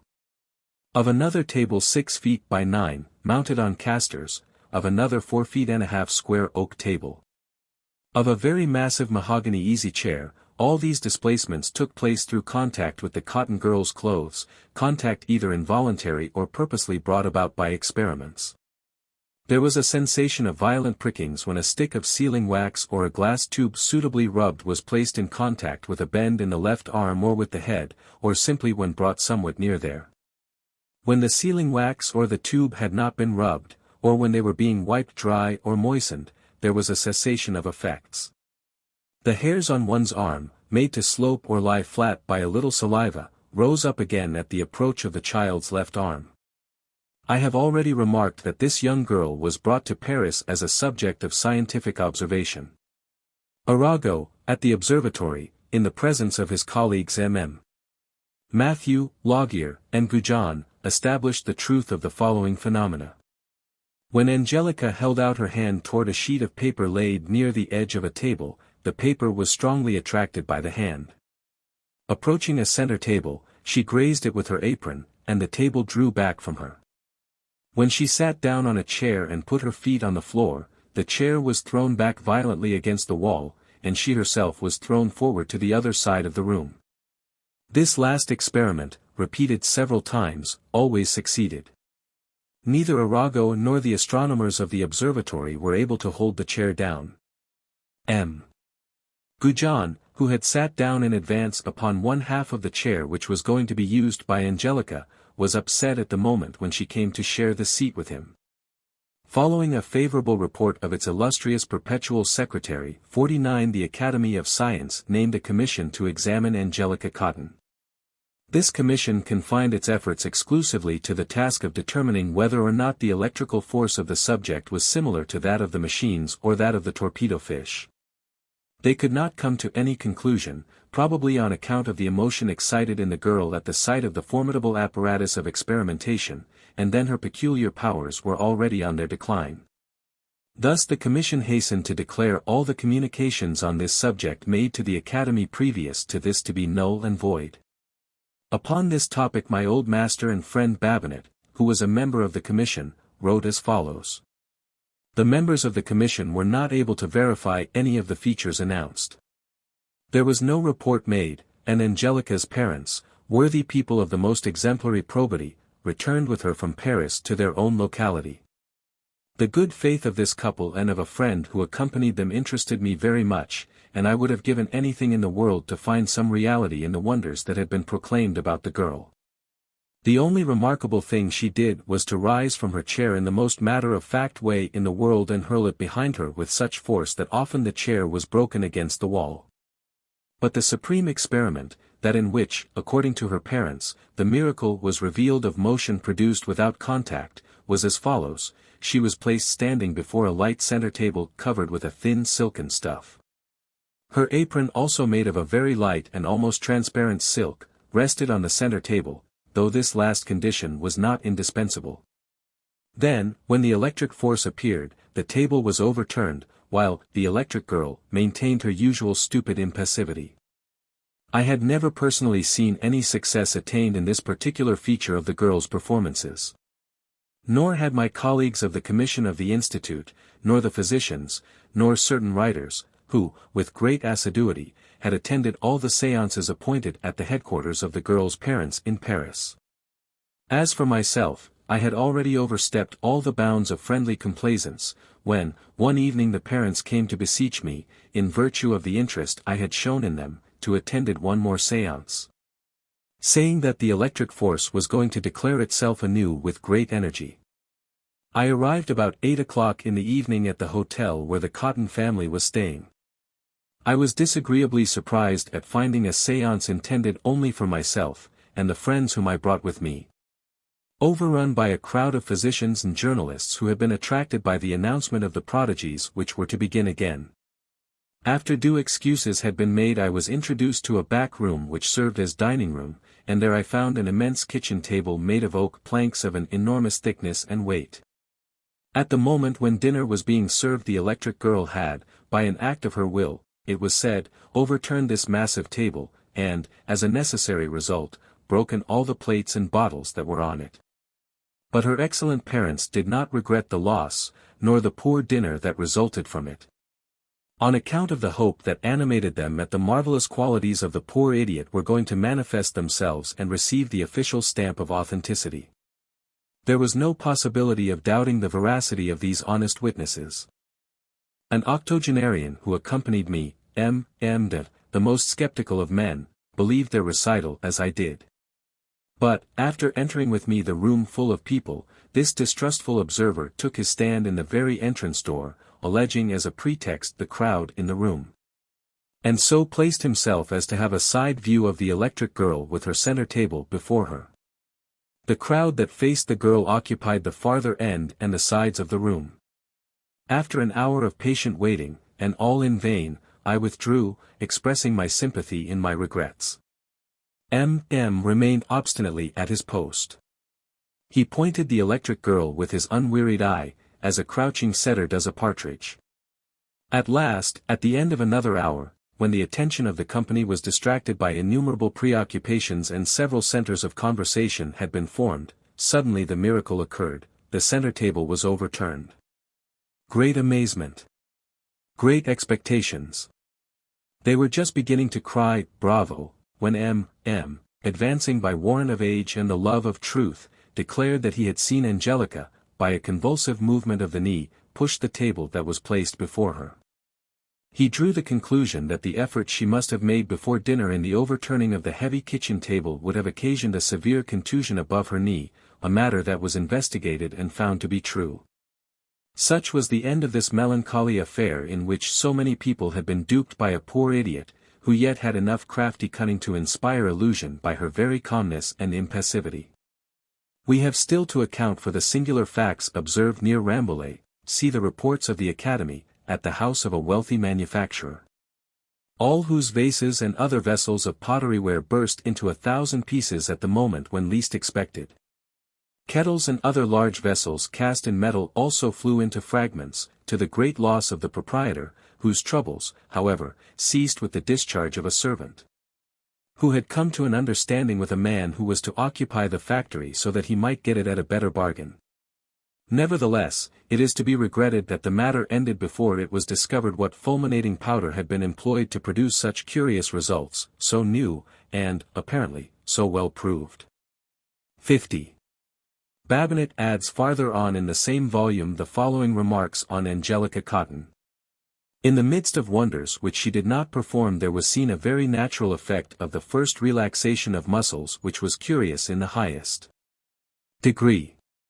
The girl, of slight figure and torpid physique, who was correctly styled the torpedo fish, being first seated on a chair and then rising very slowly, in the midst of the movement she was making in the act of rising, had the power of throwing backward, with terrifying suddenness, the chair she was leaving.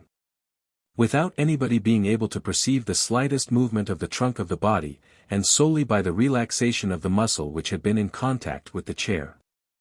At one of the test séances in the laboratory of physics at the Jardin des Plantes, several amphitheater chairs of white wood were hurled against the walls in such a way as to break them. A second chair, which I had once taken the precaution to place behind that in which the electric girl was seated, for the purpose of protecting, if need were, two persons who were conversing at the back part of the room, was drawn along with the propelled chair and went with it to arouse from their absent-mindedness the two savants. I will add that several young employees at the Jardin des Plantes succeeded in performing, although in a less brilliant way, this pretty trick in bodily mechanics. In order to get a good idea of this play of the muscles by a similar effect, you have only to gently squeeze that part of the muscle of someone's arm that is most developed. At the same time that he makes the motion of opening and closing his fist several times. You will at once feel the swelling up of the muscles and divine the movement that would result from it were the change of shape made very rapid. Such is the report of the learned physicist.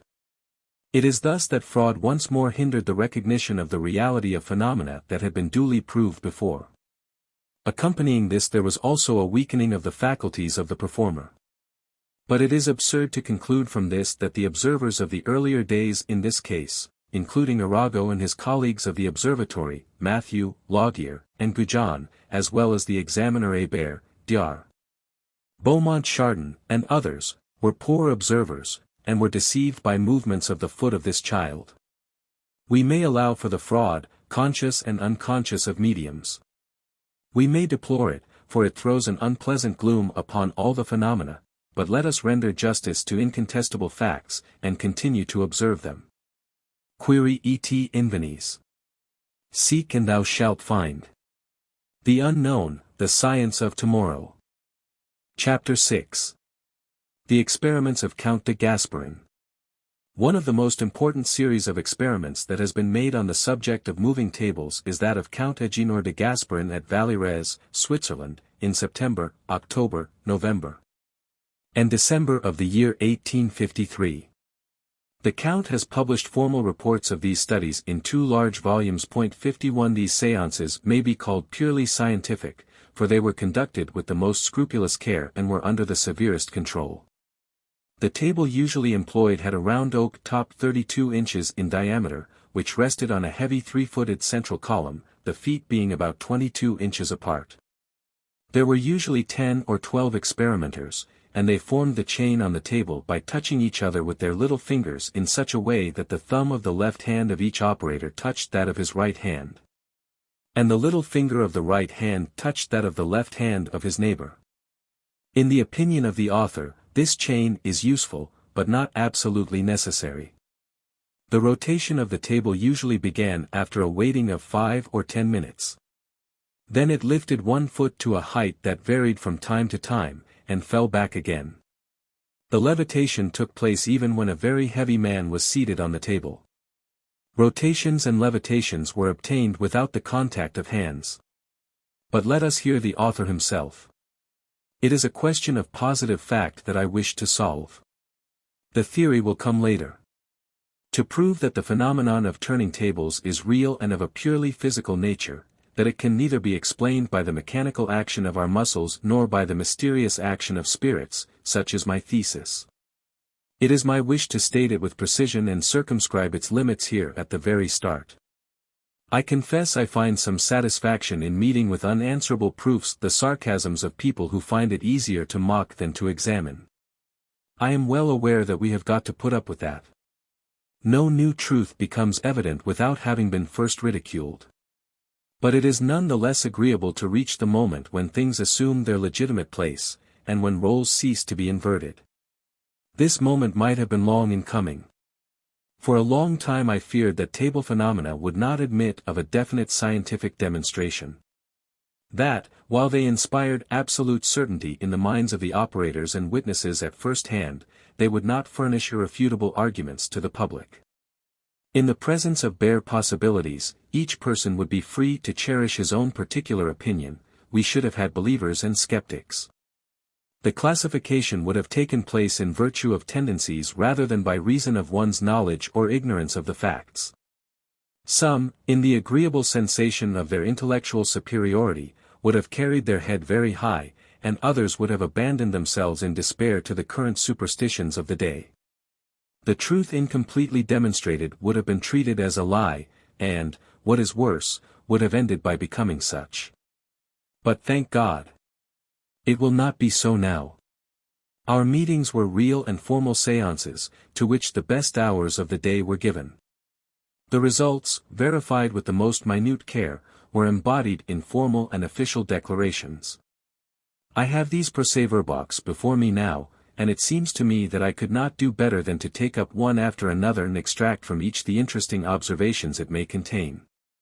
I shall thus follow the method of certain historians, and relate the truth rather than systematize it. The reader will, as it were, follow us step by step. He will examine and check my various assertions by comparing them. He will form his own conviction, and will judge whether my proofs have that character of frequent occurrence, of persistency, of progressive development which false discoveries, based upon some fortuitous and poorly described coincidence, never have. These are promising premises. We shall see whether the promises will be kept. The report, or minutes, of the first meeting bears the date of September 20th, 1853. Numerous séances had been held before, but it had not been thought necessary to write down the results. What those results were will be seen by the following brief account. Only those have an invincible conviction, writes Count de Gasparin, who have participated in séance studies frequently and directly, who have felt under their very fingers the production of those peculiar movements which the action of our muscles cannot imitate. They know the limitations of their powers and where to stop. For they have seen the table refuse to rotate at all, in spite of the impatience of the investigators, and in spite of their clamorous appeals. Then again, they have been present when it started to move so gently, so softly and spontaneously started, it can be said, under fingers which hardly touched it. They have at times seen the legs of the table, riveted by some enchantment to the floor, refuse to budge on any terms, in spite of the incitement and coaxing of those who composed the chain. On other occasions they have seen the same table legs perform levitations that were so free and energetic that they anticipated the hands, got the start of the orders, and executed the thoughts almost before they were conceived. And with an energy well-nigh terrifying. They have heard with their own ears stunning raps and gentle raps, the one threatening to break the table, the others of such incredible fineness and delicacy that one could scarcely catch the sounds, and none of us could in any degree imitate them. They have remarked that the force of the levitations is not diminished when the sitters are removed from the side of the table that is to form the fulcrum. They have themselves commanded the table to lift that one of its legs over which rest the only hands that compose that portion of the chain still remaining, and the leg has risen as often and as high as they wished.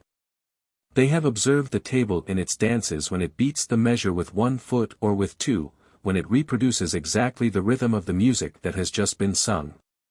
When, yielding in the most comic way to the invitation to dance the minuet, it takes on grandmotherly airs, sedately makes a half-turn, curtsies, and then comes forward turning the other side.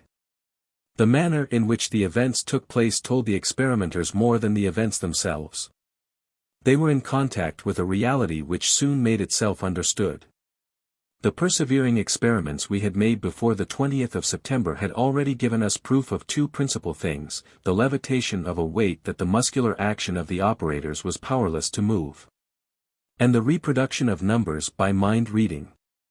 I shall now give the formal declarations or reports, by Count de Gasparin, or at least the essential parts of them. I shall present them here as the author has done, séance after séance. The reader will judge. He is urged to read the reports with the greatest attention.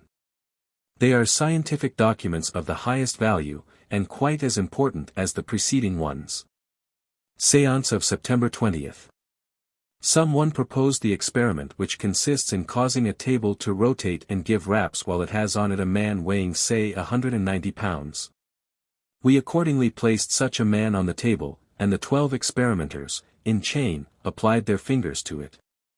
The success was complete, the table turned, and rapped several strokes.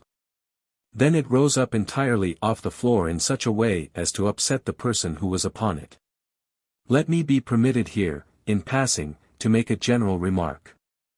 We had already had numerous meetings. Our experimenters, among whom were several young ladies of delicate physique, had worked with very unusual perseverance and energy. Their bodily fatigue at the end of each sitting was naturally very great. It seems as if we should therefore have expected some nervous collapses more or less grave, to show themselves among us. If explanations based upon involuntary acts performed in a state of extraordinary excitement had the least foundation in fact, we should have had trances, almost possessions, and, at any rate, nervous attacks. Now, in spite of the exciting and noisy character of our meetings, it did not happen, in 5 months' time, that any one of us experienced a single moment of indisposition or sickness of any kind. We learned something more: when a person is in a state of nervous tension, he or she becomes positively unfit to act upon the table. It must be handled cheerfully, lightly, and deftly, with confidence and authority, but without passion. This is so true that the moment I took too much interest in things I ceased to obtain obedience. If, on account of public discussions in which I had been engaged, I chanced to desire success too ardently and to grow impatient over delay, I had no longer any control over the table, it remained inert. Séance of September 24th. We began pretty poorly, and were almost inclined to think that the net result of the day's experiments would be limited to the 2 following observations, which have their value, to tell the truth.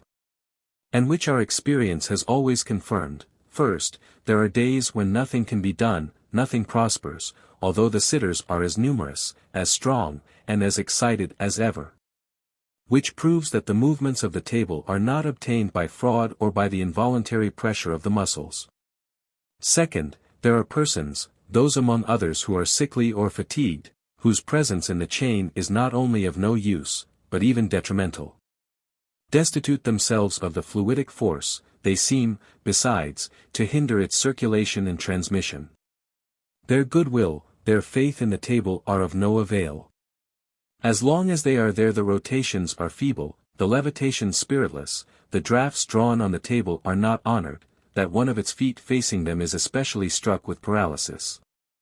Beg them to retire, and immediately the vitality appears again and everything succeeds as if by magic. Indeed, it was only after we had taken this course that we finally obtained the free and energetic movements to which we had been accustomed. We had become quite discouraged, but when the purging of which I have just spoken took place, lo, what a change! Nothing seems difficult to us. Even those who, like myself, ordinarily have only mediocre success, now think of numbers and make the table rap them out with complete success, or with the slight imperfection, that frequently occurs, of a tap too many. Owing to the delay in giving the mental order to stop the taps. Seeing that everything was going according to our wish, and having decided to try the impossible, we next undertake an experiment which marks our entrance into a wholly new phase of the study and places our former experimental demonstrations under the guarantee of a positively irrefutable demonstration. We are going to leave probability behind and dwell with evidence. We are going to make the table move without touching it. And this is how we succeeded that first time. At the moment when the table was whirling with a powerful and irresistible rotation, at a given signal we all lifted our fingers. Then keeping our hands united by means of the little fingers, and continuing to form the chain at a height of say 1/8 or 1/4 of an inch above the table, we continued our circular movement. To our great surprise the table did the same. It made in this way 3 or 4 turns. We could scarcely believe our good fortune, the bystanders, witnesses, could not keep from clapping their hands. And the way in which the rotation took place was as remarkable as the rotation itself.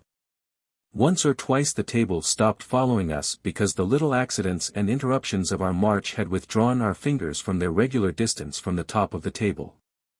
Once or twice the table had come to life again, if I may so express myself, when the turning chain had again got into the right relation with it. We all had the feeling that each hand had carried along in its course that portion of the table immediately beneath it. Séance of September 29. We were naturally impatient to submit rotation without contact to a new test. In the confusion of the first success we forgot to renew and vary this decisive experiment. When we got to thinking about it afterwards we saw that it behooved us to do the thing over again with more care and in the presence of new witnesses.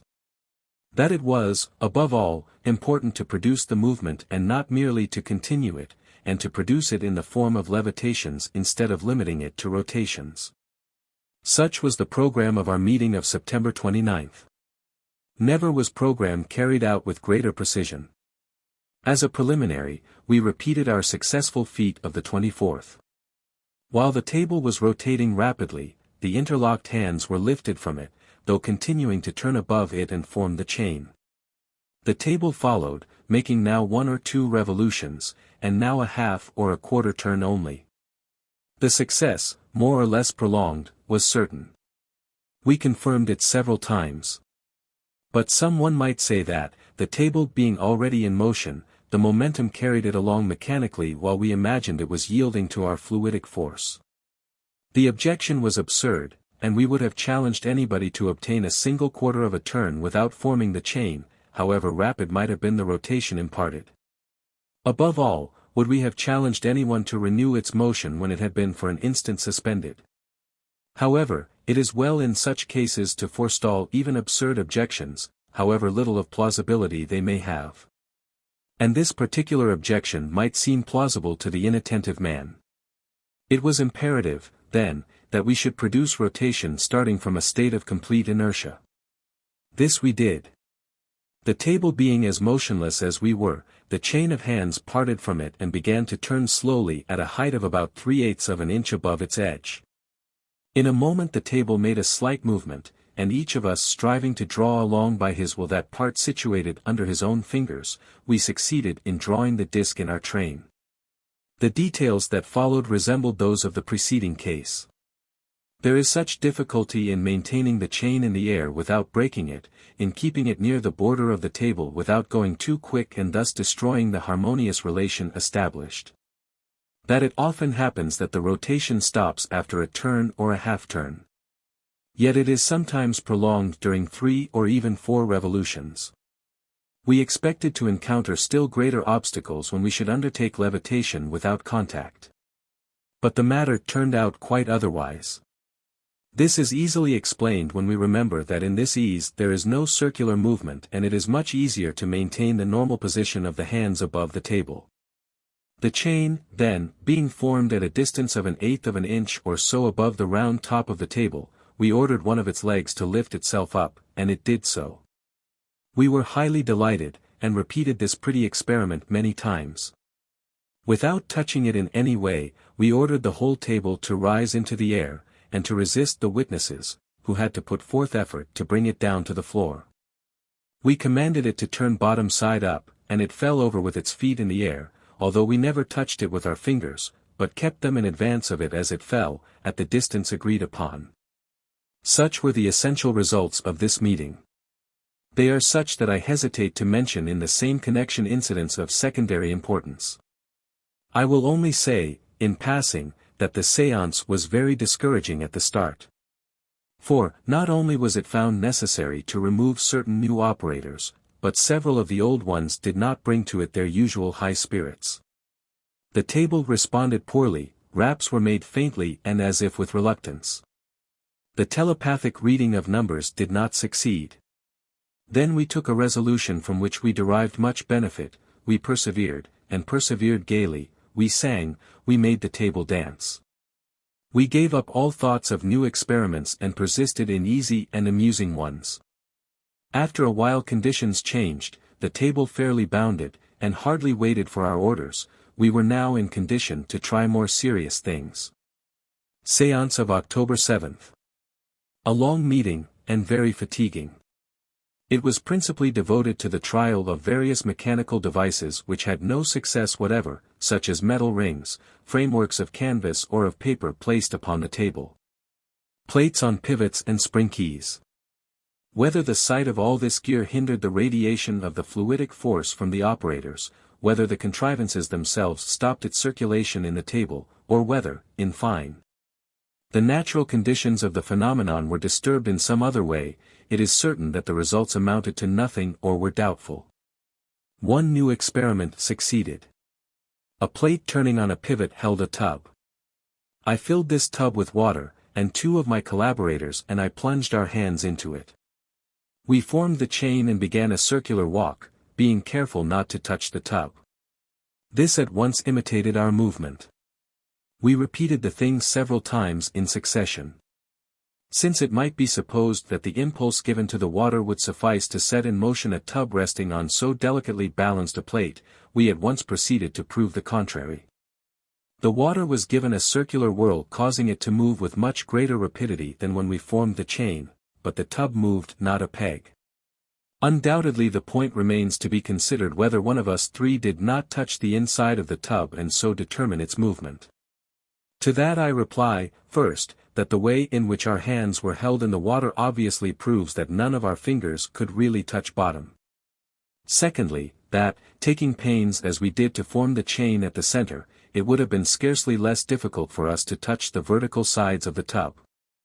And yet, the doubt being not wholly inadmissible, I class this experiment among those of which I do not purpose to make any use. I wish to show that I am hard to please in the matter of evidence. The proof which the rapping of numbers by mind-reading furnishes has always seemed to be one of the most convincing.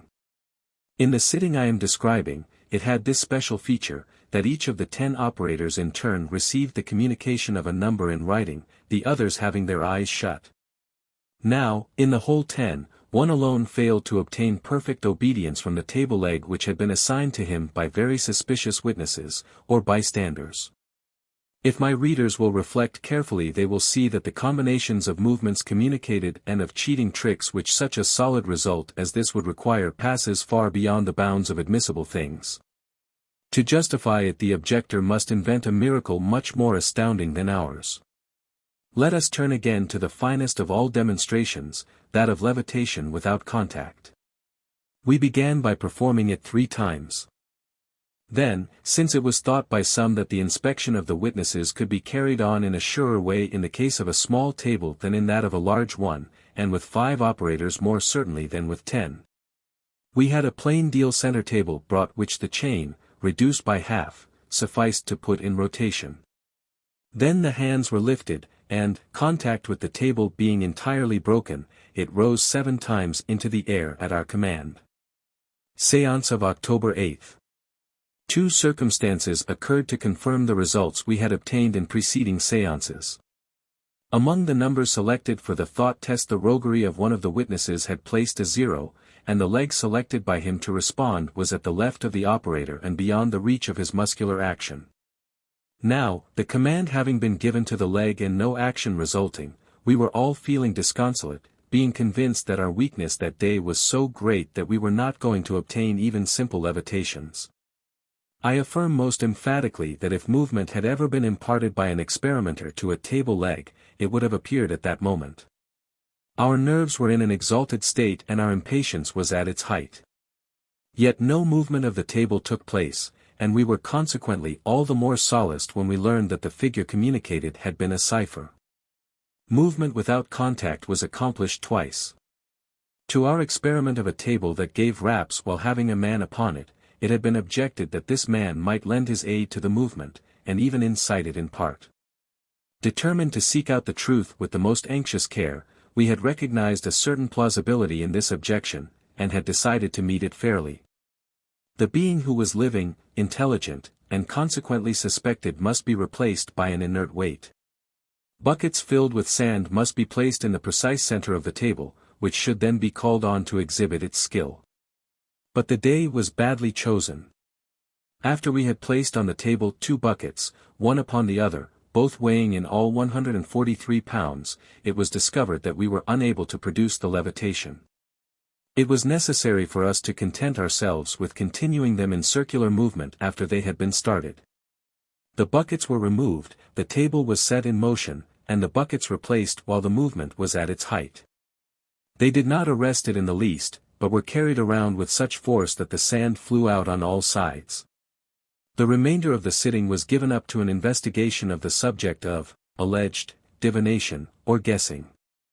When the table was asked to guess something known to one of the members of the chain, it pretty frequently and quite naturally happened that it guessed it. It is the case of thought reading by numbers, nothing more, nothing less. When it is asked to guess a thing known to a member of the company who does not form at the time a part of the chain, it happens sometimes that it guesses it. But the person in question must be endowed with great fluidic power and be able to exercise it at a distance. We did not ourselves obtain anything like this. But others have succeeded, and their testimony seems too well established to be called in question. Up to the present moment, it is plain, there is not the least trace of divination. It is fluidic action, nearby or distant. If the tables divine, if they think, if there are spirits, we ought to get decisive responses in the case where no one knows the facts, either in the chain or out of the chain. The problem thus stated, the solution is not difficult. Take a book. Do not open it, but invite the table to read the first line of the page you will designate, say page 162 or page 354. The table will not flinch, it will rap, and will compose words for you. It was thus, at least, that it always acted with us. At any rate, one thing is certain, that neither here nor elsewhere, has any spirit, however cunning, read this simple line, nor will it be able in the future to do so. I recommend the experiment to the partisans of spirit evocations. As to the test of pieces of money in a purse, hours, playing cards etc., the tables betake themselves to a strict calculation of probabilities, they guess just as much as you do, or as I do. Inasmuch as it is a question of small numbers of which one can form in advance an approximate idea, the range of possible combinations is not very extensive. The mind fixes upon a number which has a fairly good chance of being the true one, and the proportion between the failures of the table and its successes is in such a case just what it would be apart from all question of miraculous divination. Séance of November 9th. Before entering upon the description of this sitting, a very remarkable one, I will say that neither the thermometer nor the mariner's compass have furnished the slightest indication of anything interesting. I thought I ought to note this, in passing, to show to the reader that we did not neglect to employ instruments which seemed likely to put us in the way of obtaining a scientific explanation. In general, I pass by that phase of our work, as well as the different trials which remained merely trials, and did not lead to any positive results. Our first care was to renew the experiment of the levitation of an inert weight. It was agreed among us this time that we would always start from the state of absolute immobility in the object. We wanted to produce movement, not to continue it. The center of the table, then, having been fixed with nice precision, a first tub of sand, weighing 46 pounds, was placed upon it. The legs easily rose from the floor when they got the order. A second tub, weighing 42 pounds, was next placed in the middle of the other. They were both lifted, less easily, but very neatly and clearly. Then a third tub, smaller, and weighing 28 3/5 pounds, was placed on top of the two others. The levitations took place. We had still further got ready enormous stones weighing altogether 48.5 pounds. They were placed on the third tub. After rather long hesitation, the table lifted several times in succession each of its three legs. It lifted them with a force, a decision, an elan, which surprised us. But its strength, already put to so many proofs, could not resist this last one. Bending under the powerful swaying motion imparted by the total mass of 165 pounds, it suddenly broke down, and its massive center post was split from top to bottom, to the great peril of the operators on the side of whom the entire load rolled off. I shall not stop to comment on such an experiment. It answers all demands. Our united muscular force would not have sufficed to determine the movements that took place. A mass of inert matter free from the suspicion of being obliging, had replaced the person whose complicity was held in suspicion. Finally, when the three legs had been lifted, each in turn, critics no longer had as a resource the insinuation that we had caused the weight to be laid more on one side than on the other. Inasmuch as our poor table had been wounded on the field of honor and could not be repaired on the spot, we got a new one which much resembled it. But it was a little larger and a little lighter. The interesting point was to be settled whether we were going to be obliged to wait for it to be charged with the psychophysical fluid. The occasion was a famous one for solving this important problem: where does the fluid reside? In the operators or in the piece of furniture? The solution was as prompt as it was decisive. Scarcely had our hands, in chains, been placed upon this second table than it began to revolve with the most unexpected and the most comic rapidity. Evidently, the fluid was in us, and we were free to apply it in succession to different tables. We lost no time. In the mood in which we then were, movement without contact must succeed better than ever. Nor did we deceive ourselves in so thinking. We first developed rotations without contact to the number of 5 or 6. As to levitations without contact, we discovered a method of proceeding that renders their success easier. The chain, formed a few millimeters above the top disc, is arranged so as to go in the direction in which the movement is to take place. The hands the nearest to the leg called on to rise are outside of and beyond the top. They draw near and pass gradually by, while the hands that are opposite, and which had at first advanced toward the same leg, move away from it while they attract it. It is during this progression of the chain, while all our wills are fixed upon a particular spot on the wood, and when the orders to levitate are forcibly given, that the foot quits the ground and the tabletop follows the hands. To the point of upsetting, if one did not keep hold of it. This levitation without contact was produced about 30 times. We produced it by each of the 3 legs in succession, in order to remove every pretext for criticism. Moreover, we watched the hands with scrupulous care. If the reader will please observe that this surveillance was exercised during 30 operations without detecting the slightest contact, I think it will be concluded that the reality is henceforth placed beyond all doubt. Séance of November 21st. The chief characteristic of this séance was the absence of that one of our number who exercised the greatest authority at the table. 52 in working without her we were put in a position to establish 2 things: first, that one cannot with impunity do without an extraordinary gifted experimenter. And, second, that one can, nevertheless, do without him or her, if it is absolutely necessary, and that success, although less brilliant in this case, is not impossible. I call special attention to this last point, as well as to the frequent modifications of our personnel, for the benefit of suspicious persons who, not knowing the mental worth of the persons in question, might be disposed to place to the account of their dexterity the results to which they essentially contribute. The psychophysical working power of a sensitive table turner is of a mixed nature. A resolute posture and a circular movement are not sufficient to give birth to it. Besides this, and above all, there is needed the will. Our will having at last asserted itself, and muscular pressure having yielded its place to the pressure of commands, the fluidic rotation arrives, after 5 or 6 minutes of concentration of our thoughts. We felt, indeed, keenly that some important person was lacking and that we did not possess our usual power. However, we were determined to succeed, even at the price of greater mental fatigue. So we took up boldly our most difficult feat. Namely, movements without contact. Rotations without touch were obtained thrice. I should add that they were very incomplete, a quarter of a turn, or a half turn at most. As to levitations without touch our success was more decisive. But it was purchased at the price of a very considerable expenditure of force. After each levitation we had to rest, and, when we had reached number 9 we were absolutely obliged to stop, overcome with fatigue.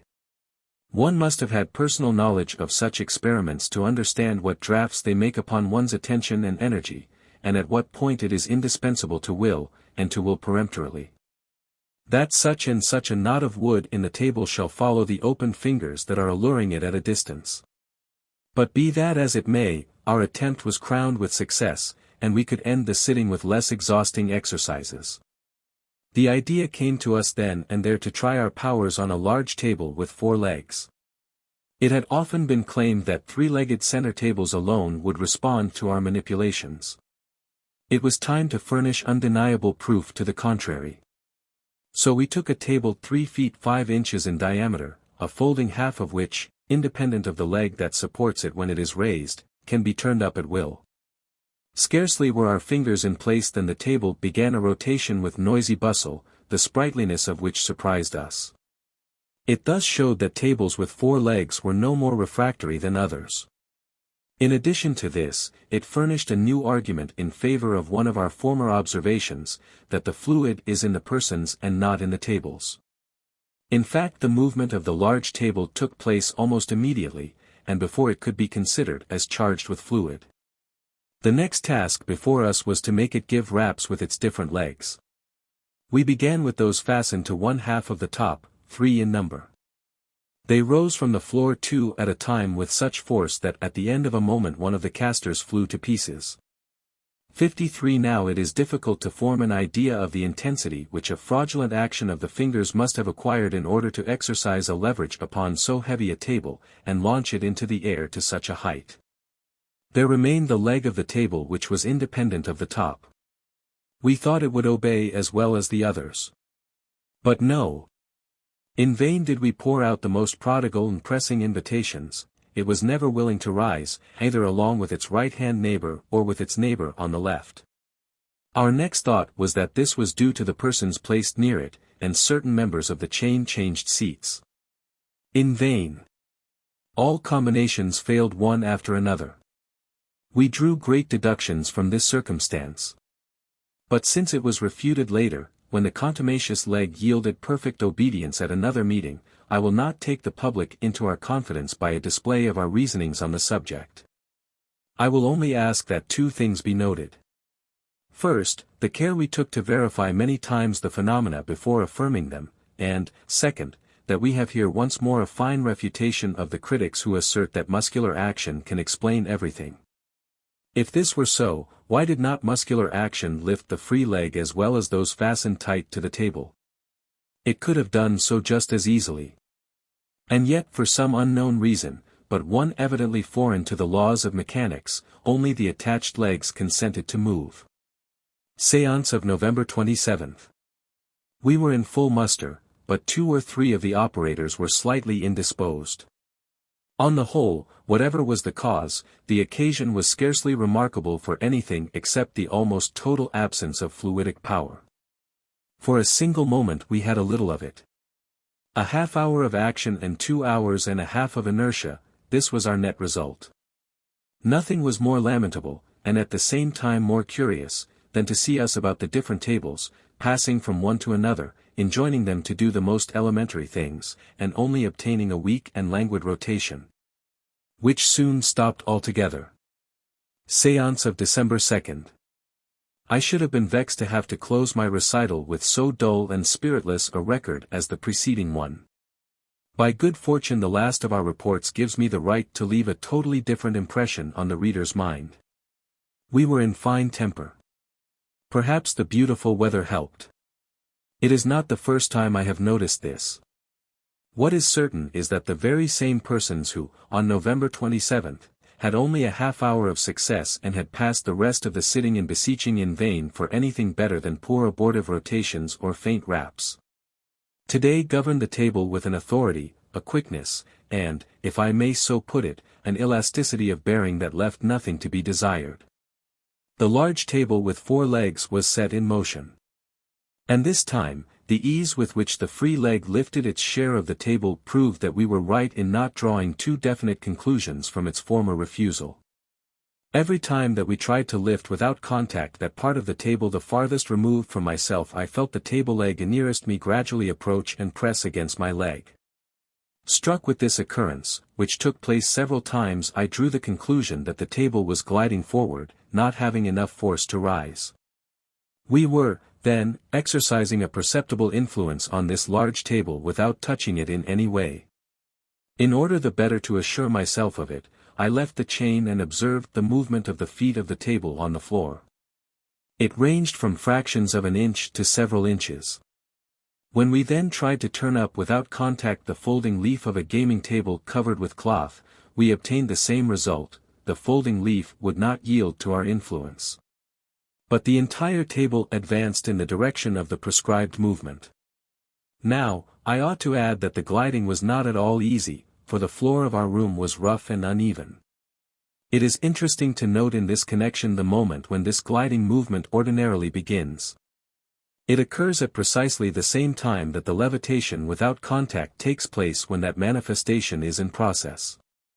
When the portion of the chain which is pushing on has just advanced beyond the side of the tabletop, where it begins to turn, and when that portion of the chain that is pulling has just crossed the middle point in its recession.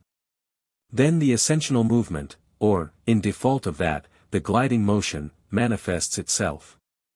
Our fluidic power is then at its maximum, precisely at the instant when our mechanical power is at its minimum, when the hands that are pushing have ceased to act, supposing the case of fraud, and when the hands that pull are powerless to act. Let us now revert to our ordinary table. We tried to produce rotations and levitations without contact, and had complete success. Such reports as the foregoing are of more value than all the dissertations. They show the undeniable reality of the levitation not total, but partial, of the table which remained in an oblique position poised on two legs only. They show also rotations and levitations without contact, as well as glidings under the influence of a natural force hitherto only slightly studied. Levitations of a heavy table, having on it a man weighing 191 pounds, or of tubs of sand and stones weighing 165 pounds, no denial of these occurrences can be admitted. The same is true of the movements of the table dancing in accordance with the rhythm of certain airs, of its overturnings, of its obedience to the orders given. These facts have been observed precisely as mechanical, physical, chemical, meteorological, astronomical facts have been observed. To the above reports I will add here a supplementary experiment described in the preface of Count de Gasparin's book. Certain distinguished savants to whom I had communicated the results we had secured, agreed in assuring me that levitations without contact would have the character of absolute certain proof if we succeeded in verifying them by the following practical device: sprinkle flour upon the table, they said. At the instant your hands have just left it. Then produce one or more levitations, finally assure yourselves that the layer of flour bears not the slightest sign of any touch, and all objectors will be dumb. Why, it is precisely this experiment that we have performed successfully several times. Let me give a few details. Our first trial had succeeded very badly. We used a coarse sieve which we had to move to and fro over the entire table.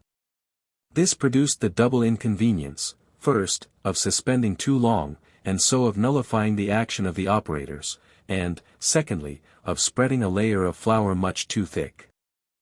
The buoyant spring and impulse of the wills of the operators was abetted, the fluidic action was thwarted, the tabletop got chilled down, so to speak, nothing moved.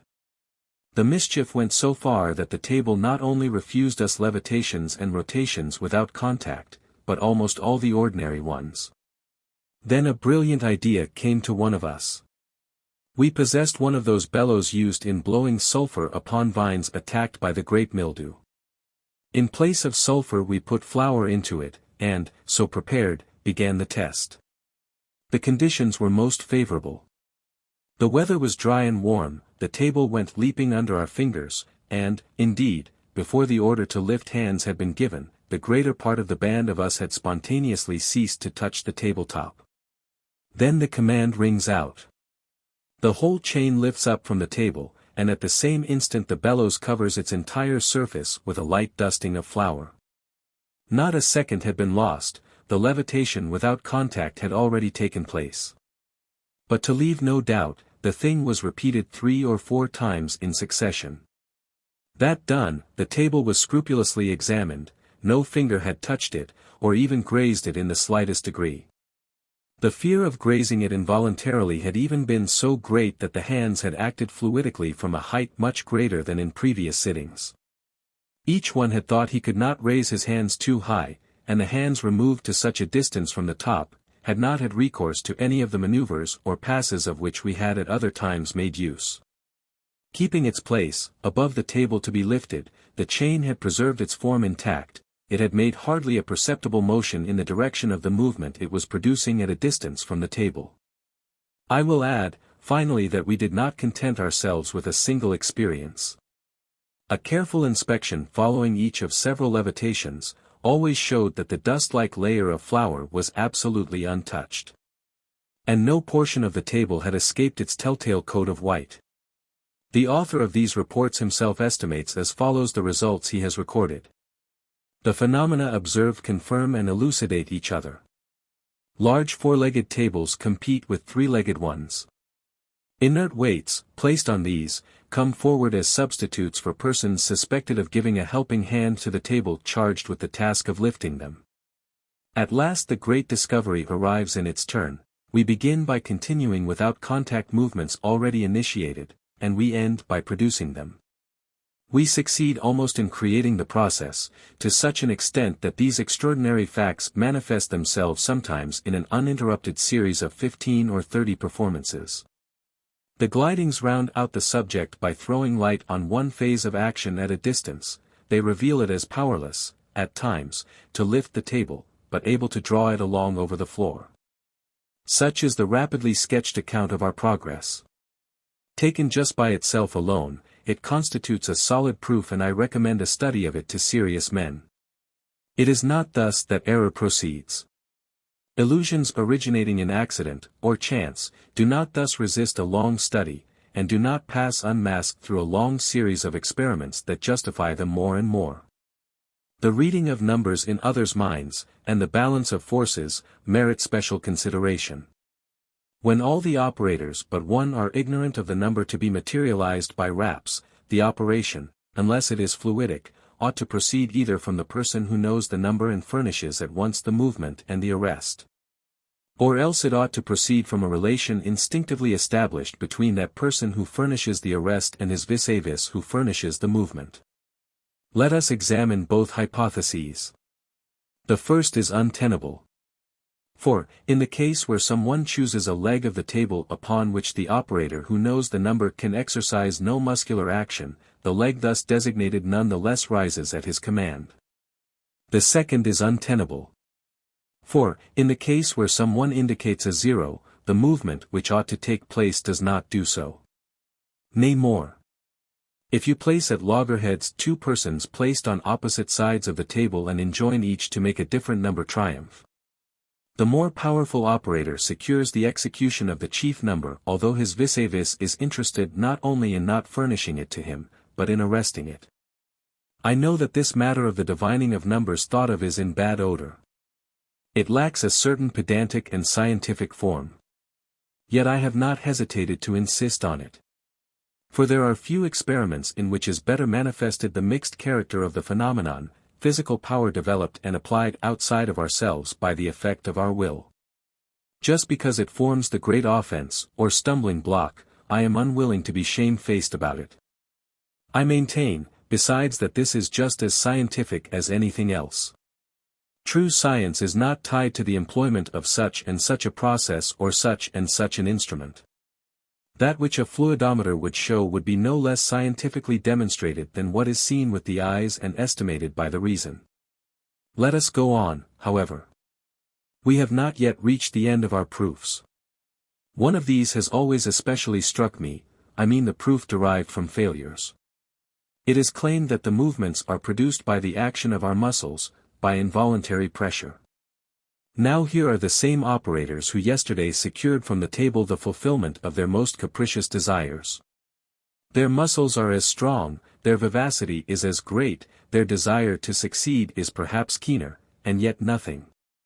Absolutely nothing. A whole hour will pass without the least rotation beginning. Or, if there are rotations, levitations are impossible to procure. What little is done by the table is done feebly, dismally, and as if reluctantly. I repeat it again, the muscles have not changed, then why this sudden incapacity? The cause remaining identically the same, whence comes it that the effect varies to such a degree? Ah, says an objector, you are talking of involuntary pressure, and say nothing about voluntary pressure, of fraud, in short. Don't you see that the cheaters may be present at one sitting and not appear at another, that they may act one day and not give themselves the trouble on the next? I will reply very simply, and by facts. The cheaters are absent when we do not succeed. But it has happened many a time that our personnel has not been changed in any way. The same persons, absolutely the same, have passed from a state of remarkable power to a state of comparative impotence. And that is not all. If there exists no operator whose presence has preserved us from failures, no more does any exist whose absence has rendered us incapable of success. With and without each one of the members of the chain we have succeeded in performing all the experiments, all without exception. But, the cheaters do not take so much pains every day. The pains would be great indeed, and those who infer fraud little think what prodigies they are invoking. The accusation is an absurdity which verges on silliness, and its silliness removes its sting. One does not take offense at things like that. But come now, let us suppose for the moment that Valires were peopled with disciples of Bosco, that prestidigitation were generally practiced there, and that it had been thrust under our very eyes for 5 months. And under the eyes of numerous and very suspicious witnesses without a single case of perfidy having been pointed out. We have so well concealed our game that we have invented a secret telegraphic code for the experiment of reading numbers, a particular turn of the finger for moving the most enormous masses. A method of gradually lifting tables that we do not seem to touch. We are all liars, all, for we have been mutually watching each other for a long time now, and do not denounce anybody. Nay, more, the contagion of our vices is so swift to take that, as soon as we admit a stranger, a hostile witness, into the chain, he becomes our accomplice. He voluntarily closes his eyes to the transmission of signals, to muscular efforts, to the repeated and prolonged suspicious actions of his next neighbors in the chain. Well and good. Suppose we grant all that, we shall not have got farther along for that. It will still remain to be explained why our cheaters sometimes do nothing at the very moment when it would be to their interest to succeed. It has happened, indeed, that a certain sitting at which we had many witnesses and a great desire to convince turned out to be a mediocre one. Such and such another, under the same conditions, was, on the contrary, a brilliant success. There you have real and important inequalities, and they dare to talk to us of muscular action and of fraud. Fraud and muscular action. Here for instance is a fine opportunity to put them to the proof. We have just placed a weight on the table. This weight is inert and cannot be accessory to any device. Fraud is all around it perhaps, but it is not in the tubs of sand. This weight is equally divided among the 3 legs of the table, and they are going to prove it by each one rising in turn. The total load weighs 165 pounds, and we scarcely dare to increase it, for, as it is, it was enough, one day, to break our very solid table. Very well, now let someone try to move this weight. Since muscular action and fraud must explain everything, it will be easy for them to put the mass in motion. Now they cannot do it. Their fingers contract and the knuckles whiten without their obtaining a single levitation, whereas, some moments later, levitations will take place at the touch of the same fingers, which gently graze the table's top and make no effort at all. As anyone may easily convince himself. Certain very ingenious scientific rules of measurement, for the invention of which I cannot claim the credit, put us in the way of translating into figures the effort which the rotation or levitation of the table demands. When loaded in the way just described. With the above-mentioned weight of 165 pounds, rotation is secured by means of a lateral traction of about 17.5 pounds, while levitation is only obtained by a perpendicular pressure of 132 pounds at least, which I will reduce, however, to 110. In deference to the presumed wishes of the critic, and on the supposition that the pressure might not be absolutely vertical. Several deductions are to be drawn from these figures. In the first place, muscular action may cause the table to turn, but it cannot lift it. As a matter of fact, the 10 operators have 100 fingers applied to its surface. Now, the vertical, or quasi-vertical, pressure of each finger cannot exceed 12 ounces on the average, the chain being composed as it is. They only develop, then, a total pressure of 66 pounds, which is quite insufficient to produce levitation. In the next place, this striking thing befalls, that the phenomenon which muscular action could easily produce is precisely the one that we most rarely and with the greatest difficulty obtain.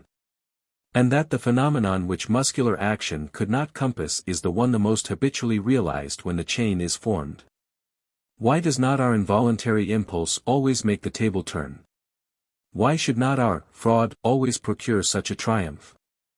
Why, as a general thing, do we only succeed in effecting that which is mechanically impossible?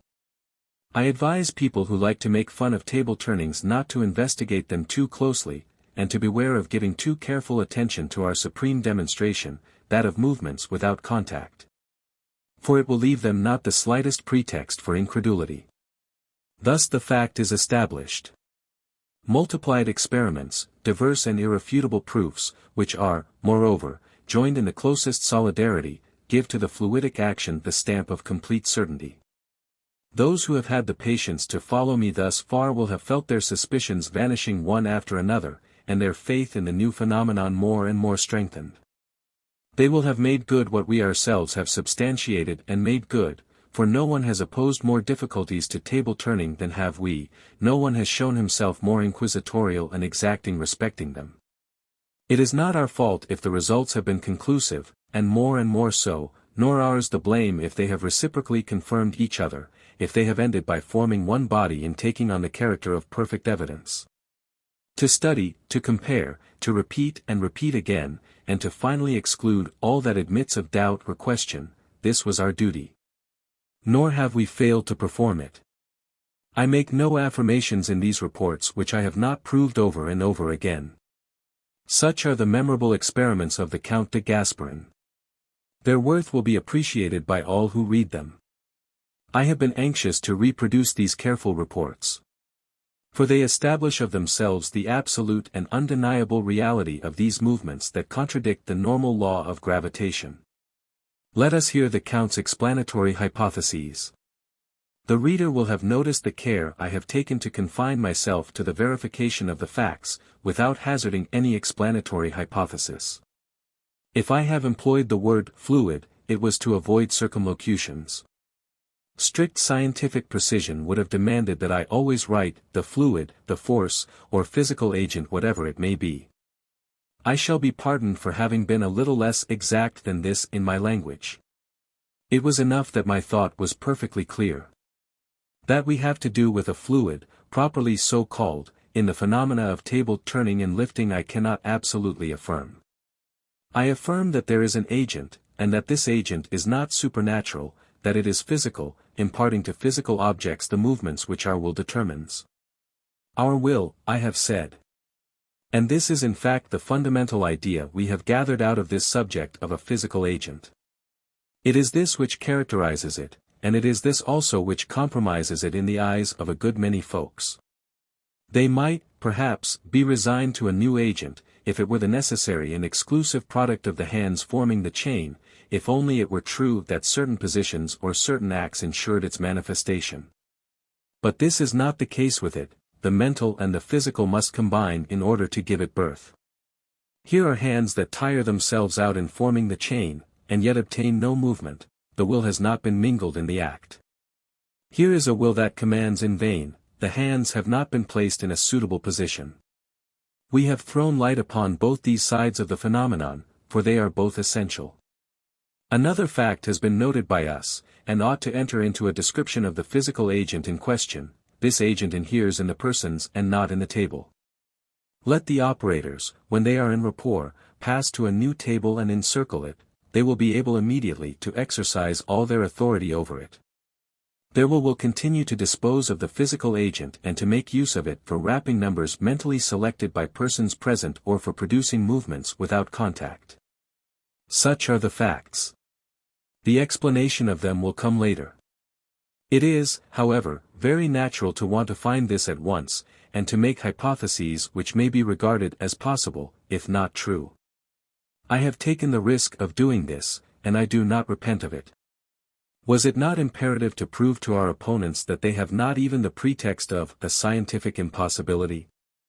Hypotheses have their legitimate place and their utility, even if they are incorrect.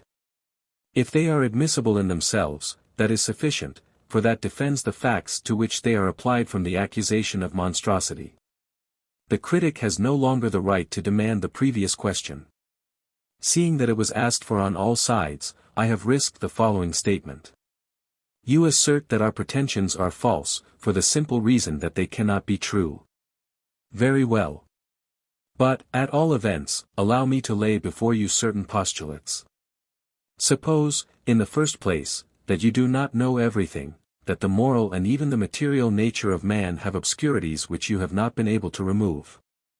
Suppose that the smallest blade of grass springing up in the field, that the smallest grain reproducing its kind, that the finger of your hand in the act of executing the order you give it, enclose mysteries that surpass the powers of the learned doctors to fathom, and which they would declare absurd if they were not compelled to recognize them as real. Then, in the second place, suppose that certain men who will so to do, and whose hands are joined one to another in a certain way, give birth to a fluid or to a special kind of force. I do not ask you to admit that such force exists. You will only agree with me that it is possible. There is no natural law opposed to it that I know of. Now, let us take one more step. The will disposes of this fluid. It gives an impulse to external objects only when we will it, and in quarters selected by us. Would there be anything impossible in this? Is it an unheard of thing that we transmit movement to matter that is outside of ourselves? Why, we do so every day, and every instant. Our mechanical action is nothing more or less than this. The horrible thing in your eyes doubtless is that we do not act mechanically. But there is something besides mechanical action in this world. There are physical causes of movement that are something else than this. The caloric that penetrates a living body produces dilatation there, that is to say, universal movement. The lodestone placed in the neighborhood of a piece of iron attracts it, and makes it leap across the intervening space. Yes, someone will exclaim, we should make no objection, provided your pretended fluid did not obey one special direction in its progress. If it went straight on, as a blind force, well and good. It would then be like the caloric, that dilates everything it meets in its passage. It would be like the magnet which attracts indiscriminately toward a fixed point all the particles of iron in its vicinity. As for you, your invention of the theory of a rotative fluid calls vividly to mind the explanation of the dormitive properties of opium. It is impossible to more completely misunderstand things. No one dreams of a rotative fluid. All we maintain is, that, when the fluid is emitted and imparts either repulsion or lateral attraction to a piece of furniture resting on legs, a very simple mechanical law transforms the lateral action into rotation. I do not say, the tables turn because my fluid is rotative. I say, the tables turn, because, when they receive an impelling force or undergo an attraction, they cannot help turning. Stated in this way, it is a little less naive. Consequently, I should be under no obligation to undertake the cause of the poor university scholar of the malade imaginaire. And defend his famous reply, opium facit dormier quia est in eo virtus dormitiva, opium puts people to sleep because it has the sleep-producing virtue or property. Nevertheless, I can't help it, out it must come, I find the reply an excellent one. I doubt whether the savants have found a better one to this day, and I advise them to resign themselves sometimes to the following kind of reasoning, opium puts us to sleep because it puts us to sleep, things are because they are. In other words, I see the facts and do not know the causes. I do not know. I do not know, terrible words, which one finds difficulty in pronouncing. Now, I suspect very strongly that the sly roguishness of Molière is for the benefit of the doctors, who pretend to know everything, invent explanations which do not explain, and do not know how to accept the facts while waiting for more light. But there is more to come. The hypothesis of the fluid, a pure hypothesis, remember, must still prove that it is a hypothesis reconcilable with the different circumstances of the phenomenon. The table does not merely turn, it lifts its legs up, it wraps numbers mentally indicated to it, in a word, it obeys the will, and obeys it so well that the removal of contact does not terminate its obedience. The impelling force or lateral attraction which account for rotations cannot account for levitations. But why?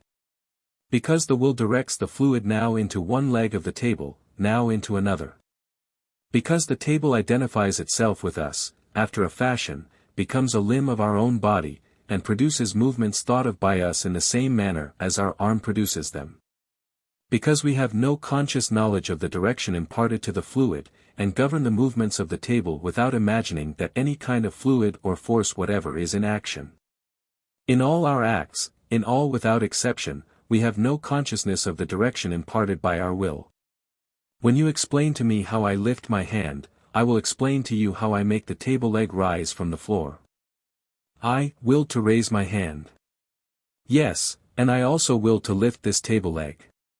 As for the executing of the mandates of the will, the putting into play of the muscles required to lift the hand, or of the fluid power required to lift the table leg, I have no knowledge of what passes in me apropos of this strange mystery, and one which ought to inspire in us a little modesty. There is in me an executive power, a power of such a nature that, when I have willed such or such an act, it addresses detailed orders to the different muscles and sets in motion 100 complicated movements to bring about a final result which has been merely thought of, merely willed. That miracle goes on within me, and I understand it not at all, and never shall understand it. Do you not agree that the same executive power can give to the fluid the directions it gives to the muscles? I have willed to play a sonata on the piano, and, unknown to me, something within me has given orders to hundreds of thousands of muscular acts. I have willed that the leg of this table should be lifted up, and, unknown to me, something within me has directed the attractions and impulsions of the fluid to the designated place. The hypothesis of a fluid is, then, defensible. It accords with the nature of things and with the nature of man. I have no wish to go farther and furnish at once a definitive explanation. But I am not worrying. Let the facts once be admitted, and explanations will not be wanting. What seems impossible now will seem very simple then. About incontestable things no trouble is made.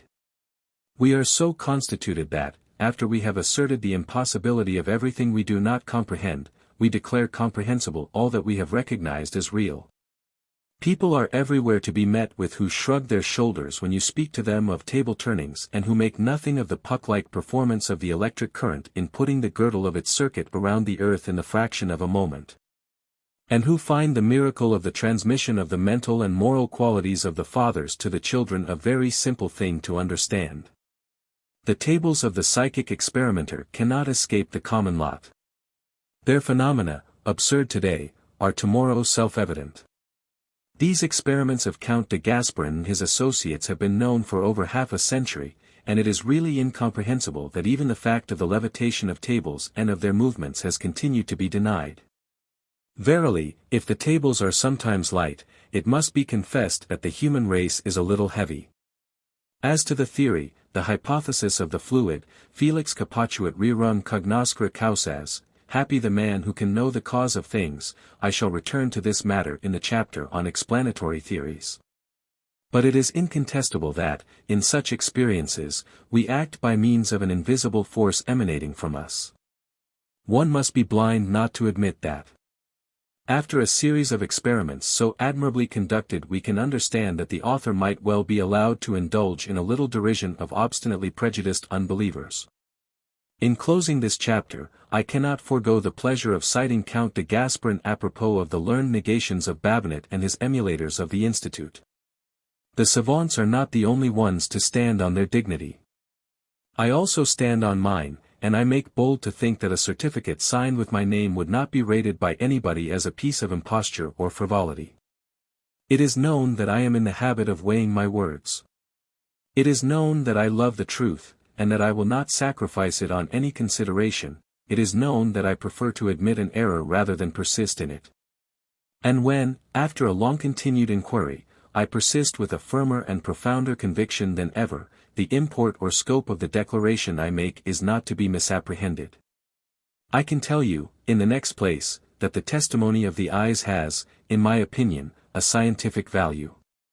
Independently of instruments and figures, on which I set the highest values, I believe that the true seeing of things may serve. I believe that this also is of itself an instrument. If a sufficient number of good pairs of eyes have ascertained and proved, 10, 20, 100 times, that a table is put in motion without contact. If, furthermore, the explanation of the fact by fraudulent or involuntary contacts passes the limits which must be assigned to incredulity, the conclusion is clear. Nobody is warranted in crying out, "You have neither fluidometer nor alembic." You do not give a specimen of your physical agent in a bottle, you do not describe how it acts upon a column of mercury or upon the dip of a needle. We don't believe you, for you have done nothing but see. I do not believe you because you have done nothing but see. I do not believe you because I have not seen with my own eyes. So many pedants, so many objections. They hardly take the trouble to agree among themselves. In a war waged against the tables any weapon is fair, nothing comes amiss. I do not wish to forget that scientists were still talking only of rotations at the moment when Faraday invented his discs. 54 In the presence of a phenomenon so inadequate, and, let us admit it, so suspicious, we can understand how the savants showed themselves skeptical and contented themselves with flimsy refutations. They proportioned the number and size of their weapons to the appearance of the enemy. The one among them who showed the most penetration, and who proposed the most plausible explanation, is most assuredly Chevreul. His theory of the tendency to movement is incontestably true. It explains how the objects we suspend from our finger finally take a vibratory movement in the direction indicated by our will. I am not astonished that some have thought this theory sufficient to explain how experimenters can, in the end, impart a rotation to the table and participate in the movement themselves. I need not say that our proved levitations of weights, and our movements without contact, will not henceforth permit anyone to take refuge in such an explanation. If all the tendencies to movement were united into one, they would not be able to produce at a distance an impelling power, nor move a mass that mechanical action could not set in motion. Really, the learned doctors ought not to throw out to the public these explanations which do not explain. They ought rather to get to work and show us, in fact, how to set about the lifting directly and mechanically of a weight of 220 pounds without applying to the task a force of 220 pounds. But they prefer to use insulting expressions, and then proceed to invent some theory or other which has only one little fault, that it has no legs to walk with. The recent article of M. Babinet in the Revue des Deux Mondes is a masterpiece in its way. If I needed to be convinced of the reality of the phenomena of table turning, etc., I should most assuredly have been convinced by the reading of this refutation of it. In the opinion of M. Babinet, the phenomena of the tables offer no difficulty whatever. Happy science of physics, happy science of mechanics which has an answer ready for everything. We poor, ignorant fellows thought we had detected something extraordinary, and did not know we were merely obeying two extremely elementary laws, the law of unconscious movements, and, above all, that of nascent movements. Movements the power of which seems to surpass that of developed movements. As far as regards unconscious movements, M. Babinet adds nothing to previous explanations, nothing but the story of that lord, an English lord. He says, whose horse was so admirably trained that it seemed as if it were only necessary for one to think the movement one wished to have him execute, and he instantly realized it. I am thoroughly convinced, as is M. Babinet, that the aforesaid lord gave an impulse to the bridle without suspecting it, and I am just as thoroughly convinced that the experimenters whose hands are touching a table may exert a pressure of which they are not conscious. Only, I think there should be some proportion between the cause and the effect. Suppose the movements are unconscious, they are none the less vigorous for all that. The burden is upon M. Babinet and his followers, to prove that the very same fingers that in vain clench themselves till they are stiff in the endeavor to lift a weight of 88 pounds, will lift double this weight by simply being unconscious that they are making any effort. My honorable and learned opponent will not hear of movements obtained without contact. Everything that has been said about action exercised at a distance ought to be banished to the realm of fiction. The judgment is curt and summary. Movements without contact are a fiction, first because they are impossible, secondly because powdered soapstone has hindered the rotation of a table, and, finally, because perpetual movement is impossible. Movements at a distance are impossible. To be strictly logical, M. Babinet ought to have stopped there, remembering the reply made by Henry IV to the magistrates who had thus begun an address to him. We did not give a salute of cannon on the approach of your majesty, and that for 3 good reasons. In the first place, because we had no cannon. That reason is sufficient, said the king. We are fain to believe that M. Babinet himself has little doubt about his impossibility. He has acted wisely in doing so. For this impossibility is based entirely on a vicious circle of reasoning. Is there a single known example of movement produced without a force acting from the outside? No. Well, movement at a distance would very plainly take place by an active external force. Therefore movement at a distance is impossible. I feel very much disposed to say to M. Babinet, in the technical language of the schools, that his major premise is true and that his conclusion would be legitimate if his minor were not purely and simply a begging of the question. You claim that there is no active force exterior to the table which lifts it without the touch of the hands. But that is precisely the point at issue between us. A fluid is an external active force. It is handy for my critic, indeed, to begin by establishing this axiom. Now, he says, there is no fluid, or analogous physical agent, in the case of the tables, therefore there is no effect produced. The learned gentlemen, Faraday, Babinet, and others, do not limit themselves to objections derived from nascent or unconscious movements, small causes producing great effects. They have still another method of proceeding. If an experiment has succeeded, it has no longer any value. Oh, if one could succeed in performing such another experiment, well and good. But this would not hinder the new experiment from becoming insignificant in its turn and giving place to a new desideratum. The phrasing runs somewhat in this way. You are doing such and such a thing. Very well. But now let us see you do a different thing. You are employing such or such a method, be pleased to be contented with those which we prescribe you. To succeed in your way is not enough, you must succeed in ours. Your way is not scientific. It runs contrary to the traditions. We shut the door in the face of facts if they do not come in the regulation Clawhammer code of full dress. We shall pay no attention to your experiments if our experimental apparatus does not figure in them. Strange way of verifying and establishing the results of experiments. You begin by changing the conditions under which they are produced. You might as well say to the man who has seen the harvesting of barley in Upper Egypt in January, I will believe it when I see it done before my eyes in Bourgogne. One can understand, of course, how an unreasonable and troublesome fastidiousness might be shown regarding travelers' tales. But scientific experiments are of another character. In the presence of facts so evident, it is almost incredible that they wish to impose upon us instruments, needles, and mechanical devices. The idea of introducing because and therefore into an investigation in which the real nature of the acting force is a mystery to all the world. Polemical essays are not scientific studies. In general, they are the direct opposite. When persons who have seen nothing, who have not devoted any considerable portion of their energy and time to experimentation, who have perhaps been present only at some ridiculous rotations of center tables, take their pen in hand for the purpose of exposing theories or giving lofty reprimands to experimenters, I do not look at them in the light of scientific students. I am convinced that a man never really studies that which he declares a priori to have no sense in it. If attacks are studies, there is no lack of them, and, I may add, never will be. At the time when the Academy of Medicine buried the report of M. Husson and published what everybody in Europe persisted in calling a refusal to examine, there was issued every morning a paper against magnetism.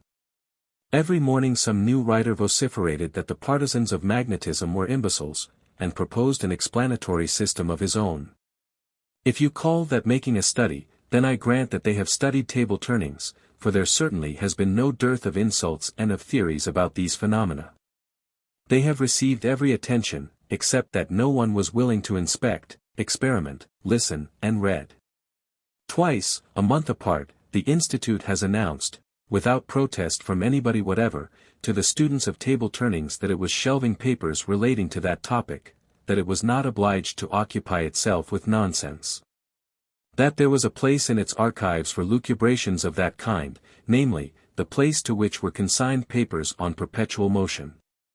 Oh, Molière! Why are you not present with us? But, in reality, you are here. Your genius has limned with ineffaceable lines that everlasting disease of venerable bigwigs and mouldy specialists, disdain of the laity, respect for their fellow members, idolatry of the past. A most singular deformity, this.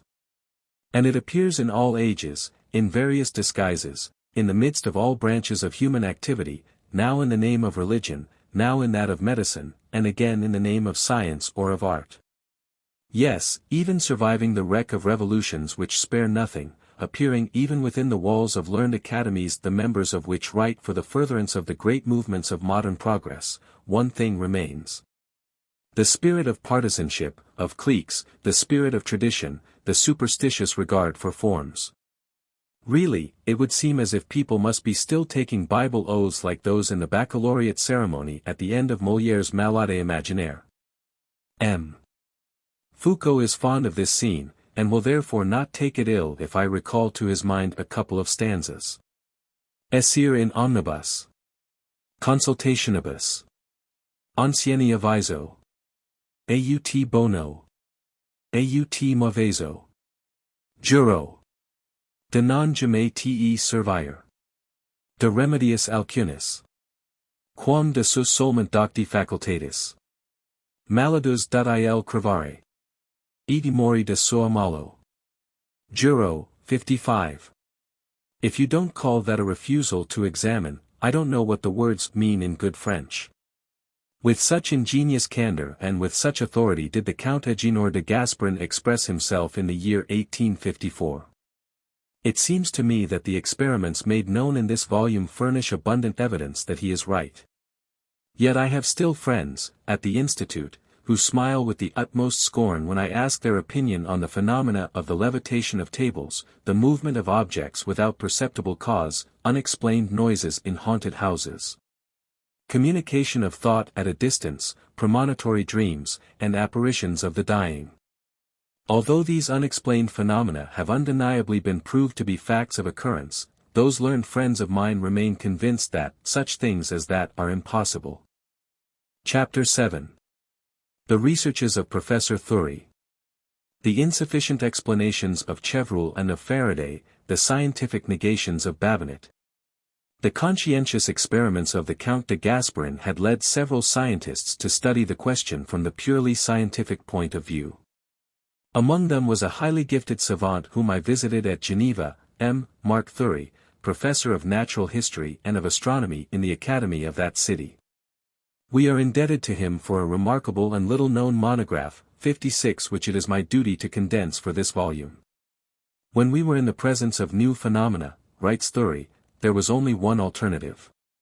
First, either to reject, in the name of common sense and of the results acquired by science, all the pretended phenomena of tables as so many childish sports unworthy of taking up the time of the true scientist or scholar, since, on the very face of it, their absurdity is evident. In short, to let the matter drop by refusing to give it serious attention. Or, second, to make a determined examination of it at whatever cost, to study the fact in its details in order to lay fully open all the sources of illusion by which the public is duped, separate the true from the false, and throw a strong light on all aspects of the phenomenon, physical, physiological, and psychological, in order that the matter may be so superabundantly clear and evident that no further excuse for doubt may remain. Superfluous to say, the last method is the one adopted by Thury, as it was by Gasparin. He considers it to be the only suitable, efficient, and legitimate method. Darkness saps the strength of science. Its strongest hold lies in bringing everything out into the full light of day. Here, then, lies the question, in these curious phenomena of the tables, is the explanation so clear that you can lay a finger on the causes of illusion and clearly show that there is in them no new and unknown element at work? I do not think, replies the Jean Van Professor, that we have attained to that degree of evidence. I wish only one proof, the explanation of what has already been attempted. If, then, it is well established that the common explanation is not self-evident, in the eyes of all intelligent and sensible men, there remains a task to do, a duty owed to science, that of throwing full light upon the phenomenon in question. And this task cannot be exchanged for the easier one of treating with irony or disdain those who have gone astray in the path that science refused to illuminate. The savants are, however, excusable for not going too quick, let us admit with Thury. What? A perturbative force lurking, by the hypothesis, in the human organism sufficiently powerful to lift tables. And which yet had never produced the slightest derangement in the thousands of experiments that physicists are daily making in their laboratories. Their balances, responsive to the weight of 1/10 of a milligram, their pendulums whose oscillations take place with mathematical regularity, had never felt the slightest disturbing effect of these forces. Whose source is there present wherever there is a man and a volition? Now, it is the ardent wish of the physicist that the experiment shall always exactly tally the forecasts of theory. Must he then admit an unknown disturbing force? And, even without going outside of the limits of the human organism, think, if the organism is unable to move the smallest part of itself when the part is deprived of muscles and nerves, or when a single hair of our head is absolutely withdrawn from the influence of the will, think, I say. How much less, and with how much stronger reason, that nervous organism of ours would seem to be able to move inert bodies residing outside the limits of our own frames. But, if there is a profound improbability in the thing, still, we cannot say that it is impossible. No one can show a priori the impossibility of the phenomena described, as they demonstrate the impossibility of perpetual motion or the squaring of the circle. Consequently, no one has the right to treat as absurd the evidences which tend to confirm the experiments. Provided these evidences are furnished by judicious and truthful men, then they are worth the trouble of examination. If this logical course had been followed, the only true and equitable one, the work would now have been done, and the learned men would have the glory thereof. Thury begins by examining the experiments of Count de Gasparin at Valirez. The experiments of Valirez, he writes, tend to establish the two following principles. 1. The will, in a certain condition of the human organism, can act, from a distance, upon inert bodies, and by an agency different from that of muscular action. 2. Under the same conditions, thought can be communicated directly, though unconsciously, from one individual to another. As long as we were ignorant of any other facts than those resulting from a movement effected by contact with the fingers of the hand, in a way in which the mechanical action of the fingers became possible. The results of the experiments upon the table were always of difficult and doubtful interpretation. These results had to be necessarily based upon an estimate of the mechanical force exerted by the hands compared with the strength of the resistance to be overcome. But the mechanical force of the hands is difficult to measure exactly, under the conditions necessary to produce the phenomena. Yet over and above that plan of work there remain two methods of operation to employ. A. So to dispose the apparatus employed that the movement to be produced shall be one that the mechanical action of the fingers could not compass. B. To set up movements at a distance without any kind of contact. The following were our first experiments. A. Mechanical action rendered impossible. The first experiment attempted along this line gave wholly negative results. We suspended a table by a cord that passed over two pulleys fixed in the ceiling and had a counterweight attached to the free end. It was easy, by regulating this counterpoise, to balance in the air either the total weight of the table or only a fraction, more or less great, thereof. As a matter of fact, the table hung almost in equilibrium with the weight, one only of its 3 legs touching the floor. The operators placed their hands upon the top surface. We acted at first in a circular direction, a disposition of the force the efficacy of which had been established by previous experiments. We then tried in vain to lift the table by detaching it from the floor. No positive result was obtained. We had already, during the previous year, had a table suspended to a dynamometer, and the efforts of 4 mesmerizers were powerless to relieve the dynamometer of an appreciable fraction of the weight of the table. But the conditions necessary for the production of the phenomena were still unknown to us, and, consequently, when the experiments tried led to negative results, we had to try others, without pressing too hastily for inferences and conclusions. It was thus that we secured the results which I am going to describe. Experiment with the swinging table. We needed a piece of apparatus of such a kind that the mechanical action of the fingers would be rendered impossible. For this purpose we had a table made with a top about 33 inches in diameter, and a central trifurcate leg underneath. This table bore a close resemblance to the one which had served our purposes up to that time, and could turn like its predecessor. Still, the new table was capable of being transformed in a moment into a mechanism such as I shall now describe. The summit of the tripod becomes the fulcrum of a lever of the first order which is able to balance freely in a vertical plane. This lever, whose 2 arms are equal to each other and to the radius of the table, bears at one of its extremities the table top, held by the edge, and, toward the other extremity, a counterpoise which just balances the weight of the table, but which can be modified at will. To the underside of the tabletop is fastened a leg resting on the floor. After the necessary preliminary rotations, the table is harnessed up in its second form. Equilibrium is first secured, then 3 to 5 pounds is taken from the counterpoise. The force required to lift the top by its center is then 4 ounces, and previous experiments have proved that the adherence of the fingers of the operators, the top was polished, and not varnished, together with the possible effects of elasticity, form a total lower than that figure. Yet the top is lifted by the action of the fingers placed lightly on its upper surface, at a certain distance from the edge. Then the counterpoise is diminished, the mechanical difficulty of lifting is augmented, yet still it takes place. The weight is again diminished, and more, up to the limit of the apparatus. The force necessary to lift the top is then 1 to 5 pounds, and the counterpoise has been relieved of 24 pounds, yet the levitation is easily accomplished. The number of the operators is gradually lessened from 11 to 6. The difficulty goes on increasing, yet 6 operators still suffice, but 5 are not enough. 6 operators lift 1 to 3 pounds, an average for each man of about 1½ pounds. We now possess, in the apparatus just described, a gauge or instrument of measurement. B. The following movements were produced without contact. The table on which were made the trials I witnessed has a diameter of 32 inches and weighs 31 pounds. An average tangential force of 4 to 5 pounds, which may be raised to 3 to 5 pounds, according to the greater or less inequalities of the floor, applied to the edge of the table, is necessary to give to it a movement of rotation. 10 is usually the number of persons who operate about this table.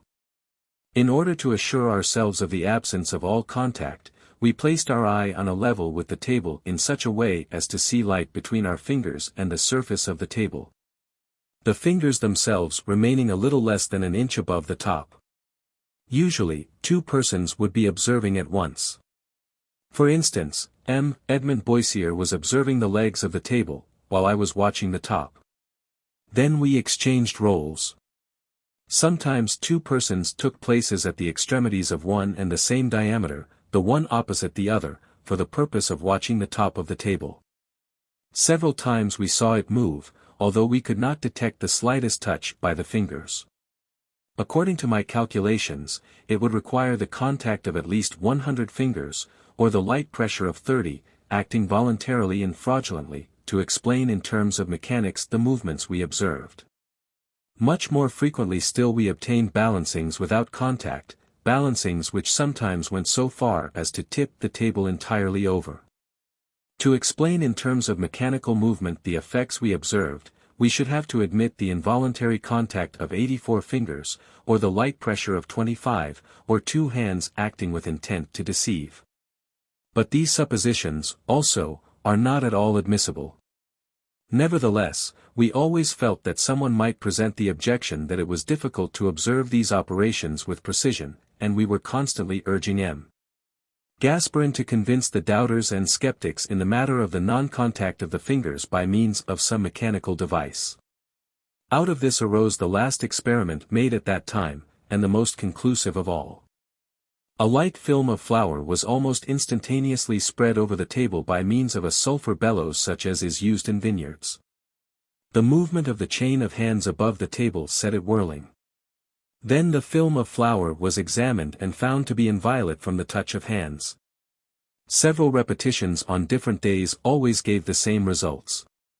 Such are the principal facts which established the reality of the phenomenon.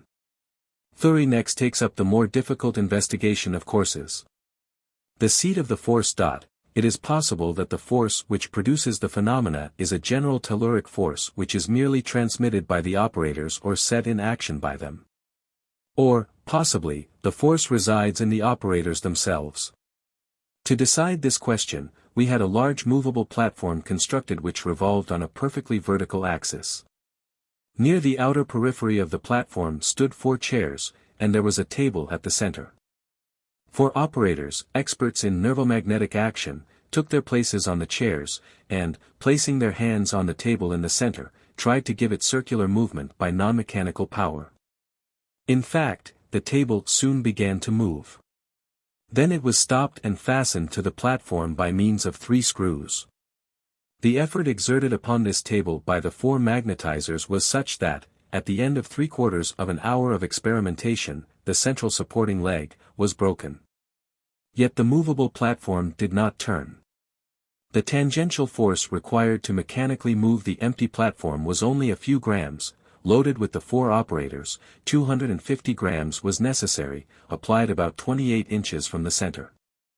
This figure would have been much less if it had been possible to distribute the weight of the operators uniformly.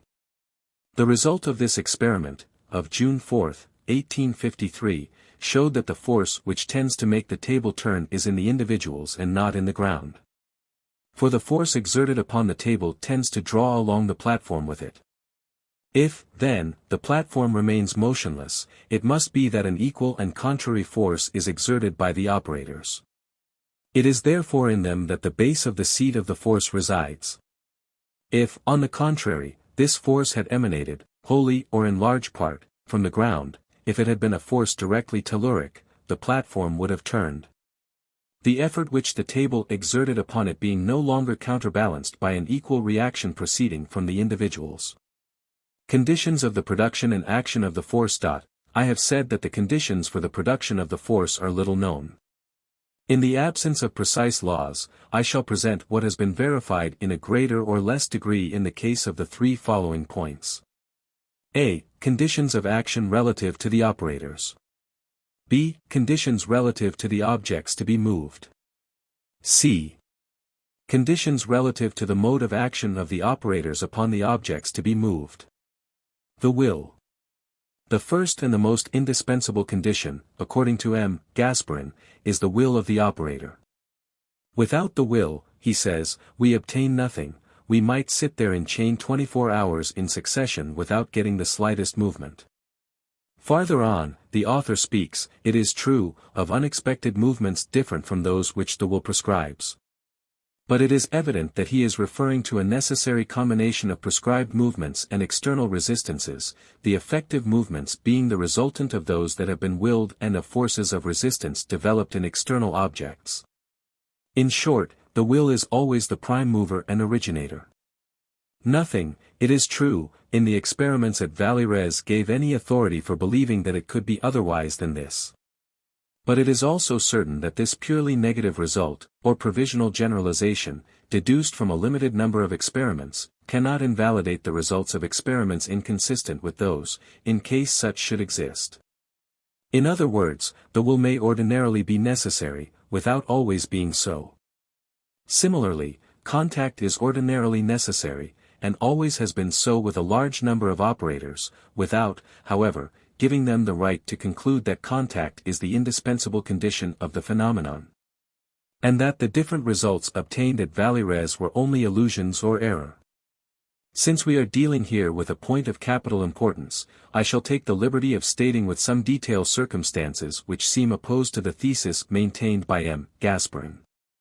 These facts, or data, have as guarantee the testimony of a man whom I should like to be able to name, because his scientific culture and his character are known of all men. It was in his house and under his eyes that the events took place which I am going to relate. At the time when everyone was amusing himself with making tables turn and speak, or in directing the motions of lead pencils, fixed in movable sockets, over sheets of paper, the children of the house amused themselves several times with this sport. At first, the responses obtained were such that you could see in them a reflex of the unconscious thought of the operators, a dream of waking performers. Soon, however, the character of the replies seemed to change. It seemed as if what they revealed could hardly have emanated from the mind of the young interrogators. Finally, there was such an opposition to the commands given that M.N. uncertain as to the true nature of these manifestations in which a will different from the human will seem to appear, forbade their being called forth again. From that time forth, sockets and table rested undisturbed. A week had scarcely rolled by, after the events just narrated, when a child of the family, he who had formerly succeeded best in the table experiments, became the actor, or the instrument, in strange phenomena. The boy was receiving a piano lesson, when a low noise sounded in the instrument, and it was shaken and displaced in such a way that pupil and teacher closed it in haste and left the room. On the next day, M.N., who had been informed of what had happened, was present at the lesson, given at the same time, namely, when the dusk was coming on. At the end of 5 or 10 minutes he heard a noise in the piano difficult to define, but which was certainly the kind of sound one would expect a musical instrument to produce. There was something about it musical and metallic. Soon after, the 2 front legs of the piano, which weighed over 660 pounds, were lifted up a little from the floor. M.N. went to one end of the instrument and tried to lift it. At one time it had its ordinary weight, which was more than the strength of M.N. could manage, at another, it seemed as if it had no longer any weight at all, and opposed not the least resistance to his efforts. Since the interior noises were becoming more and more violent, the lesson was brought to a close, for fear the instrument might suffer some damage. The lesson was changed to the morning and given in another room situated on the ground floor.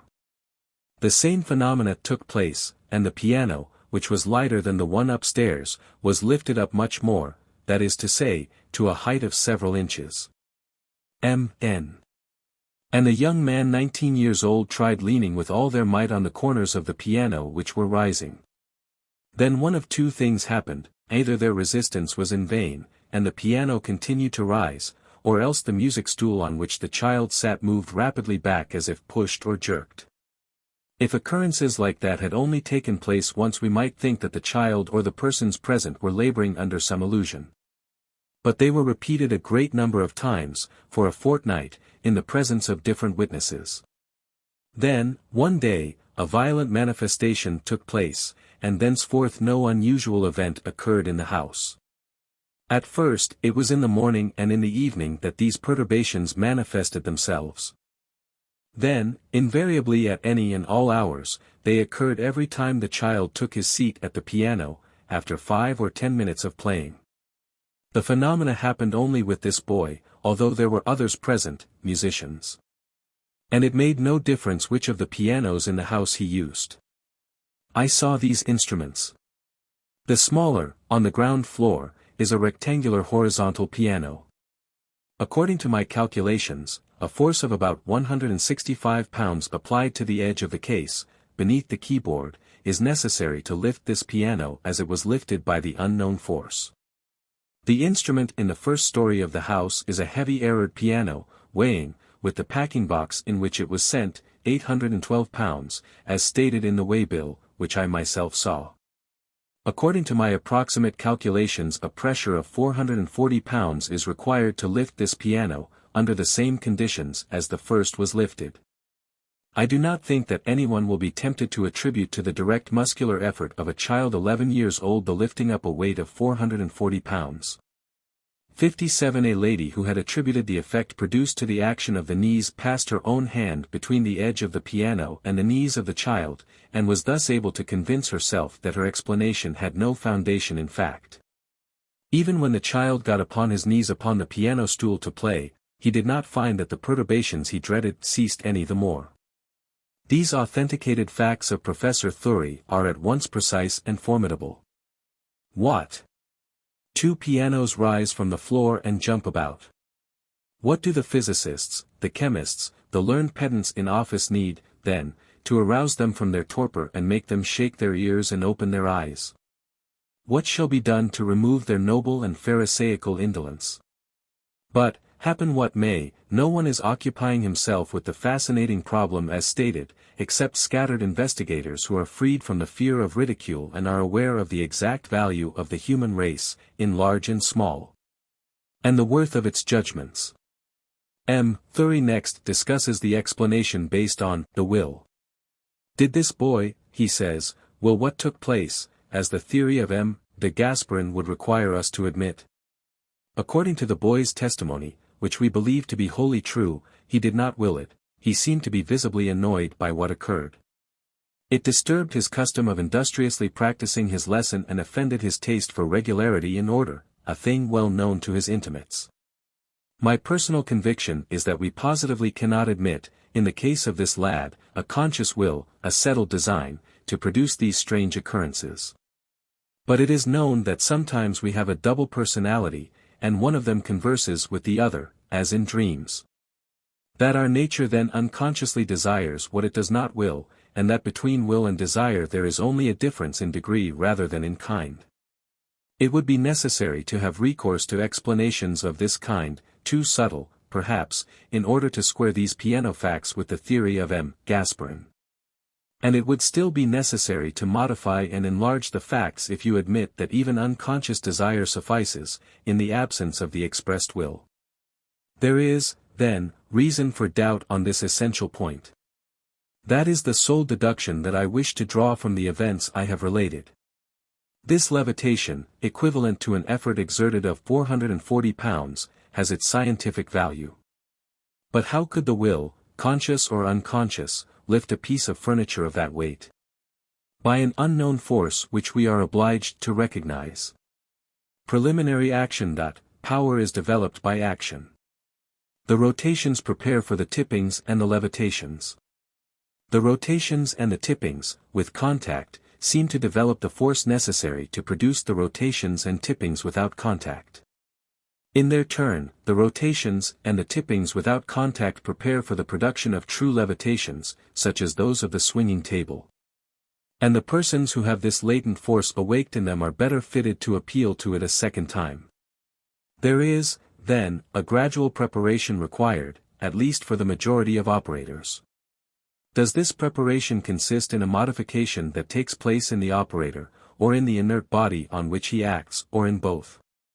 In order to resolve this problem, experimenters who had been practicing at one table went over to another, operating on which they found their full power unabated.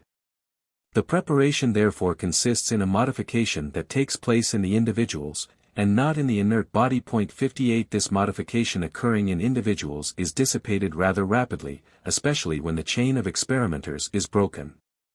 Inner development of the operators.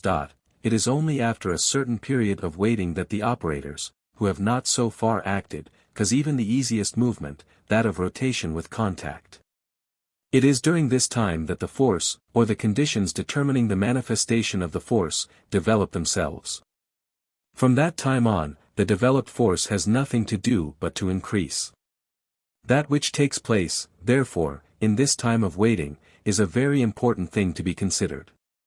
We already know that it is the operators themselves who are modified. But what is it that takes place within them? It must be that a kind of activity is set up in the organism, an activity which ordinarily requires the intervention of the will. This activity, this work, is accompanied by a certain fatigue. The action is not aroused in all operators with equal ease and promptness. There are even persons, the author estimates their number at 1 in 10, in whom it appears that it cannot be produced at all. In the midst of this great diversity of natural aptitudes, it is observed that children can secure obedience from the table just like grown folks. Nevertheless, children do not magnetize. Thus, although several facts seem to show that magnetizers, or mesmerizers, have frequently a strong power over the tables, yet one cannot admit the identity of magnetic power and power over the tables, the one is not the measure of the other. Only, the magnetic power would constitute, or presume, a favorable subjective condition. A will simple and strong, animation, high spirits, the concentration of the thought upon the work to do, good bodily health, perhaps the very physical act of turning around the table, and, finally, everything that can contribute to unity of will power among the experimenters, all these things help to make efficacious the commands addressed to the table with force and authority. The tables, says M. de Gasparin, wish to be handled gaily, freely, with animation and confidence, they must be humored at the start with amusing and easy exercises. The first condition necessary for success with the table is good health and the second, confidence. Among unfavorable circumstances, on the other hand, must be reckoned a state of nervous tension, fatigue, a too passionate interest. A mind anxious, preoccupied or distracted. The tables, M. de Gasparin further says, in his metaphorical language, detest folks who quarrel either as their opponents or as their friends. As soon as I took too deep an interest, I ceased to command obedience.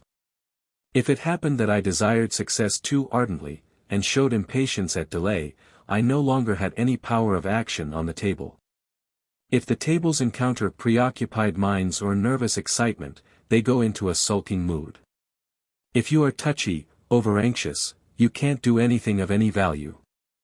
In the midst of distractions, chatterings, pleasantries, the operators infallibly lose all their power.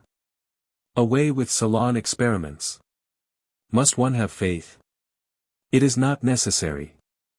But confidence in the result predisposes to a larger endowment of power in the séance of the occasion. It does not suffice to have faith. There are persons who have faith and goodwill, yet with whom power of action is altogether wanting. Muscular force or nervous susceptibility do not seem to play any role. Meteorological conditions have seemed to exercise some influence, probably by acting upon the physique and the spirits of the operators. Thus fine weather, dry and warm weather, but not a suffocating heat, act favorably.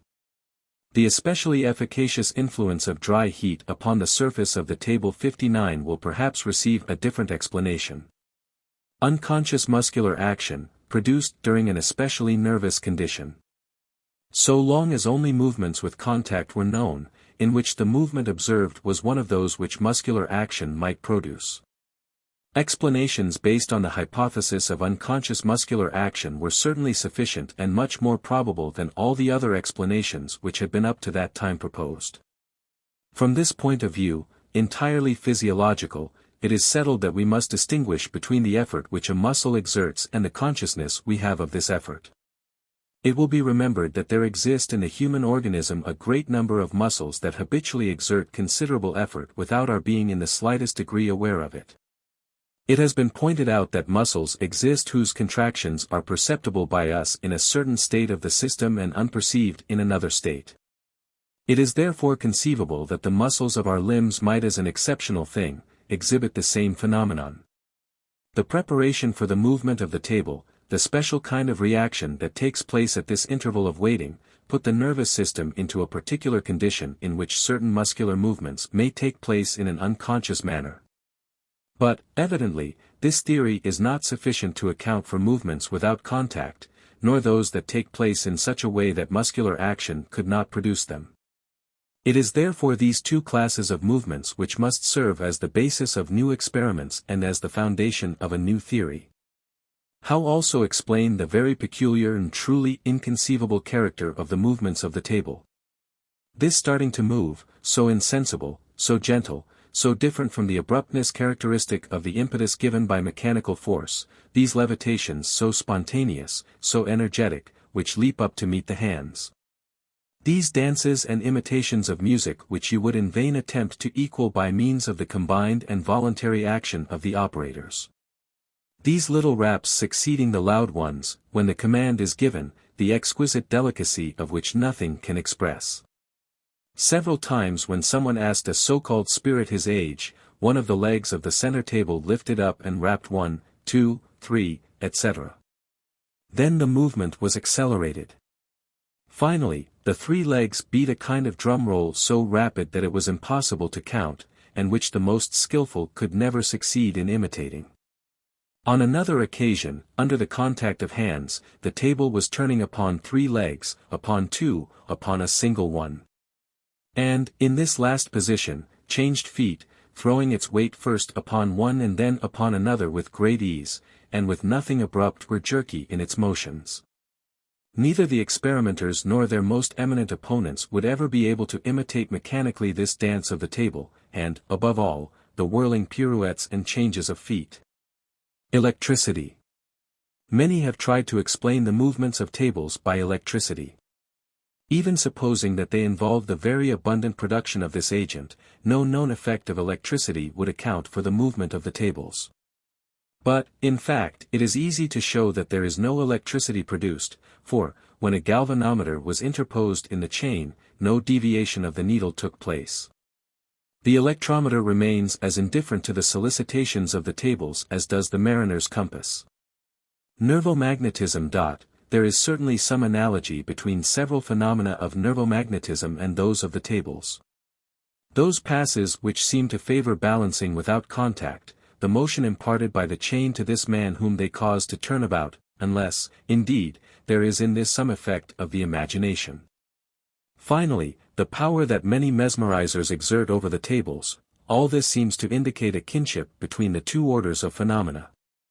But, since the laws of nervomagnetism are little known, there is no conclusion to be drawn from this, and it seems to me preferable, for the present, to study separately the phenomena of tables, which are better adapted to the experiments of the physicist, and which, well studied, will render more service to nervomagnetism than it could receive in a long time from this obscure branch of physiology. Thury next touches upon M. de Gasparin's theory of fluidic action. Being certain that he accurately understands this theory, he gives a resume of it in the following items. 1. A fluid is produced by the brain, and flows along the nerves.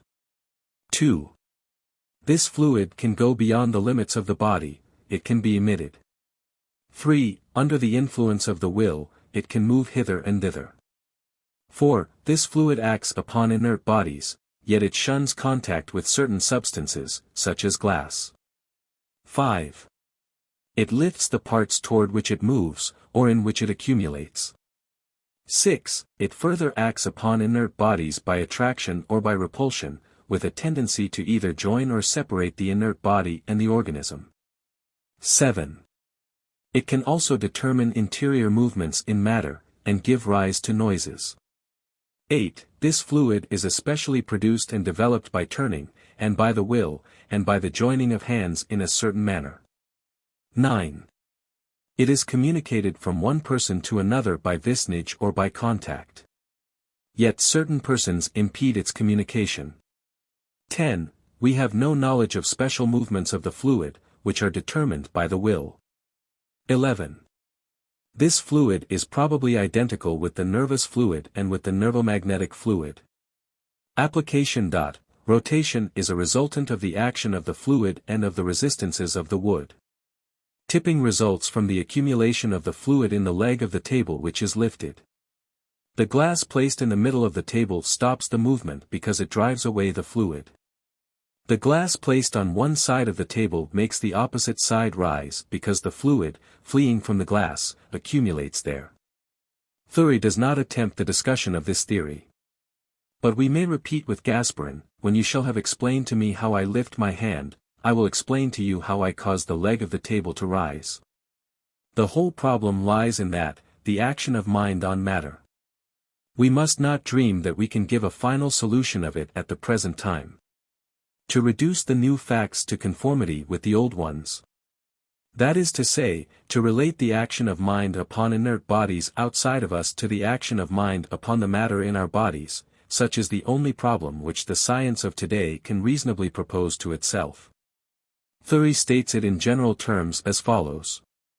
General question of the action of mind upon matter. We shall seek to formulate the results of experiment up to the point where experiment abandons us. From there on we shall study all the alternatives offered to our mind, as simple possibilities, some of which will give place to hypotheses explanatory of the new phenomena. First principle, in the ordinary state of the body, the will acts directly only in the sphere of the organism. Matter belonging to the external world is modified on contact with the organism, and the modifications which it undergoes gradually produce others by contiguity. It is thus that we can act upon objects at a distance from us.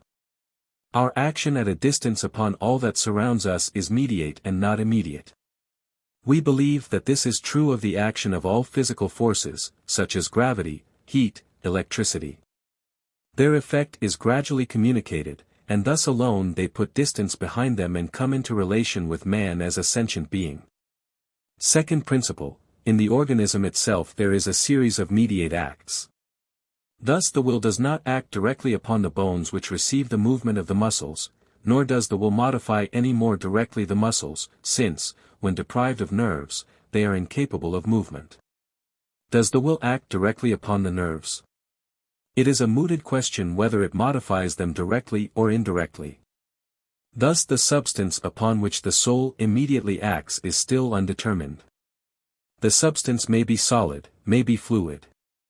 It may be a substance still unknown, or perhaps a particular state of known substances. In order to avoid a circumlocution, let me give it a name. I shall call it the psychode, Psy Chi, soul, and delta, way. Third principle, the substance upon which the mind immediately acts, the psychode, is only susceptible of very simple modifications under the influence of the mind, since the movements are to be somewhat varied. An extensive and complicated apparatus appears in the organism, a whole system of muscles, vessels, nerves, etc., which are wanting in the inferior animals, among whom movements are very simple, and which would have been unnecessary had matter been directly susceptible of modifications equally varied under the influence of mind. When movements are intended to be very simple, as in the case of infusoria, the complicated apparatus is wanting and the life-spirit acts upon matter that is almost homogeneous. The following four hypotheses regarding the psychode may be formed. A. The psychode is a substance peculiar to the organism, and not capable of emerging from it. It acts only mediately upon everything outside of the visible organism. B. The psychode is a substance peculiar to the organism, capable of extending beyond the limits of the visible organism under certain special conditions. The modifications it receives necessarily act upon other inert bodies. The will acts upon the psychode, and thus mediately, upon the bodies that the sphere of this substance embraces. C. The psychode is a universal substance which is conditioned in its action on other inert bodies by the structure of living organisms, or by a certain state of inorganic bodies, a state determined by the influence of living organisms in certain special conditions. D. The psychode is a peculiar state of matter, a state habitually produced within the sphere of the organism, but which may also be produced beyond its limits under the influence of a certain state of the organism. An influence comparable to that of magnets in the phenomena of diamagnetism. Thury proposes the adjective actinic, from kappa nu epsilon iota alpha, extension, to describe that special state of the organism in which the mind can, in some measure, extend the habitual limits of its action. And he styles actinic force that which is developed in this state. The first hypothesis, he adds, would not be at all adapted to explain the phenomena with which we are concerned. But the three others give rise to three different explanations, in which, he assures us, the greater part of the phenomena investigated will be comprised. Explanations based upon the intervention of spirits. M. De Gasparin has shown the error of all these explanations. 1. By theological considerations. 2. By the very just remark that we should not resort to explanations which introduce spirits into the problem until other interpretations have been proved to be entirely insufficient. 3. Finally, by physical considerations. Looking at the question here solely from the general physical point of view, I do not follow M. de Gasparin, says Thury, in his exploitation of theological explanations. As to the second, I will only call attention to the suggestion that the sufficiency of explanations purely physical should strictly apply only to the Valires experiments, where, in truth, nothing gives evidence of the intervention of wills other than the human will. The question of the intervention of spirits might be decided from the tenor or content of the revelations, in any case in which this content would be such as evidently could not have originated in the human mind. It is not my intention to discuss this point. The present study takes cognizance solely of movements of inert bodies, and we have only to consider, among the arguments of M. de Gasparin, those which are included in this field of view. Now, his arguments on this point seem to me to be all summed up in these slightly ironical lines: strange spirits, whose presence or absence could depend upon a rotation, depend upon cold or warmth, or health or disease, on high spirits or lassitude, on an unskilful company of unconscious magicians. I have the headache or the grip, therefore the demonic beings will not be able to appear today. M. de Mireville, who believes in spirits who manifest themselves through the agency of the fluid, might reply to Gasparin that the conditions of the ostensible manifestation of spirits are perhaps the fluidic state itself. That if this is so, we might very well, in a séance phenomenon, have a fluidic manifestation without the intervention of spirits, but not the intervention of spirits without a preliminary fluidic manifestation, and that, thus, anyone will invite such manifestation only at his own risk and peril. Thury next discusses how the question of spirits ought to be considered. The task of science, he writes, is to bear witness to the truth.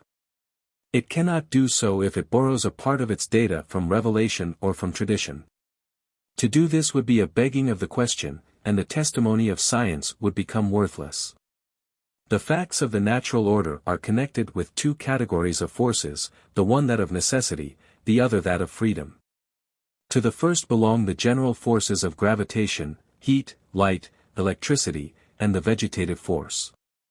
It is possible that we may discover others some day, but at present they are the only ones we know. To the second category belongs solely the mind of animals and that of man. These are truly forces, since they are the cause of movements and of various phenomena in the physical world. Experience instructs us that these mental forces manifest themselves by the intermediary of special organisms, very complex in the case of man, the superior animals, but simple in that of the lowest. Among which latter class mind has no need of muscles and nerves in order to manifest itself externally, but seems to act directly upon a homogeneous matter, the movements of which it determines, the amoeba of Ehrenberg. It is in these elementary organizations that the problem of the action of mind on matter is stated, after a fashion, in its simplest terms. When once we have admitted the existence of the will as distinct, at least in principle, from the material body, it becomes solely a question of experience to ascertain whether other wills than that of man and the animals play any role whatever, frequent or occasional, on the stage of life. If these wills exist, they will have some means or other of manifestation, with which experience alone can make us acquainted. As a matter of fact, all that it is possible to affirm, a priori, is that, in order to appear, they must manifest themselves through some one of the forms of the eternal substance we call matter. But, to say that this matter must necessarily have an organization of muscles, nerves, etc., would be to hold to a very narrow idea, and one already belied by observation of the animal kingdom in its lower types. As long as we do not know what the bond is that unites the mind to the matter in which it manifests itself, it would be perfectly illogical to lay down, a priori, particular conditions which matter must observe in this manifestation. These conditions are at present wholly undetermined. Thus we are at liberty to seek for signs of these manifestations in the cosmic ether or in ponderable matter, in the gases, the liquids, or the solids. In unorganized matter, or particularly in matter already organized, such as that of which man and the animals are built up. It would be poor logic to affirm that other wills than those of men and animals cannot be discovered, on the ground that, heretofore, nothing of the kind has been seen. For facts of this kind may have been observed, but not scientifically elucidated and authenticated. Furthermore, these wills might appear only at long intervals, or what seem long to us. But the vast abysses of nature's epochs are not to be spanned by our little memories or measured by the momentary duration of our lives. Such are the facts and the ideas set forth in this conscientious monograph of Professor Thury. It is easily seen that, in his opinion, 1. The phenomena are positive facts. 2. That they are produced by an unknown substance, to which he gives the name psychode, a something that, by the hypothesis, exists in us and serves as the intermediary between the mind and the body, between the will and the organs, and can project itself beyond the limits of the body. 3. That the hypothesis of spirits is not absurd, and that there may exist in this world other wills than those of man and the animals, wills capable of acting on matter. Professor Marc Thury died in 1905, having devoted his entire life to the study of the exact sciences. His specialty was astronomy. Chapter 8. The Experiments of the Dialectical Society of London. A well-known association of scholars and scientists, the Dialectical Society of London, founded in 1867 under the presidency of Sir John Lubbock, resolved, in the year 1869, to include within the sphere of its observations, the physical phenomena which it is the object of this volume to study. After a series of experiments, the Society published a report, to which it added the attestations, upon the same subject, of a certain number of scientists, among whom I had the honor of being included. 60 This report was translated into French by Dr. Dussart and published 61 in the series of psychic works so happily planned and directed by Count de Roches. To give a true idea here of the results reached by this society, I cannot do better than cite the salient and essential portions of this purely scientific memoir.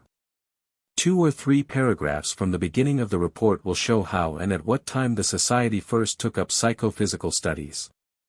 At a meeting of the London Dialectical Society, held on Wednesday, the 6th of January, 1869, Mr. J. H.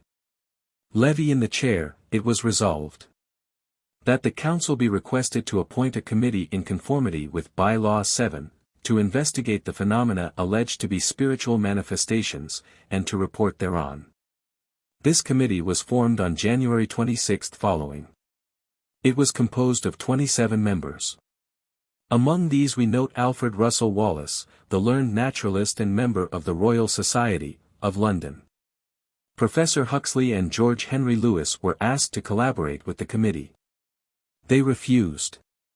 Professor Huxley's letter is too characteristic to be omitted. Sir, I regret that I am unable to accept the invitation of the Council of the Dialectical Society to cooperate with a committee for the investigation of spiritualism. And for 2 reasons. In the first place, I have no time for such an inquiry, which would involve much trouble and, unless it were unlike all inquiries of that kind I have known, much annoyance.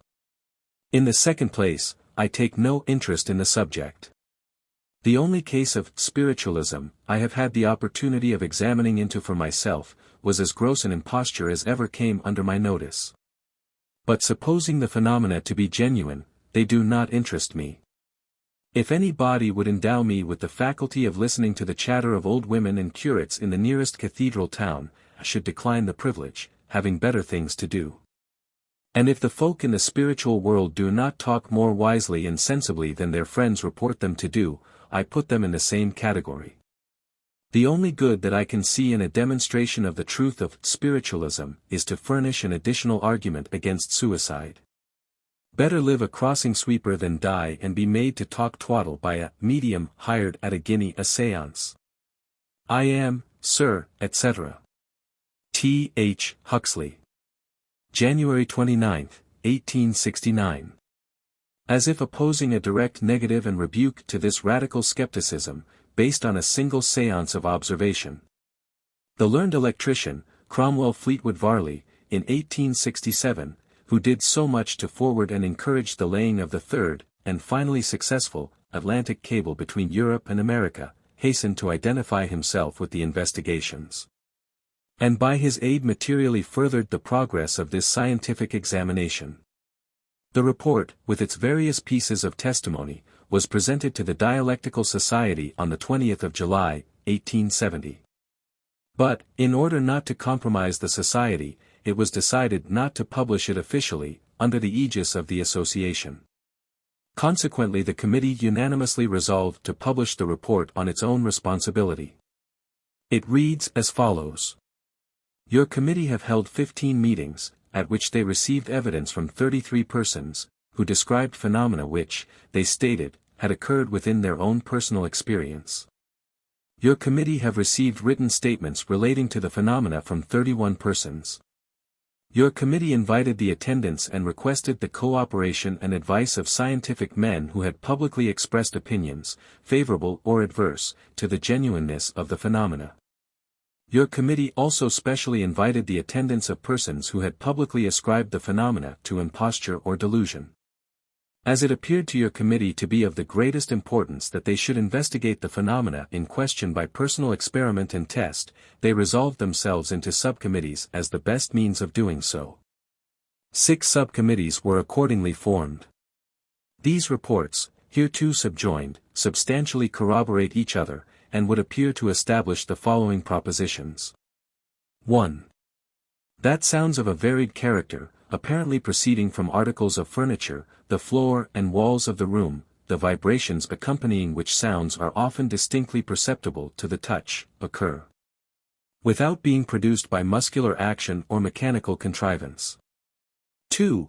That movements of heavy bodies take place without mechanical contrivance of any kind or adequate exertion of muscular force by the persons present, and frequently without contact or connection with any person.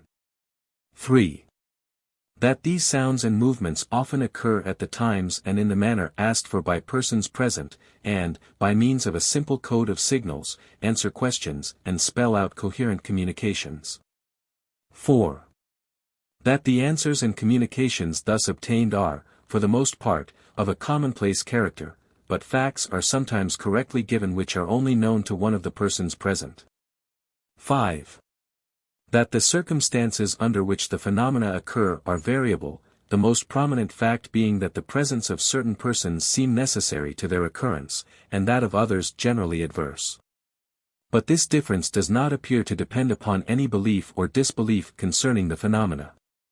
6. That, nevertheless, the occurrence of the phenomena is not ensured by the presence or absence of such persons respectively.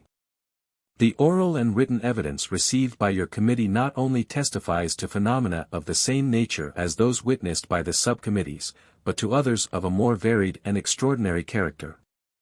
This evidence may be briefly summarized as follows. 1. 13 witnesses state that they have seen heavy bodies, in some instances men, rise slowly in the air and remain there for some time without visible or tangible support. 2.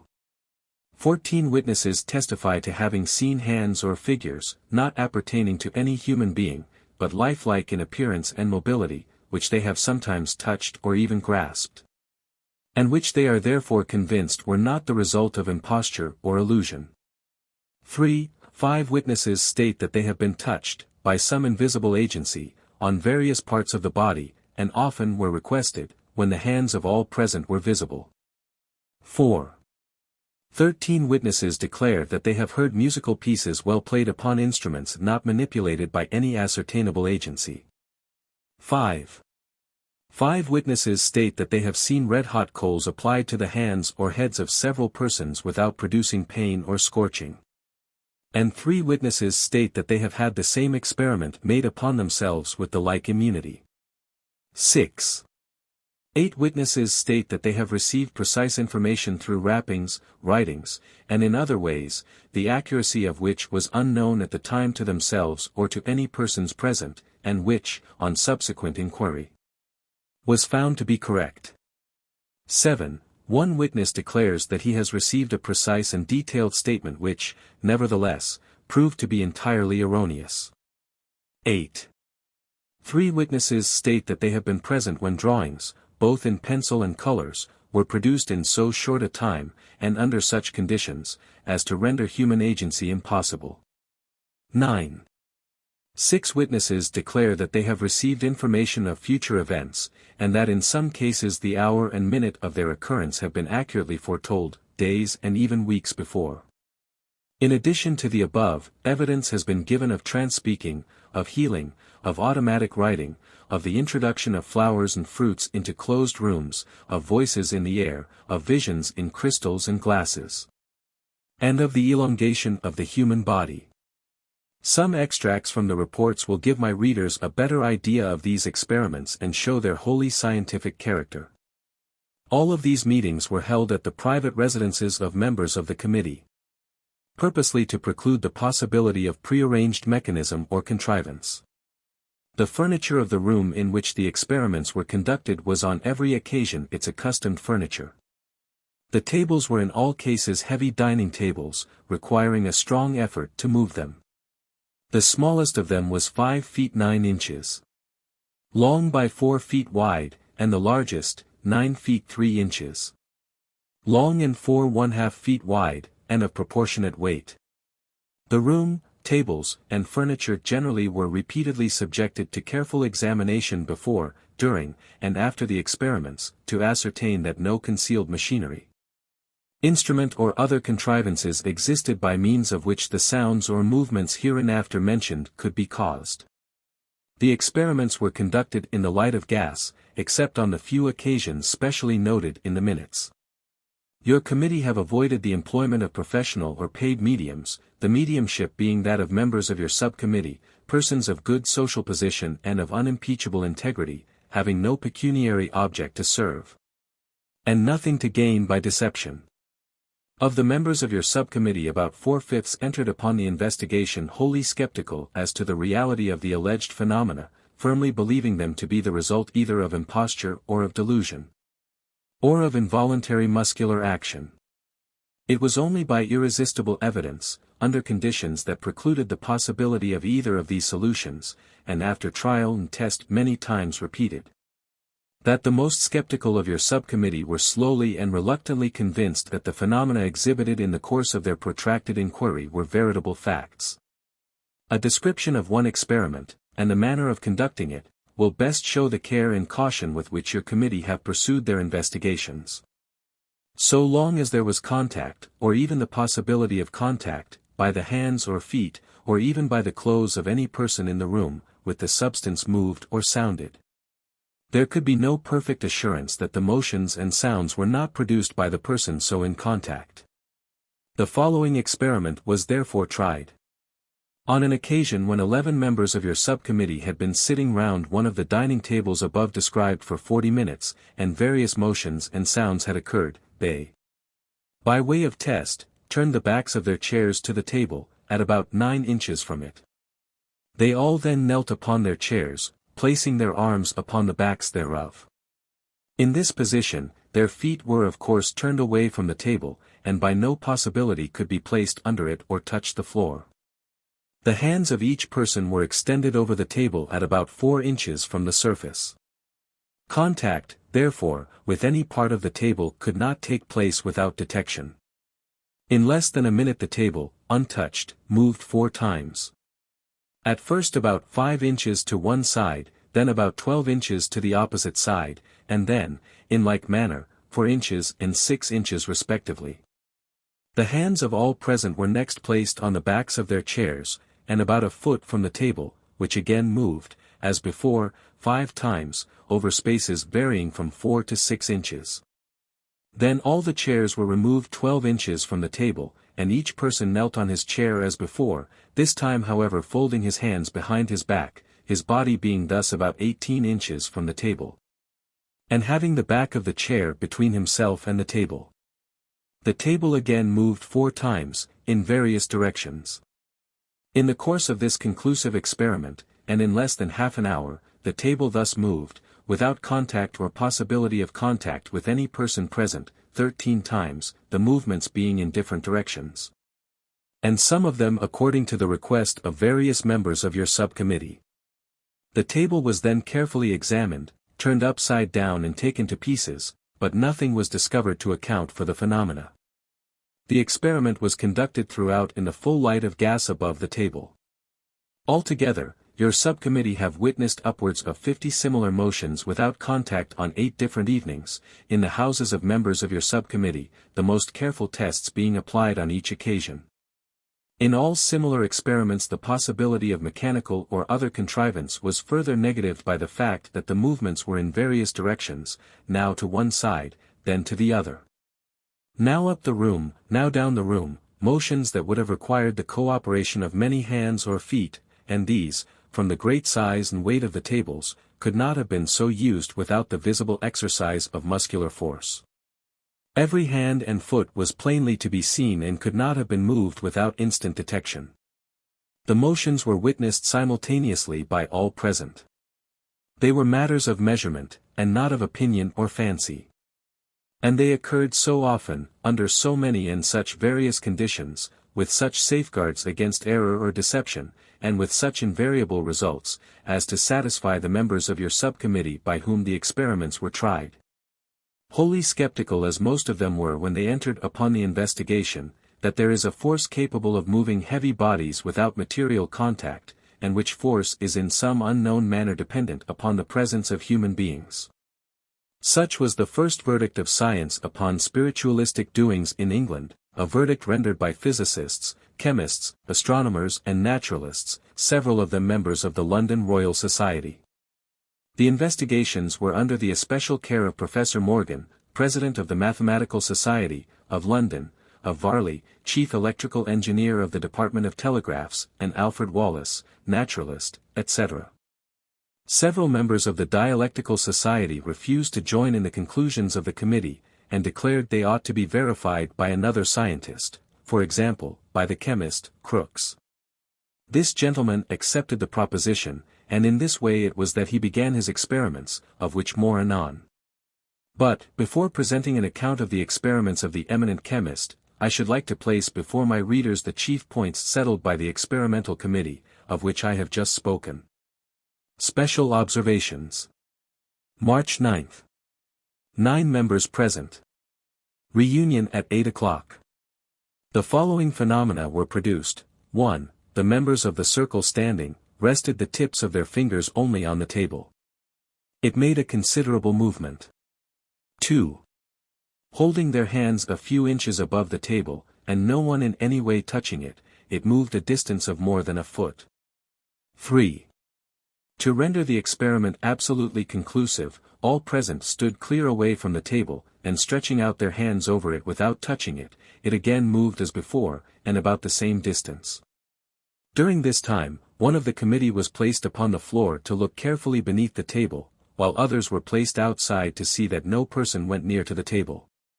In this position it was frequently moved, without possibility of contact by any person present. 4.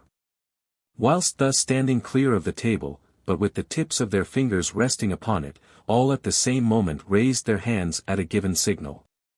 And on several occasions the table jumped from the floor to an elevation varying from half an inch to an inch.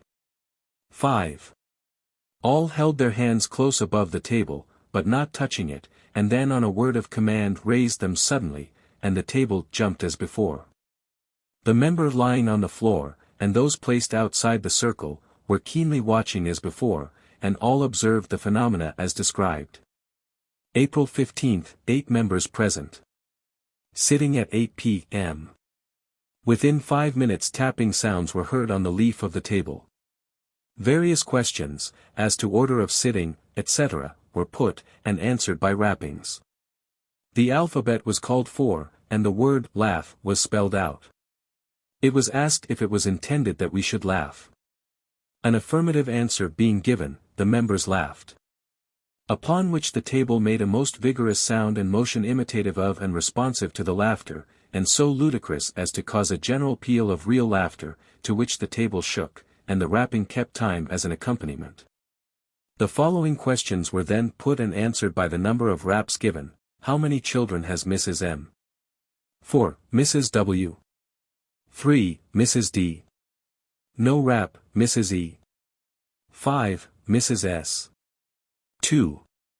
It was ascertained, upon inquiry, that these replies were perfectly correct, except in the case of Mrs. E., who has only 4 children living, but has lost one. Neither the medium nor any person present was aware of all the above numbers, but each number was known to some of them.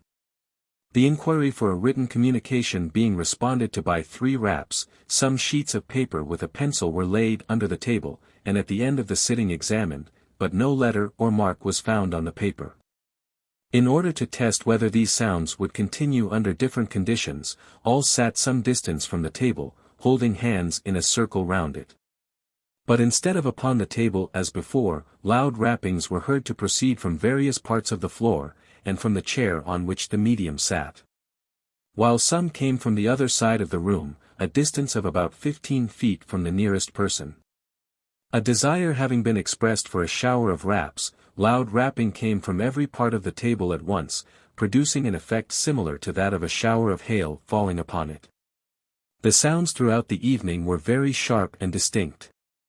It was observed that, although during the conversation the rappings are sometimes of a singularly lively character, yet when a question is put they cease instantly, and not one is heard until the response is given. April 29, 9 members present. Medium and conditions as before. In about a quarter of an hour the table made sundry movements along the floor, with rappings. The sounds at first were very softly given, but subsequently became much stronger. They beat time to the airs played by a musical box, and came from any part of the table requested by the members. Some questions were put and followed by raps, but more frequently by tilting of the table at its sides, ends, or corners, the elevation being from 1 to 4 inches. An endeavor was made by those sitting near, to prevent the table from rising, but it resisted all their efforts. The chair on which the medium was seated was drawn several times over the floor. First it moved backward several feet. Then it gave several twists and turns, and finally returned with the medium to nearly its original position. The chair had no casters, and moved quite noiselessly, the medium appearing perfectly still and holding her feet above the carpet. So that during the entire phenomenon no part of her person or of her dress touched the floor. There was bright gaslight, and the members had a clear opportunity to observe all that occurred, and all agreed that imposture was impossible. While this was going on, a rapping sound came continually from the floor beneath and around the chair. It was then suggested that trials should be made if the table would move without contact. All present, including the medium, stood quite clear of the table, holding their hands from 3 to 6 inches above it, and without any way of touching it. Observers were placed under it to see that it was not touched there. The following were the observations. 1. The table repeatedly moved along the floor in different directions, often taking that requested. Thus, in accordance with a desire expressed that it should move from the front to the back room, it took that direction, and, on approaching the folding doors and meeting with an obstruction, turned as if to avoid it. 2. On a given signal all raised their hands suddenly, and the table immediately sprang or jerked up from the floor about 1 inch. Various members of the committee volunteered by turns to keep watch below the table, whilst others standing round them carefully noted everything that took place, but no one could discover any visible agency in their production. May 18.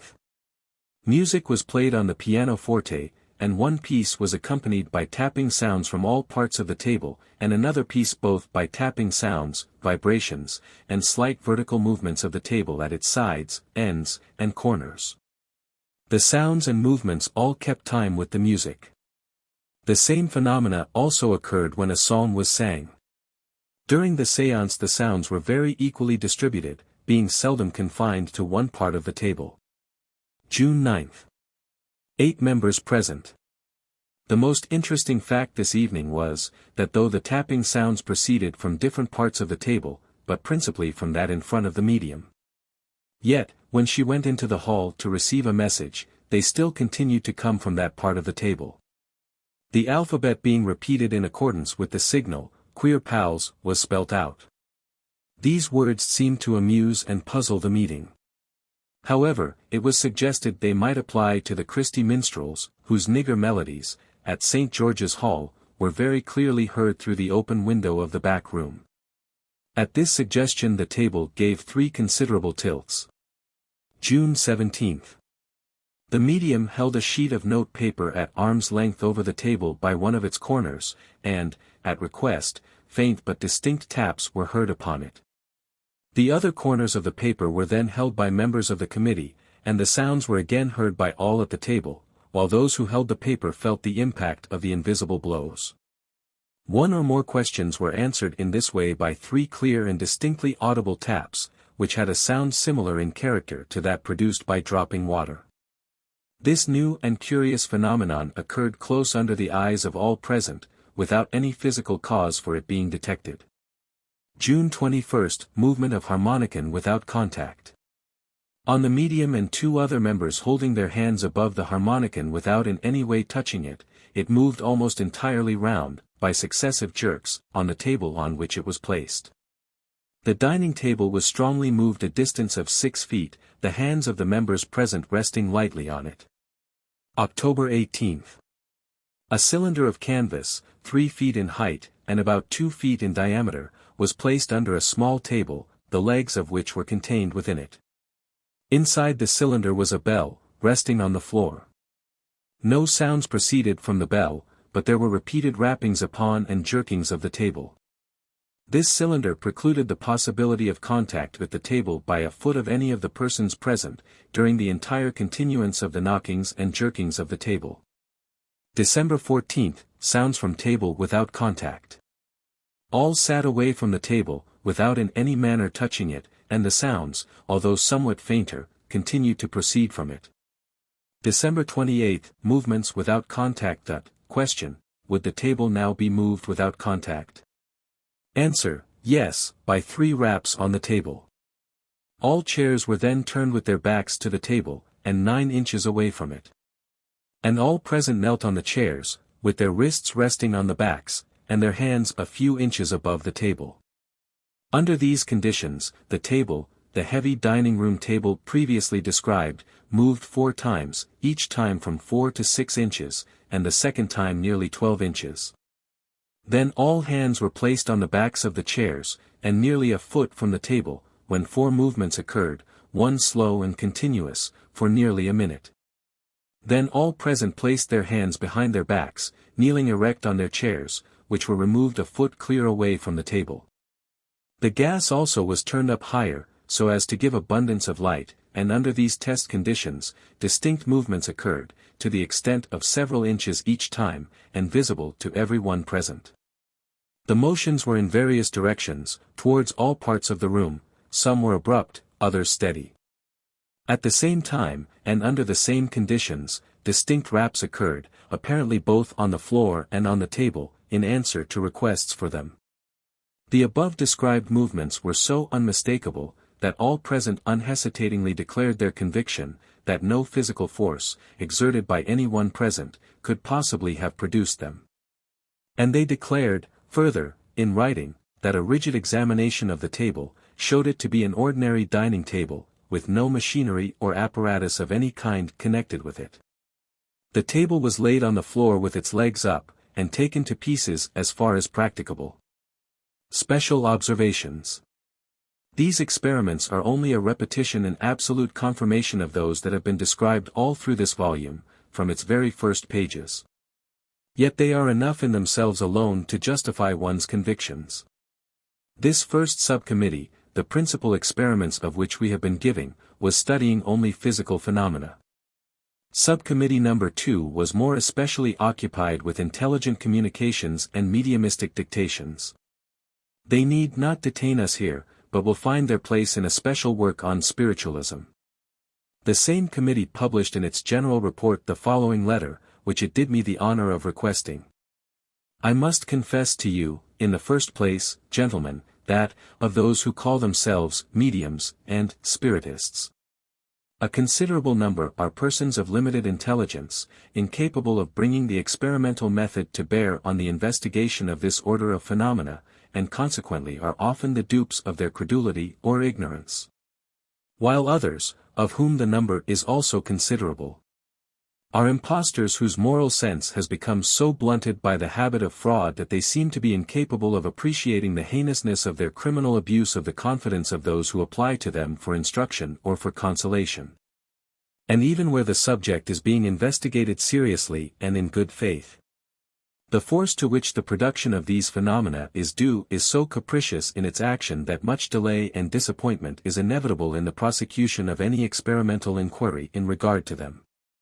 It is, therefore, no easy matter to put aside the obstacles thus placed in the way of the serious inquirer, to eliminate these sources of error, and to get at genuine manifestations of the phenomena in question. Carefully guarding one's own mind against all error, all self-deception in the methodical and scrupulous examination of the order of facts now under discussion. Nevertheless, I do not hesitate to affirm my conviction, based on personal examination of the subject, that any scientific man who declares the phenomena denominated magnetic, somnambulistic, mediumistic, and others not yet explained by science, to be impossible, is one who speaks without knowing what he is talking about.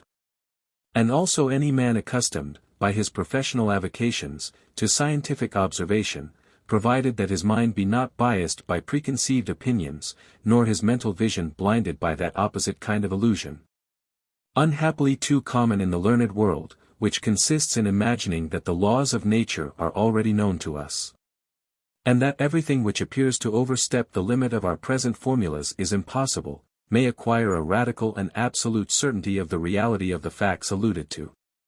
After an affirmation so categorical, it is hardly necessary for me to assure the members of the Dialectical Society that I have acquired, through my own observation, the absolute certainty of the reality of these phenomena.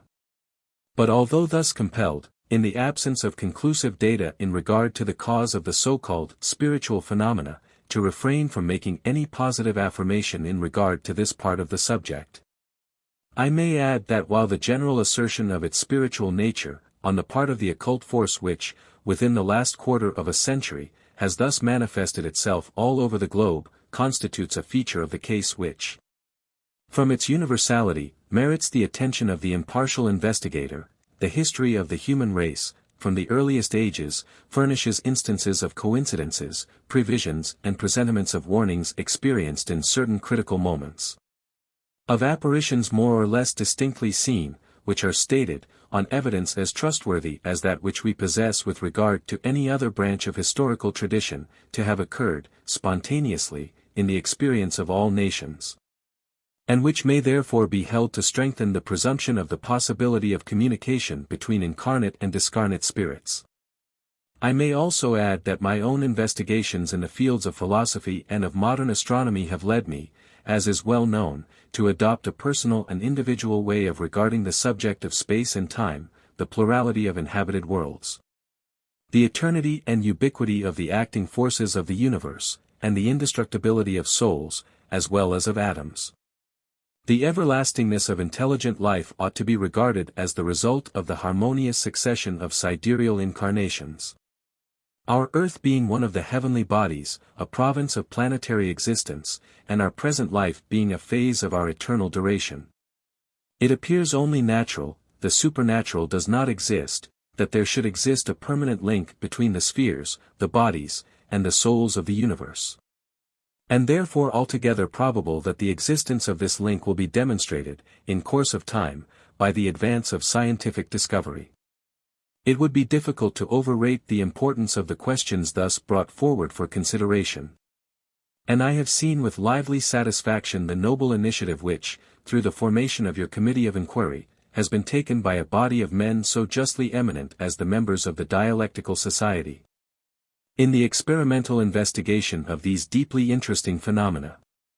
I am most happy, therefore, to comply with the tenor of your letter, by sending you the humble tribute of my observations on the subject in question, and thus to have the opportunity of offering to your society the expression of my sincerest good wishes for the speedy elucidation of the mysteries of nature that have not yet been brought within the domain of positive science.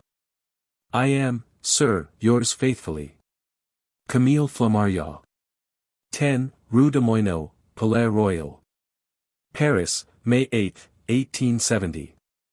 The foregoing resume of the labors of the Dialectical Society of London shows once more that mediumistic phenomena long ago entered upon the road of scientific experiment. It would seem as if only the wilfully blind could henceforth deny their allegiance. The results of the studies described also form an answer to the question frequently asked, whether one can undertake similar experiments without knowing a true medium. I reply that, in any meeting of a dozen persons, there will always be one or more mediums. This was proved by the Séances of the Count de Gasparin. The English report also contains, May 25, 1869, a communication from the electrician, Cromwell Varley, declaring that mediumistic phenomena could not be discredited by any observer of good faith, and that, to him, the hypothesis of disembodied spirits is the one that best explains them, just plain, common spirits, as a general thing, like the majority of the citizens of our planet. The scientific experiments of the Dialectical Society's committee were continued by the Society for Psychical Research, founded in 1882, the successive presidents of which were Professor Sidgwick, Professor Balfour Stewart, Professor Sidgwick for a second time, Professor William James, Sir William Crookes, Frederick Myers, Sir Oliver Lodge, Professor Richet, all eminent in the departments of science and education. Let me mention here the splendid work of Dr. Hodgson and of Professor Hislop in the American branch of this society. The experiments were continued, in a masterly way, by the celebrated chemist, Sir William Crookes, and yielded him the most wondrous results. My readers will presently realize this.